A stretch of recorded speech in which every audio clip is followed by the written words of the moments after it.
Fate Reforged, there are no clan cards in Fate Reforged, and so you can easily wind up with a clan that nobody has actually moved into. You can see Ankle Shanker take a complete lap around the table, and if you're the guy who's got the multi-lands to justify being able to just draft all of the rares that nobody else wants, you wind up with incredible card quality. Now, Yelger sat down with that plan, but you know what? That isn't what the packs told him to do. No. The packs told him to draft blue-red. I mean, the packs definitely told him to draft blue. He got the bomb rare there.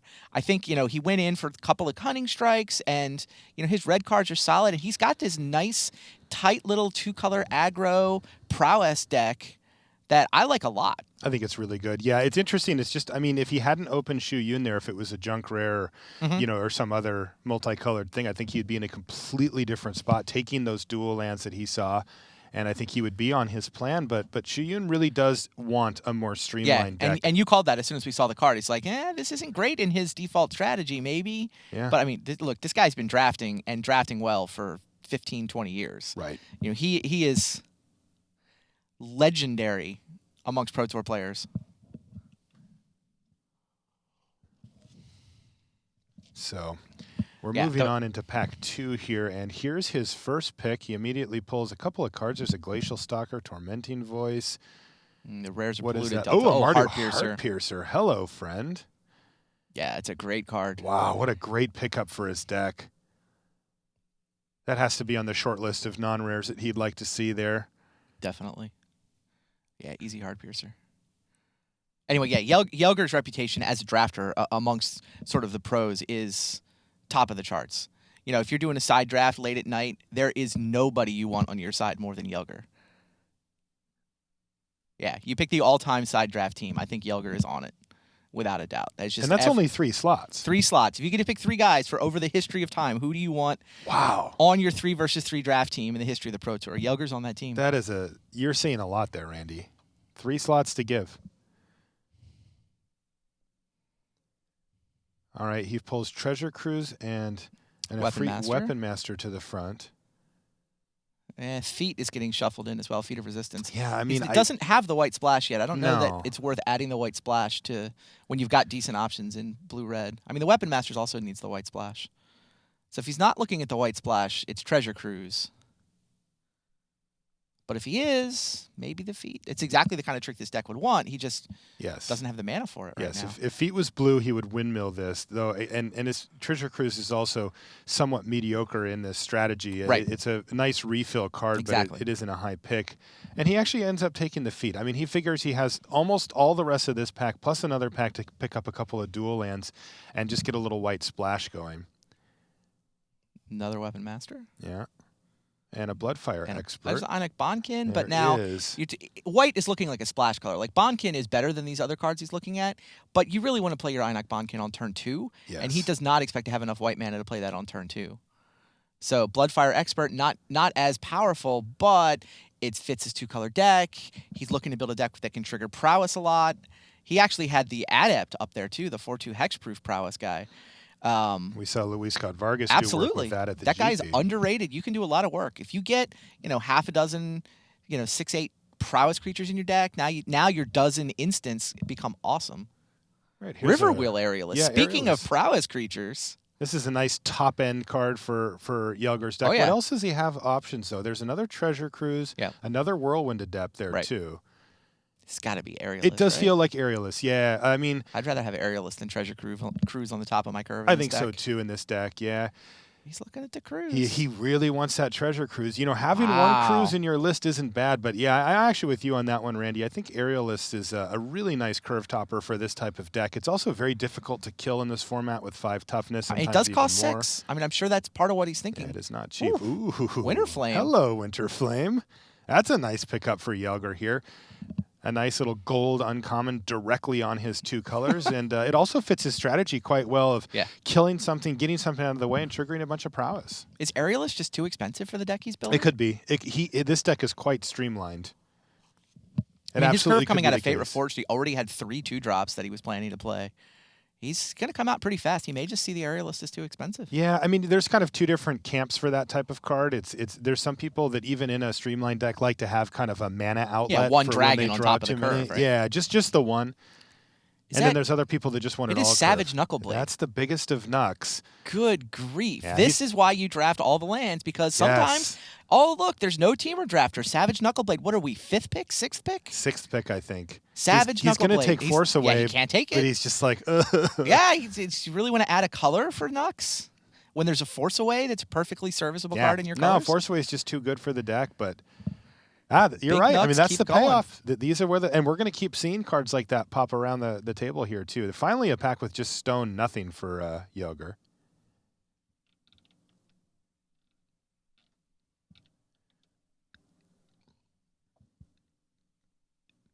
All right, there's Just Guy's Student, but don't expect him to play that. But there's nothing unlikely there for to him. make the cut. Yeah, it's not even clear he's going to do the white splash, right? It's just the feet right now. Yes. No duels and just a feet of resistance. Yeah, not even an Efreet Weapon Master. So. Monastery Flock. Oh, Leaping Master. There you go. Another 2-drop. Yeah. Now, how do you feel about the vanilla 2/1? If he can't activate Leaping Master, will he still be playing this card, do you think? Marginal.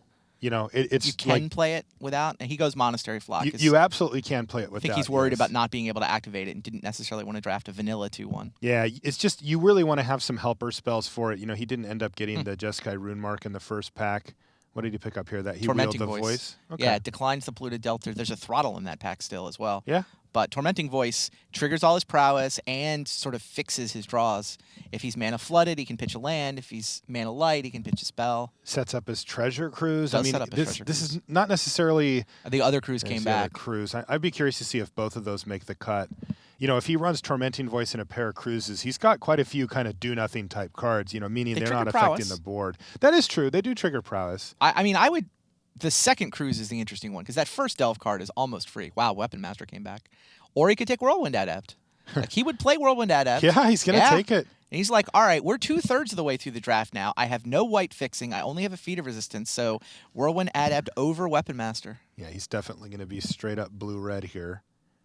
Didn't see any dual lands. I don't know. He could still open like a Flying Dragon Kick and Flying Dragon, yeah, Flying Dragon Kick. I like that. Also, Flying Crane Technique could be in the pack, but I like Dragon Kicks. Just could picture the visual. I knew what you meant. All right, so there's the last card for Yugger. So he is now 2 full packs through the draft, and I have to say, looking good. Pretty disciplined draft here, staying just on the 2 colors, and they seem to be flowing pretty nicely, right? Agreed. You know, I wouldn't call that pack a home run, but it was a solid B, right? Just and you kind of feel like you're in the right colors when you get, what was it, 4th pick Winterflame, 5th pick Winterflame? Yeah. It's always a good sign.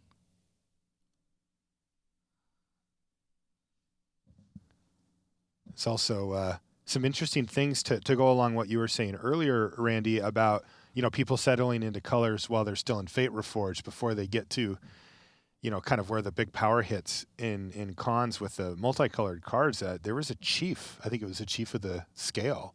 Sure. It ended up going last. In the back of Yugger's It's pack. like, what the heck, right? I mean, those are, like, if you play triple cons, people are like, oh, I took a chief first pick. Mm-hmm. That happens all the time. Maybe people aren't setting themselves up for the really good.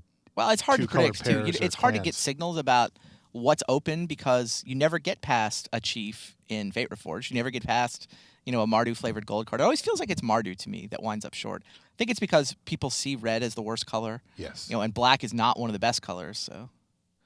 Crippling Chill. There's a Bring Low. He's found a Dune Blast. Dune Blast. He's going to have to ship that away. That's a double splash. He's not doing that. Oh, that's a triple splash. Okay. Fine. All the colors. I was thinking he was sort of white, but yeah, it is the other 3 colors.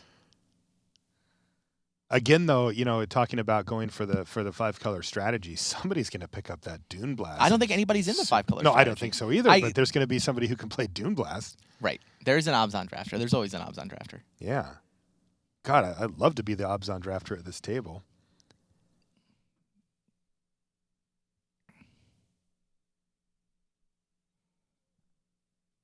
Yeah, we'll get a view on the other side of this table when the guys at the wall watch Eric Froelich draft once we're done here.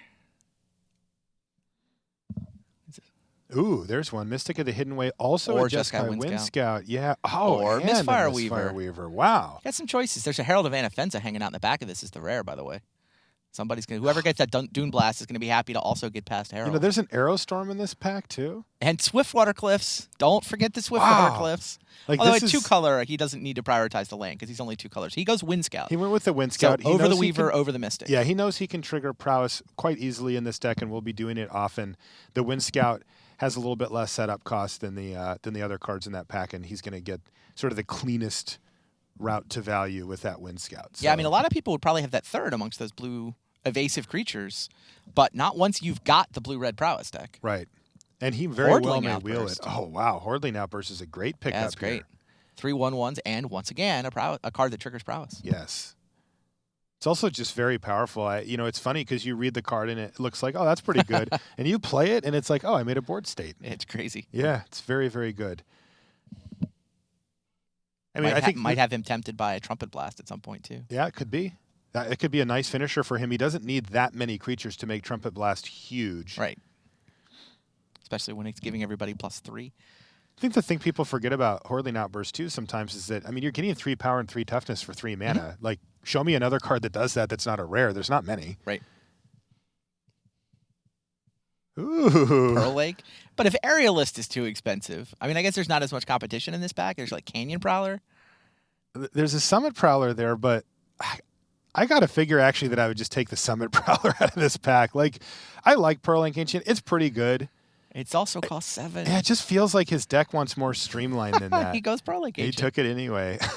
It does have that word prowess on it. It does, and it does fit his theme. It is a great finisher. It really is. You can really get people with it. So going back to what we were talking about earlier about having that sort of, I flooded out a bit outlet, well, that is a pretty nice one. Is that an Aerialist? Yeah, well, but again, he takes Monastery Flock over it. Yeah, that slot has been now filled by the Pearl Lake, yeah. Yeah. Yeah, I would have taken the first Aerialist, but this one is a lot less exciting once he's got a Pearl Lake. Yeah, I think ideally you want 1. You either want 0 or you want 1 of these very expensive, 6/7 drops to sort of fill out your late game. The Dragon punch. slot. The Dragon slot, yeah. Yeah, Pearl Lake will do it. I think I'd rather just have Aerialist in this deck, to be honest. Over Pearl Lake? Yeah, I think so.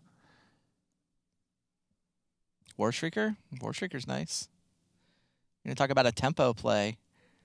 You get to turn 4, you get to drop the 3/3 and then follow up with something else, a morph. Yeah, he doesn't have many morphs is the problem. And he can't cast his Jeskai Wind Scouts or anything like that off of it. He took the Mentor, yeah. Wow.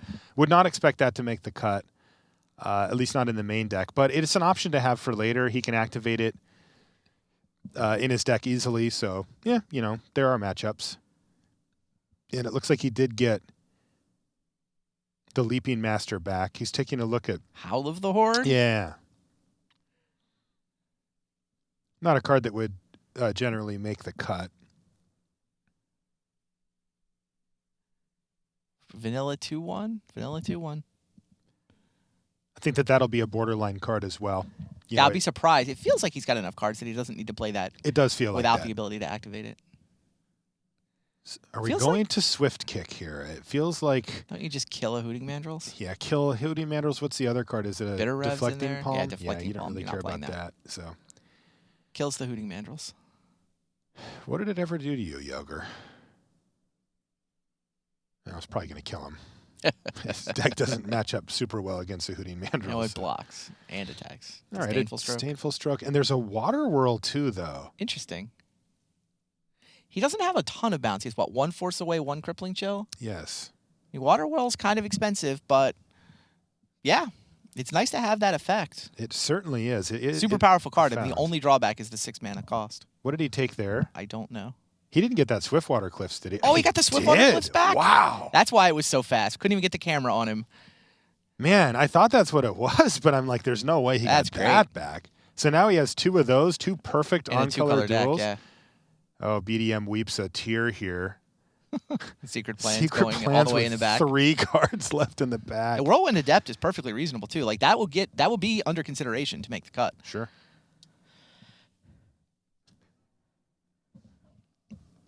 Summit Prowler. Yeah, there's the Prowler.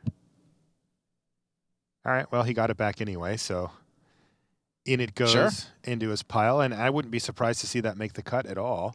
Yeah, it seems like he's going to have choices. He's going to be able to decide, does he want the Adept, does he want Prowler, does he want Leaping Master? He's going to have more cards than it seems like he requires to get to 22, maybe 23 spells. Totally. This could be a 17 lander Could be a depending on if 17 he lander. plays the big drops. But, you know, the interesting thing about these decks, too, is that he did end up with quite a few playables, and he can adjust how he wants this to play out based on curve. He can make it much more aggressive low end and cut the high stuff. If he finds himself in a matchup, though, where he feels like that isn't going to get the job done, he can transform his deck to a much slower version with a much better high end, too. So Jelger will probably pick what he feels is the ideal configuration to start with, and then he'll adjust it as he sees what his opponent's doing and what kind of removal they have. And you know, is he facing the walls Sultai deck, or is somebody trying to race him? You know, these are the type of things that he's going to be looking at as he builds his deck. But I got to say, overall, I'm pretty impressed. Like he was disciplined. You know, he took Shu Yun first, and he did let that just sort of dictate the whole rest of his draft, and it worked out pretty well for him too.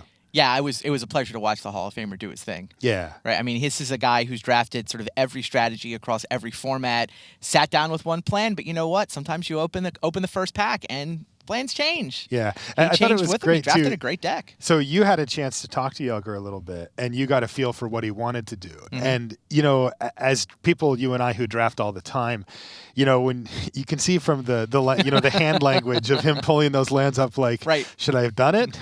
Why am I passing another one of these duels? And, you know, they sort of just keep going away. Yeah, and then Savage Knuckleblade comes through in pack 2, and he was like, oh, this other world, I'm drafting this Knuckleblade. But right, and he did have to give up some things, and you know, I think that is one of the things that, you know, if you're going to do a draft today, for example, and you wanted to try out the strategy, you know, we had a time in triple cons where people were drafting 5-color all the time, including me. Sure. And I thought, you know, before that was there, it was quite good.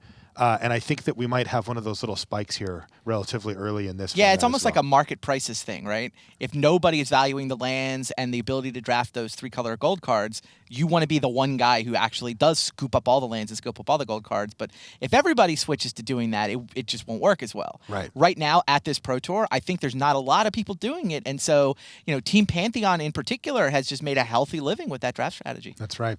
All right. Well, why don't we send it back to the news desk, and Richard Hagan, when we come back to the booth, though, we'll have live draft action here from Pro Tour Fate Reforged. All right, thanks very much to Marshall and Randy down there in the booth calling every card of Jelger Wiegersma's draft.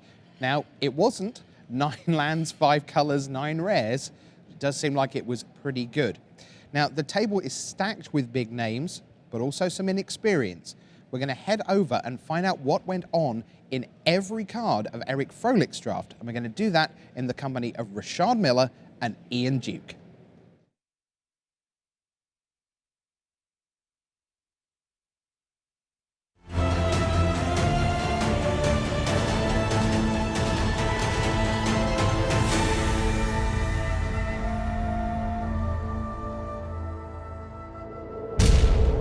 Welcome to the Tournament Center. I'm Rashad Miller. That's Ian Duke.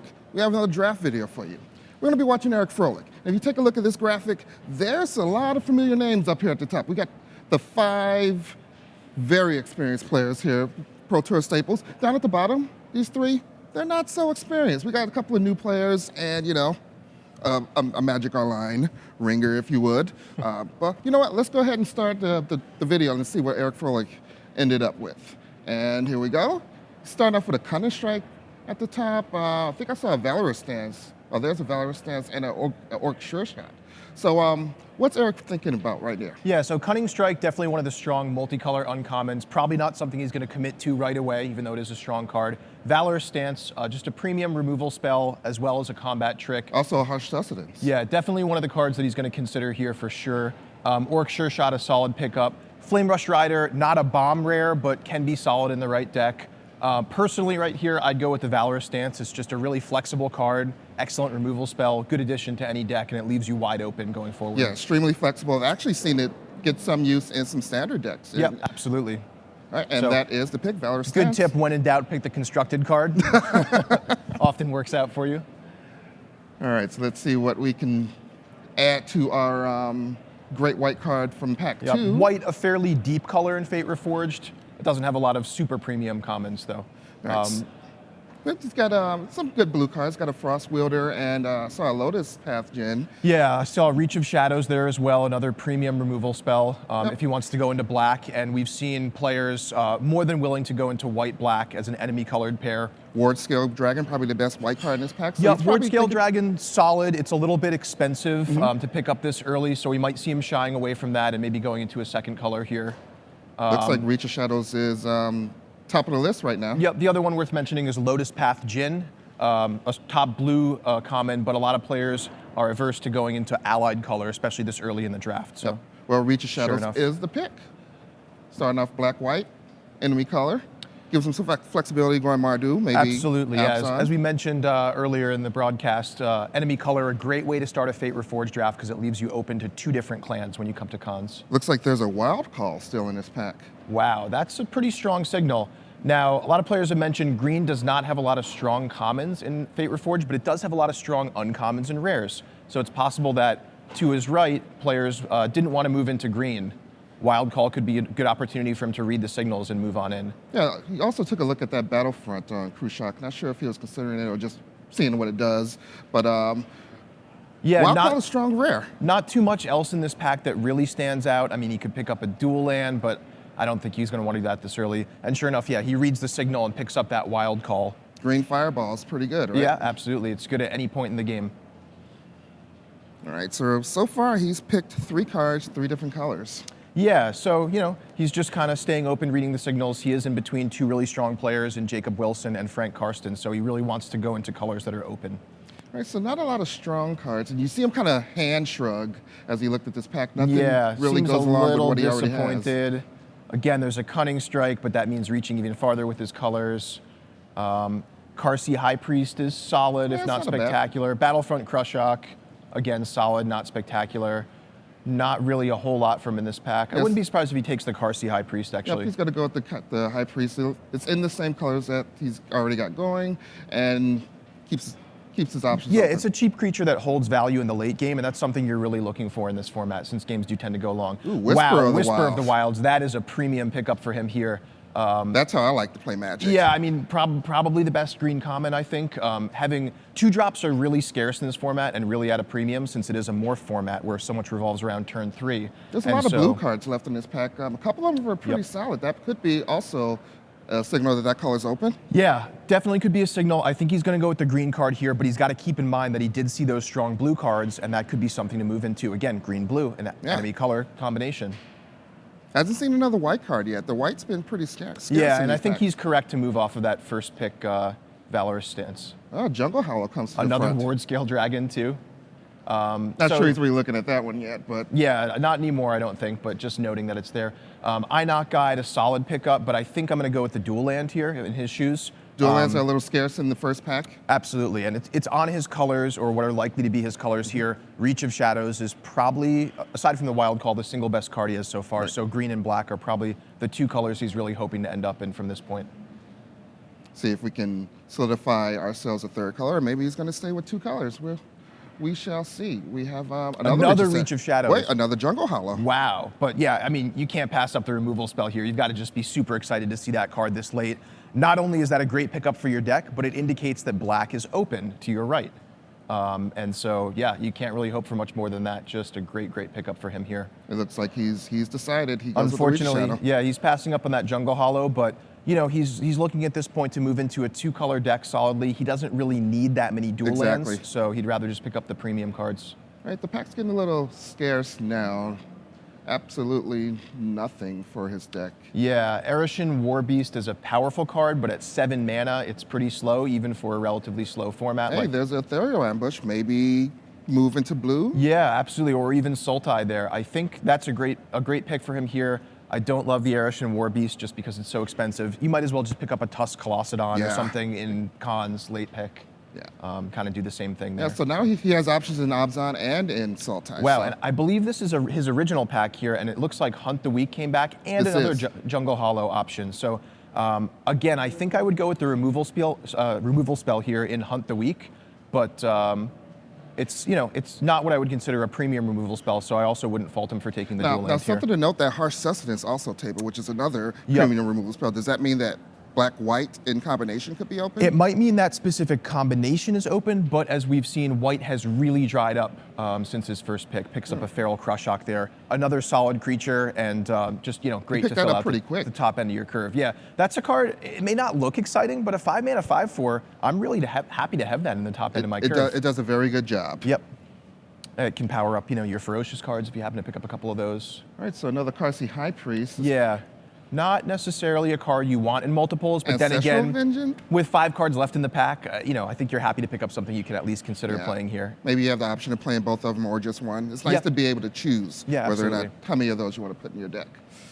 Another Ancestral Vengeance. Yeah, the thing about Ancestral Vengeance is it can be a great sideboard card against small creatures, but it is double black. So especially if he decides to move into, say, Sultai or even Abzan in pack 3, it's going to be really hard for him to cast that card on curve. Right, unless he gets really, gets a lot of dual lands or tri lands in the next 2 packs. Yep. Ambush Crotique and Sibsig Host, yeah, I mean, either of those, they're just solid curve filler creatures. I think he's hoping to not end up playing either of those cards, but having one in his pile just in case things go sour in packs 2 and 3. Right, so he's not just cleaning up the pack. It's probably going to take the Sibsig Host. Now, I just want to mention Abzan Advantage. He is passing that last pick. This, of course, is sort of the edict for an enchantment. Your opponent sacrifices enchantment, and you bolster 1. 2 things to note about that card. You can cast it any time to bolster 1. Also, it kills sieges, which are prevalent in the Fate Reforged format. So it can be a good card to have in your sideboard. So anyway. So looking at his draft picks, looks like he's solidly green and solidly black. He has a great white card, and he has an Ethereal Ambush. So is he leaving his options open to go into one of these clans, or do you think I think he's he just gonna stay green? absolutely is. I think from this point, we could see him going in 3 different directions. Either just straight black-green. He's got a number of powerful cards here, or he could splash white and go Abzan, adding in the Valorous stance, or probably less likely splashing blue for Ethereal Ambush, but it's really going to depend on what he opens in the Khans of Tarkir packs. So just like we were talking about, we see him starting in an enemy color pair and really keeping his options open here. And that dual land that he has, even though it's black and green, can help him splash a 3rd color just because it eases his needs on forest and swamps. Exactly. So now we get to look at the second pack, which is the first Khans of Tarkir pack in this draft. What's he hoping to open up here? Yeah, I mean, let's see. Any number of different things. I'd say he's probably happy opening something like a Siege Rhino that could give him direction in the draft, telling him which color he wants to splash. But, really any powerful common or uncommon in black or green would be great. Get to the rare. Ooh, Pine Walker. Yeah, Savage Knuckle Blade, unfortunately, not something he's going to stretch for, but Pine Walker is a card he'd be really happy to pick up. Very solid uncommon. Best green uncommon in this set? It's definitely in contention for best green uncommon. Hooting Mandrill's also a card he'd be happy probably adding to his deck. Maybe but not over the Pine Walker, right? Not over the Pine Walker, but it's good to keep in mind that it is in the pack. It's probably not going to lap the table, but you never know. Also, a Chief of the Scales is in here. If he were considering going black-white and getting aggressive, or a warrior theme, but Pine Walker's just too good to pass We did up. see the Harsh Sustenance wheel in pack 1, which could mean no one's in the black and white color combination. There's a slim chance that the Chief of the Scale might come back around if he decides to go into Abzan, but again, probably unlikely, but you gotta dream. All right, let's see what we got in pack 2. And nothing really green, not a lot of good black. This is a blank. Yeah, he's probably pretty disappointed with this pack. I do see, I think, a Mardu Skull Hunter that's all the way on the left there. There is a Mardu Skull Hunter peeking in the corner over here. Which that's probably the best card in the pack. Yeah, it's not super flashy, but again, 2-drops are at a premium in this format, and that's one that it's solid to play on turn 2. He's it even holds got some value later in the game. Mastodon set to the front too. Yeah, one thing interesting about the black and green color combination is there are a lot of toughness matters synergies. Rotting Mastodon seems kind of silly, but with 8 toughness, if you cast a Kintry Invocation or something like that, it can really pay you off. Again, not a card you want to pick this early, but it might come back around for you. All right, so pick 3 out of here. Another, Becoming. I mean, we've been seeing that in Modern, but maybe not in this deck. Doesn't seem to fit his strategy. Maybe the long shot squad seems to do more what he wants to do. Yeah, I think Mardu Skull Hunter, Long Shot Squad, and Become Immense are probably the considerations here. It looks like he pulled Dragon Scale Boon forward. he might sort of I see a quiet prioritize that speculation card. pulled forward too. Yeah, we won't talk about that one. But yeah, I mean, it's really between, does he want the 2-drop here? His deck's not really shaping up that aggressive, so he goes with the long shot squad. Gives him some good defense, gives him out against flyers. Right now he's a little soft. He doesn't have any flyers or flyer defenses other than that so far. Yeah. And it can grow into be a big monster late game. Another long shot squad we saw. Oh, there's a throttle. Yeah, some good options here. Another long shot squad he'd be happy picking up. Throttle, a solid removal spell. Polluted Delta, also quite solid here, can fix his mana into Sultai and also help with Delve, which is surprisingly important. Exactly. And there's a Nomad Outpost. That could help if he decides to be black-white. Yeah, absolutely. Rakshasa Secret, also a card to note here. I don't think it's what he's going to pick now. He does pick the long shot squad, just another excellent pickup there. But I don't think he's too happy with those picks. He's not super happy. That's a solid card to add to your deck, but not something you want just this early. Exactly. Another long shot squad? Yeah, Bitter Revelation, a card that isn't a super high priority, but you really want to have one in your deck just because it helps you hold steam into the late game. And these black-green decks, they're not very aggressive. The games are going to go long. Sometimes you have Rotting Mastodons and high toughness creatures in your deck. All right, we also have a Treasure Cruise here if he decides to go Cell type, but he figures, you know what, I'm green, I'm black, I don't know if I'm blue yet. Yep. Go with the Bitter Revelation. If he knew he was blue, I think he'd pick the Treasure Cruise there, but you know, he's still keeping his options open, so I like the Bitter Revelation there. Again, a card you're really happy to have one copy of in your deck. And I think that Treasure Cruise ends up as part of the 3 that Yelger picked up in his draft. Yeah, we did see that earlier. We took a peek at that. Another Jungle Hollow could be a solid pickup. Smoke Teller, does he have any 2-drops in his deck so far? Yeah, Smoke Teller's a fine bear, can trade with morphs. I think in black-green you don't need it as much because you have some solid defensive creatures. Sagu Archer also a consideration, but yeah, the dual land I think is what he wants to go with here. None of those other cards are strong enough to take him away from the option of having better mana fixing. Right, so that's his second dual land. So he's only got 2, but that's fine if you're 2-color.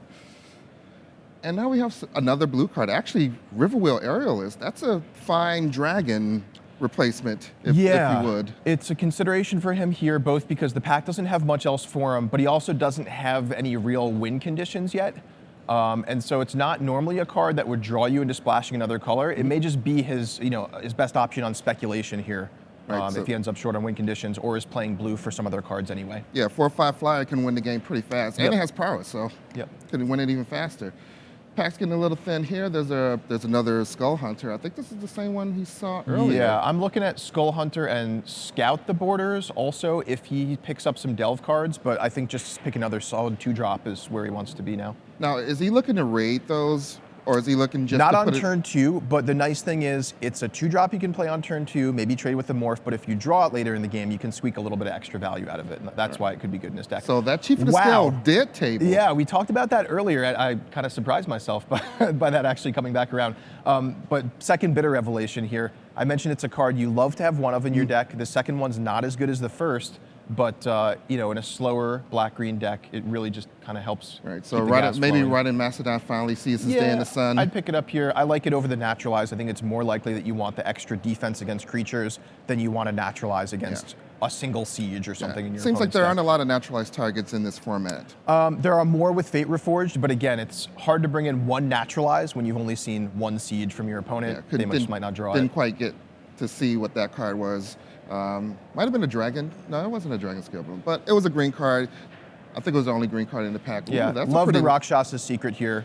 I like this card more than most. We saw it be fantastic during yesterday's draft, actually. Hey, I saw that card win a Grand Prix. Yeah, Gerard Fabiano, a known secret aficionado there. Took the war, the Heart Piercer bow, just in case. Of whatever. And last pick, Cranial Archive. Yep. So now we saw a lot of powerful 2-color cards tabling in both Pack 1 and Pack 2. Tell us how the addition of Fate Reforged facilitates the things like this. Like why are we seeing Chief of the Scales and Harsh Sustenance going around and around and around? Yeah, so there are a couple of reasons for this. First, in Fate Reforged, there's no reason to jump into 3 colors necessarily right away. The only cards that are 3 colors involve hybrid mana, so most players are coming out of the first pack in just 2 colors, which increases the chances that a given color pair isn't represented yet, and that's what we saw in Pack 1. The second thing is there's a cycle of rare allied color dragons. You guys have seen these legendary dragons, and sometimes a player just opens one of those and moves into an allied color pair rather than an enemy colored pair. So both of those things contribute. So looking through Eric's deck right now, he has a solid deck, but he doesn't really have anything, you know, There's nothing. it doesn't I'm not really have any excited by pizzazz this. yet, Yeah, so to this speak. isn't excited. Like his only real win condition was a Riverwheel Aerialist. Right, and I think that's where he's really lacking here. He doesn't really have any bomb rares. He doesn't really have any clear win conditions. So I think he's really looking for a win condition, a premium open here. Yeah.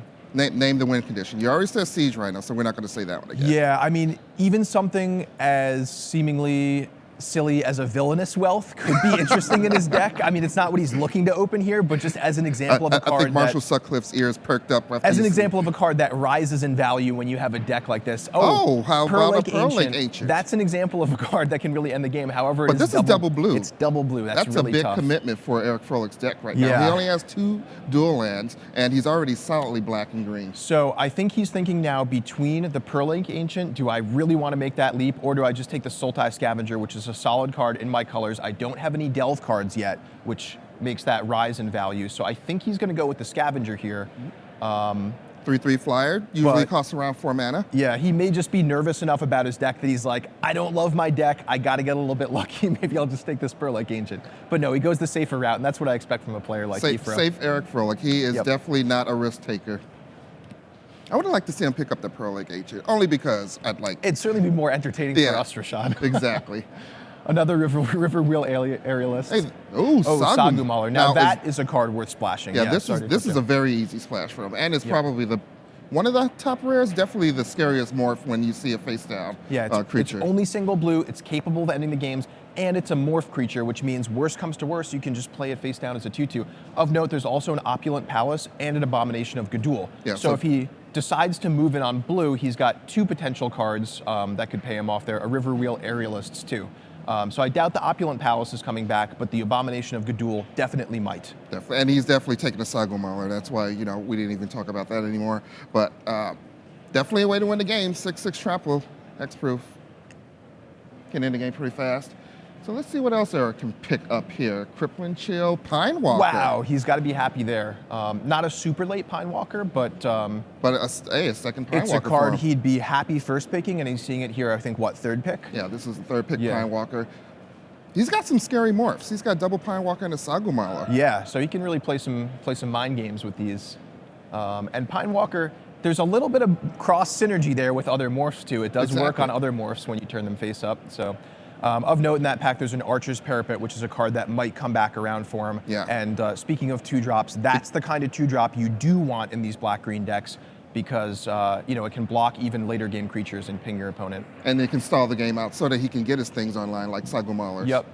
So, Speaking of, each feature a Parapet. Yeah, There's Parapet one right and a long shot squad. Given that he already has 2 long shot squads, I think he's going to take the Parapet. There's also a Sultai banner in here. I don't think that's his pick now, but... Do you think that's a consideration? It's a slight consideration just because he has a slower deck. He does have several 5-drops in the form of Pine Walker and the Sagu Mauler as well. So it can both help him splash and also ramp. And if he could pick up that second Parapet, he's able to hold the ground while he's playing his banners on turn 3. Absolutely. Speaking of holding the ground while you play banners, we had a Disowned Ancestor. Yeah, we first saw the Disowned Ancestor, and I got excited. I'm like, that's a card I'd love to pick up. Then we saw the Hooting Mandrills, and I'm like, all right, I think that's going to be our pick here. But what about this Dismal Backwater? We know for a fact that we're splashing blue because of that Sagu Mauler. Yeah, great point, Rashad. I didn't see that one right off the bat. That's tough. Hooting Mandrills is a card I really like to pick up, but he does have a lot of solid, just toughy creatures already, so he doesn't really need that extra 4/4 body. And for that reason, he decided to go with the Dismal Backwater. That's his third dual land. He's kind of getting exactly where you want to be with the amount of dual lands that you have in the deck. Yep. Merek Nightblade, a fine pickup here. Yep, fine pickup is pseudo removal, suggests a removal, suggests a trade. There's also a Water Whirl.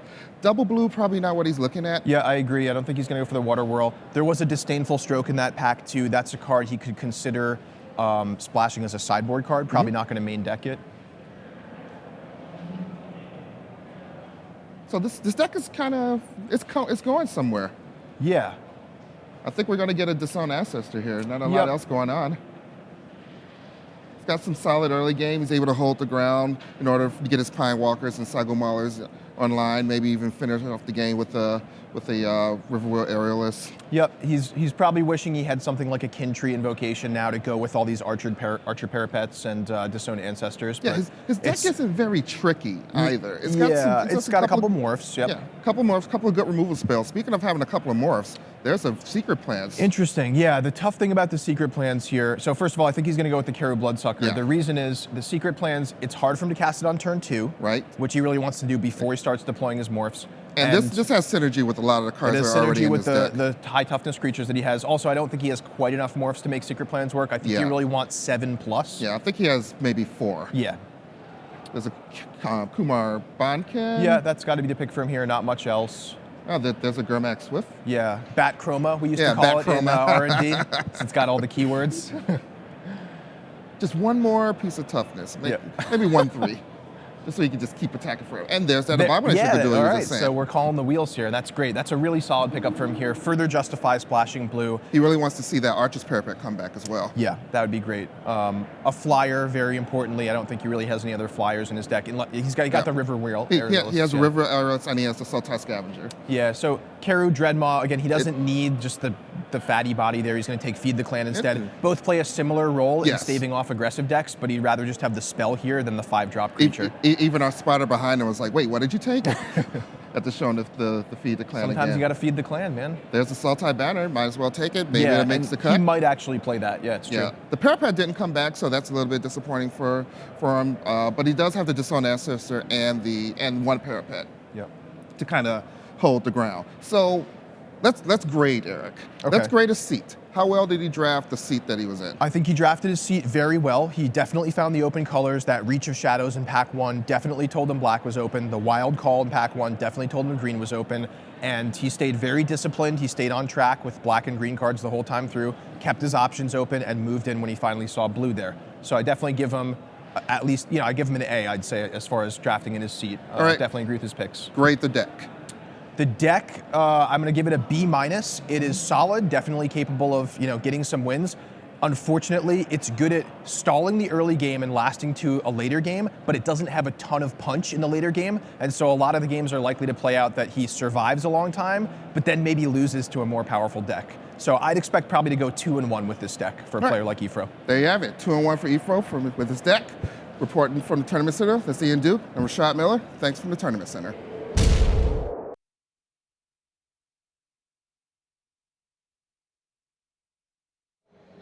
Thank you so much to Rashad Miller and Ian Duke. I must say, I drafted my seat absolutely wonderfully. I give myself an A. It was wide open and I moved right in. So, it is time to get your social media fingers at the ready because we have 3 hashtags we want you to get involved with here on Pro Tour Saturday. And the first one of those is hashtag best deck.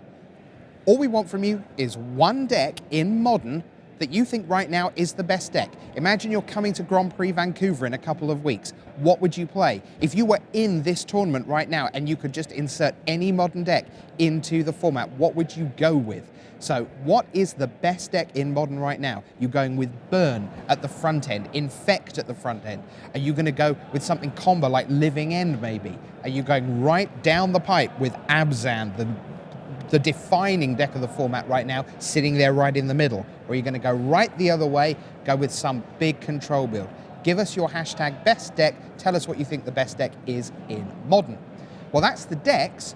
Part 2, hashtag fantasy PT. What we want from you this time is 3 players who you think can win this tournament. Now, lots of you took part in this yesterday when there were 407 players. But now there's way fewer. So have a look at the standings overnight.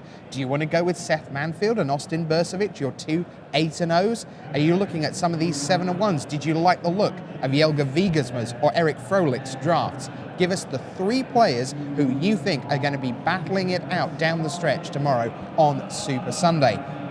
And our new hashtag for today, hashtag top 5 cards. The number 5, you see it there at the bottom of your screen, hashtag top 5 cards. What are the 5 most important, powerful, influential, fun? You define what top means. Top 5 cards in Modern at this Pro Tour.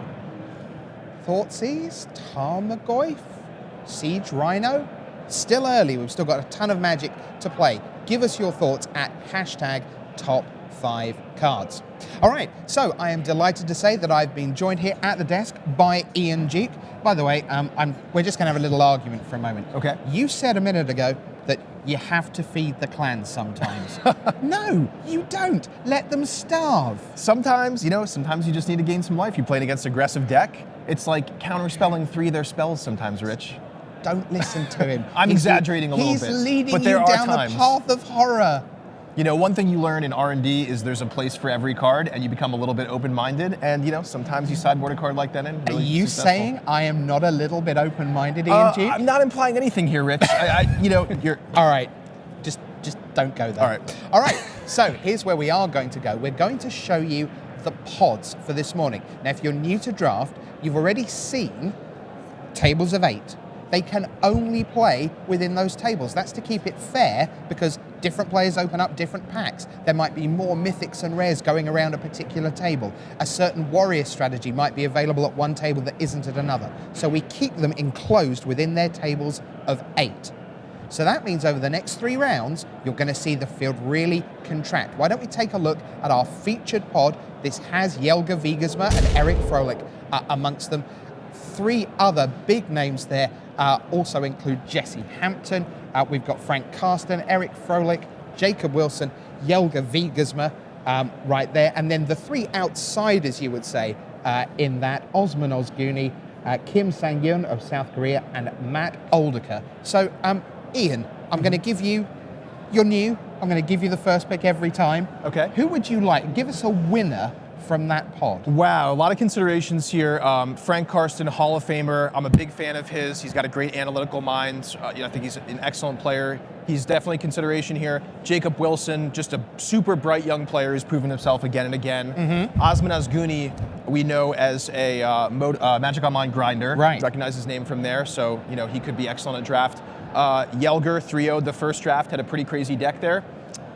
All told, just sort of blind, I'm going to go for Frank Karsten. Okay, well, I think that's a great pick, but since I picked him to win the whole thing, I'm going to go with Jacob Wilson. Good choice as well. So that is our first feature pod. We'll keep you up to date with all their scores. But that was actually table 2, essentially players 9 through 16 on the overnight scoreboard. So why don't we look now at what would be your top 8 if we had gone in right now. So let's take a look at pod 1. So we've got the 2 8-0s here, Seth Manfield and Austin Bursavich, both the United States.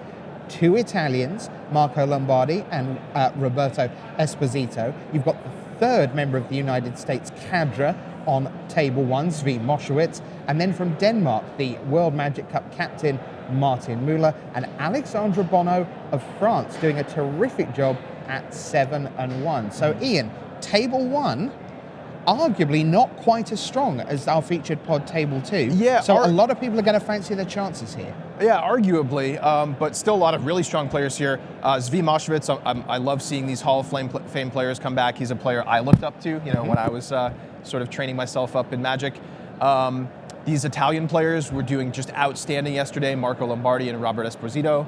But I'm going to go with Seth Manfield here. He's an American player. I know some players who have tested with him for the Pro Tour and have said really good things about him. He's a hard worker, and I think he could come out on top here. Okay, well, I can't really believe that I'm not going for Zvi Moshowitz, but I sat here at the news desk yesterday late when Brian David Marshall was interviewing Austin Bursavich over at the chairs. And just listening to Austin, he has a plan, capital P plan for draft. It worked once. It's clearly worked for him a ton before it came into the tournament. He was super confident with it. No one knows quite what he's doing, but very interested to see how he does. So I'm going to go with Austin Bursavich, the man with the plan. So that was pod 1. So you had the 2 8-0s, and everyone else was 7-1. On our featured table, most of the players were 7-1, and then you had Jelga Wiegersma with his 1 draw, 6-1-1, and Osman Ozguni snuck into table 2, if you like, on 6-2, because he had the best tie breaks there. All the rest of the pods we're going to show you now, everyone is at 6-2. So let's take a look at feature pod 3. Pod 3 is coming up right now, and there you see it. So everyone here, 6-2. You've got the 2 Japanese ranked players from the top 25, Kentaro Yamamoto from the top 4 of Worlds. Yuki Ichikawa, what a developing story here. He has 2 Pro Tour top 8s from only 6 starts, and he has a tremendous modern record. One of the biggest streamers in the world, huge in Japan on the streaming circuit. Watch out for him. Marco Camiluzzi has actually fallen to 6-2. He was the third 6-0 Italian, but he lost. He actually was playing Scape Shift and got dealt a hammer blow when a boil from Stephen Murray took away 7 lands, which was kind of interesting. Then you've got Atsushi Nakamura, another South Korean player in Park Jong-sun. They've done really well. And how about that bottom name, Ian Duke? John Finkel, Johnny Magic. Yeah, I mean, it's hard to go wrong choosing John Finkel to win his pod here. I'm definitely a big fan of these two of these Japanese players, Kentaro Yamamoto and Yuki Ichikawa. But I got to say, Rich, it's hard not to go with John Finkel. Yep, that seems perfectly reasonable. Now remember, the 6-2s, that's kind of in a situation where you need to probably do fractionally better than you did on day 1 if you're going to make the top 8. Our best guess is that maybe 1, maybe 2, maybe none of the 12 and 4s at the end of the day, 36 points, will make it into the top 8, because we had 407 players. That's a lot of players if you want 12 and 4 to get you in. So these players, one of them, assuming there are no draws, will get to 9 and 2. You'll have 3 of them getting to 8 and 3. 3 of them will get to 7 and 4, right on the edge of elimination. And someone at all these tables we're showing you is still going to be on 6 wins come lunchtime at 6 and 5, having had the day 2 nightmare start and be out for sure from top 8 contention. You've gone with John Finkel, very wise. That's what I call drafting first. Yeah. Top pick, there's the mythic rare, well done. But I'm going to go, I think, with Yuki Ichikawa. So let's get to pod number 4. Very wide and varied. We've got 4 US players in this one, and a couple of names to pick out there of the US players: David Ochoa and Andy Beckstrom. David Ochoa, of course, many of you will know from Channel Fireball. He has a Pro Tour top 8 to his name at Seattle, returned to Ravnica. Then Andrew Beckstrom, we thought he might do very well here. He is. He's part of the US national team in Nice a couple of months ago. A TCG Invitational winner, 50K winner there, and he is at 6 and 2. The ranked player at the table is Willie Adel of Brazil, a noted modern player. Everyone assumed he'd be on Abzan. And then some other names, Joel Larson to watch out for, already a finalist at a Pro Tour, lost out to Tom Martell at Pro Tour Gatecrash. So who do you like in pod 4, Ian? Yeah, some excellent players to choose from. I'm a big fan of Willie Edel and David Ochoa. I've heard great things from Andrew Beckstrom and Matt Severa, but I'm actually going to go with Joel Larson here, Rich. Okay, well, I am not going to go against Andy Beckstrom. He's someone, as I say, I've got a lot of time for. I'm very impressed with him as a player, and I think he has what it takes to develop from the 6 and 2 overnight to go that extra mile and make it to the top 8. And I think part of that will be at least a 2 and 1 or a 3 and 0 here in the second morning of Pro Tour Fate Reforged. All right, so that's 4 out of the way. We've still got 3 more tables to show you where everyone is at 6 and 2. And one of these next 8 will get to 9 and 2 by lunchtime. Let's take a look at pod number 5. So there we are. Now, I would say, with the greatest respect to all 8 names there, that for the first time, Ian, if you are any one of those 8, you're thinking, I can win this. In all the previous ones, you're like, oh my lord, I've got John Finkel, I've got Castellan, and I've got so-and-so in my pod. Yeah, definitely a couple mini bosses in some of the other pods here, but yeah, this one is wide open, I agree. Right, so probably, if you're ranking these, the big 4 would be Pierre Dajon, the runner-up from Pro Tour Theros, behind his compatriot and teammate Jeremy Desani. Mike Sigrist, who has a Pro Tour top 8 in the last year. Spain's Antonio Del Moral Leon, hope I got that approximately correct. He's been very big on the Grand Prix circuit. And then Alex Majleton is very interesting in particular because he was one of 6 people you could guarantee to put your mortgage on that he would be playing a particular deck in Modern. Yep. He is one of the real affinity merchants. Yep, absolutely. Definitely known for his love of that deck. And actually, I'm going to pick Alex here just because I love Affinity in Modern. I want to see him succeed so we can watch him later on in the feature matches. Okay, so that's Alex Magenton with Affinity, although who knows what he's drafted. I'm going to go with Mike Sigrist in that one. So that's pod 5. 2 more. Let's take a look at pod number 6. So, yeah, now this is where... right, so there are 7 people that you're not interested in, and someone you are, I'm guessing. Yeah, Paul Rietzel. He's just an excellent American player. You funny man. I was chatting with him last night. He's got some really interesting strategies here. He said he just really wants to open up a Wild Splash into a Sandstep Outcast, and then he's guaranteed to win the draft. Okay. So he's a great pick here. But there are a couple other notable players here. Li Shitian, always a player I love to watch. Vidianto Wijaya, player who's had a lot of success here. Do you know the guy above Vidianto Wijaya on that list? Yeah, next to the number 5 there. Oh yeah, Reed Duke. Yeah, I know him. He's a great player, a hard worker for sure. He's been out here for a couple weeks testing with the Channel Fireball Pantheon. So a lot of tough choices here, but I think family ties are going to be the tiebreaker. I'll go with Reed. Okay. Genuine question. Growing up together, who's the best Magic player in the Duke house? I like to think I taught Reed everything he knows, but he taught me a little bit along the way too. We sort of bounced off each other and leapfrogged our way up, I think. Okay, what is it like when you do have a family member? We all have friends, we all have people we want to root for. Yeah. But what is it like when it is Reed in the feature match area? It's Reed playing for top 8. It's Reed on Sunday.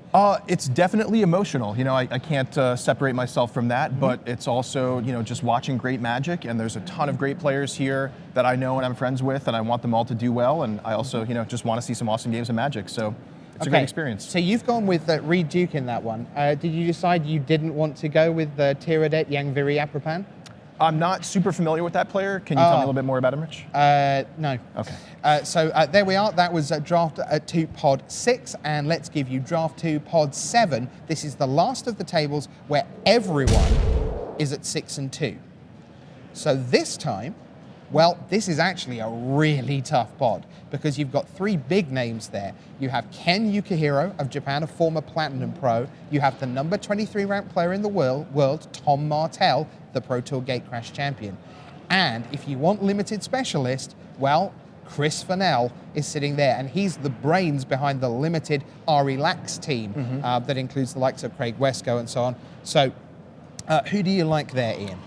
I definitely like Chris Fennell as a limited specialist. You know, I've heard great things about his play, but overall I'm going to have to go with Tom Martell. I think he's just a very well-rounded player, and I think it's likely to see him have success in basically any limited format we see. Well, I'm actually going to go for an unusual pick here, which is to give you Filippo Cratta of Italy. He's one of the older Italian players, much more prevalent in the late 90s and early 2000s, but he is someone who, here he is again, came back through the PTQ scene, and is back. Cool. He's at 6 and 2. It would not surprise me at all to see him at 9 and 2 once we come out of the draft. There is actually one more player on 6 and 2 from China in 57th place. Now he'll be playing everyone on 5 and 3 further down. So remember, the way the morning works, you play within your tables of 8, and it is time now for the first round of draft action here at Pro Tour Fate Reforged. I can tell you that we have in the feature match area for you Jesse Hampton against Jacob Wilson, both at 7 and 1. Zvi Moshowitz, the Hall of Famer, against Scottish Hall of Fame member, as it were, Stephen Murray, 7 and 1. Kim Sang-young of Korea, 7-1, against Eric Froelich, 7-1. But we begin with the Kings of the Hill. 2 men enter, 1 man leaves. Will it be Austin Bursavich or Seth Manfield? Let's find out.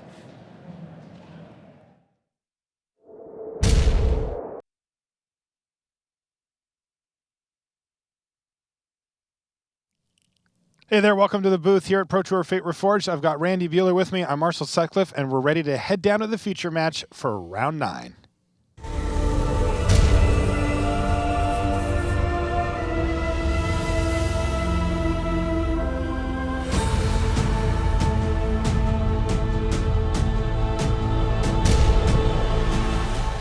Hello and welcome to coverage of Pro Tour Fate Reforged. I'm Marshall Sutcliffe in the booth with Hall of Famer Randy Buehler, and we're ready for round 9 action. This is the first match of the booster draft on day 2.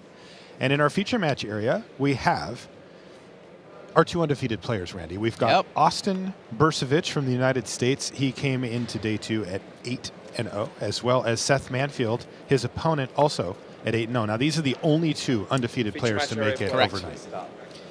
Yeah, Seth, 3-time Grand Prix winner. I mean, a lot of people know this name and have watched him do well. Austin Bursavich, not as familiar, but, you know, he's sharing a hotel room with Tom Ross this weekend, and Tom has had more impact on this Pro Tour. Like, I can't remember the last time one of the big teams just added a guy, and both their limited strategy and their constructed strategy has just become defined and associated with that new addition like Tom Ross. And, I mean, Austin is not actually on Team Pantheon, but he's from Louisiana. He's sharing a hotel room with Tom. He's got all the same tech. Interesting stuff. Seth Manfield, 2 of his 3 GP wins were in limited. His other one, modern. This is his weekend, his PT perhaps. to win. So let's take a look at a slow start here, actually, from Seth, who's on blue-red. Austin Bursavich is playing Abzan. He also has a couple of blue dual lands in there for just a treasure cruise, so he went a little deep. Bring Low, though, is a turn 4 play for Manfield to keep that Abzan Falconer from the skies and off his back. There's more good creatures where Abzan Falconer came from. You also see... Go ahead. Yeah, no, this deck's great. He's got a Siege Rhino. He's got multiple Abzan guides. This deck just looks awesome. All right, so Manfield is going to have to settle for a 5th turn Summit Prowler here to battle with the Alabaster Kirin, but he should be relieved he hasn't seen that Siege Rhino yet from his opponent. One interesting play a second ago there was Manfield did main phase his Bring Low to make sure he played around cards like Feat of Resistance. Yeah, just because it says instant doesn't mean you have to wait till the last minute. It's a fine default stance. But waiting till the last minute? Yeah, but knowing when to find the exception is important. Wow, a solid turn here for Bursavich as well. He plays Sandstep Outcast, makes a 1/1 Flying Spirit, which will get a token in there. And he also plays Ruthless Ripper and just plays it face up. Yeah, he wants a Typhoid Rat. He wants to be able to block a 4/3 and trade his 1-drop for Seth's 4-drop. All right, well, here's a big turn for Seth. Ooh, Lotus Eye Avengers for Seth Manfield. So he's got a bit of a bomb here. He's going to be able to keep that Ruthless Ripper tapped down and let the Avengers attack freely. Bursavich could be in trouble here if he doesn't have an answer for it in the next few turns. Yeah. Doesn't have flying. He's going to take a quick read of the Avengers to double check it doesn't have flying, and in fact does not. The Sage Eye Avengers does, though, have prowess. And also when it attacks, can tap down a creature that has lower power than it does.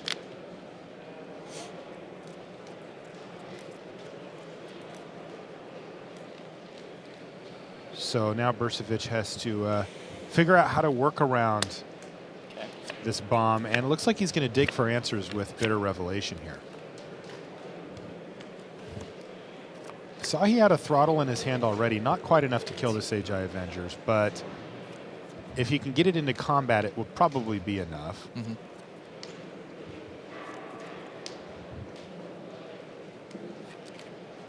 A couple of removal spells left for Manfield. A nice one with Burn Away as well. That could really mess up the works if Bursavich's plan is to go for a block and a throttle on the Sage Eye Avengers. In the meantime, he's going to attack with his flying creatures for 3 damage and drop Seth Manfield down to 15. So what did he come with off the, come up with the Abzan Guide and Ancestral Vengeance? Not bad. No, Not nothing that great. just plain answers the Sage Eye Avengers, though. No. This blue-red archetype is showing up more and more.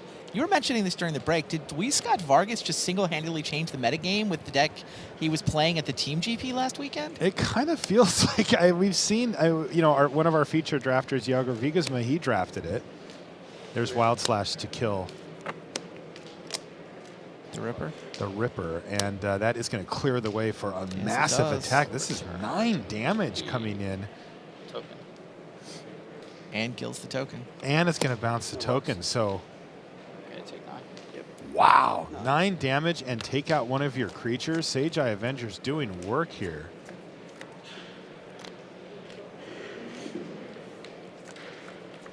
Wow. This game could be over quickly if the Avengers is allowed to stay on the battlefield.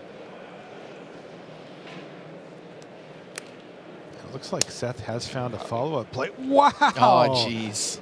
Clever Impersonator makes a second copy of Sage Eye Avengers, and Bursovic, as the board sits, will not have a board state unless he adds to it significantly this turn. Holy smokes. So Austin does have the answer in his deck. What does he have? Well, what would you want in this situation? Dune with your Blast. Well, will you End settle for end hostilities? Yes, I would. Because he's got end hostilities in Okay. his deck. In fact, it would be quite a bit better here considering that he could actually cast it at some point in the near future. Dune Blast costs 7. End hostilities off the top would be awesome, but he's looking at, what, one more draw phase to find it? He either has 1 or 0. It depends on what he can put on the board here. Right.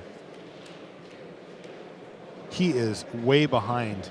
If he can put out a creature, he really needs to put 2 creatures down. Seth is still holding Burn Away in his hand, and if Austin were to tap out,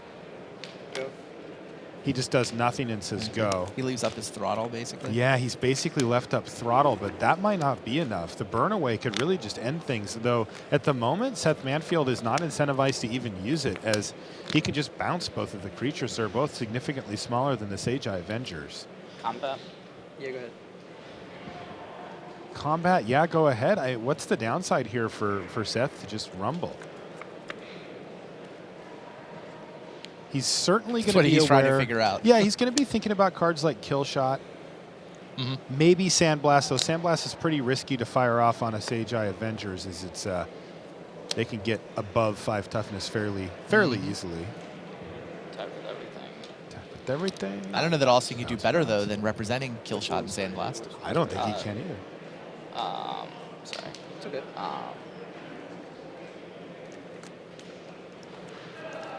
Oh, does Throttle actually fizzle the bounce ability? Yes. Right, since the Sage Eye only It will. There. only returns target creatures who have power less than, so Throttle can shrink the Sage Eye down to 0 power. That's right. Thus keeping a creature in play. Right, but the downside here is that I think he just immediately loses because Burn Away will kill the creature that doesn't trigger get bounce prowess. and trigger prowess, and that's just going to be the game here for Seth Manfield. Well, you're Still a reasonable line that Austin found. Yeah, perfectly reasonable. Yeah. And that is lethal damage. So Seth Manfield and his friends, the Avengers, show up and kind of womp Austin there in that first game. Austin had a perfectly reasonable draw, too. He had removal creatures, card draw. He had it all, but turns out that that 6-mana bomb for Seth kind of took over. All right, so we'll come back to one of our other feature matches after these messages. Start on your road to the Pro Tour by playing in a preliminary Pro Tour qualifier. With more than 2,000 WPN locations running events, you're sure to find one near you. Visit magic.wizards.com/pptq for schedules and information. Hunt bigger game by playing in a Grand Prix. These open tournaments feature the best players in your region as well as top Magic pros from around the world. Upcoming Grand Prix include Seville, Memphis, Vancouver, Miami, Liverpool, Cleveland, and Auckland. Visit magic.wizards.com/Grand Prix for the complete schedule. All right, back in the feature match area here. And why don't we check in on Kim Sang-eun versus Eric Froelich and see what they're up to over there. You can take a look at the feature match area. I see a Jesse Hampton down there as well. And it looks like we've got, well, there's a board state. Whisper of the Wilds. We saw Eric Froelich actually build his deck and draft it as well. And it's a kind of a middle ground Sultai deck, mainly with green and black. Yeah, it started out kind of bad. It got upgraded to solid when he got past a second Pine Walker. He also picked up the Sagu Mauler. Sagu Mauler definitely gives his deck some gas. He decided to splash blue into what was then just a green-black deck. I think that's a wild call that created that manifest creature. This could be bad. No, all right. So even though Ifro has 3 creatures at least that have 5 power when turned face up as a morph. Well, that's a manifest, not a morph. Oh, that one's a manifest. Thank you, Randy. I didn't notice that. Yeah, right if a away. wild call put it into play. You know, that still counts, though. Sure, it's just a lot less likely to be a Pine Walker or a Sagu Mauler. Correct. And Kim Sang-eun has not seen that yet either. So correct. That's a perfectly reasonable block from him. But it looks like that's not what it is. So Ifro with, a relatively unexciting board state here by the end of it. Can he find some more pressure? He's got Kim Sang-un down to 9. Found a morph. That's a big deal. Remember, he's got 5 mana thanks to the Whisperer up there as well. Wow, got an update from the back table. Stephen Murray of Scotland, who is currently 7-1, took down Zvi Mauschewitz with an Arc Bond. Oh. It's always a fun one. Oh. Often risky to end the game with Arc Bond. You're usually wrathing your team to get the lethal damage in. It's true. Also very hard for your opponent to do anything about. You ever seen anybody fire that off on a Typhoid Rats yet? Not yet. That's a thing.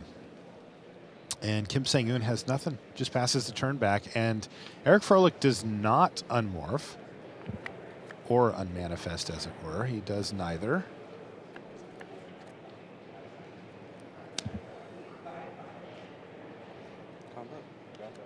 And he is going to enter combat, so looks like he's fine trading either of these. Yeah, Kim continues to block. Yeah, let's see what Efro has under This there. one's a morph, though. Is this a Pine Walker? All of his morphs are kind of it's scary. a Pine Walker. Crunch. Oh, but there's going to be a response here from King Sang, and he is not done with it. Is that Oh, it's a plant form. Oh, 6 mana, make a copy, and bounce your guy. not bad at all. Jeez. All right, so why don't we... it looks like they're kind of pausing here. As Yeah, it looked like Froelich Efro is might have reading. been... Efro had almost maneuvered things into a good board state, but now we're kind of reset. Yeah, I mean, he does get to just immediately replay the Pine Walker face down. If he's got a land, he can Yeah, even but his play opponent face has a up. Pine Walker now. Yeah, it's a lot less good when your opponent has one too. All right, why don't we jump back over to our main feature match here, Austin Bursavich versus Seth Manfield, and we don't want to miss anything on that one. Oh no, that King of the game Hill took table. a little while, but it was ultimately pretty quick once Seth Manfield got rolling. He's got a Sultai Skullkeeper to start things off, though. I see. Look at what he milled. Dig Through Time was his first card off, and Clever Impersonator is his other. So 2 pretty nice ones there. Wow, Jacob Wilson got Ojitai to win his first game against Jesse Hampton. A couple of 7-1s there as well from Pod 2. It's a good one. If you're going to spend 7 mana, Ojitai is a perfectly fine place to put it. And there's Salt Road Patrol now for Austin Bursavich.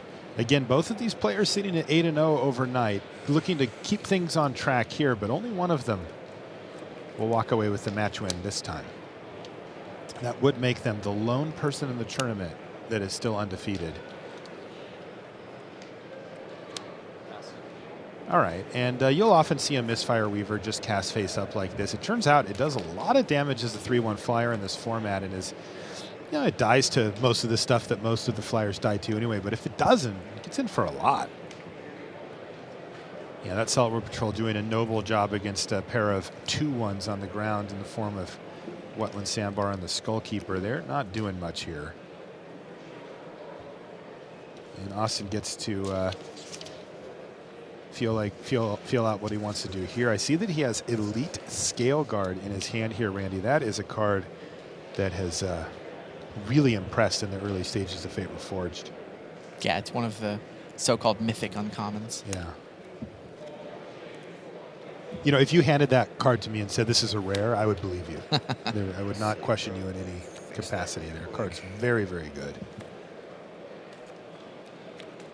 Now, generally speaking, it does a little more work when you're able to be assertive and beat down, but it's fine either way. And You bitter rev into another bitter rev? Yeah, it looks like he's starting to maybe chain them together. He could just want more action here, though. I mean, he's got enough cards in his hand to play a spell for the rest of the game that's meaningful. Pretty sure that Seth Manfield is okay with Austin taking a turn off here to play Bitter Revelation and just play a land. You know, there's Kieran a chance. Falconer's pretty good get, though. It looks like, yeah, he's going to take the Kieran and the Falconer. Yeah. He might have blown a sleeve there. But interestingly, Austin can go land Ripper here if he wants. Was that the right sleeve? That didn't look right. More of these. I don't know if I have them. Oh, wait, yeah, I think I do. Nope, those are the old ones. They only gave us 40. Yeah, they only gave us 40 today. The Ugin one. Players are given free sleeves when they show up for the draft, which is kind of nice. I mean, Wizards make sure everybody's got sleeves, but everybody got 40 sleeves, and Austin has now split one. So They'll have to figure out what to do about that if there's a game 2. They'll grab another. Sure, there's more in the another building sweet somewhere. Ugin sleeve. So he does go land Ruthless Ripper. Those are sweet Ugin sleeves. Yeah, they are. Yeah. And here comes the damage. Oh, it sounds like Efro got it done in that game. Ah, Reach of Shadows on the copy of Pinewalker cleared a path, so Eric was able to win. It's just what he does, right? Drafts decks that are good. Sometimes he gets great decks and just smashes, but then he gets kind of merely solid decks and just wins anyway. Well, as Rashad would say, not just good. Good enough. Good enough. Siege Rhino makes its first appearance for Austin Bursavich. 3 cards? That is actually an important concept, though, when you're drafting is, sometimes that's what you need. You just need a puncher's chance. You know, as we say, you draft cards that can get the job done, and you put yourself into the games, and you put yourself in a position to be able to outplay your opponent, as opposed to going crazy and trying some strategy that could just completely come off the rails for you. You just draft a bunch of, solid middle ground type cards, and sometimes your opponent stumbles on mana, and your solid curve just beats them. All right, that's a bring low to take down the Alabaster Kirin. That's going to keep that Misfire Weaver attacking in the air for Seth Manfield, and he's got a nice little clock going. Austin's down to 13. He's going to take at least 3 in the air here. I like the way Austin did not run out the Siege Rhino there. A lot of people would have been tempted to just Windmill Slam Siege Rhino, right? Yeah. Rare, awesome card. He's got the mana for it, but he looked over and he saw Untapped Islands, and I think he sniffed out that cancel that Seth Manfield is in fact holding. And I don't think that Seth is going to give him an opening. Yeah. Here's Hordling Outburst with suspiciously 3 mana untapped again. Yeah. All of it blue this time. Go ahead. Yeah, I like Austin's play there too. He really does need to worry about this Misfire Weaver. Even if he was to stick the Siege Rhino, that would be a nice tempo swing for him, but still going to be difficult for him to swing the race back as long as the Weaver gets to keep just hitting him in the air every turn. And there is a possibility. Let's see if Manfield will bait, bite. though. Yeah, I'm Feels curious like he's testing him. if he's going to hook one here. Does that resolve? Yes. And now he's going to go for the Rhino because he feels like he can actually get it through. Wow. And What Seth Manfield patience is from now Seth. thinking here too. Seth is trying to figure out, maybe I can just beat Siege Rhino. Honestly- I've got my 3-power flyer. Yeah, it's possible. But- It's unlikely. Yeah. The Drain 3, the 4/5 trampling body that he doesn't have great blocks for. Seth played that great. I love Abzan Falconer. How do you not cancel Abzan Falconer? Patience there is kind of impressive. It really was impressive. Falconer's really good. I mean, he has a crippling chill, so he can deal with Falconer for Oh, well, that's why. a little while. It's a long while because He's it gotta doesn't get do in anything 4 now. hits though. Maybe Yeah. 3 hits and 1 Alpha Strike where the tokens get in that last point. Yeah, I think that's his game plan. And he's going to use the crippling chill immediately. That's going to keep the Falconer from even getting a token next turn. Oh, he's got double crippling chill here, so this is going to open up an all-out swing here from Wow. Manfield. A big turn for him. The Skullkeeper's going to trade off with the Ripper, but that's 3, 5, Jeez. 6, 7, 8 damage, and that clock went from 3+ to 1. Wow. And that's it. Seth Manfield, ladies and gentlemen. Wow. I was worried about the Yeah, you're hostilities, which I knew. Yeah. King of the Hill. Last man standing at 9-0. That was impressive. It was. 2 Abzan guides. My man is pretty good. All right, let's take a look at our back table here. On your left is Jesse Hampton, and on your right is Jacob Wilson. These players have played together and tested together in the past as well. So they're going to be quite familiar with each other's game plans. They both here. have modern top 8s on their resume, right? Modern Pro Tour top 8s? Yes, different tournaments, but yeah. And Jesse Hampton. It feels like Jesse's on. Yeah, so it looks like no cards in hand here for Wilson. And with Jesse holding a Hooting Mandrills now with 2 cards in hand, you got to figure like this game's going to end quickly unless Wilson comes up with something. That Mandrills will take apart your life quickly. And unfortunately, the That's Herald where that of Herald of Anafenza Anafenza wound up. Yeah, it's a little slow at this stage. You know, you get it down on turn 1, maybe turn 2, and you can start doing some work. But at this point, it's going to be woefully slow here. There's Hampton. Qualified for this with the Grand Prix Nashville win, right? Indeed. Interesting to see if he manages to get himself back onto the gravy train. He was well ensconced on the Pro Tour, had all the pro points, kind of slipped off, but... He hasn't been traveling as much. Right. Doesn't feel like he slipped off because he wasn't good enough. It feels like he just wasn't traveling with a lot of Grand Prix. And He's a menace of the PTQ scene back in Seattle as yeah. well. It's kind of like, well, We've got 6 PTQs this season. 1 goes to Hampton. We'll split up the rest among us. Ooh, yeah, this is getting out of hand pretty quickly here. And this is going to put Wilson actually down to 1. The Grand Prix National story is awesome, too. Jesse, yes. There was a weather delay where he landed in North Carolina, which is not exactly near Nashville, Tennessee. And that's going to do it, by the way. Hampton does pick up that game, though that's only forcing a game 3 here as Wilson was up again. So Jesse's flight lands. There's snow. His flight to Nashville is canceled. So he rents a car and just starts driving. This is 11 p.m. Friday night. It's about 400, maybe 500 miles to get from Raleigh, North Carolina, something like that, to get to Nashville. He just all night drives through the snowstorm. It's a team GP. You can't let your teammates down. He's got to get there. So they're registering the pool without him. Like, he shows up halfway through deck construction, having had no sleep, but he got there. Didn't let his teammates down, and then they go on. They win the whole Grand Prix. Yeah, he kind of trudged his way through the whole day one. They kind of carried him a little bit because he was out of it, but it's funny. And you know, I'll say, you know, being from the Seattle area, the same area where Jesse's from, we don't know how to drive in the snow. When it snows, we just stay home. And I asked him how bad the snow was, and he said, I couldn't see out of the window. It was a blizzard. Like, he really came through for his team. I asked him if he would do that if his team wasn't there, and he said no. He said, oh, yeah, individual GP, there's no way. Yeah. All right, let's take a look over here at Eric Froelich versus Kim Sang-eun here. We saw sort of the middle part of the first game. That was Ifro that ended up winning that game. And he looks like he's off to a decent start here as well. Krumar Bonkin's got a counter on it looks like. And there's also a Mardu Skullhunter and a Merrick Nightblade joining the table. And Kim Sang-eun down to 5 here with just a morph in play. Looks like we're pretty deep into this game at this point. 7 lands on Ifro's side of the table on Eric's side. He's ranked number 11 in the world right now. And he's been consistently in the top 25 for a long time now.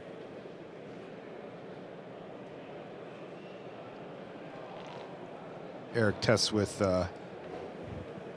sort of the new revamped version of the original Team Channel Fire with Team Channel Fireball team with face-to-face games, adding 4 or 5 people to that lineup.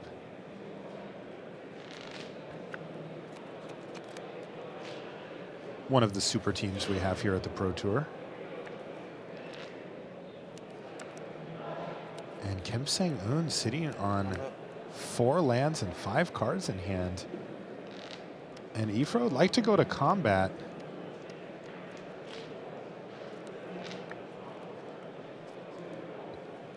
And I think we're going to see Will of the Naga here. There it is.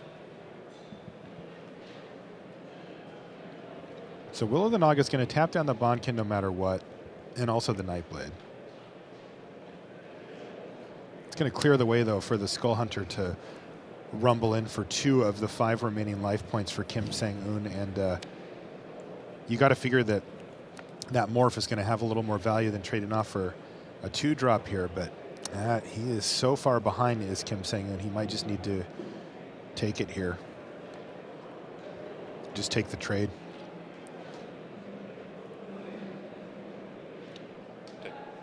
He's going to take the damage, go down to 3.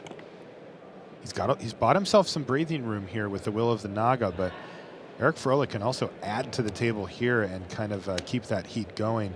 He does, but not in the way that he'd like. Whisper of the Wild's an extra mana producer for him, but unfortunately not much of an attacker at O2. So Eric Froelich is looking to close out this game, and Kim Sang-eun has only a couple of turns. Right, and the match. And there's a Wetland Sandbar. And there's an attack from Kim Sang-eun. So remember, Eric Froelich also on 7. Kim Sang-eun's at 5, down to 3 now. So this is a near race situation. Very tight end of game scenario here. Oh, Ancestral Vengeance. That is going to... Card looks great right here. Kill your blocker. So he's going to get to put... So yeah, basically, it gives the creature -1/-1. That's what... he was Sagu Mauler under there. Now we can see why he was trying to protect that. But Right. So basically, it has two effects when you play Ancestral Vengeance. You get to the enchantment itself gives the creature -1/-1. So you're actually playing it on your opponent's creature. But when you play it, you also get to put a +1/+1 counter on one of your creatures, and that did it. That was a lethal attack. Yep. Whisper of the Removed Wilds the blocker can and attack. pumped up a creature to get the 3 power. So the perfect play there from Eric Froelich, and that earns him the match. So Ifro is going to improve to 8-1. Kim Sang-eun is going to drop to 7-2, so still in solid position. As we jump back over to Jesse Hampton versus Jacob Wilson. Jacob is playing Mardu Charm, and he's making the 2 tokens. Oh, but Jesse has Harsh Sustenance, and that is going to take down one of them. Even with only 1 creature on the battlefield, Harsh Sustenance still does 1 damage. Now, those tokens got first strike, so they were actually going to just eat the morph. They were going to kill it, and he's going to get to keep the tokens. But instead, 1 token dies to Sustenance, the other one gets killed by the morph, and Jesse gets to 1-for-1 with that card. So, moving forward for Jacob Wilson here. Yeah. The Grand Prix Nashville teammates battling here. Matt Nass was their 3rd, by the way. And there's a manifest from Soul Summons on the table for Jacob Wilson. He has not done anything for this turn other than play a land and say go. Jesse has no fear whatsoever, though. He attacks with his morph. And we can see why. It was a Ruthless Ripper. He's going to reveal Orc Sure Shot to it. Let's see what Jesse had under there. He just had a land and, Jacob, and Jesse's going to play Orc Sure Shot as the follow-up. And this could definitely change the way this game plays out, as Jacob Wilson is now going to have to look at his creatures and figure out, well, which ones survive 1 creature entering the battlefield for Hampton, which ones survive 2. Well, Witness of the Ages will survive 4. Thank you very much, or I should say 3. And so he's played now a big 4/4, which is going to basically keep that Orc Sure Shot back potentially, and also is just very difficult to take down. So perhaps not your ideal turn 6 play in this format, Witness of the Ages, but Wilson will certainly take it here. Yeah, it's the kind of card that it gets the job done. Sometimes you just want a big body to morph. Bear's Companions. Sorry, never mind. So Hampton is in the tank now. He's got his 5 mana up and his Orc Sure Shot going. He's got to try to figure out how he wants this turn to go. He's going to turtle up. So this game might take a little while from this point on. He's got Meandering Tower Shell on the battlefield. It's a 5/9. You can take a look at it on the side of your screen there, but it probably won't be doing much attacking anytime soon. And in fact, it'll be doing absolutely none. Smite the Monstrous is going to take it down immediately, and it's going to enable an attack from Jacob Wilson, who crunches in for 4.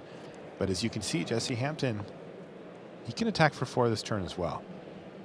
On the back table, by the way, Stephen Murray followed up a Bear's Companion with an incremental growth. Oh, my So he is putting the screws to Zvi Malshewitz in Game 3 of their match. Not over yet, but looking good for the Scotsman.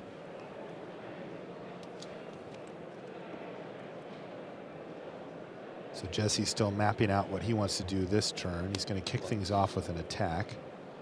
No blocks, 4 damage to Wilson.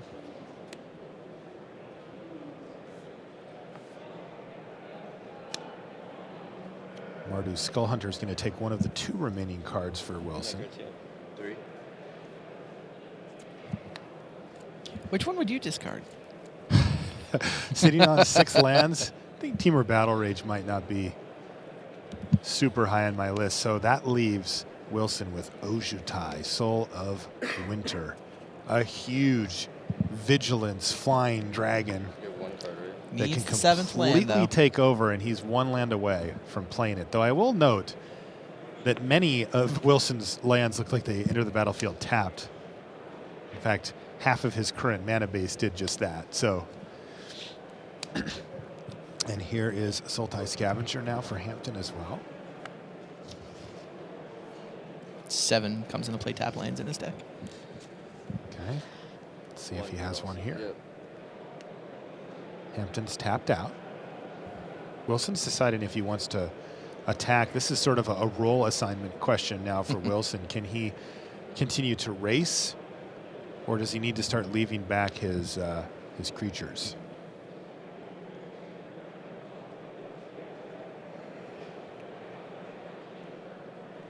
Hampton's got a throttle in hand. Wonder what Wilson drew for the turn.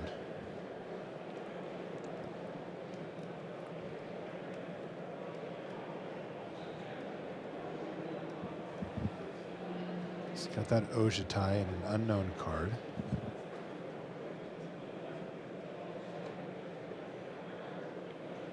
Wow, in that back table, it sounds like Zvi found a Smite the Monstrous, but Stephen Murray had Keru Spell Snatcher. Oh, to steal it? To steal it. So he's got one floating. Nice insurance plan. And it looks like the play ended up being nothing for Wilson. He neither played a spell nor attacked. We're going to get a look at what that card is just for our sake. Was it a Wandering Champion? I didn't see it. Only got to see the corner of it, but we'll have it up on our hand viewer in a moment here as our spotter puts it in. It was Wandering Champion. Wilson deciding not to play it. Doesn't do a whole lot on this board, especially against Orc Sure Shot. That's right. It just ends up being food too often. It does make Jesse Hampton's turn interesting, though, because now with all that untapped mana, he has to really kind of figure out what it is that Wilson could be up to here. The attack with his Sultai Scavenger, even if you think that Wilson might have a kill shot or a sandblast, still seems like you just got to make him show it to you. But he could also offer trades on the ground, and he's going to. It's an easy trade, though, for Jacob Wilson, because now it essentially lets him cast that champion from his hand. But what's this from? Hampton's got a nice follow-up as well, Hooting Mandrills. He decided, I'm just going to trade off here and go for it. And a decent draw. Not the 7th land, but a Hill Giant. Right. So he finds a Hill Giant in the form of Mardu Warshrieker, and he gets to play the Wandering Champion as well. And he's got a nice little board state here. Doesn't match up particularly well against Hooting Mandrills, unfortunately, for Wilson, but he's at 14. He can take a hit here. Yeah, I mean, double block would kill the Mandrills, but he loses both his creatures. Yeah, it's just not a great matchup. It is a possibility. It's also, he would get completely blown out by Throttle there in this scenario. True. Stephen Murray did win that last match on the back table against V. Master the Way, got the final damage done. What was the play there for Hampton? Gurmag Angler. Jeez. The modern More staple? Fatties. Yes, modern staple, Gurmag Angler. Not about modern staple. Pat Chapin's deck was cool, but it also 0-5'd. Okay. He went from 3-0 the draft to miss day 2. Okay. Not sure it will show up as a staple after that performance. So Wilson's in a tough spot here. He has not been able to hit that land to cast Ojutai, and he has fallen woefully behind on board now. Oh, Reach of Shadows, though. He seems like he's too far behind. It does feel like that, especially since Hampton just shipped with the whole entire team here. He can kill a 5/5 or a 4/4 Trampler, but he's still taking the rest. Yeah, I mean, he can great blocks. He can trade with Skull Hunter. He could eat Skull Hunter, chump block the Gurmag Angler, kill the Hooting Mandrills, and take 3. He takes only 3 damage total in that sequence and gets to keep his Mardu Warshrieker. He does lose his Wandering Champion in that scenario and leaves Hampton with the 5/5 Gurmag Angler, too. It's not bad. So a lot of decisions here, but let's remember that Hampton is sitting on a throttle here, and he could really mess up the plans here. Yeah, but I think Jacob has to assume he's going to draw the land he needs. Yes. So he looks like he's lining up your play. I mean, he might prefer to use the Reach of Shadows on the 5/5 rather than the 4/4, but the Trample's very relevant here when he's in chump block mode. Totally. So it makes sense to kill the Mandrills. Yeah, he's set up to only take 3 here. I'm not sure Throttle does all that much. No, it doesn't do much here. The problem that Jacob Wilson is going to have is, assuming he does hit the land and play Ojutai, the Throttle does quite a bit there. Right. Because the Gurmag Angler can just attack into it freely, and same thing with the Sultai Scavenger. So Not a great spot here. And is there even more pressure from Hampton? He has just been laying on huge creature after huge creature. Mandrills. No pressure yet, Okay. but we'll see if we can find some. So Bitter Revelation, another card really that Wilson just does not want to see from his opponent. 2 lands. Oh, is no. that a Rakshasa's Secret? It is a Rakshasa's Secret. He could get very aggressive Do here. you keep land secret, he though? could easily go land secret and just get that last card out of his hand. If Jesse thinks he that keeps it's a the other bomb, two. he could. What did he keep? He kept land and... Hooded Assassin. He's going to put a... Oh, geez. To kill the War Shrieker. Yes, to kill the War Shrieker. Yeah, that line looks great. In fact, it means that Throttle in Ojutai hand. is not relevant at this point anyway. So if he went land Ojutai, that would be it. All right, there's And the the handshake. happens. So Jesse Hampton is going to stay at X and 1. In this case, it's going to be 8 and 1. And that's going to put Jacob Wilson at 7 and 2 to start off his day. So great stuff down there. Do you think Jacob regrets helping Jesse get qualified for the Pro Tour Yes. by winning a Grand Prix alongside him? Yeah. I don't think you regret that. Where are your allegiances, honestly? Although I will say that, probably also thankful that Jesse made the drive. Sure. That Sure. was a GP win. So Yeah, absolutely. Those I'm don't pop obviously up kidding. too often. Yeah, but Yeah, no, those guys. And you know what? If you're going to have to lose to the Pro Tour, you'd rather lose to a teammate, right? I was going to ask you that question. Oh, if you tell me I'm going to lose, I absolutely prefer to lose to a teammate. Even in the moment? Well, you don't ever want to lose. See, I started with given that you're going to have to lose. Sure. Yeah. But then you'd rather have it be to a teammate. Yeah, no, mostly you hate getting paired against teammates because it means one of you has to lose. Right. That's why, you see the draw, the pairings come out. I've got to play my teammate. And I don't know, actually think they tested together for this event.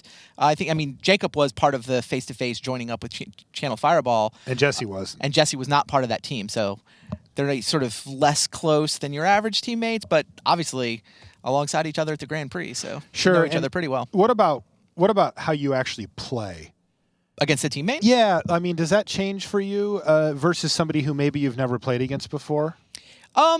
It changes a little bit. The games tend to be a little friendlier, right? You're not sort of watching every edge to make sure but they're not trying to get away with something, or there's usually less mind games in a match between teammates. Occasionally you get the teammates that'll go after. that go to the other extreme. But what about after it's over? Is there an etiquette? Are you allowed to be at dinner and be like, yeah, well, I smashed him. might not have made day 2, but only jokingly. Only jokingly. Only jokingly. You don't They want to do get sting any a little bit. animosity going at the team level. Definitely not. If you can hope not to. Yeah, that makes a lot of sense. But like we said, these players aren't actually teammates for this event, though they are quite good friends and they play a lot. Quick recap also from the rest of the feature match. Eric Froelich beats Kim Sang-un. So Ifro, 8 and 1. Of course. You're not surprised, Wouldn't have are expected you? anything else. Yeah, that's a pretty safe line there. Now, between Svi Moshowitz and Stephen Murray, Steven got it done. Steven got that done, right? His Kiru Spell Snatcher ultimately finished the job. All right. I've got Tim Willoughby down in the feature match for a quick interview. Let's send it down there right now. Hi there, I'm Tim Willoughby down in the feature match area with Jesse Hampton. Big win for you there, Jesse. And you're not a teammate with Jacob for this tournament, but you were teammates just very recently, right? Yeah, for Grand Prix Nashville, we teamed up. Well, they just invited me, because their normal third teammate, Sam Party, who tested with them, couldn't attend. So I was teaming with Jacob and Matt Nass, who are both very good players, both on channel. I was it's a good opportunity to have a good shot at winning the event or doing well, which we ended up winning, which was great. And of course, that very important about, these days getting on the Pro Tour, harder than ever, being able to get that shot back on the Pro Tour and clearly converting really, really well in this event, certainly. Yeah, I do like playing on the Pro Tour. I don't like qualifying for it, attempting to. It's really hard to qualify. So I was happy to be able to attend this. I didn't test, this is my second draft, but I did a lot of cons drafts, so 2 of the packs are cons, so that definitely helps. And also, I'm playing 4 colors in this draft, but usually I end up playing 2 colors, and that's you're in almost every format, so you're incentivized to do it in this format as well. It helps to be a 2-color deck, so that definitely plays to my strengths. So would you say that even though you've not necessarily played quite so much with Fate Reforged, that you're kind of in your comfort zone right now? Yeah, I love limited. I was so happy the team GPs are not like unified constructed or something, because limited, you really can. You can draft a deck instead of drafting individual cards, and obviously there's going to be bomb rares. Like he had the Mythic Dragon, which would have I lost to game 1, and I would have lost to pretty much any of the other games because I have no answer to it. -2, like a tandem of removal spells, but that's like corner case. So I just like that you can draft a deck, and like I have a lot of Delve synergy, so that right now, so it's just I don't know, I just love limited. I was actually watching your draft during the draft that was happening. I know that everyone got a chance to see some of the other drafts at the table live. You had kind of an interesting first pick, because a lot of the time the rare seems to be the sort of consensus pick in Fate Reforged. But tell us a little bit about the choice that you had to make. Well, I never seen the card before, the rare. So I read it, and it's the 5-mana 3/3 that when it attacks, I'm not sure the name of the card, Flame Rush Rider. It attacks, you get a clone of a creature you have in play. Another creature, not itself, I believe. And then it has dash for 4. So I was like, this card's reasonable. I personally don't like aggressive cards that much, and it seems pretty aggressive.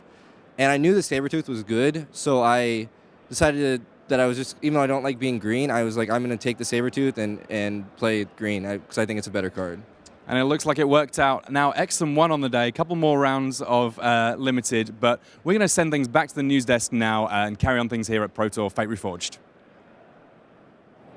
Thanks so much to Tim Willoughby and to Jesse Hampton. A great guy, great fun on the Seattle Magic scene. Well done to him. So why don't we take you to the master scoreboard here after round 1. Still results coming in. But let's show you the top of the table as things stand right now. Now, every result on here is in. So these 20 have finished off their round. Seth Manfield, you saw defeating Austin Bursevich to become the last man standing. Generally speaking, the last undefeated player does go on to make the top 8, so he's in with a great shout there. Alexandra Bono won his match to go to 8-1. Eric Froelich, you saw, go to 8-1. Matt Oldeker in his first Pro Tour at 8-1. Jelga Wiegersma has that draw, so he's on 22 points right now. 3 points for each win, 21, and that 1 point for the draw. Now, I got a tweet from an Italian player who said, can I pronounce this next player correctly? It's not Esposito, it's Esposito. So there you go. Roberto Esposito is in 7th place right now. Thanks for that. I would say who I'm thanking, but I'd probably get your name wrong, and then I'd be in trouble again. Park Jong-sung, 7-2. Poland's Maciej Janik having a terrific run. He has a very strong win rate in a fledgling Pro Tour career. Now, Frank Karsten falls to 7-2. That's because Matt Oldeker beat him. Yuki Ichikawa is 7-2 right now. Also, Marco Camelluzzi, one of the 3 Italians who started off so strongly. Kim Sang-young, Del Moral Leon. You see Joe Larson at 7-2. Pierre Dajon amongst the others there. Why don't we go on to our next list on the leaderboard? And some of these results still waiting to come in. Now, of course, we know what happened in the feature match area with those. You know that Stephen Murray is a winner and is up to 8-1. You know that Sven Moshowitz is up there. So you know what's going on there. Jacob Wilson, you see there, he really following him throughout the weekend in the top 25. Once you get to the 6 and 3s, the likes of John Finkel, he lost his first round. David Ochoa lost his first round to fall to 6 and 3. They really cannot afford any more losses for a long time to come. But the 7 and 2s, they have a loss to give. So that means the likes of Li Shi-chan and Paul Rietzel, they are in good shape at 7 and 2. All right, so that's where we are as we're closing in on the back end of round 9 here at Pro Tour Fate Reforged. Yesterday, we took some time to look at the Magic Online draft archetypes that were about knowing your enemies. Well, this time here in part 2, it's time to know your clans.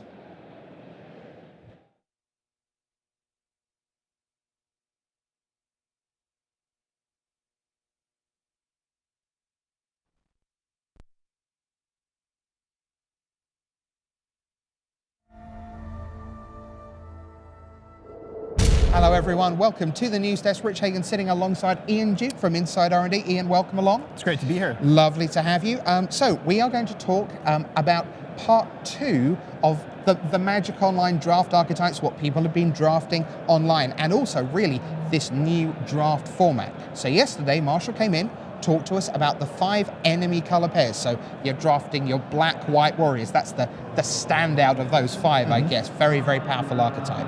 But fundamentally, well, we're in a world of clans, and that means 3 colors. So we're going to explore those together for you now. Yep. So why don't we kick us off with what is one of the staple modern archetypes, black, green, and white. Let's take a look at the Abzan. Yeah, so Abzan picks up the new bolster mechanic, which works really well with Outlast. Of course, we've seen many of the Outlast creatures key off of +1/+1 counters, granting keywords to your other creatures, and bolster is another way to get +1/+1 counters onto your creatures. So why don't we take a look at the top 5 commons that are being picked in Fate Reforged drafts. These are amongst draft winners. Now we choose 1st to 5th pick because obviously you're going to choose fantastic rares or mythics potentially if they're going to fit in your deck. But the meat and potatoes of every draft format is the commons and the uncommons. So this is 1st through 5 among your draft winners on Magic Online. What stands out for you there, Ian? Yeah, so Sandstep Outcast, this is definitely noted as one of the top white commons here. Often you'll play it just to get 2 bodies for 1 card, including a 1/1 Flying Spirit token. However, you can also have this creature enter the battlefield with a +1/+1 counter, which works really well with all your Outlast synergies from Khans of Tarkir. So then you've got Harsh Sustenance, Reach of Shadows, removal, Sandblast removal, and then you've got the green card, Whisperer of the Wilds, which is super popular. Yeah, we've talked a lot about how important 2-drops are in this format. They're relatively scarce, and it's a format dominated by morphs, which come down on turn 3. So anytime you can pick up a quality 2-drop for your deck, you're really, really happy about it. Whisperer of the Wilds, not only does it come down on turn 2, but it also accelerates you into your more powerful plays. Abzan decks tend to have a lot of powerful high end, and just getting to that a little bit faster is really, really helpful. All right, let's move on to the top 5 uncommons in Fate Reforged. There we go. Yeah, so at Uncommon, we have Elite Scaleguard, one of the premier uncommons in Fate Reforged, regarded by many players as the top uncommon. Just, again, works really, really well with your +1/+1 counter synergies, works well in both an aggressive or a defensive deck, just absolutely a premium. All right, and then, well, it's a 2-set draft format, which means that Khans of Tarkir is involved. Let's look at the commons and uncommons from Khans of Tarkir, most popularly drafted for the Abzan. Yeah, we have some mainstays here like Abzan Guide and Armament Core, heavy hitters that come down later in the game, really, really powerful. Abzan Guide gaining you life, which is really what an Abzan mid-range deck wants to do. So that's the Abzan for you. So we move on now to the red, white, and blue, and that means it's time for the Jeskai. Let's take a look. So what are we trying to do here? Yeah, so Jeskai decks, the prowess mechanic is the core to these decks here. You really want to mix creatures and spells together in the right ratios here, and Fate Reforged really helps you do that by adding spells that manifest. So they function as creatures, but they also trigger your prowess. Yeah, there's no doubt that when I played with Manifest at the pre-release, it felt so smooth when I was playing Jeskai. Yeah, it feels good, doesn't it? Oh, hey, look, it's a spell that's a creature. Yep. Genius, so good. Let's take a look at the top 5 commons then in Fate Reforged. Yeah, so Sandstep Outcast, again, we talked about Aven Surveyor is a card I want to just mention here. One of the top blue commons for sure. It's really a tempo card at heart, which is what Jeskai wants to be able to do. A lot of the creatures in this format are relatively expensive in terms of mana. Morph creatures cost a lot to play and then turn face up. Bouncing one back to the hand gives you a huge tempo swing. Let me ask you about Aven Surveyor from an inside R&D perspective. Yeah. The ability of bouncing an opposing creature or returning a creature to hand is something that's been around in Magic since the beginning. We think classically of Mana War, which is 3 mana, and we think of Mistraven at 4 mana, and now here we are, Aven Surveyor at 5 mana. Obviously, when you pay more for the same thing, in a sense, we feel, oh, that's worse. But explain to us why, within its own time, each of those turns out to be terrific. Yeah, so throughout Magic's history, creatures have become more and more important over time. R&D is really focused in on one of the most fun parts about Magic is attacking and blocking with creatures and how to plan out your combat. And so we've shifted the focus and the power a little bit more toward creatures. As we've done that, these unsummoned type effects have become more powerful than they once were in Magic's history. All right, so let's go on to the top 5 uncommons in Fate Reforged for the Jeskai. Yeah, so Wild Slash, just a great removal spell. Importantly, can take out morph creatures for just 1 mana. Valorous Stance, we saw this in Eric Froehlich's drafts earlier. Just another premium removal spell, very flexible, can do multiple things. And then running down the line here, Mistfire Adept, just one of the best blue uncommons here. Prowess, gives your creatures flying. Elite Scaleguard we mentioned, Pyrotechnics, another premium removal spell. Let's take a look at Khans of Tarkir then for the Jeskai. What do we have here? Again, some classics like Jeskai Charm, Jeskai Wind Scout, one of the best prowess creatures with flying there. Mystic of the Hidden Way, a tempo card can help you get through with unblockability, and just rounding out with some solid creatures, Seeker of the Way, Highspire Mantis, a couple more removal spells. All right, so that's Abzan and Jeskai. Our third clan, we're going to delve deep into Sultai. Yeah, so Sultai is all about using the graveyard, and this is another deck where you really want to balance out some ways to get cards into your graveyard with some ways to be rewarded for that, particular delve cards. So why don't we take a look at the top 5 commons that are being drafted right now on Magic Online. Yep, so we talked a lot about Aven Surveyor, also really good in this deck. Some great removal spells, Reach of Shadows, one of the best commons in Fate Reforged. Whisper of the Wilds, great 2-drop, accelerates you. And Ethereal Ambush, the blue-green enemy-colored common, just a solid way to get a couple of creatures into play at instant speed. How aware is R&D for cards like Ethereal Ambush, where basically I'm sitting there, I've got 4 cards in hand, I've got 5 mana up, I pass the turn. There's an awful lot of things that can go wrong for the other side of the table. And how much effort do you go into making sure that there are choices for the opponent to make when their opponent has passed the turn? Because sometimes you sit there and you go, yeah, you've either got Ethereal Ambush or you haven't. Those are the only 2 possible outcomes here. I don't really know what to do. Am I meant to not attack?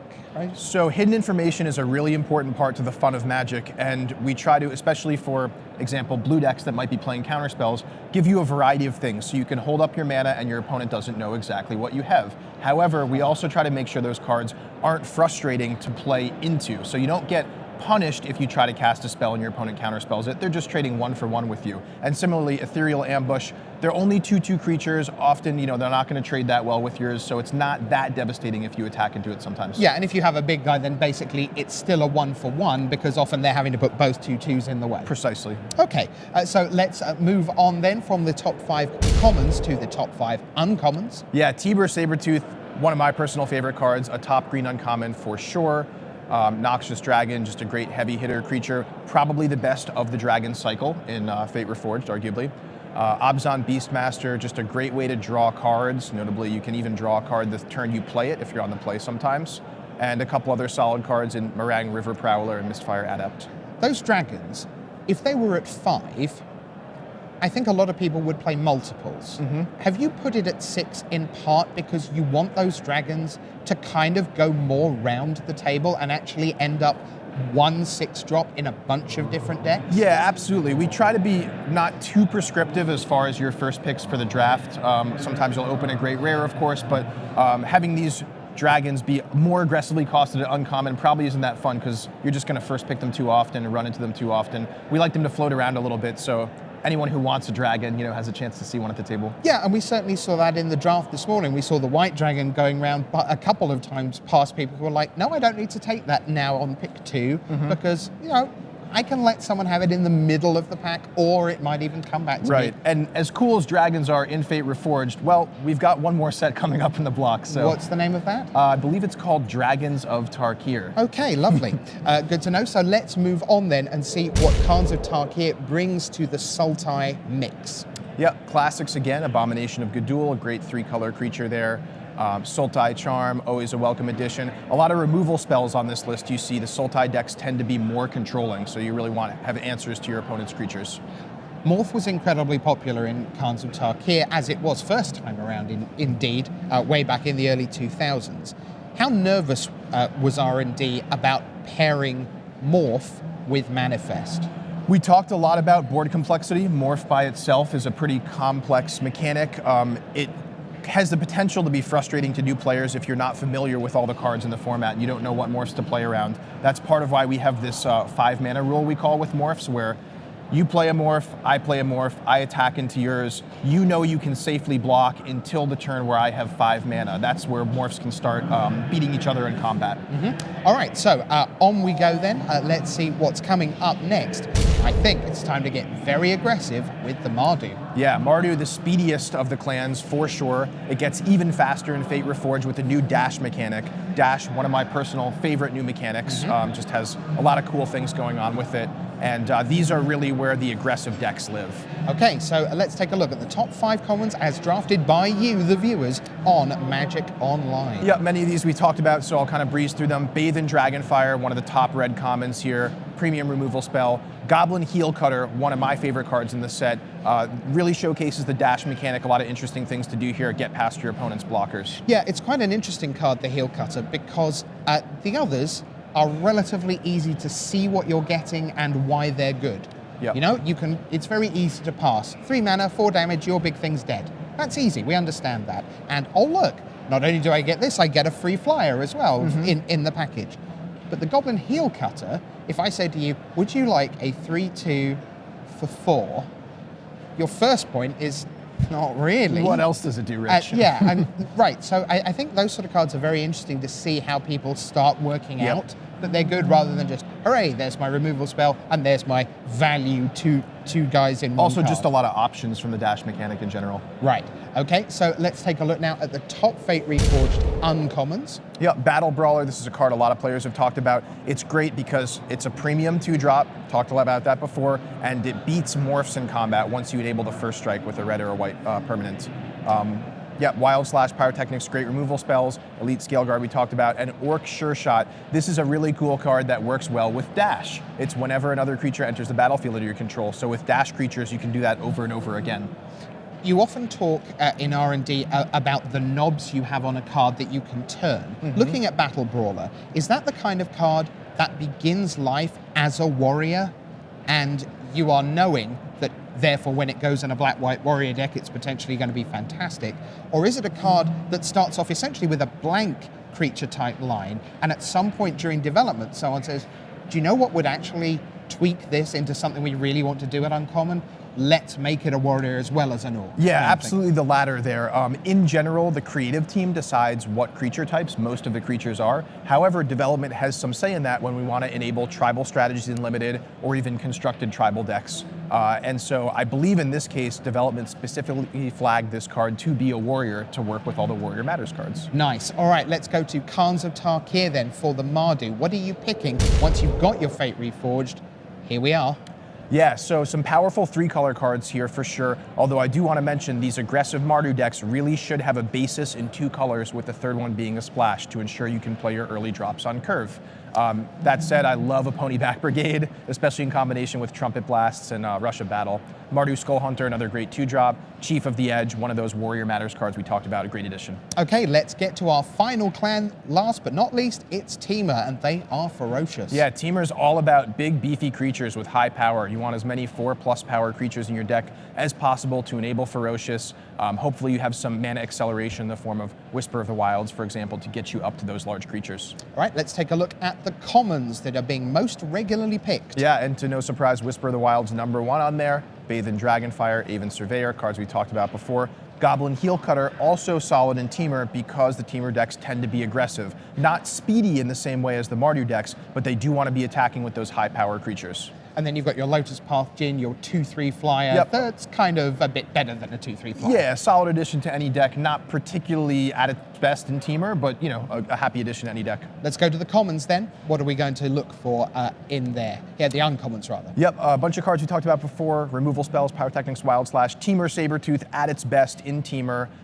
Ensures that you're always going to have a 4-power creature on the battlefield. Very difficult to remove. Can rebuy things like Bear's Companion, which is really cool.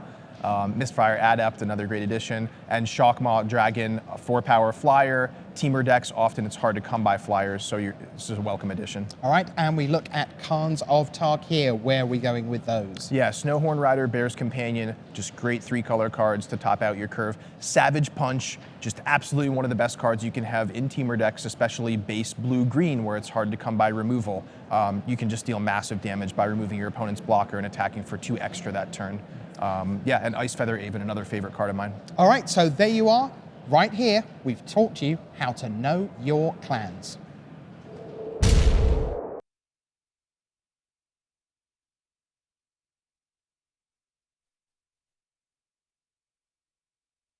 News is that the players are ready. It is time right now for round 10 of Pro Tour Fate Reforged.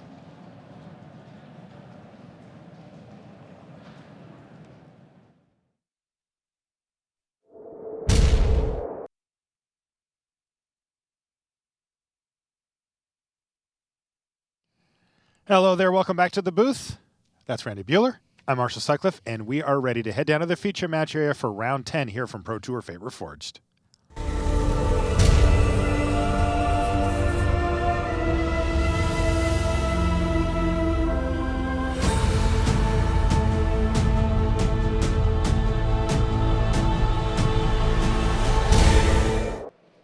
Hello and welcome to coverage of Pro Tour Fate Reforged. I'm Marshall Sutcliffe in the booth with Hall of Famer Randy Bueller, and we are ready for round 10 action in our feature match area. You can take a look at it. Our main feature match features, well, another Hall of Famer. Oh, yeah. Paul Rietzel, sitting at 7-2 in the tournament, so nicely positioned, but needs to keep racking up wins to keep himself in contention for top 8.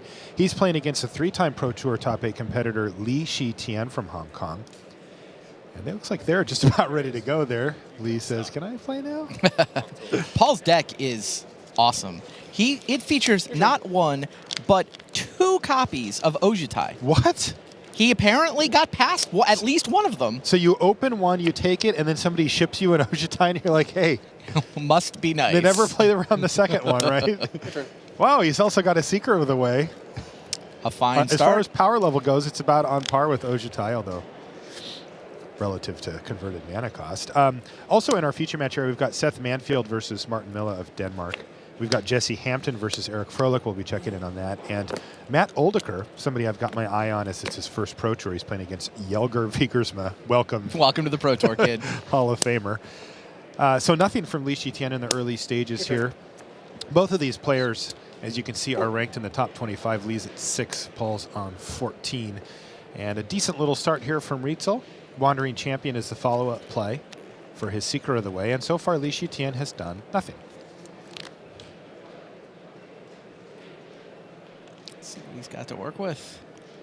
Uh-oh. No third land? Uh-oh. Is he deciding what to discard right now, Randy? Yeah. Ugh.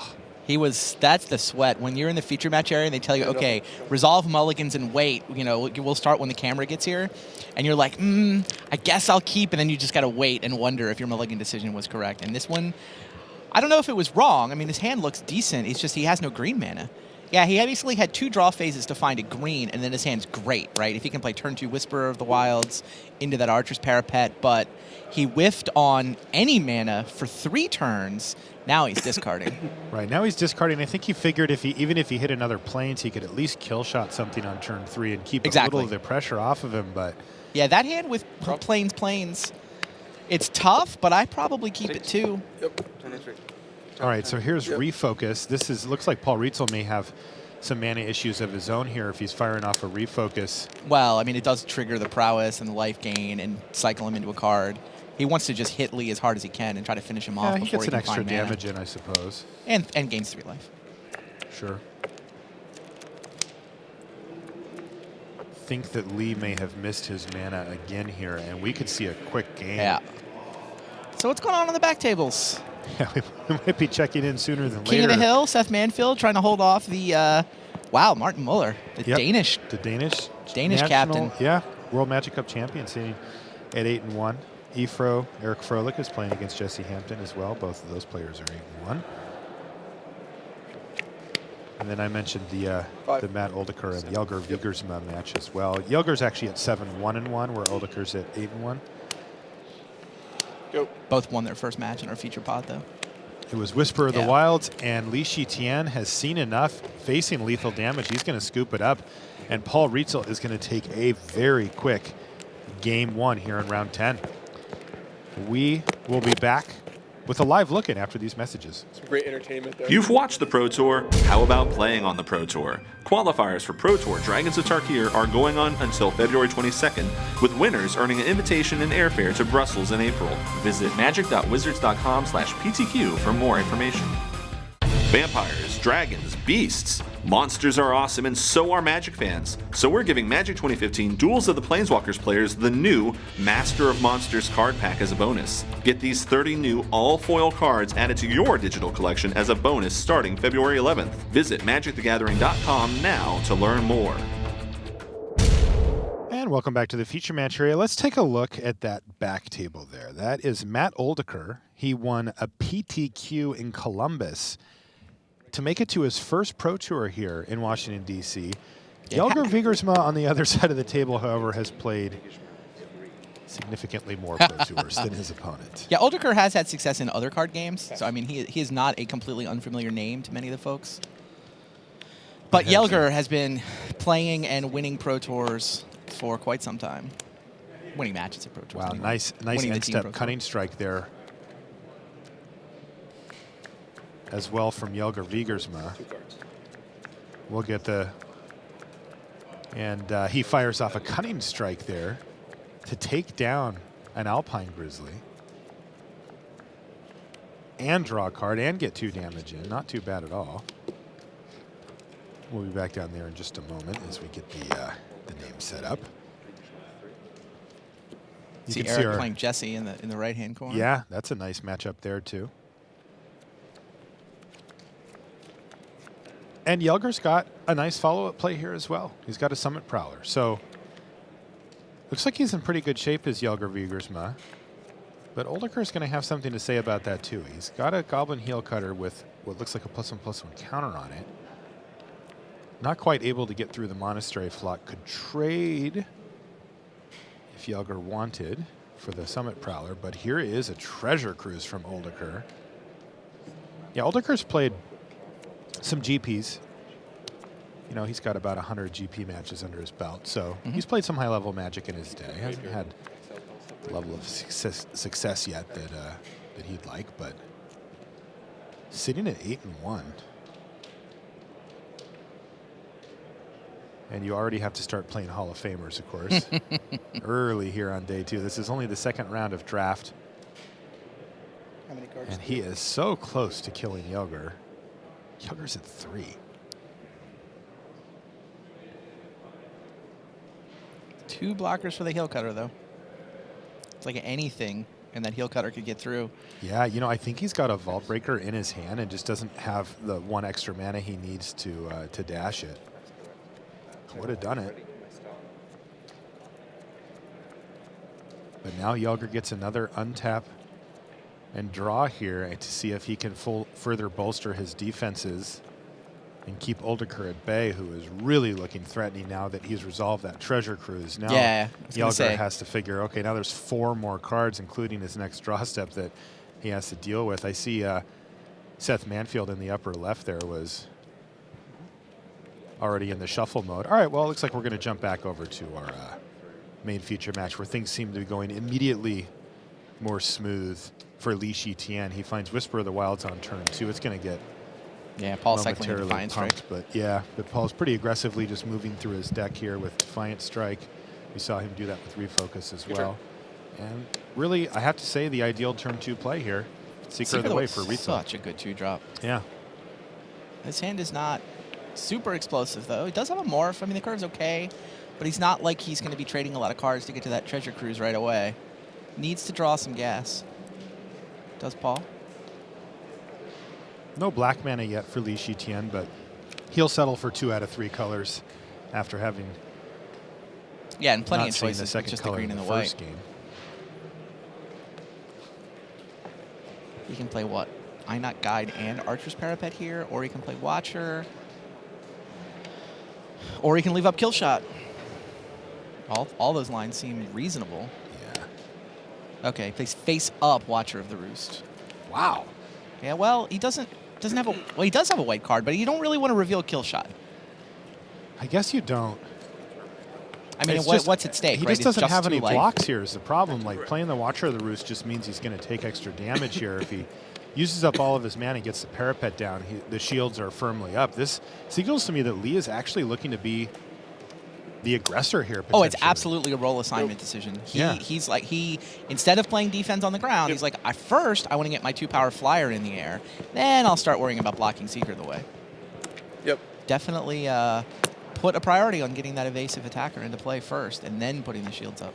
Yeah, it's at the cost of a slightly less mana-efficient play as well. So this turn's pretty good, though. We'll he see can what play happens here. either the parapet or the guide and have up the kill shot. Yep. Guide down. Parapet, and he's going to pass the turn back. Okay, so not leaving kill shot, just goes right. for the 2 guys. So now, he traded a little bit of damage in the early stages like we mentioned, but now he's the one who can attack freely here with his Watcher of the Roost, and he's got good blocks on the ground. Go. Yeah, not an impressive turn here for Rietzel. Managed to keep hitting his land drops, but the Jeskai student doesn't look too great on this board. And again, Li Shitian is able to keep pecking away, or maybe not. Is he? So bird fight here. Monastery Flock is going to get in the way of the Watcher, and we've got a bit of a stalemate here. Well, I think that Paul Reitzel is just fine with this stalemate. He's sitting on a Treasure Cruise and an Ojutai. I think Let's just stare at each other for a couple openly turns. encouraging stalemates at this point. Exactly. Wow. I'm like, I feel slightly jealous of Paul Reitzel right now. Go. And yeah, the stalemate continues. He's going to play an Einok Bonkin. Yeah, speaking of cards that are good in a stalemate. No kidding. Now, what about Li Shitian? What does he have to try to break through here? Just that kill shot. He drew a card for the turn. We haven't got that one on the card tool quite yet, but it's going to have to be something quite impressive. As, yeah, nothing doing. Just going to pass the turn back. More lands off the top for Reitzel, but those are a welcome addition as he works his way up to Ojutai and Treasure Cruise.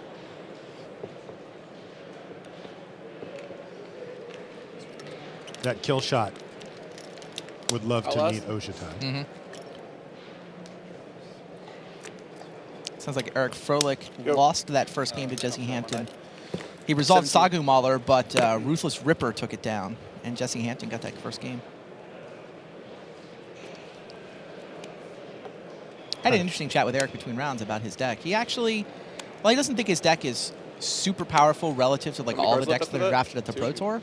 Felt like relative to the cards that were opened at this table, it's actually pretty good. All right, there's a sort of an interesting way of looking at things. Yeah, that is interesting, yeah. Pharaoh Khrushchev here for Li Shitian.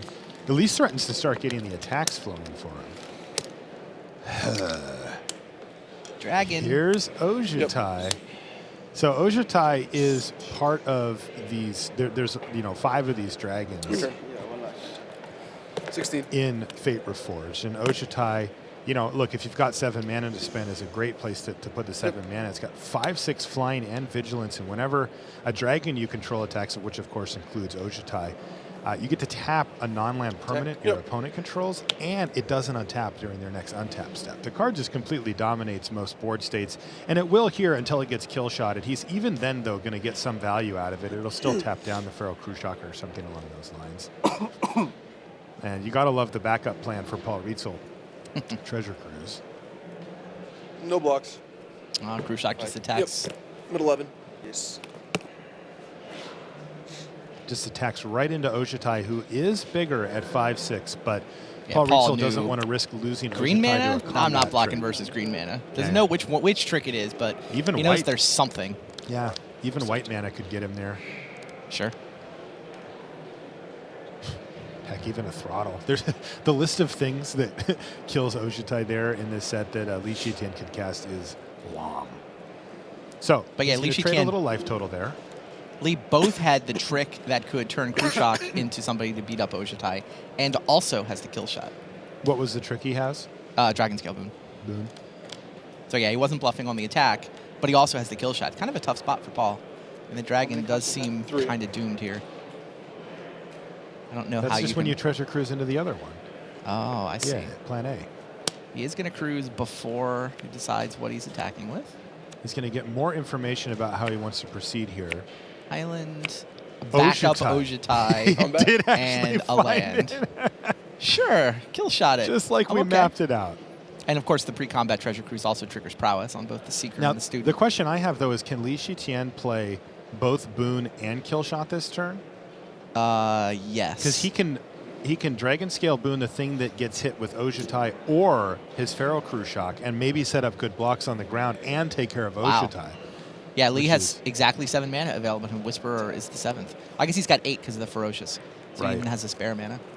Wow, so at least from Li Shitian's side, this could be a pretty strong turn. Agreed. Though, when Paul Rietzel casually slams another Ojutai next turn, he might not Paul's at feel as 11, great. though. Like, the tempo from Killshot plus Dragon Scale Boon here is actually pretty swingy. Yeah, the interesting thing is the Seeker of the Way did get triggered from Treasure Cruise. Right, so Paul's going to gain 3 Paul's going to life. gain 3, but it's going to get eaten by something here.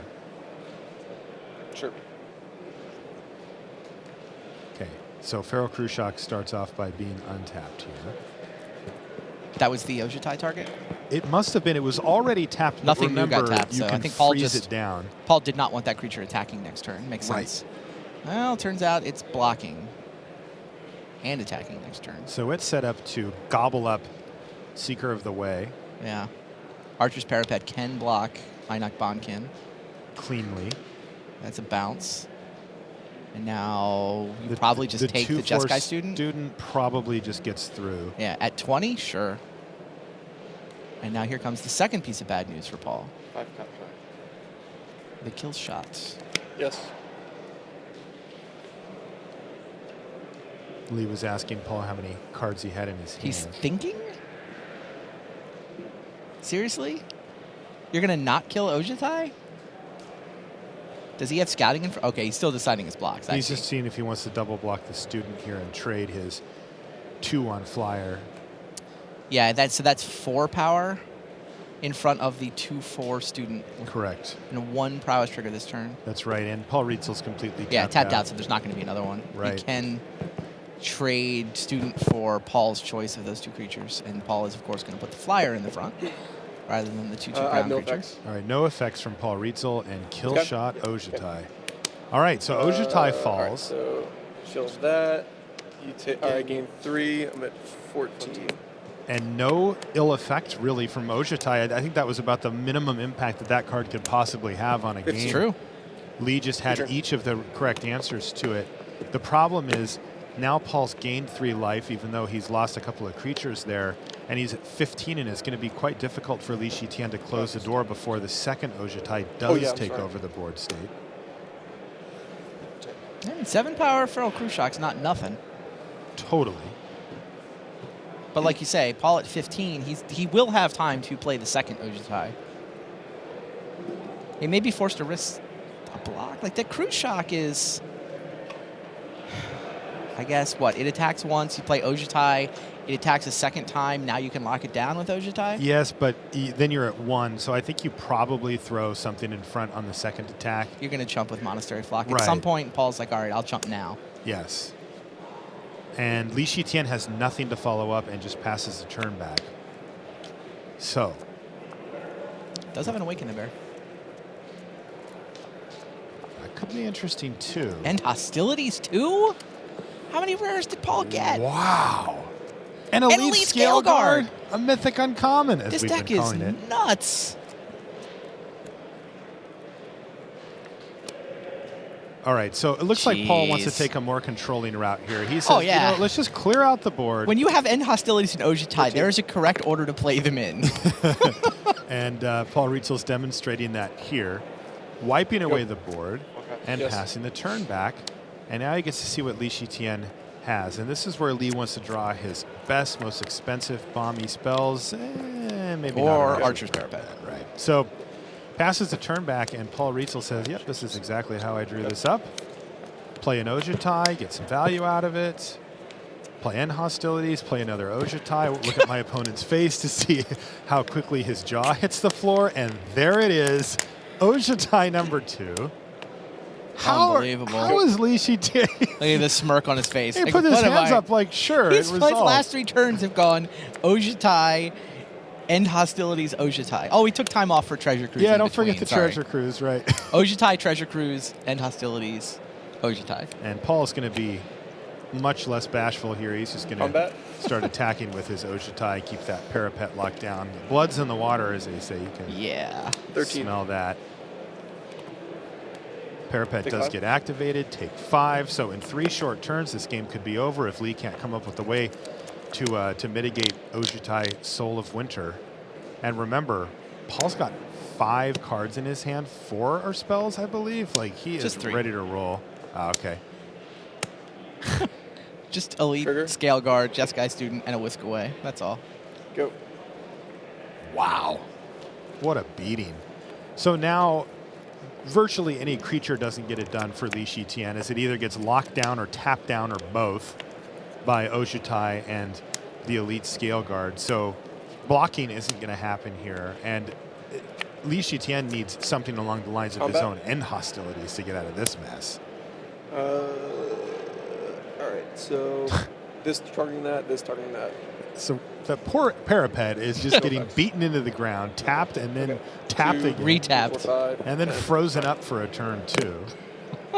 Complete demolition. And Lee, the first Ojutai, Lee had the perfect hand. He had the Dragon Scale Boon and the kill shot. And Paul just shrugs it off. And so does have Li to laugh Shitian. about that one. You have to just laugh, shake your head, extend your hand, and move on. And that is going to do it. So Paul Rietzel handily defeats Li Shitian, who, like you said, just has to kind of give a smile and say, wow, you drafted a nice one, sir, and move on. So Paul Rietzel is going to improve to 8-2, Li Shitian 7-3. So why don't we jump over and take a look at Jesse Hampton versus Eric Froelich here. That's Jesse on the left-hand side of your screen. And Eric Froelich on the right. So we got a chance to actually watch Eric Froelich draft his deck, and he's playing heavy green-black. He's splashing blue for not a whole lot, but some important stuff. Sagu Mahler comes to mind as his best blue card. What's Jesse up to over there, though? Well, we saw him last round against Jacob Wilson. Right. And by way of update, there was a play where Jesse Hampton cast a Harsh Sustenance by tapping an island, a swamp, and a Harsh Barrens. So, Scoured Barrens. Scoured Barrens, sorry. So he actually received a warning after the match for a game rules violation for casting Harsh Sustenance with the wrong mana. Yeah, a few of our viewers had caught that. We had just jumped into the match, and that play happened, and they noticed that. So the judges have addressed it, and we're moving on. As we come in here, Jesse Hampton finds himself up a game against Eric Froelich. Certainly an enviable spot to be. And it looks like he's rumbling into the red zone here with a couple of nice big attackers, and Eric Froelich is deciding his blocks. Yeah, they're both black-green. Yeah. Both basically black-green decks. Jesse Hampton just traded off creatures, but left himself with a 5/5 armament core. Yeah, Jesse is splashing a little bit of white and a little bit of blue. So it's like black-green splash blue versus black-green splash white blue. Maybe it's odds on. It just depends. It's hard to know exactly how to label these limited decks when you have the super small splashes. Right.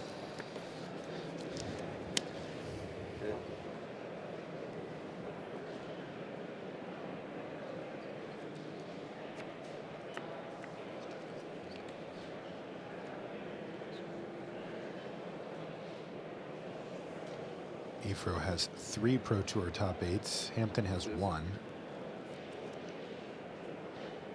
Hampton said in his post-game interview that he's played a lot of Khans of Tarkir draft. Hasn't done quite as many with Fate Reforged, only a few leading in to the wow, that weekend. Nashville win is his only Grand Prix top 8. I didn't realize that. I would have expected a few more from him.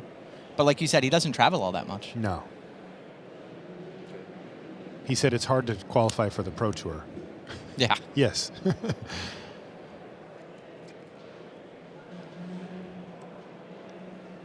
I will say he makes it look easy.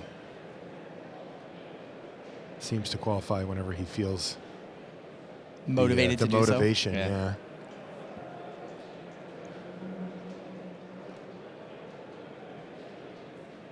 Two pretty stoic players overall. You see not a lot of chatter between these two. Dutiful return? Wow. Looks like Jesse anticipated a grindy matchup here and wanted to be able to grind out some card advantage. So he's going to play Dutiful Return.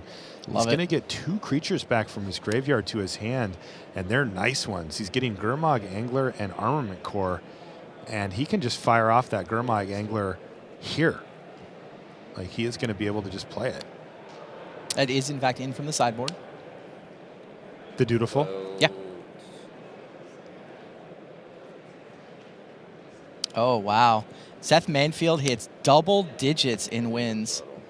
10-0. Wow, he holds is just on to on King of the fire. Hill. Deals Martin Muller Martin's second loss of the weekend. Yeah, if you're undefeated overnight and can win your draft pod, you're in pretty good shape. Got 1 match left to pull that trick off. How good a shape are you in? Like, you obviously feel fantastic, but I mean for top 8. You might only need 1 more win. Holy smokes. I mean, you haven't clinched it. Sure. But, I mean, usually you can afford 3 losses in a draw. That's how it usually... I mean, this Pro Tour is slightly bigger than the average recent Pro Tour. So, I mean, maybe... Usually you'll see, like, the top X4 might sneak in. I think that's less likely this weekend because we have another, extra 20 or so players versus what we've had. But, yeah. All right, and that's going to do it. Jesse Hampton, thanks to Meandering Tower Shell, coming back in from being hidden. A couple of counters on a Disown Ancestor, and his other attacker is able to defeat Eric Froelich. Wow. Yeah, Jesse Hampton putting up a great run here. He is now 9-1. Speaking of playing to win the draft pod next round. Yes. He'll be playing to win pod 2. That's great. Pod 2 is a tough pod, too. So definitely. So it looks like we'll jump back over and check in on Matt Oldeker. If you remember from a few minutes ago, he is a first-time Pro Tour competitor. And he's playing against Jelger Vigersma. Yeah, Jelger is blue-red. We watched him draft this blue-red deck. Nice mana curve. He won the first round.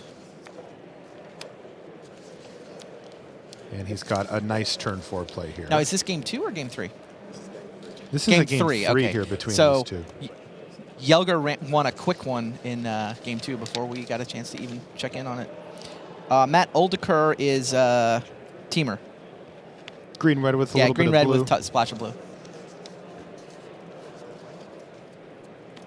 This one. So only seen the green and the red here so far. But he does have a 4-mana play.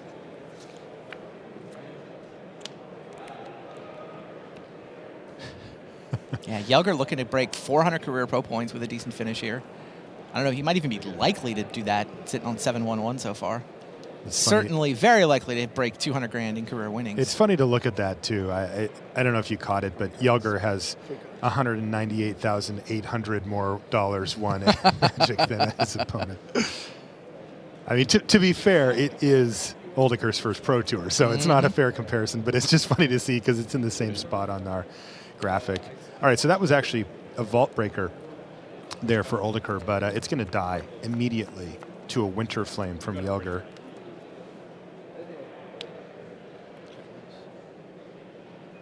And there's a Formless Nurturing now. Wow, that Treasure Cruise looks perfect for Jelger.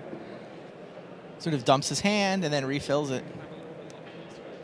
Looks like Leaping Master did make the cut, even as a vanilla. It did. No white mana to activate it. Huh, this is an interesting spot for Jelger. He's got a Mardu Heartpiercer in his hand now, and he could decide if he wants to effectively trade off. Attack the Leaping Master and use the Heartpiercer. He could also the maybe just not better. have it blocked as well. But yeah, it looks like he's going to get to play 2 spells this turn using this line, and they're 2 good Crippling ones. Chill, if I'm not mistaken. Crippling Chill Mountain, and I didn't see the third. I think it's another mountain. So a nice productive turn there for Jelger. Fires off a Treasure Cruise, gets 3/1/1 tokens onto the battlefield, and doesn't look like he's under immediate pressure. Oldeker has a Bear's Companion in his hand. I don't think he's got blue mana yet, though. You are correct. But he gets to attack with this Manifest, and this is where things get very interesting. Because with all that extra mana up, I mean, this could be everything from a Woolly Loxodon, a Sagu Archers. There's a lot that this could be. It also could be a mountain. Yeah. Oh, wow. He found the island. Ooh, nice follow-up play. Yeah, so Oldeker gets in there for 3 damage with his Manifest and then follows up by adding 6 power and toughness to the battlefield over 2 creatures. So you got to like that if you're sitting in Oldeker's seat. Passes a turn back to Yelger. Yeah, he is out of gas, though, and Yelger just cast Treasure Cruise. That card's only legal and limited this weekend. That's right. Pretty good spell. So Matt's a little worried about what Yelger will have for him. Crippling Chill and Heart Piercer can deal a lot of damage, although neither truly deals with that 4/4. Wow, he attacked Leaping Master into the bear, and Matt was not interested in blocking. Wow. Which is interesting, because Yelger, I think, kind of wanted him to block. Like, he would have gone Heart Piercer. The Heart Piercer comes at raid ability plus the Leaping Master. He would have traded for the bear. Yeah, what's happily, the card that are you? I'm looking at blue-red. Nothing's jumping to mind.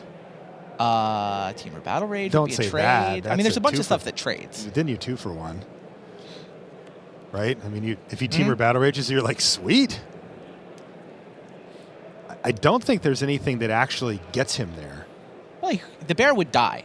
Yes. I mean, I think if you block, your bear's probably going to die, but you're probably 2 for 1-ing your opponent. Yeah. But Yelger offered you this trade. Yeah, there's a reason for it. And Matt also knows that Yelger knows this, and that Yelger knows that Matt knows what's in the format. So, Sure. I mean, I think the fact that Yelger wants to make this trade is a decent reason for Matt to just decline. Yeah, and in this case, the Mardu Heart Piercer is a way that you could get a straight up 1 for 1, which would favor Yelger pretty strongly there too. So, also Oldeker's on, he was over 20 life at the time, so right, had a lot to work with. Now, what about now? Yeah, now you've seen the Heart Piercer. Now Matt snaps it off. But Cunning Strike that Yelger just drew is going to finish off well, and turns out the Mountain. A couple of extra damage to Oldeker and a card draw here from Yelger. So Yelger's moving things nicely. I think he still has that Crippling Chill. Yes, he does. He's even got the land to cast it if he wants.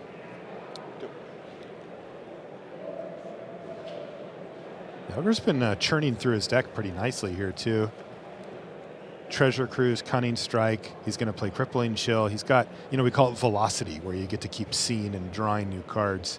Matt's got, I don't know what you want to call it, but his creatures are a lot bigger than Yelger's. So Feral Cruciak's going to get tapped down. That's still leaving a 4/4. Right. It's a 4/4 and a 5/4 against a board of 3 1/1s, a 2/3, and an 0/5. So no great attacks here for Oldeker, and no great plays either. He just passes the turn back to Yelger, who I believe found another island. He's drawn a lot of lands this game. Yeah, he's mostly out of gas. I think he's... Oh, is he down to the Pearl Lake Ancient? That counts. Now we found the finisher. That 1 dragon slot we were talking about. Let's see. We're going to see it right here. There it is. Pearl Lake Ancient hits the battlefield. Card is nearly impossible to kill. And it's bigger than almost gigantic. anything. Yeah, and he's going to be able to start doing big chunks of damage. Interestingly, Oldeker does have a potential double block down the line here. Oh, geez, Shu Yun off the top, too. Well, rare into rare. Turns out Pearl Lake Ancient, mythic rare, right into Shu Yun, the Silent Tempest, and all of a sudden the tables look firmly turned on Oldeker, who had, I'd say he was like slightly ahead for a few turns there on board without a lot of momentum, but now all of a sudden Yelger has drawn 2 of his very best cards, and he is ready to rumble. Yeah.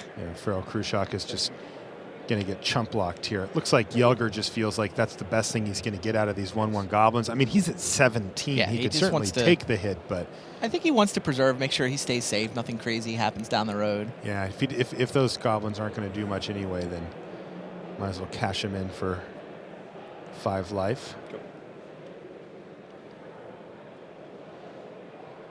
Now, Yelger did not attack this time. True. Because he's facing down a 5/4 and a 4/4. And a simple double block means he would just be trading that Pearl Lake Ancient for a Feral Cruciak. It turns out having huge creatures to block with for Oldeker is a pretty nice way to deal with the Ancient. You don't see that often in Standard. Yeah, Riverwheel Aerialist might have actually been better here than Pearl Lake. I don't think it's better in general, but it might have been better on this board. Lotus Path Djinn. Lotus Path Djinn's fine here as well for Yelger. It will get him on the path to victory as he can start attacking with it. Right now, it's the only creature he has that can cleanly attack. Flies. Yelger draws any spells, though. Like between the Powis triggers and Sun Yun, he's in great shape. No, that's not the one he wanted. Smoldering Efreet? Yeah, the Randy Bueller. But, this is a turn 12 Smoldering Efreet or whatever. I'm off it, by the way. You're over it. Noted. And ignored.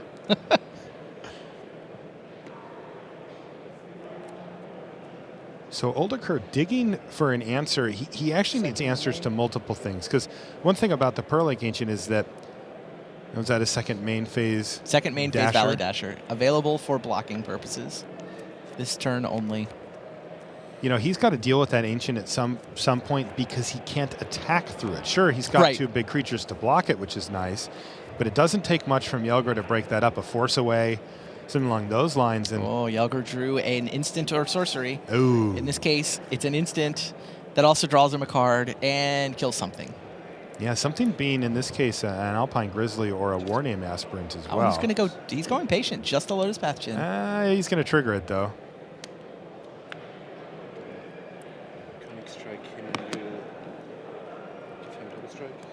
And he's going to give it double strike. Sure. Shu Yun is active. So this is a big turn for Yelger. Oh, I'm sorry. Step different there. Yeah. And then taking 6. Okay, so he mistapped his mana, but he had the correct mana available, so it didn't actually matter. So Prowess trigger on the Lotus Path Djinn makes it 3 power, and then the double strike from Shu Yun means that's over half of Oldeker's life total there, which I don't think was at 11 before that. I think he was actually at 7 because I think he just took 6 and now he's down. Actually, he took 2 extra, so he must have been at 9. He's at 1 now. And Oldeker is doing the old... Well, I'm dead anyway. We're dead anyway. Let's make Yelger think about it, though. He does have a Temur Battle Rage in his hand. Can't imagine that matters here. Heart Piercer can eat the Valley Dasher. This is a game 3 here, so there's going to be no this got shot with information. Yeah, Alpine Grizzly's dead. These guys are attacking. Yeah, Monastery Flock was blocking a ghost. Probably blocks Warning. Okay, Flock on the Bear. Heart Piercer on the Warname Aspirants. And I love the token blocking the Valley Dasher. Yelger refuses to take damage. He just has no interest in it.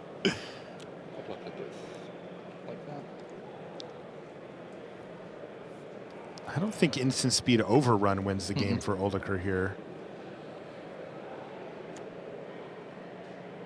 There's Temur Battle Rage, which allows Oldeker to 2-for-1 himself just to get rid of the Ancient, but would die to the Lotus Path Djinn, and Yelger Vigersma improves to 8-1-1. Defeating Oldeker. That's only Oldeker's second loss on the whole weekend, though. So he's still... Yeah, he's still in good shape. He's still in good shape here. Well, we get Yelger versus Jesse for Pod 2. Is that how this is going to play out? That does look like how it's going to play out. We had some different records in that pod, so it's possible that there's a third person on X1. I don't think so, though. I think everybody with a loss has now lost except Jesse. I think it'll be Jesse versus Yelger, but there might be one more. What do you make of that matchup? Jesse versus playing Yelger? Kind of a 4-ish color deck against Yelger with the streamlined blue-red that we saw. What I think about that match is I want to watch it. I want to watch it, too. It's a couple of very good limited players with, some good takes on the format. Guys that are totally capable of thinking for themselves, with some interesting decks. Yeah. Pretty cool. Yeah, and we've seen, we were talking about Jesse a little earlier, and he was, we interviewed him as well, and he kept just saying how much he loves limited. He really does view himself in that way. He considers himself a draft expert, a draft specialist.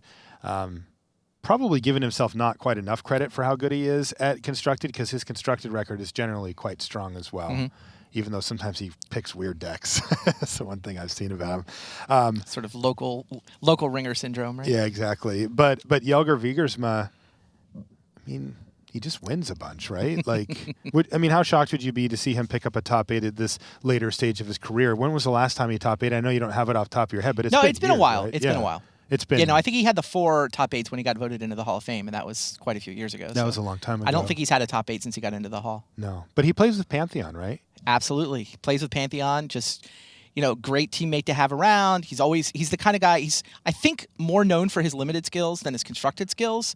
But I mean, anytime a new format comes out, he's just sort of quietly solving things and telling you which cards you should be trying to draft. So great guy to have around. Yeah, and always nice to add another Hall of Famer to your team's roster. It looks like we actually have an interview with Jelger down in the feature match area where Tim Willoughby awaits. Hello, I'm Tim Willoughby here with Jelger Wiegersma after another victory. You've been in the feature match area quite a bit this weekend, enjoying the King of the Hill table yesterday. But we were watching your draft for this one. We got a chance to see it from pick one. This time round, you didn't have quite the same strategy as last time. Yeah, which is kind of unfortunate because I really liked that strategy, just going 5 colors, picking all the lands, all the rares. But yeah, this time I opened a good blue rare that is best in like a aggressive blue-red prowess deck.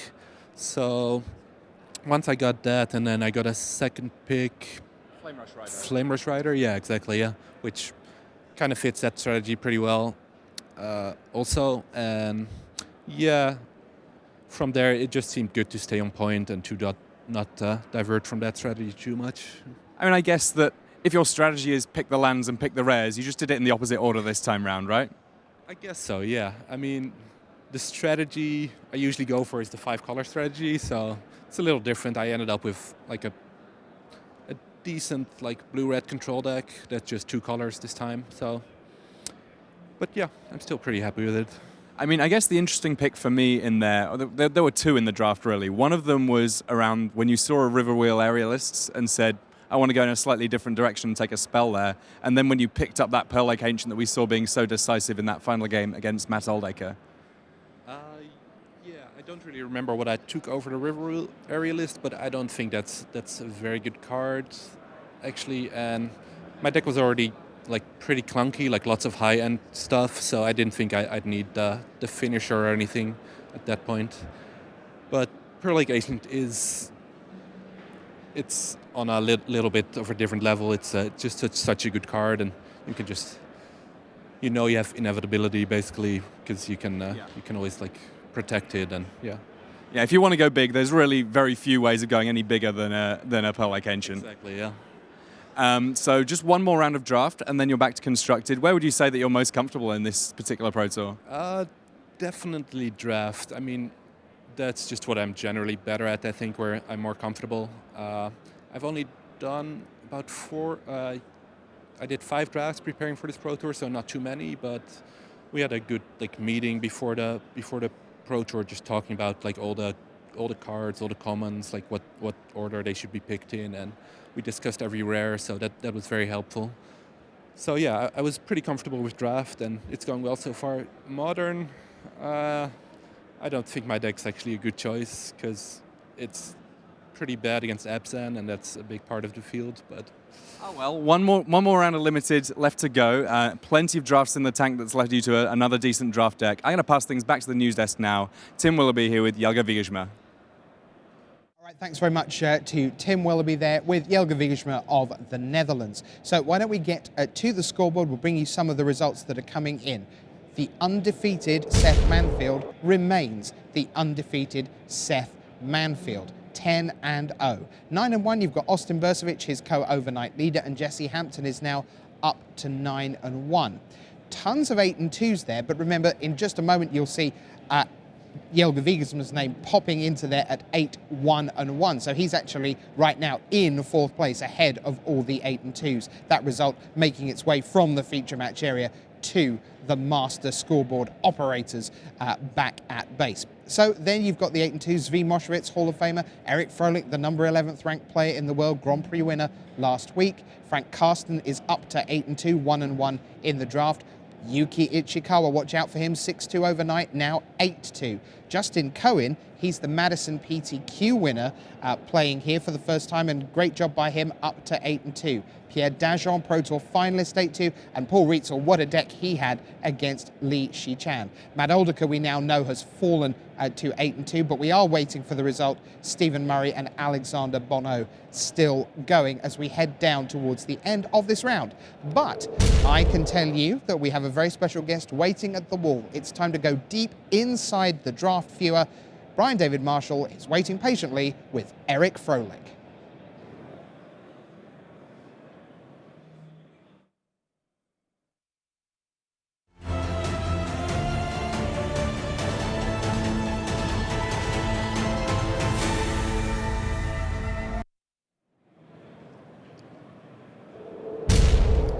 Hello, everybody. Brian David Marshall here with Eric Froelich. Eric, I'm really excited to have you here. Something very rare happened last round. You lost a match of Fate Reforged draft. We haven't seen you do much of this over the last 2 weekends. Needle. It's not the needle. It's not the needle, because the thing is, you just have been winning consistently at this, and I really want to get some insight into what you're trying to do when you sit down and open that first pack of Fate Reforged and are heading into the cons packs. Like, what's your goal in general in this draft format? My goal in general in this draft format is just take the rare without looking. 9 times out of 10, it's right. Unfortunately, it didn't work this time. But yeah, the general strategy is the rares are obscene. And yeah, you're hoping to get one of the really good rares. There's a handful of uncommons that are fantastic. The commons are not so hot. And yeah, that's the general strategy. But with every draft format I've played, we've done this talk many times over the last 20 years, and I'm going to stay open. I'd never come in forcing an archetype in my life. I can't imagine I ever will. And yeah, that's the way I approach Limited in general. Okay, so we watched you draft. We had the camera on you, so we've seen all your picks. I'd like to talk you through those picks and just like get an understanding of what happened in each pack. So this is your first pack, pack one, and we know you took Valorous Stance here. Why Valorous Stance over, something like Orc Sure Shot, which can be so board dominating, or Reach Your Shadows, or Sandstep Outcast? Valorous Stance, I think, is the best card in the pack. It's very flexible. It's 2-mana removal that can really give you a huge tempo advantage because it's going to trade up. And that's why I like it. I mean, it has a lot of versatility. It can go in any white deck. Aggro control, it's very good. I think it's close between that and the Sure Shot. I have a preference towards white if I can be it. I think the Stance is a slightly better card. Sure Shot would be number 2 on my list. Flamelush Rider's all right. I think it's highly overvalued by people who haven't necessarily played the format a lot because it's very cool. It does cool things. Yeah, I definitely overvalue it. I've played a lot, but my goals might be a little different than your goals when I'm sitting down in a draft. In reality, the Flame Rush Rider is very close to the Goblin Heel Cutter, the dash creature that allows something to not block. They're both very good aggressive cards, but red is the weakest color. It is double red to dash, which is a cost, which means it's not generally a card you're going to splash, and a 5-mana 3/3 is not good. And so, yeah, no, it has good synergies. It can be a very good aggressive card, but it's not where I'm looking to start my draft off. Is it safe to say that Valorous Stance is pretty close to Reach Your Shadows in terms of being a removal spell? Like, it's going to kill the same creatures you probably want to kill with this? Yeah, I mean, that's without even factoring in the indestructible mode, which is a very real thing as well. It's far more powerful than Reach Your Shadows, but of course Reach Your Shadows is, probably the best common removal spell. Sandstep Outcast is a good card, but not close to the level. Okay, so let's take a look. In pack 2, you do take a Reach Your Shadows. Is there anything else here that was pulling you in this direction? This doesn't look like a terribly compelling pack. Yeah, this is the situation that we talked about, Fate Reforged, where, it's just the rares are a lot better than the non-rares. And of course, we see that the rare is missing. You have to hope that when they open a good rare, they can pass you one of those great uncommons. We're missing that here. The Word Scale Dragon is in the same color of the card I just took. I don't think it's a very good card. It's a 6-mana 4/4 with an ability that's sometimes relevant, but isn't very good. Reach of Shadows is a solid removal spell. Lotus Path to Jin is a decent creature, as is Frostwalker. I don't necessarily want to branch right into blue, because just going straight blue-white right off the bat is not necessarily leaving your options open too much. I think Reach of Shadows is a slightly better card, and so I'm just going to end up taking that. Yeah, I know we've heard a lot of players talking about the fact that you can, just forcing the flexibility of taking the non-basic lands early. If there's not a real great card for you, take the non-basic land. Do you consider Tranquil Cove here at all? No, I don't think the 2-mana lands are especially important.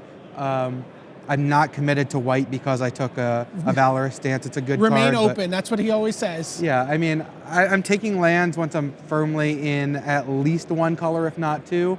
If I'm firmly in black-white and there's no card I want, I might take a Tranquil Clove or, a land that's in one of my colors.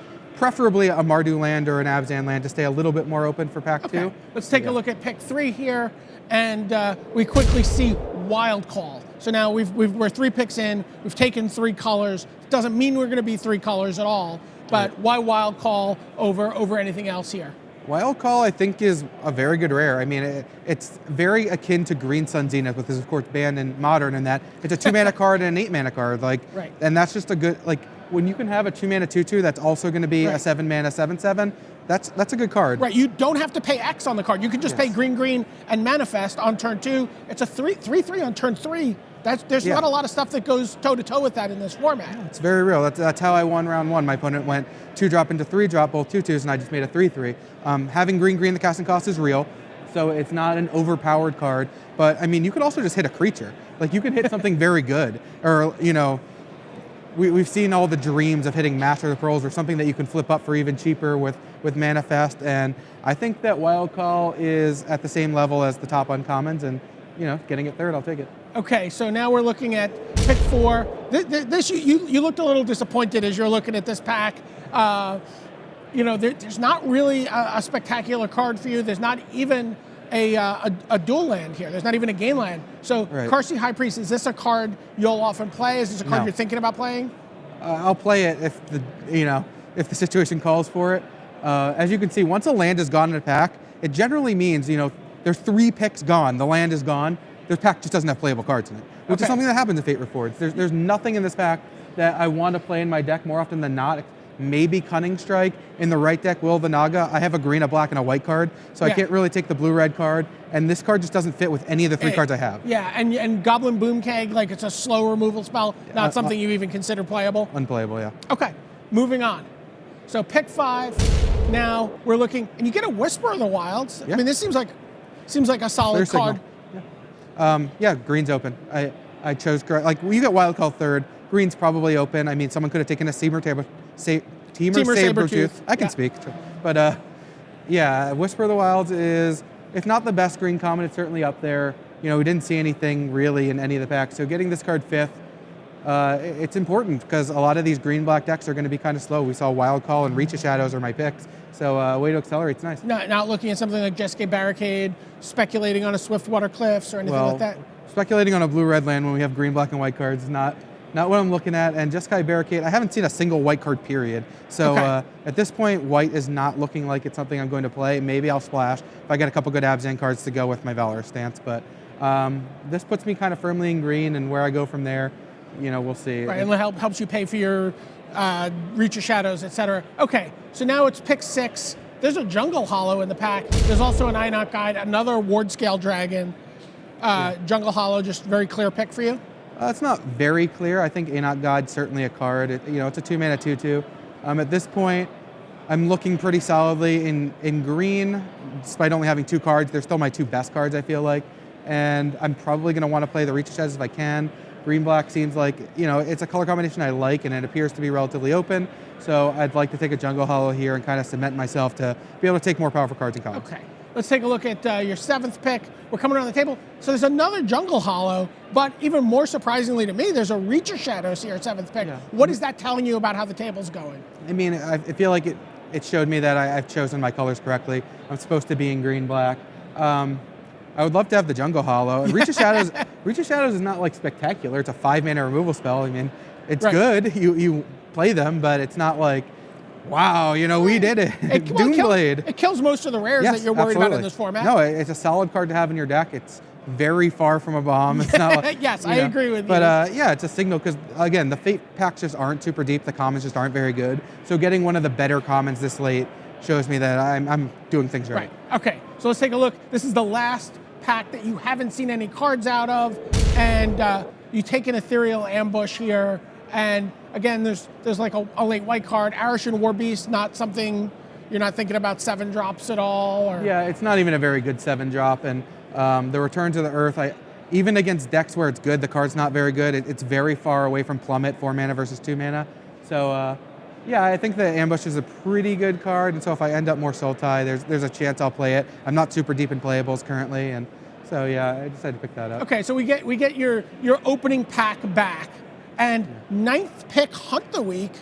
Again, a solid removal spell. You end up coming out of the first pack with 3 removal spells. Let's just take a look at all the picks you had from pack 1 all at once here. This is all 15 cards, all 14 cards. Or not quite, but most of them. Oh, that's all 15. Yeah. So what are you, how do you feel coming out of pack 1 as you're reviewing through this? I wish I had another Whisperer. I wish my 4th pick was a card. I wish my first pick looked like a card I was going to play. I was very on the fence. It took to the last minute between Hunt the Week and Jungle Hollow, just because mana is just very important and the cards and cons are more powerful. So sometimes I like to pick up mana earlier so that I have more chances to play things. Let's move on. Let's take a look. Now, cons, we're a little more familiar here, so let's go. There's a Savage Knuckleblade in the pack. What are the cards you're thinking about really quickly? But you take Pine Walker. Yeah, this is not a consideration. Pine Walker's a great uncommon. Another 5 mana removal spell. Another 5 mana removal spell. It's also a 3-drop, which we actually don't have any of. So a very good card, easy pick on that one. All right, let's keep going. Take a look. So what do we have here? Mardu Skullhunter, 2-drop. Hugely disappointing. I mean, it's an aggro 2-drop. It doesn't block well. My deck is certainly not looking like it's going to attack well. I was looking for basically any playable. I don't care if it's, an Abzan, Sultai, green, black, whatever, and there's just nothing in this pack. You take a Smoke Teller here? That's close. Okay, going on. So this is pick 3, and you take Longshot Squad. There's a couple of options here for you. There's Become Immense, there's Dragon Scale Boon. Yeah, again, my deck is not shaping up to be aggressive at all, so the Boon and the Skull Hunter both seem average. I do like Longshot Squad, although, again, extremely disappointing that this pack is so weak. Okay, keep moving along here, and Polluted Delta, Longshot Squad, Throttle. Now, we already know you have the two Reach of Shadow, so Throttle becomes a little less desirable. Would that be something maybe you would have taken here if you didn't have the Reach of Shadows? It certainly would have been on the table if I didn't have 2 5-mana removal spells. Longshot Squad fills out my curve a little bit better, and I certainly considered the Outpost and the Delta, but I didn't know what my 3rd color was going to be, so I couldn't actually pick one. Okay, so let's keep going on. And what are we taking here? Bitter Revelation. This has become all the green-black grindy decks. Yeah. This is one of the cards you really want, right? Oh yeah, this is a very strong card, and we haven't passed a lot of aggressive. Like, our deck is very slow, but we haven't passed aggressive cards, so it's a nice pickup. Okay, keep moving through. Let's just take a look really quick. Show us the cards. Pick 6, Jungle Hollow, pick 7. So Riverwheel Aerialist, is this a card you're thinking about playing at all? Yeah, I'm thinking if I end up in Sultai and I need a finisher, that this could potentially fill the role. Okay, the last clean pack, you get another Mardu Skullhunter, and then pick 9, your pack comes back to you, and what are we taking here? So another Bitter Revelation. Are you going to play both of those? That's my plan. Okay, so let's take a look at the pack 2 picks. We see the Pine Walker, the Longshot Squads, the 2 Bitter Revelations, and maybe a splash color in the Riverwheel Aerials. Going into pack 3 now, tell us what you see here and what are you thinking about? Another very disappointing pack. I mean, none of the good rares, nothing really in the uncommon slot we're interested in. It's kind of between Dismal Backwater, which I'm not looking to play blue right now, a Morph in Bondkin, which is fine, not great, and Scavenger, because we have 2 Revelations, is a good card, but a disappointing Not looking to play blue right now, but that's going to change soon. Let's take a look at pick 2, and you get past a Sagu Mauler. Yeah, you like that card? You feeling a little like justice here? Yeah, I mean, a little bit. I mean, it would have been nice to open one, then get it. Right. And you get the Sagu Mauler and the Opulent Palace. That's not going to come back. And an Abomination. Another Riverwheel area. So let's keep moving quickly through these last few packs. And then you get another Pine Walker. Yeah, fantastic. So your 5 unmorphs are terrifying. Oh, yeah. Let's keep going through so we can get you onto your next round. Pick 4. What are you looking at here? An Archer's Parapet, just a 2-drop? Yeah, just to hold down the fort a little bit. Good in control matchups. I already have 2 Longshot Squads. Yeah. This was a tough pick. So this is really tough. You've got the Dismal Backwater, you've got the Hooting Mantles, and the Disowned Ancestor, which are all good for your deck. Yeah, I wanted the Backwater for the fixing, and I kind of thought there was a good chance another card like Mangels would come around, or Scavenger, or anything like that. Even the 3/5 Death Touch didn't happen. But. Shambling Attendants, yeah. So here we see Waterwhirl, Merek, Nightblade. That card's going to be okay for you. Let's keep going. pick 7, you take a Disowned Ancestor, and then finally your last look at new cards. You can't take the secret plans. You only have a couple of morphs. Yeah. You get the Curved Bloodsucker. And let's take a look at your last set of packs. Oh, we get to get a 9th pick here, and another morph in the Bondkin. Now let's take a look. This was obviously your I think was this your best pack in terms of building your deck? I mean, I got a Pine Walker in pack 2, but then I got 1/3 here, and I got past Agumalar.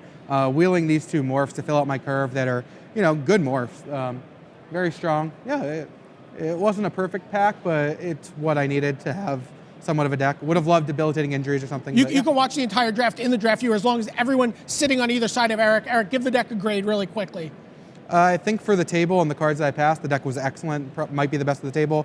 On average, versus all the great decks in the world, it's probably 7.5, 8. Okay, all right. Well, go out there. You got another round to play with the deck. For Eric Froelich, this is Brian David Marshall from the Tournament Center.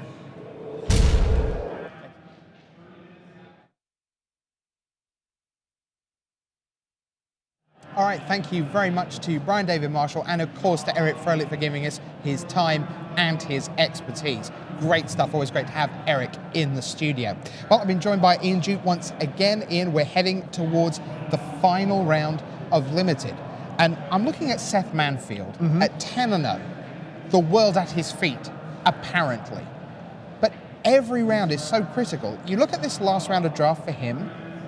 Sure, if he wins at 11-0, then any win in the next 4 rounds of Constructed gets him to 12 wins, 36 points, the likelihood of being able to ID at some point into the top 8. Hooray.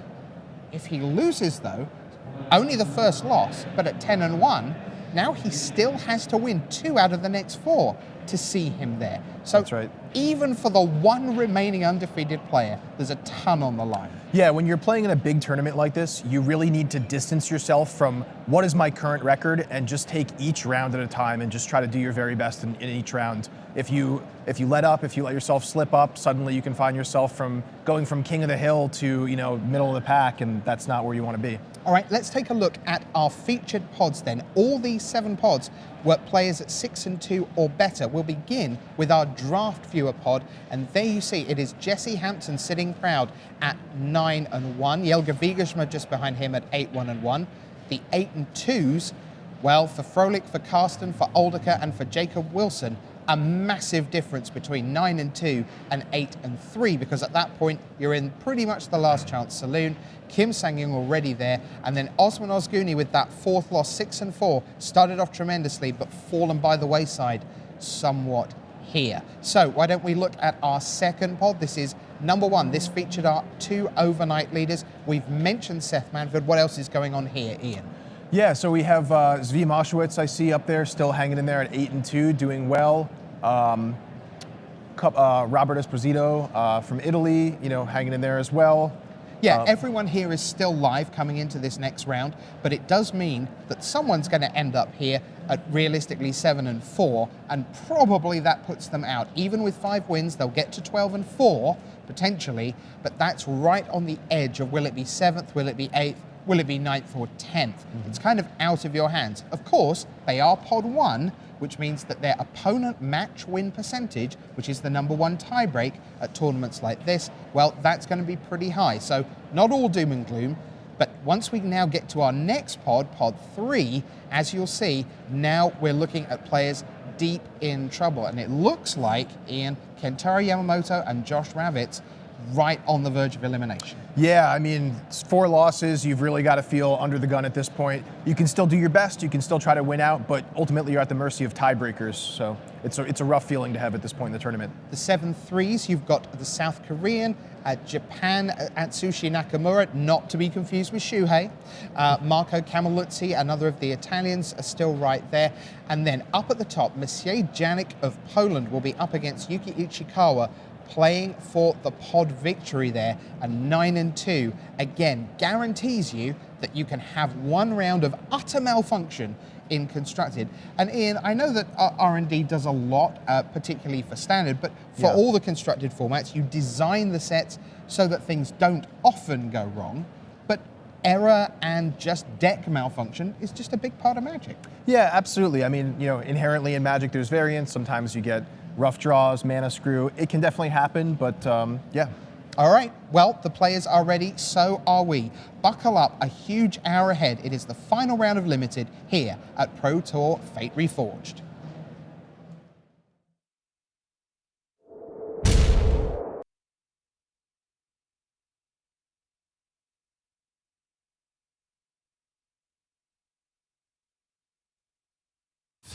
Here at Pro Tour Fate Reforged. Hello there, welcome back to the booth here at Pro Tour Fate Reforged. Marshall Sutcliffe with Randy Buehler. We've got one more round of draft action for you here. This is the third, of course, is going to decide a lot of who wins their pods. Let's head out of the feature match area right now for round 11.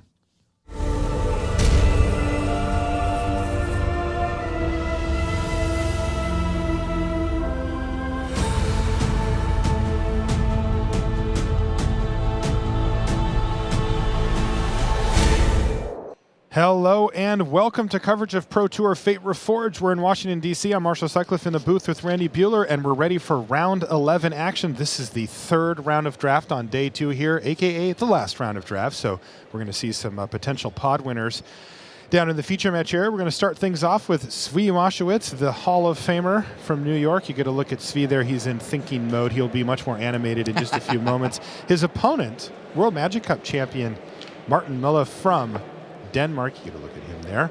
Feature match area players. Looks like they're ready to go. Yeah, Martin has taken 2 mulligans, so he's on a 5-card hand, I believe. These decks are really interesting, by the way. It's 2-color beatdown versus 2-color beatdown.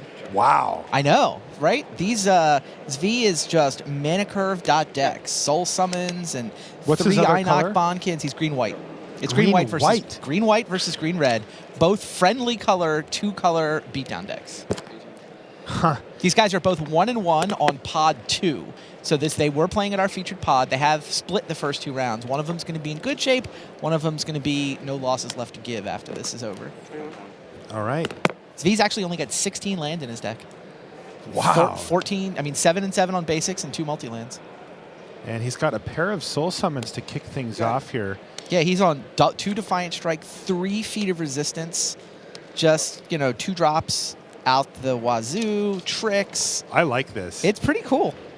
And he can certainly willfully trade off his manifest for the big bear there, the Alpine Grizzly from Martin. Yeah, Zvi tops his curve with an Elite Scale Guard and a Teamer Sabertooth. We've also got Seth Manfield versus Alexandre Bonneau. So that's to win pod 1. Yes. And be King of the Hill going into Constructed. Right, Manfield's still 10-0. We've got Daryl Ayers versus Filippo Crater, and Pierre Dagen versus Antoni Del Moral Leon. Yeah, and so that's to win pod 5 and 7. Right. So those are the other matches going on in the feature match here. We'll, of course, be checking in on those throughout the course of this round. But for now, hello, Zvi Moshowitz. 2-drop into 2-drop. So he has completely exploded here. This is what really the trying does. to capitalize. Can I see that card? Oh, this isn't bad at all. Roar of challenge here. So I have to double block, right? Yeah. Yeah, it's going to force it to double block. Ferocious is also going to be active here, making the Alpine Grizzly indestructible. Well, and he's going to get a 2-for-1 out of that. Martin is holding his own for a mulligan to 5. You know, that is not bad at all, reducing 2 creatures down for just 1 card. He's and the one that's Zvi- got gas left in his hand, too. Mm-hmm. Can't cast the Aerostorm yet, but it's got a Heel Cutter, got a Battle Rage. And Salt Road Patrol for Zvi Moshowitz continues his nice curve out here. There's a Feral Krushock off the top. Don't you just... For Miller, yeah, but he just has to play the Heel Cutter face up as effectively a blocker. Muller all the way down to 10 life here. Doesn't have a lot of wiggle room here. He's got a nice little board state going, but with Zvi at 21, not much he can really do here. So Zvi's going to attack with the whole team here. Wow. Yeah, we're really seeing the value of aggression. Absolutely. And Martin's going to double block. And he's going to ultimately trade off the Heel Cutter for the Salt Road Patrol, but the hits keep coming for Zvi Moshowitz. It's 2-drop, 2-drop, 2-drop, 2-drop, 4-drop, true drop. That's how he's gone. You know what his game plan is, and he's got an Einok Bondkin as a follow-up, although he does have 2 other mana left over and a pair of cards in hand. Yeah. The bad news for Zvi is Forest. He's drawn 6 lands in his 16-land deck. Above average, but still might get there. Muller had to mulligan to 5 this game, but has managed to barely stay in it here. He is really up against it, and missing another land drop here might seal the deal here for Svi. And in comes the team, everybody. There's a teamer battle rage, though, in hand for Miller. He can use this defensively. Right. And he's going to. You don't feel good about doing this if you're in Miller's seat, but he doesn't have a choice. At this point, he is up against it way too far and has to take risks like this. And it looks like it's going to work out for him here, too. He's going to go down to 2. He's going to need to find something and hope Svi doesn't have another creature. Svi doesn't. He drew land that turn. So Svi plays a land and passes. And here's wow, a creature. Miller has a nice one. Sultai Flare, if that thing dies, he's going to gain 4 life. Yet another land. He's drawn 8 lands now. Oh, so close. And he has to go into build up my Einok Bonkin mode here. And Miller is 1 mountain away from being quite stable here. Green-white decks don't exactly have direct damage to get those last 2 points through. No. He's going to have to get through with a creature at some point. So let's see what Svi, he drew a spell for the turn. Couldn't quite get a view of it. Is it the Sabertooth? Oh, don't say that. Oh, it is. It's Teamer Sabertooth for Svi Moshowitz. That is going to be a major issue here. Oh, and now the mountain comes for Martin.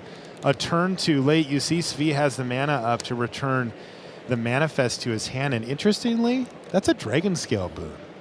That would not be too bad to have back in your hand if you're Svi Moshowitz. So Martin Muller randomly blocked the wrong Manifest? He did. He blocked the planes instead of the Dragon Scale boon? Yeah. That's hilarious. He had no way to know. Right. And totally random. And just happened to guess wrong. Although Dragon Scale boon by itself doesn't get through. No. Does feel like Svi suddenly, with that Teamer Sabertooth off the top, has a lot of options. It was just like a turn late here for Martin. The Teamer Sabertooth is effectively impossible to kill for the green-red deck as long as Svi doesn't want it to die. It's not going to. It's all direct damage, combat tricks, and combat itself, and Svi has to just sort of leverage the power of that Teamer Sabertooth now. Looks like he's going to attack with just the Sabertooth. Yeah, and he's going to block with the Crew Shock and force Svi to do something here, and Svi is going to oblige him. Picks up the Einok Bonkin. Yeah. Not the Manifest. Yeah, this way he can replay it this turn. And still have the mana to bounce. Go ahead. Twice. And what can Martin come up with to get out of this jam? Teamer Sabertooth dominates a board state like few uncommons can. Remember, if Martin goes to kill one of the other creatures, you figure, okay, fine. That's fine. The Sabertooth can get indestructible. I'm just going to concentrate on the other threats that he has.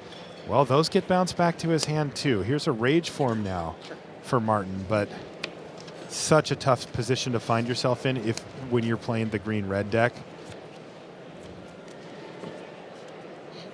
So Miller has gone up to 6, though.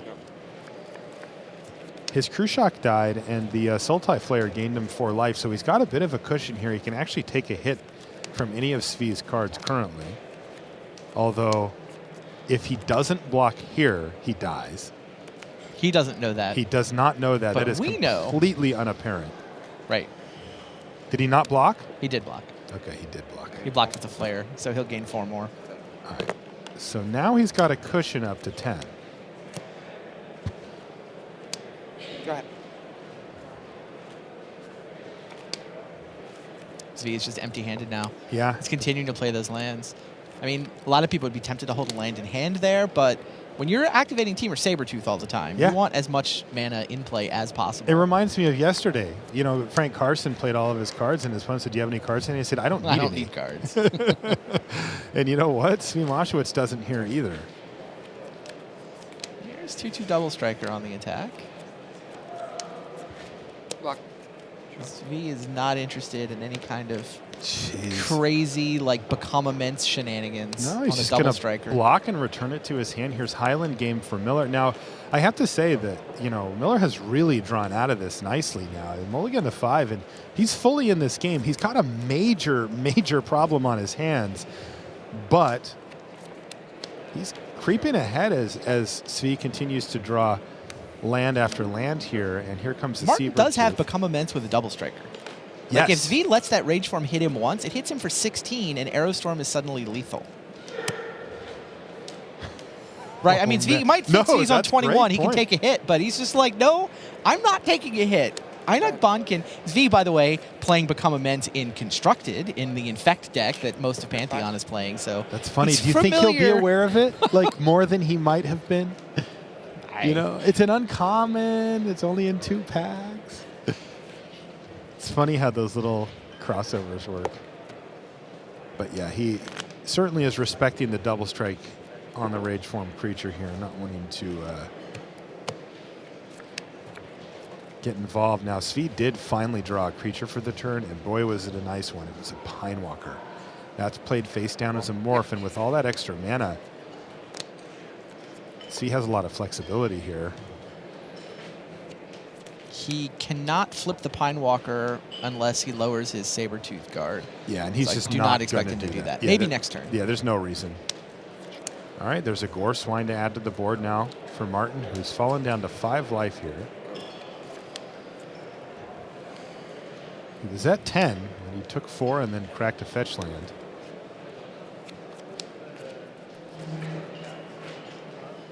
Saber-tooth's just going to keep coming. Yeah, it's just, I mean, I think you could probably flip up Martin Miller's deck and just say he does not have an answer to Saber-tooth. He just can't beat it. And even though he's scratched and fought and got himself back into a situation where, he's reached some level of board respectability here, that Saber-tooth is just a long-term problem that he will not be able to solve.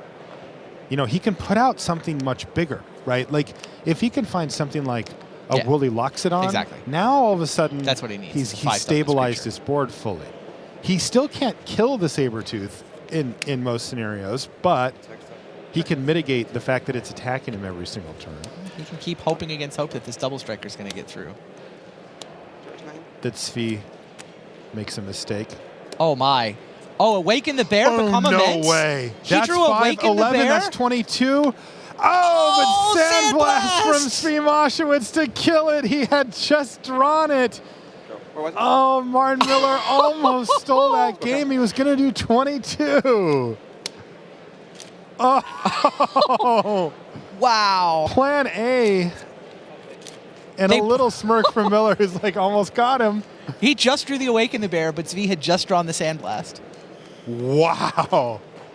So there, Unbelievable. He did find a way, though, to ignore the Saber-tooth and kill And how quick was Svi? Svi didn't look surprised at all. He's like, well, that's what I have the Sandblast for. Just instantaneously understood exactly what was happening to him. Oh, yep, there's Trample. There's the Become Immense. I got to kill it. I kill it. Wow, he was so close. Wow. He was so close to just killing him.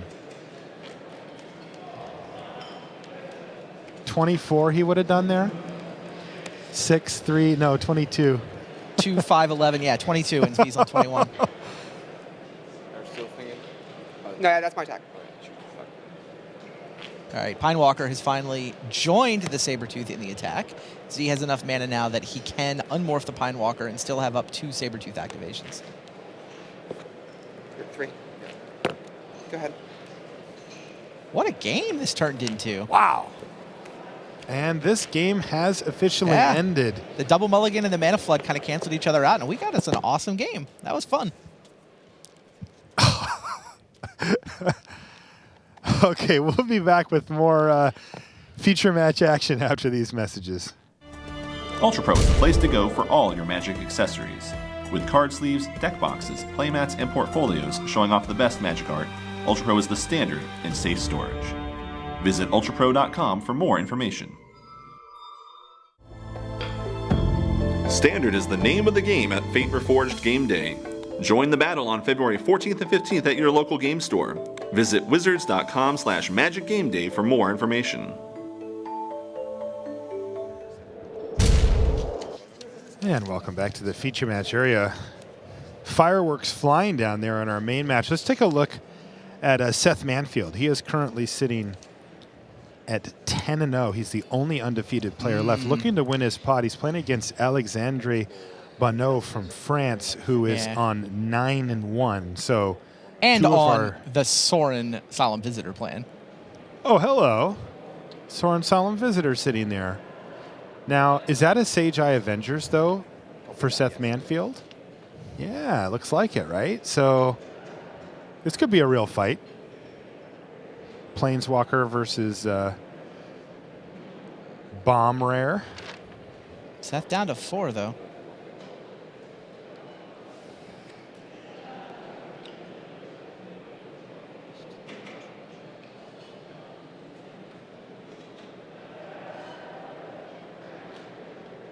Soren's on 1 loyalty. Yeah, it looks like Soren has decided that he doesn't want to be loyal at all anymore, and he's ran away. Oh, was that an attack? So that was Seth attacking with Sage Eye. Avengers, yeah. And he follows it up with a morph and a land. But Seth Manfield's the one who's behind here. Look at that. He's at 4. Bonneau's at 25, so... I'm sure Soren had something to do with that life. For sure.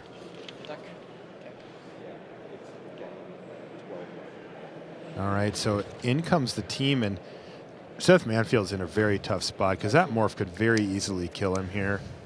I don't, you know, he could, even if he has something like,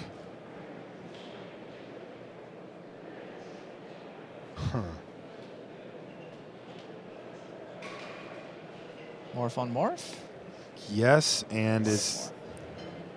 Seth is not the one with 3 colors, though. No, he's like not. He's got the 5 mana that usually makes a morph scary, but not the 3 colors. Wow, so he's actually Ripper quite trades happy. for a Weaver? Yeah, and depending on what the follow-up is, he could be in a decent spot. All right, it's another morph. Wow, this could get very close very quickly here. Yeah, I mean, Seth needs something else. Sage Eye Avengers is not enough all by itself. But he doesn't need much else. So Seth Manfield's down to 1. But he's close here. Make that 2. Yeah, doubling his life total. Yeah, unfortunately, both creatures are still lethal, and Seth does nothing for the turn. Alexander's like, does this do something on defense? Doesn't trigger when you block, does it? No, it doesn't. Just can attack in for lethal, can't I? Well, sort of. He's going to have to go for it here, though. But if he does, and if Seth had something like, say, a Force Away, that could really punish. Right now, it's a tricky spot for Alexander. Oh, with dash. Alesha's Vanguard with dash means that even if it would have taken Seth 2 tricks. had a bounce spell, He's only got like done 1 card left in his hand. So. Yeah. So that's going to do it. So Bonneau takes down his game. We'll certainly keep an eye on this, and maybe we'll get back to find out if Seth Manfield can hold on to King of the Hill or whether he's going to pick up his first loss of the weekend. And that is for Pod 1. Alexander's 2-0. Both players are 2-0. Those are the only 2-0 players so far this morning on Pod 1, even with the differential records. Sure. Let's jump back. Now, interesting things to think about, by the way, for that last sequence. So first and foremost, Martin Miller, he could, I'm just saying. The last sequence, you're still on the double striker versus Awaken the Bear and Become Immense. Is he could Become Immense main phase. Okay. Look, if he feels like this is his one shot to win the game, so he's not playing around kill shot, he just doesn't care. He could do that main phase. He could have played around Sandblast by using the Become Immense main phase. Yes. Interesting. Now the interesting Svi blocks with more, though. But the interesting, yes, he does. Now the interesting thing with Svi, though, is that he does not fire off Sandblast with Awaken the Bear. He's just like, sure. A lot of people would just knee-jerk and say, no, I'm going to 2-for-1 my opponent. Oh, my, but he that's doesn't. A good point. He waits until Martin plays the Become Immense, because if Svi does, Martin says, Become Immense in response, you're to Sandblast. Dead. Wow. That was a great little sequence at the end. Did Martin give him time? Because Martin played those 2 cards pretty fast. He was super excited about the combo. I know. If he goes Awaken the Bear, it was super fast. If Martin awakens the bear and waits, well, he can't wait. If he yields priority, then he doesn't get to play it. So it's kind of like he has to go first. Right. But sometimes, like, your opponent will signal, and then you kind of let them play their spell. Yeah. Some opponents would sort of telegraph the Sandblast, even because it's sometimes ambiguous as to whether you've yielded priority or not. Totally. I mean, you can put it on the stack. Yep. Right? I mean, you just say, I'm going to cast Awaken the Bear. Sometimes they just do it in response to that. Right. Exactly. You know, like if he had a Bring Low. Exactly. Obviously, that's not relevant here, but that's the kind of sequence we're talking about. So it looks like they're trading cards early here. A Warden has fallen. Kintree Warden, that is. Yeah, if he main faces the Become Immense, he does play around Sandblast, but Zvi will block with more. He had other creatures. It's true. But I figure the decimating Zvi's board is probably okay, too. There's Team Sabertooth still around. Well, it's a lot worse if you kill all their other dudes. But. All right, so here's a Manifest now for Zvi off of Formless Nurturing, so it's a 3/3. And right now, it looks like Zvi's positioned himself quite nicely. He's flooded again. He's flooding again. Yeah. But he's got 5 power versus nothing on board. Sure. So maybe he can try to capitalize here. Defiant Strike. And he's going to Defiant Strike main phase just to try to find some action here. Finds an Awaken the Bear. Yeah. 4. Not nothing. 14. 17. Ooh. Outlast. Martin's got a big hand here. Savage Punch, Fierce Invocation, pair of Become Immense, and a Crew Shock. And a Rage Form. There's the double strike to go with those 2 Become Immenses. Wow. Now, Zvi does not currently have an answer for the Rage Form. Oh, but he just found one. I think he just found Smite the Monstrous. Yeah, he did. Wow. Right on time again. So if Martin gets out of line with one of those Become Immenses, then down will go his Rage Form. Gets out of line, you mean makes the easy and obvious play? Yeah, Become Immense is not quite lethal, right? It'll deal 16. That's right. 2/2 double strike turns into 8/8 double strike. Attack with a 3/3. Martin's not blocking, and he immediately doesn't block. So he's going to be paying attention to how Martin handles the no block there if it's just not even a question for him. I mean, this would be a trade. If Martin wanted the game to go much longer, he might consider a block, but not a chance. Yeah, not with his hand. And Zvi's going to note, these little things. He's going to not outlast the Einak Bonkin. I think he's totally willing to block and trade here. 3/2 first striker versus 2/2 double striker. Zvi would happily trade. I think you're right. I mean, he saw all the giant growths last game. That double striker is kind of scary. Okay, here's Fierce Invocation, though, and that's going to get Martin another Manifest. This one's going to have 2 counters on it, though, 2+ and +1 counter. So he's got a 4/4, and not interested in that trade. It's going to shift the turn back to Zvi. Muller's playing a combo deck, isn't he? He kind of playing is. Red-green double strike combo. Teamer Battle Rage, the Rage Form. 3 cards. And I'll be surprised if we see Zvi tap down below 4 mana at any time in the near future here. Oh, he's going to Awaken the Bear after the block here, though. That was the block with the Fierce Invocation Manifest. Do have a result from off-camera in the feature match area, by the way. Daryl Ayers wins his pod. So the American moves to 9-2, victorious in his pod. Flamelash Rider dashing in for the quick win. Filippo Krater picks up his first loss of the morning. 8-3 overall for the Italian. By the way, more evidence of the kind of combo feel for Martin Mella. His Manifest card was Dragon Grip. He's trying to get in sneaky damage whenever he can here. Oh, big play for Zvi, though. He feels like the shields are up now. And he plays a timely Horde Mate that lets him get back his Einak Bonkin. The question is, does Mella have the ability here to get in for lethal? And it feels pretty unlikely. Yeah, he doesn't have any ability to give trample. Teamer Battle Rage is the Manifest? Right. I've never seen a Rage form be a Teamer Battle Rage.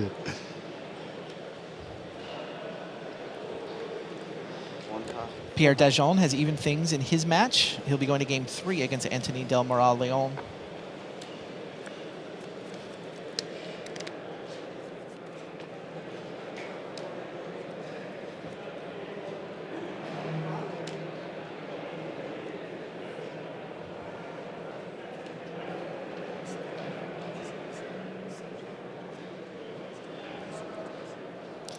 Seth Manfield has his Sage Eye Avengers again in that match. Must be nice. No Soren on the other side this time, so he's trying to force a game 3. Seth only has one of them, though. I believe that's correct. Remember, he can copy it. Right. We did have the Avengers assembling in the first match.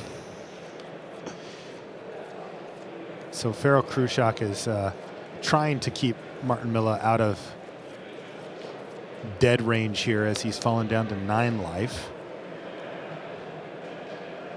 Svi at what you would think would be a comfortable 17, but Martin has shown us that a rage form is pretty good. Oh, he uses his smite. Yeah, so this is interesting. Svi is actually getting quite aggressive here. Huh.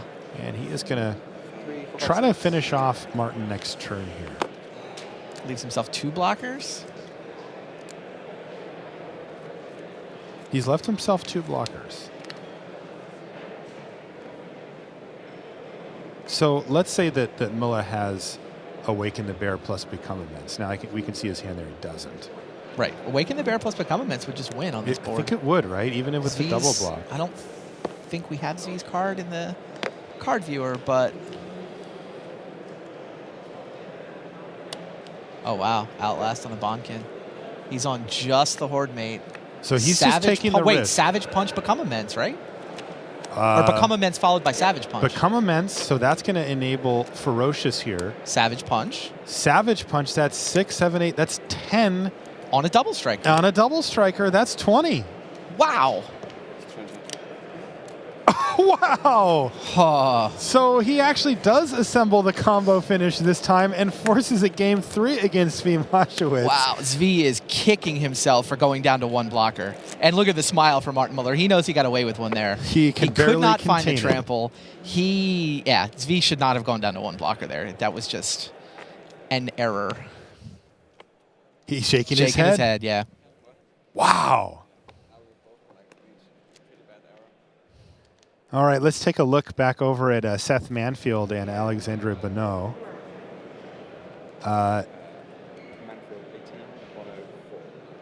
So I think that's the Sage Eye Avengers that has the Ancestral Vengeance on it. Mm-hmm. Interesting. Oh, here's a Savage Punch, taking out Summon Prowler.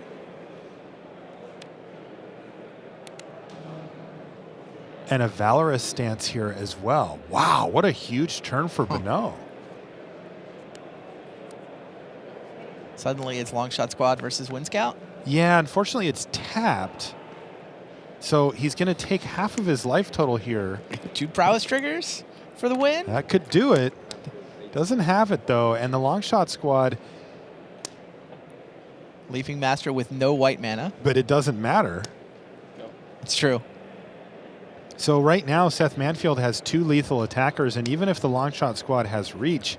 Still can only block one of them. Right. Whoa! Noxious Dragon here for Bonneau, though.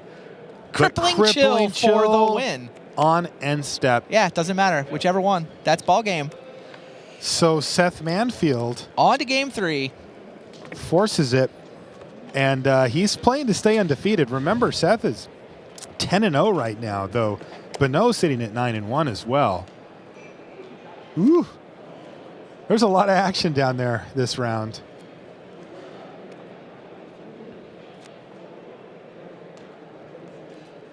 Wow, that ending on our main match. You know, I see he was looking at him like, "You have it? You have it?" And Martin's like, "Yeah, I got it." Yeah, Zvi. He'll be kicking himself about that one for a while. He's been talking about making a legit comeback to Magic too. I mean, he had a full-time job. He's left his full-time job recently. He does have a kid that's been taking up a lot of his time, but he's also talking about playing a lot more Magic than he has been able to over the last few years. Looks like we came into a constructed match here for a moment. Over See, here Drino? with Pierre Dajon versus Antonio Del Moral Leon, who just resolved Dune Blast. Sure, Dune Blast, keep my Siege Rhino. That's how you draw it up, right? That's how he drew it up, I'll tell you that. Put the deck together. That's what you imagine yourself doing. I mean, maybe you're not playing Jeskai Banner into it, but sure.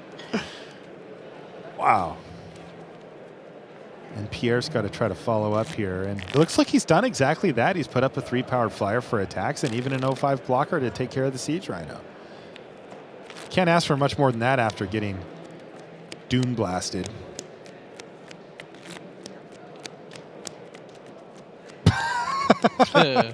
Dune Blast into Seijai Avengers has been called. Not one you see often. I certainly haven't seen that sequence yet. But here we are. And Pierre looks at his hand and puts his You can head see in why his hands. Antonio is playing to win the pot here. His deck looks great. Wow.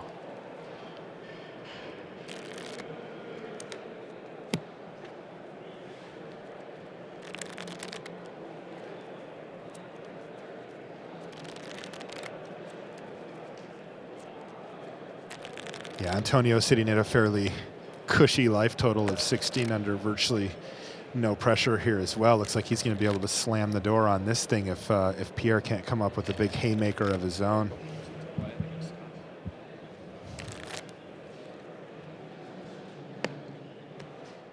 All right, let's jump back over to this exciting This game match has been 3 great. here. Yeah. It's been a lot of fun. Martin Miller almost won game 1. And then Zvi had him in game 2 and Felt like went he down had to him. one blocker. You can't go down to one blocker when you're at 17 and there's a double striker. I mean, apparently you can't against Martin Muller. And a nice curve again for Zvi. We've seen this all 3 games. His deck is really, really nice on the low mana curve creatures, easy to cast. He was on 2 into 3. I wouldn't be shocked to see if he played 2 2-drops or a 4-drop on this next turn. His curve has been very nice. And what does Miller have here? Nothing. Passes the turn back. No Bathe in Dragonfire, no Morph. Very slow start here, and he's under decent amount of heat here already, dropping down to 13 life, and there's that 4-drop Formless Nurturing. So 7 power on the board for Zvi, and it's on Martin to do something. I think he's got Sultai Flare. There it is. So that's a nice board stabilizer, assuming that it sticks around. If Zvi can deal with the Flare, could find Martin Muller under a ton of pressure early here.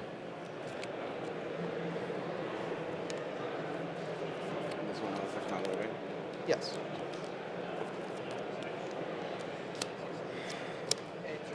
It's another Bondkin, and he doesn't even have the extra white Yeah, mana only to one white. start outlasting his other Bondkin. And here comes Feral Cruciak for Martin.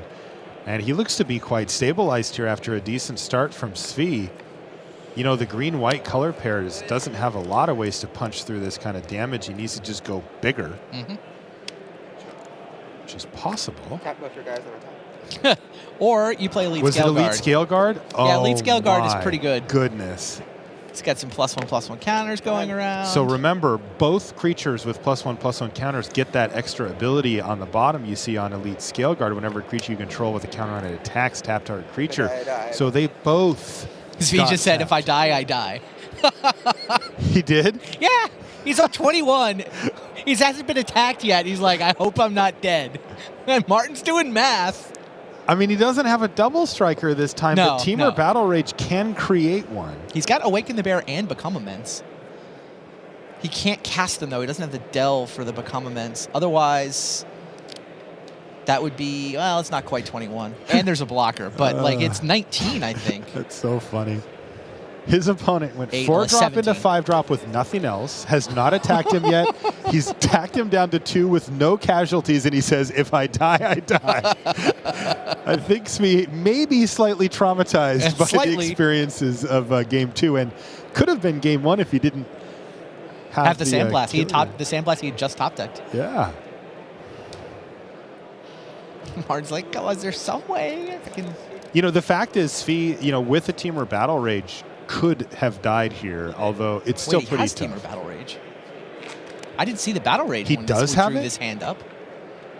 Oh, He just wow. drew Battle Rage. So if he There's does a blocker, that, that's but he's got a 10, Savage Punch. 13, 1, 2, 3, 4. It looks like he's 1 mana short here. Yeah, this is super close, isn't it? Right, because the Battle Rage goes to the graveyard, and that gives him 5 virtual mana total for Become Immense, but he needs another. Yeah, and he has to Savage Punch to get the blocker out of the way. Also, Because he can't, he his doesn't have the best mana creature. for Awaken the Bear. Wow. And he's going to Yeah. play Alpine Grizzly. Could not quite But by killing the Elite Scale Guard, it means that he's not going to get all his creatures blocked here. Isn't he just dead, though? Just because you made that play, I want to make sure. Isn't he dead, though? If I were to attack with all 4 creatures, and he were to take lethal damage, but this trigger would happen, he would lose the game, right? So you could hear what Svi's asking. He's talking about the Right, and he would be dead, right? this Sultai Flare. Trigger happens only after he's dead. Right, Yeah. you're at 2. Right, So and Svi says, the "Attack truth with my whole is team." that creature dies, but that trigger is on the stack. You know what, though? Is it's it going to die to first first strike. Martin Muller's a step ahead of him. It dies to the first strike damage. It dies to first strike right now. Right, first strike. Gain 4, go to 6. Did Svi just punt take 2 games in a row? Lose the creature, trade the creature? Oh, no. He missed the first strike trick. You blocked the did. first striker. He missed it. God. He doesn't have anything And now to get it's back. now it's Battle Rage The worst. Awaken. Yep. But he can block. It doesn't trample. Oh, he's got plenty of mana. He's got Awaken the Bear, and it does have trample. Unbelievable. And he just combo finished to kill Svi Moshowitz for the second time in a row. Oh, my goodness. So he gave it double strike. He gave it +6/+6. He gave it +3/+3 in And he trample, gave it and it was trample. already a 5/5. So that's 6, 11, 12, 13, 14, 14 double strike trample. Take That's 28 damage. That was he a could blocker. only He block only takes 2 of 26. it. Yeah, so he only took 26. And that's it. Martin Miller wins his match after a Wow. huge mistake from Svi as well. Yeah, Svi made mistakes in both Game 2 and Game 3, but Martin's deck was awesome. I love that. Martin Miller, that was a fun match to watch. That I was mean, I exciting feel bad stuff. for Svi because he clearly, he even asked the question about the Flare, and it's true that if you deal lethal damage and and a creature dies, the Flare triggers on the stack, death gets checked, your opponent's just cold. But if it dies to first strike damage, then the trigger has time to resolve before the rest of the damage is dealt. You know, we've seen Martin that. Muller knew it the whole way. Yeah, because those tricks have come up as well when you talk about bolster as well with creatures like Abzan Sky Captain when they die. Right. There can be some interesting first strike interactions Now, was there too. Svi going to die anyway? That's the question. Like, obviously, his lethal attack was just incorrect. He thought, his Alpha Strike was lethal, and it wasn't. Yeah. But I don't know how he gets around the Battle Rage, Become Amends, Awaken the Bear. Like, let's say everybody's on defense. 14-14. I don't think Even he with can everybody survive on it. defense, that's a 28 power trampler. Right. He can certainly not die that turn, but I don't think that's really the question. Because he was at 21, right? I'm not even convinced he can not die. Yeah, he had. I mean, I guess he has the only mana to needed- unmorph a Pine Walker. Yeah, he only needed, 5 or 6 toughness or whatever. But he loses, But he his, loses whole his team. whole team, right. And he takes 15 or whatever. Yeah, I'd have to go back and figure out if Svi had Yeah. won. Svi may have been on the way to losing that game anyway. Yeah, that does not. He will not be thinking about that as Game he 2 walks was the away. bigger punt. Indeed. So Seth Manfield facing down Alexandre Bonneau from France. Alexandre's at 9-1. Seth's at 10-0 and looking to stay undefeated. Though I just saw Soren, Solemn Visitor, hit the battlefield here for Bonneau, which is of course never good news if you're Manfield. Though, what is going on up at the top there? Are those all creatures Clever on the battlefield? Impersonator is on Mistfire Weaver. That's you at 13, me at 14. Okay, so it looks like Soren plus and then an attack from Longshot Squad with the +1/+0 and the lifelink. Switch the life totals around a little bit here. Oh, wow. Wow, but we There's came the in just Burnaway. in time because Burnaway takes away the only creature, No. and he can attack Seth with Manfield, enough ladies to and kill him. gentlemen. And Seth Manfield stays undefeated here, 3-0ing his draft pod after Wow. 3-0ing day one draft podding and running through the fields in Modern with his burn deck. Wow. So he is 11-0. Like, some chance he could sneak into top 8 at 12-4. Mhm. Although the tournament's big enough, he probably 11-3-1. So he needs 1 win and 1 draw. If he gets the win, he'll get the draw. He is in great shape. There's 5 rounds With left. a burn deck, he's just going to pick up 1 win, right? Yeah. Like somebody's You going don't to go 05 mulligan a with couple burn, right, times exactly. or say, I can't ever beat your deck. All right, well, let's send it back to the news desk and Richard Hagan. So much, very much indeed to the guys. The limited rounds are done. Those scores, we talk about the cream rising towards the top. Remember, the 4th loss is critical. Here are some of the players at 3 and 2 losses. Jacob Wilson, 9-2. Li Shi-chan, 8-3. Willie Adel, up to 8-3. Reed Duke is now 8-3, your number 5 ranked player in the world. Chris Fennell, limited specialist, he's at 8-3. Now he has to go modern the rest of the way. But he has a Pro Tour top 8, and the last year he's done it before. Andrew Beckstrom, we've mentioned to you before, he's up to 8-3 as well. Eric Froelich, who did the draft view with Brian David Marshall before this round, he has successfully gone 2-1 from 7-1 overnight. He's at 9-2. Some names we haven't really mentioned, a couple of Europeans. Valentin Mackel of Austria with his 5 Grand Prix top 8s. He is at 8-3 and still alive, as is a North American Grand Prix winner from Europe. Slovenia's Robin Dola is up to 8-3. And John Finkel has won his last match to go to 8-3. Plenty more action coming your way. We're going to head into modern in a little while, but it's lunchtime. We've got So What Now coming up, a great limited feature. But first, we've got some very important organised play announcements with Hélène Bergeau.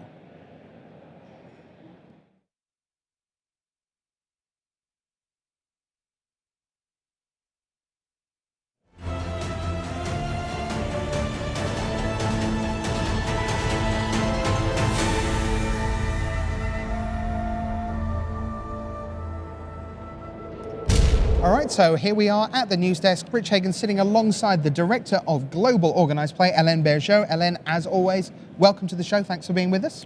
Thank you for inviting me. Well, it's always great to have you here. You always have interesting things to tell us about, things to make us think, things to make us do, things to make us look forward to. What are you here to talk about this time around? Well, it's the second Pro Tour of the season, so we were thinking it's time to make some announcements about 2 very important tournaments. First, the World Magic Cup and the World Magic Cup qualifiers. All right, so start with the World Magic Cup qualifiers then. Do we have dates for these yet? We do have dates. All right, why don't we take a look at when the World Magic Cup qualifiers are coming for this year. So they're in late summer, August 22-23, then September 5-6, September 19-20. Now, Hélène, I don't have the Grand Prix schedule absolutely memorized in my head. Are those Grand Prix weekends? Do we have a clash? We actually made sure that we would select some dates that would not conflict with Grand Prix. We want to make sure that players don't have to choose in between playing a Grand Prix or participating in the World Magic Cup qualifiers. Fantastic. So you always get to go to your WMCQ. Now, another thing that was there that I saw instantly, 2 different formats. What's the thinking behind that, first of all? It's fairly simple. We have been listening to players' feedback, and they expressed the desire to have a little bit more variety in formats, and that's why we are adding modern as an option. Okay, now we know that 2 of the weekends will be standard, 1 weekend will be modern. I imagine, especially the modern players amongst us, and I'm sure we've got a lot of those viewers, are going, but which one is it? Do we know that yet? So it's part of all the details that we are going to announce within the next month. So just stay tuned. We will have an article being posted on the Magic website. Okay, and that's true wherever you are in the world, it will be 2 standard, 1 modern. It's not like FNM where people can just choose what they want to do. This is what we'll have. It's important to clarify that, but it's absolutely the way it's going to work. Now, the success of the WMCQs, they always breed challenges, and we saw last year some WMCQs that were just huge. Yes. They were 250 players, 300 players plus. Do you have any special plans for those sort of super WMCQs? Absolutely, absolutely. So what we are going to do this year is that based on the attendance at previous events, we identify a series of countries where the World Magic Cup qualifiers are likely to be over 9 rounds, which basically is over 228 players. And for these countries, the World Magic Cup qualifiers will be run as 2-day events because we felt that it's going to be a much better experience for the players. Right, so it means that when you are playing some of the most important Magic of your life, you're not absolutely shattered and it isn't half-past midnight. You're actually going to get up on day 2, come back, be refreshed and have a chance to represent your country. Now, of course, the WMCQs lead to the World Magic Cup itself. We've recently come from Nice where we had 72 countries. What a fantastic event that was. How many countries in the next World Magic Cup? 73. Okay, so we're +1. Which country gets to join the party at the World Magic Cup 2015? I give you a hint. It's from Europe. Okay. Malta. Right, fantastic. Yeah, it's It's really exciting for us to have the chance to add a country, and we have seen the community, the Magic community in Malta growing, significantly over the past year. So we're happy to add Malta on the list of eligible countries for this year World Magic Cup. All right, so to all the best players in Malta, we're very excited for you. We cannot wait to see you here at the news desk in the feature match area, the biggest stage of all for national teams, the World Magic Cup. Now, one more bit of housekeeping on the World Magic Cup. Let's talk a little bit about what makes you eligible to play in the WMCQs and eventually for a country at the World Magic Cup. We're making a few changes in that area as well. And the idea, just like, is really to make sure that we are more in line with the spirit of that competition. The World Magic Cup is all about representing your country, just like sporting the colors of your country on the big stage. To be in line with that spirit, now you can represent your country if you are either a citizen of that country or a permanent resident. So, and once, if you decide to change, because, you move to another country that you want to represent, you won't be able to change again.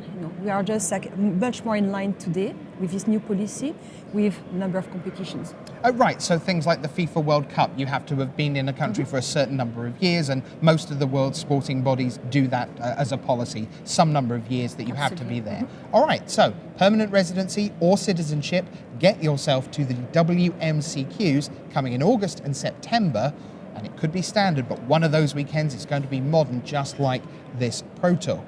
All right, from one flagship event, the World Magic Cup, to another, and the World Championship. Helen, who is going to play in our next World Championship? Well, let's have a look at that. So here's our first group of invited players. Well, Player of the Year, of course, we won't know that until the end of Pro Tour in Vancouver. The 2014 World Champion is, of course, Shahar Shenhar, just like the 2013 World Champion. The 2014 World Magic Cup winning team captain, that's Martin Müller, who you've just seen in feature match action doing astonishing things. The 2014 Magic Online champion, well, we will wait for the Magic Online Championship to resolve that one. And then the 4 Pro Tour winners, Ari Lax, we already knew was going to be coming to that from Pro Tour Khans of Tarkir, the winner of this weekend, and then Brussels and Vancouver. All right, who else is going to be at the World Championship? Let's take a look. And this is where we have a couple of changes. So just like as you can see, we are changing the way the regional slots work, and it's to make sure that we have a fair representation of the different regions in the World Championship.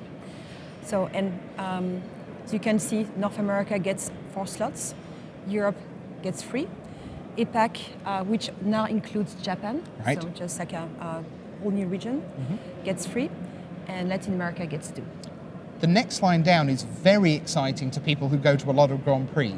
There is a new slot that says the most pro points earned at Grand Prix this season, and uncapped, means if you go to 15 or 20 GPs and keep cashing at those GPs and cracking up the pro points, one of you, the Grand Prix grinders, will come to the World Championship to battle it out against the best players in the world. That's a very exciting development, Ellen. It's an exciting slot because Grand Prix represents huge part of our Premier Play offering. So having the chance to recognize a player who is doing very well on the Grand Prix circuit is really something that we wanted to do. Now we're staying at 24 players again, and inevitably, if we're creating slots, that means we have to jiggle things around a little. So what has changed in terms of who isn't going to be at the World Champs? So the very first change is that the Rookie of the Year is no longer invited to the World Championship. We have reevaluated what we want to do with the Rookie of the Year, and actually, instead of having this Rookie of the Year being coming on to one competition, we felt that it's much better to see him through the whole season. So the change is that the Rookie of the Year will be promoted to gold status in the pro club moving forward. And that guarantees that they are at every Pro Tour in the coming season. What about the captain of the World Magic Cup winning team? So as you have mentioned, Martin Müller, who is currently having this title, is invited to this year's World Championship, but this is the last year that we're going to do that. Because again, we have reevaluated, just like how the whole system works, and it seems a little bit counterintuitive to have only one player of a winning team being at the World Championship. Right. However, since Martin Müller was crowned before we make this announcement, we decided to still give him the slot for this year. Okay, so Martin's safe. He will be Yes, at the World he's Championship, and who knows, we might see him tomorrow in the top 8. Okay, so when will these 24 players do battle for the title of World Champion of Magic 2015? Exciting change here as well. Okay. Because we are going to host the World Championship in PAX Prime. PAX in Prime. Seattle. Wow, so what time of year is that? Is that the back end of summer? It's the back end of the summer. It's the very last weekend, actually, of August, as you have seen the dates now. And it's very exciting for us because PAX Prime is a very unique convention. You have been there, I think. I have. I mean, it's one of the great gaming meccas of the world. I mean, just every game you can imagine is there. And it is the home of Wizards of the Coast. So to have our home city represented with our flagship event, that's a great change. Yeah, and we really want to make sure to turn PAX this year into a global event for the Magic community. There will be a lot going on at that show. Now, of course, the World Championship will be one of these key moments that we want to offer to the fans. And so just stay tuned because we'll have a lot to announce about PAX Prime. All right, meanwhile, the World Magic Cup remains in Barcelona, Spain, December 11 through 13. And we're super excited because now, instead of one giant Worlds Week where we cram all the storylines in, now we're going to be able to bring you 2 wonderful weekends of the highest levels of the game, the World Championship from PAX in August, and then the World Magic Cup, the Christmas finale to the calendar year. Don't miss 73 countries. Congratulations, Malta, our 2 flagship events. Alain, thanks so much for being with us. As always, you bring us lots of goodies to talk about here, and we can't wait to see you all at the WMCQs, the WMC, and maybe even the World Championship. And those were the organised play announcements from right here at Pro Tour Fate Reforged.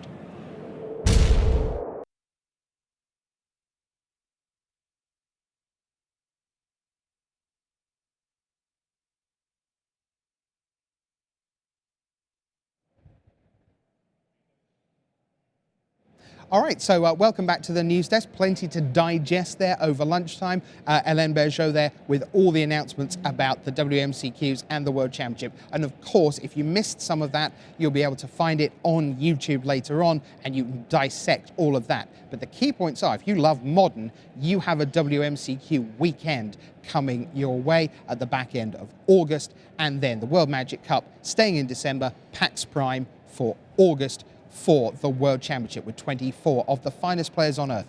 Can Shahar Shenhar three-peat? Wouldn't bet against him, not right now. But right now, here at lunchtime, it's time for a very special limited feature featuring us, but more importantly, you. It's time to play So What Now?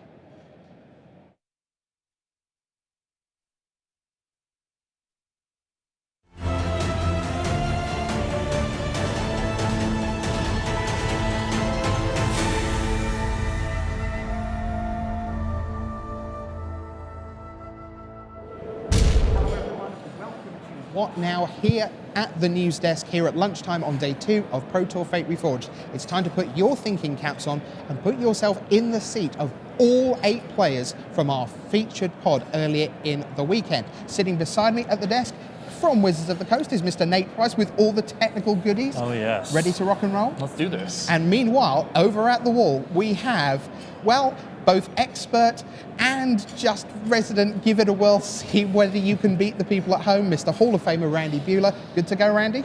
Let's do it. All right, let's do this. So you can see the pod there. We are going to start off with the number 20 ranked player in the world, that is Josh Utter-Leighton. Let's take a look at his first pick. So Josh Utter-Leighton in the draft, he opened up and he went with Shu-Yun Silent Prophet. Why don't we take a look at his first pack?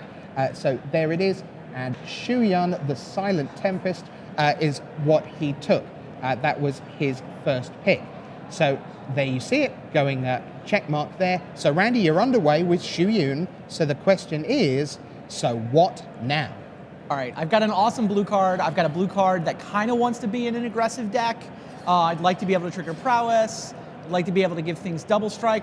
I look at this and Light Form is really the first card that I'm attracted to. It's a very good uncommon. Double white is less than ideal because that's not the same color as my first card, but I mean the best blue cards, Enhanced Awareness, Will of the Naga, these are not good enough for me to really want to take. So I think I like the light form out of this pack. Light form out of this pack. Nate, what do the people at home think?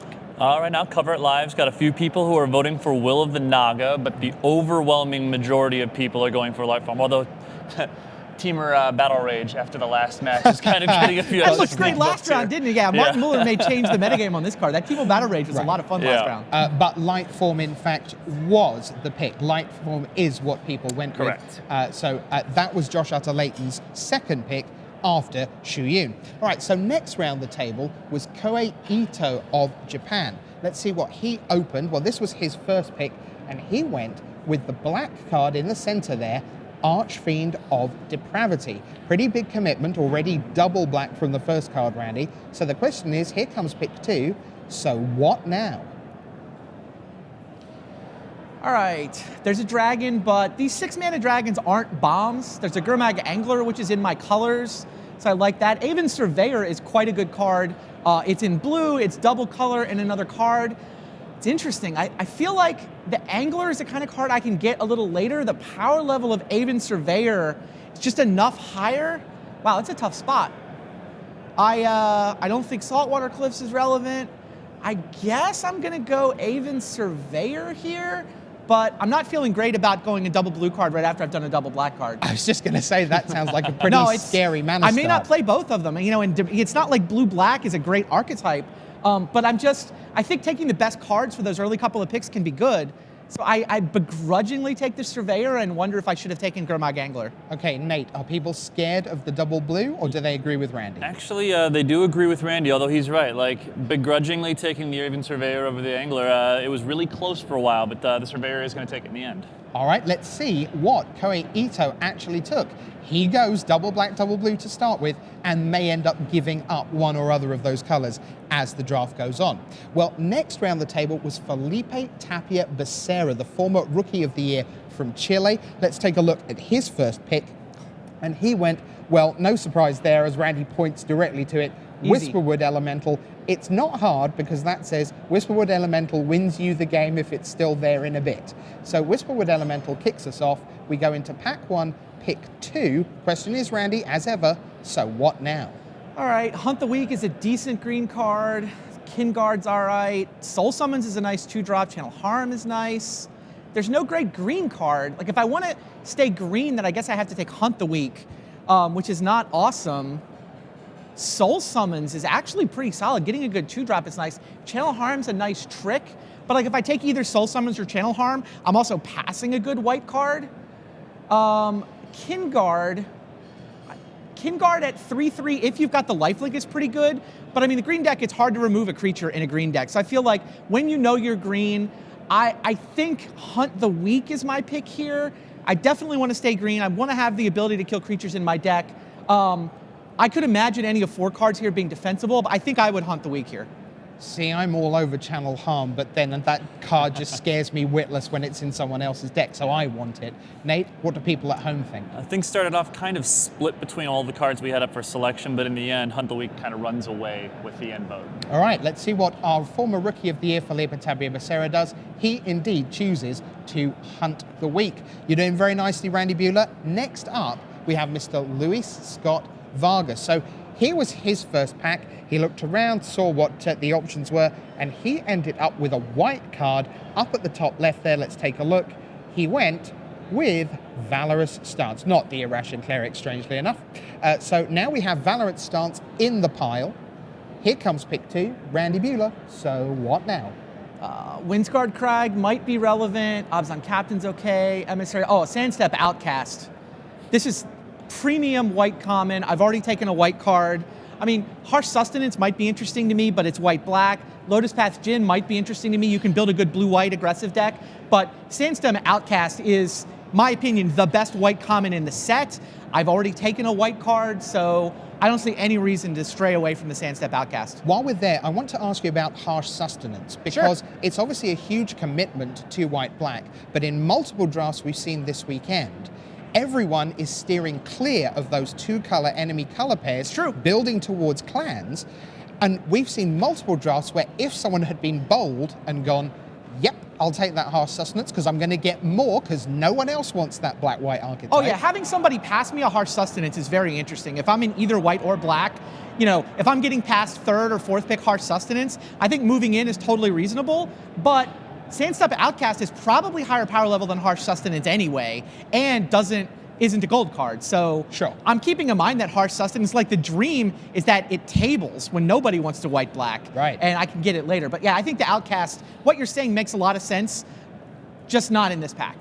Sure. So Nate, everyone at home on board with Randy? I'm going to say 88% of them. It's kind of a runaway victory for the Outcast, yeah. Okay, and it's pretty good bet that Luis Scott Vargas will do exactly that. He does. Sandsteppe Outcast, a great card, terrific there. So that's Luis Scott Vargas. On we go round the table. Next up, one of the modern masters in the format, Sam Pardee. Let's see what he took first of all.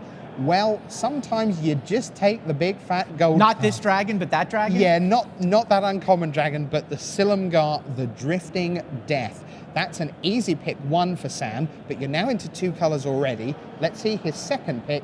Randy, so what now? Bathing Dragonfire is good. Flame Rush Rider is good, but not in that deck necessarily.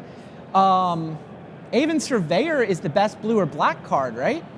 I mean, Bathing Dragonfire is probably better than Aven Surveyor, but I already have a 2-color gold card, so I don't really want to add a 3rd color to my deck. Orc Sure Shot is the other card. I think you want to play your Silumgar, so you want to be blue-black. I think that means you go Sure Shot or Aven Surveyor, even though these red cards might be better. But yeah, I don't want to get involved in a red fight. Let somebody else figure out whether to take which of those is better and how they want to fight their neighbor. Between the Sure Shot and the Surveyor, well, Sure Shot's actually, I mean, it's kind of cool with Silumgar that, I can give a -1 that way, and then they get a -1 from the Sure Shot. Sure Shot Surveyor, wow. The thing is, don't you want the time from the Surveyor to guarantee that you're going to just get deeper into the game to head towards your Silumgar? I mean, Sure Shot's going to buy you some time by killing things too. Sure. I guess I think the power level of Surveyor is higher than Sure Shot, but I don't have enough experience with the Sure Shot, quite frankly. I haven't gotten it. Every time I play it, they kill it. I never get to see what he can do if you untap. So, yeah, I could see either Surveyor or Sure Shot making sense here. All I right. guess I go Surveyor because I think blue is a better color than black. Now, Nate, this was an interesting one because as Randy was talking, more and more people thinking about more and more things. Yep. What did we end up with? We ended up with a narrow victory for Aven Surveyor over the Orc Sure Shot. Right, so let's see whether Sam Pardee takes one of the... Yeah, there we go. So he actually went with the minority pick. He went with the Sure Shot. Well, never hurts to be sure. Sam Pardee goes with the black card and stays there and leaves the double blue to someone else. Because one thing's for sure, that Aven Surveyor is not coming back. All right, next up we go to a Brazilian Grand Prix winner. This is Eduardo dos Santos Vieira, Lixo on Magic Online, one of the great Magic Online grinders. He opened up this pack and he ends up going with the red. Yes, Randy points straight away. Down at the bottom, in the middle there. You're not happy to be pathing Bathing Dragonfire, though. Right, Because that's the next best card in the pack, but what are you going to do? Yeah, so he's taken Shaman of the Great Hunt, passing a Bathing Dragonfire, but now he has to turn his attention to pick 2. And Randy, so what now? Heel Cutter's definitely a great card in any red deck. I mean, the Whisperer is decent. Noxious Dragon is too expensive. Dallas is good. I think this is a pretty easy Goblin Heel Cutter for me. None of these other cards are worth adding a color for, and I'm already red. Like, if I wasn't already red, I'd probably rather draft Dowsing Gloom than Goblin Heel Cutter. I mean, I think that's a style thing, mostly because red is a weak color in general, but we're already playing red. We got the bomb rare, so I think Goblin Heel Cutter's the pick. Very powerful card. Has to be only at its best in an aggressive deck, so it definitely sculpts the way you're going to have to draft from here on out, but that's the way I would go. All right, Nate, what do the people at home say? Overwhelmingly, they took the Heel Cutter. It's one of the best commons in the set, and they kind of rallied behind it. Okay, let's see whether Eduardo dos Santos Vieira agrees. He does indeed. The Heel Cutter makes the cut for the Brazilian Magic Online grinder. So well done to him. That's 2 there. We move on round to a very, very special VIP player who we hardly ever see at the Pro Tour. In fact, we haven't seen him play at the Pro Tour since Pro Tour Paris 2006 Worlds, at that event where he was inducted into the Hall of Fame. Almost a decade later, Gary Wise back at the Pro Tour this weekend. So here was his first pick in a draft at the Pro Tour level for 9 years. Well, it was a good one, Randy. He waited a while, but he got a good one. Ojutai, Soul of Winter. So that's what he opens up with. Once again, though, we're into gold territory. Here comes pick 2. The question is, Randy, so what now? I definitely want to stay blue and white. Soul Summons is a pretty solid 2-drop in my blue-white deck. Right into Being is decent. You know, there's the Bathe, which is good, but I'm already 2 colors. Same with Harsh Sustenance, I don't want to add a color. War Flare is good, but I don't want to add a color. I'm going Soul Summons. I want to get a good 2-drop. I want to make sure that I have the ability to interact in those early turns. Maybe I'm attacking, buying time to get to my Ojutai.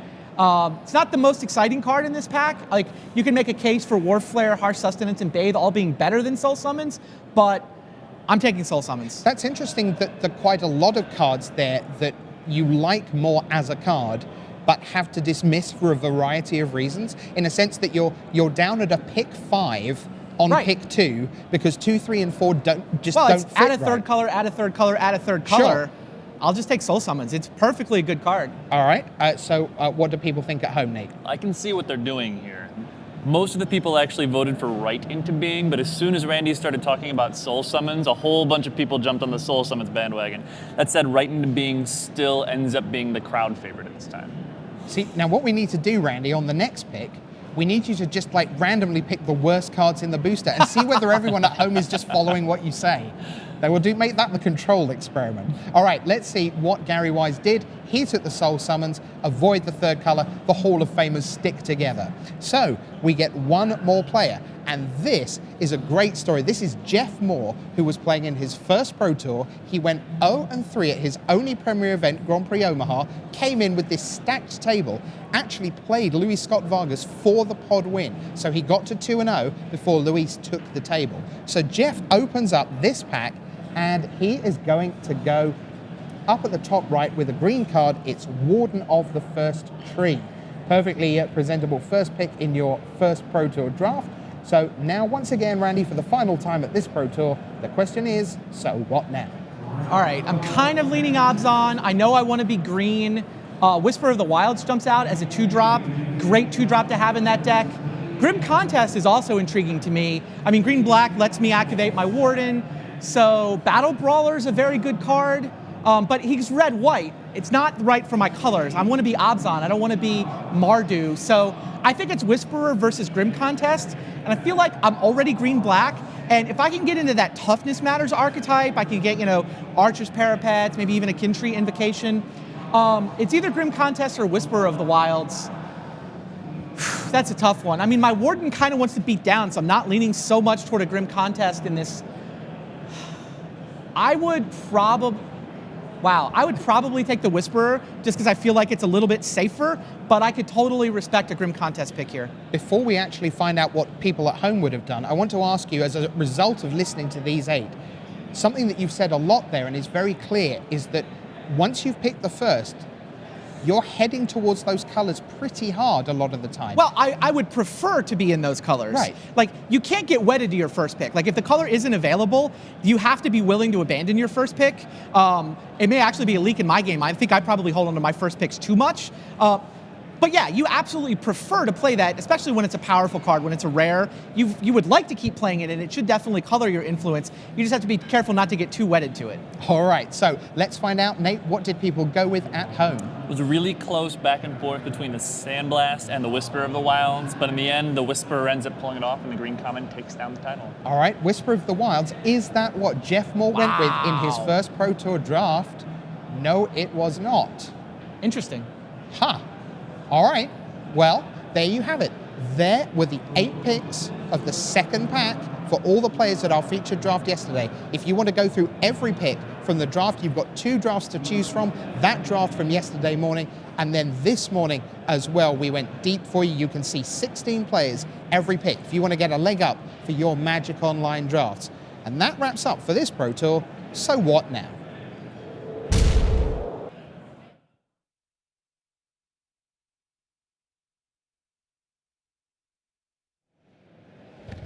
All right, so thanks very much to Nate Price there from Wizards of the Coast, and of course to Randy Buehler, Hall of Famer, putting himself on the line there. I always think that's one of the toughest segments of any Pro Tour. I don't want to stand over there and do that. I was sitting on the sideline screaming sandblast there. Right, yeah. I don't know if I bled out over the mics. I don't think you did quite, but great stuff.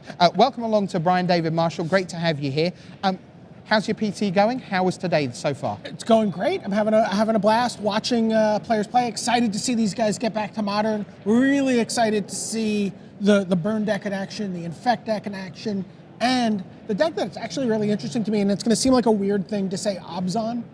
Okay. Because it's such the pillar, notionally. But Jacob Wilson and the face-to-face guys have a version of Obzon that is really kind of like next level Obzon, Siege Liege Obzon, whatever you want to call it, Wilted Obzon, where they're playing with Wiltleaf Liege and Loxodon Smiter, and they're really trying to punish the other Obzon decks, as well as a lot of other decks. It's been really interesting to watch them. Jacob Wilson went 5-0 with that deck yesterday, and and has been on a great run this whole tournament, and gets back into the Modern rounds. You've talked about this a lot, right? He gets back into this home stretch of 5 Modern rounds in great shape. Why don't we take a look at the pods from this morning, and we'll show you who the winners and losers were. Remember, 4 losses is the number you want to be watching out for. Here was our featured pod. Jelga Wiegersma tops that feature pod 2 at 9-1-1. But lots of great players at 9-2. Froelich, Hampton, Wilson, Karsten just behind. I mean, those top 5 there, you'd happily take in any Pro Tour top 8 BDM. Yeah, absolutely. Every single one of them has Pro Tour top 8 experience. You have one Pro Tour champion out of the 5 of them, and 4 who envy his mantle. Indeed. All right. What about Table 1? This is Pod 1. So these were the 2 8-0s overnight, Seth Manfield and Austin Burcevic. How did they end up? Well, there's only one story at that table. Seth Manfield going into that last 5 rounds and the ability to just set opponents on fire playing Burn. What an event for him. Again, his previous best Pro Tour was like a 6-2 day 1. He's 11-0. He's going to double that if he wins this next round without taking a loss. It's just unbelievable. Very unusual result there, by the way. Austin Burcevic and Stephen Murray ended up with a draw in the limited rounds there, which is an interesting one, but they're still both very much alive. Burcevic, the co-leader with Seth Manfield. All right, pod number 3, let's take a look at how that shook down after 3 rounds. And this is a big one. You see, Japan down the bottom at 6-5, Kentaro Yamamoto is gone, but at 9-2, Yuki Ichikawa, he is in his 7th Pro Tour BDM. He may be heading for a 3rd Pro Tour top 8 in 7 starts. Yeah, he's in great shape. He's only got 2 losses. He probably has a loss to give here. Certainly one. Certainly one, yes. In great shape. And this is someone who just continues to be impressive, continues to make great decisions. And again, obviously, we've talked about this story before. He might be the most popular Magic streamer on Earth. Yep.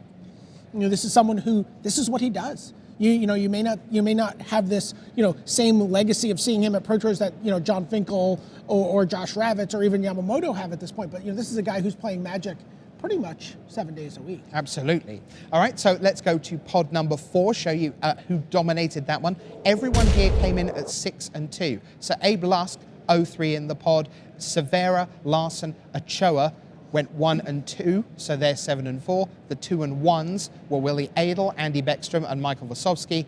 And the big winner, Jason Chung of New Zealand, who's got plenty of Pro Tour experience, and he now is in very fine shape at 9-2.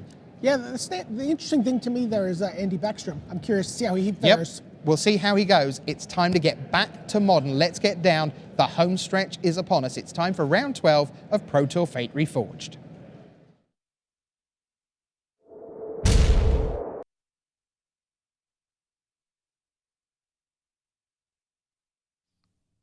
Hello, I'm Tim Willoughby here with R&D member Ian Duke.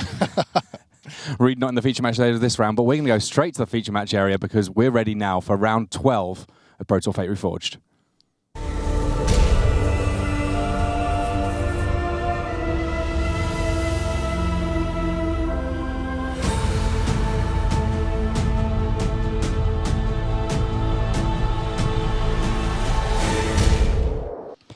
Hello and welcome to round 12 of Pro Tour Fate Reforged. I'm Tim Willoughby here with Ian Duke, and we've got a great set of feature matches for you. Seth Manfield's still undefeated. He's up against Jelga Vigejma on the King of the Hill table. Yuki Ichikawa against Jason Chung from New Zealand. Robin Dolo is up against Sam Black, but we're going to be starting with John Finkel playing Infect on the left of our screen, and he's up against Willie Adel. Two great players, and two players playing kind of iconic decks for them. We know that John Finkel likes playing non-interactive, powerful, fast decks. We know that Willie Adel loves his mid-range. There we see John just looking at his opening hand. This could be a great match. Yeah, absolutely. This is the classic combo deck versus mid-range deck. Both players playing strategies that they're really comfortable with. Willie Adel, of course, known for his love of Jund in previous iterations of the format. Updating that to Abzan now. Yeah, I mean, I think that if you're looking for a player to learn something from about how to play and how to build your Abzan deck, Willie Adel probably the person that I would be looking to. I mean, he must have been happy with the set of changes to the ban list for Modern. Absolutely. So John Finkel starting off here with a fetch land for a Noble Hierarch. One of the best starts the Infect deck can have. Mana acceleration and, of course, that Noble Hierarch adding power to your Infect creatures. And we see in Finkel's hand there, he's got Inkmoth Nexus and Blighted Agent. He needs to get an Infect creature to win, but he pretty much only needs one because he's got a lot of pump spells to potentially get in for a huge amount of Infect damage very, very quickly. And with a Gitaxian Probe, you've got one of the best players that's ever picked up a Magic card with perfect information about what's going on. Yeah, you got to be scared when John Finkel knows what tricks you have up your sleeve. And he sees here Liliana the Veil and Path to Exile. Liliana, kind of one of the hallmark cards of the Abzan deck, able to cause discard and get rid of creatures in play. That Path to Exile also going to be a little bit problematic for Finkel here. Yeah, now Liliana is a particularly important card in this matchup because the Infect deck relies so heavily on combinations of cards. Liliana can really attack the Infect player's card quantity, reducing their hand size and making them unable to combine their cards to effective synergy. And we see here John just sort of casually building up his board. He's got to just make sure he gets the threats in play there. And Blighted Agent, 1/1, Infect, can't be blocked. He's got his path to victory. He just needs to make sure that he can actually ride it the whole way now. Yeah, often the Abzan deck wants to kind of gum up the ground with mid-sized creatures, things like Tarmogoyf and Siege Rhino, and Blighted Agent is just the perfect foil to that. It's basically got to draw a removal spell or else the Abzan player is going to have a really hard time dealing with it. Yeah, I mean, Lingering Souls is one of the big cards out of the Abzan deck that can pose a real problem for Infect. It can create a huge amount of blockers that it has to kind of gradually work its way through. I know that this deck, between the main deck and the sideboard, is also running Distortion Strike as a way of trying to go one-up on the decks that are just planning on making an awful lot of blockers. Yeah, and Apostle's Blessing as well, another way to sneak some creatures through. So here's a Thoughtseize from Adel. He says, if you're going to have perfect information, I want perfect information too. And let's have a little look at exactly what he sees from John Finkel's hand. There's that Distortion Strike, but quite a lot of lands for him there, really. Yeah, he's a little bit low on gas here. I mean, he does have the Noble Hierarch to sort of increase his clock each turn. I think what John wants to do with this hand is just peck away for a few turns, get Willie Adel into a range where he starts feeling uncomfortable and could lose at any moment to a pump spell. And what that'll do is pressure Willie's mana, where now he feels obligated to leave mana up each turn to potentially respond with a removal spell, and it makes it hard for Willie Adel to develop his own board. And I guess that Willie knows that that Path to Exile in his hand here, it's not really going to... There are some occasions where you're a bit wary about playing it because you don't want to give your opponent a land. Finkel's got loads of lands. I mean, this is not a deck that needs very many lands Yeah, anyway. and not much to do with them either. I mean, he could string together a couple pump spells, but as we've seen, he doesn't really have that much to string together right now. I mean, the fact that he drew that Apostle's Blessing right after Thoughtseize is going to be great for Finkel, though, right? Yeah, a great card to have as your one hidden card in your hand, so to speak. Could really set Willie Adel up for disaster if he relies on resolving that Path to Exile. We see the 2P there underneath 15 life for Willie Adel. Thanks to the Exalted Trigger, that Blighted Agent getting him for 2 points of poison. If you ever get 10 poison, you are out of the game. That's a game win for John Finkel. So he's, what, 20% of the way there? Yes. But of course, this Infect deck can be extremely explosive. So Willie has to be careful, even just getting a few poison counters early in the game, because that means suddenly if he taps out for something like a Liliana or something like a Siege Rhino, all of a sudden he could just be destroyed by pump spells. So a post-combat Path to Exile there. Presumably, I guess he wants to make sure that he's getting threats off the board where he can, right? I mean, there is still that Inkmoth Nexus, so it's not as if John Finkel doesn't have sources of infect around. So Willie wisely playing the Path to Exile post-combat to avoid potential blowout from something like a protection spell plus a pump spell. And I guess that Vines of Vast would have been horrible. Yeah, him, absolutely. Right? He saw that John has that in his deck earlier with the Thoughtseize. He did take it, of course, but is aware that John could draw more spells in that vein. That gives him the opportunity to safely resolve a Liliana of the Veil, which, as we mentioned before, a really potent card in this matchup. The Liliana there, -2 to force sacrifice of a creature from John Finkel. He gets rid of his lone noble hierarchs, and now any of those attacks that he's making with Inkmoth Nexus, they're not going to be for as much damage. Exalted's not going to be happening. Also, his mana is going to be a little bit more constrained. I have you at 13. 13. And I'm at 14. So players just confirming agreement on life totals here. Great thing to do in tournament Magic. Thank you very much. Yeah, it's interesting that sort of, even though John Finkel not naturally going for damage most of the time, he does get to see Willie Adel on comparatively low life because those Thoughtseizes, those fetch lands, they do add up. Yeah, and it's not unheard of to see an Infect deck occasionally win through normal damage. Things like multiple Noble Hierarchs or, I don't know, maybe a Dryad Arbor or something.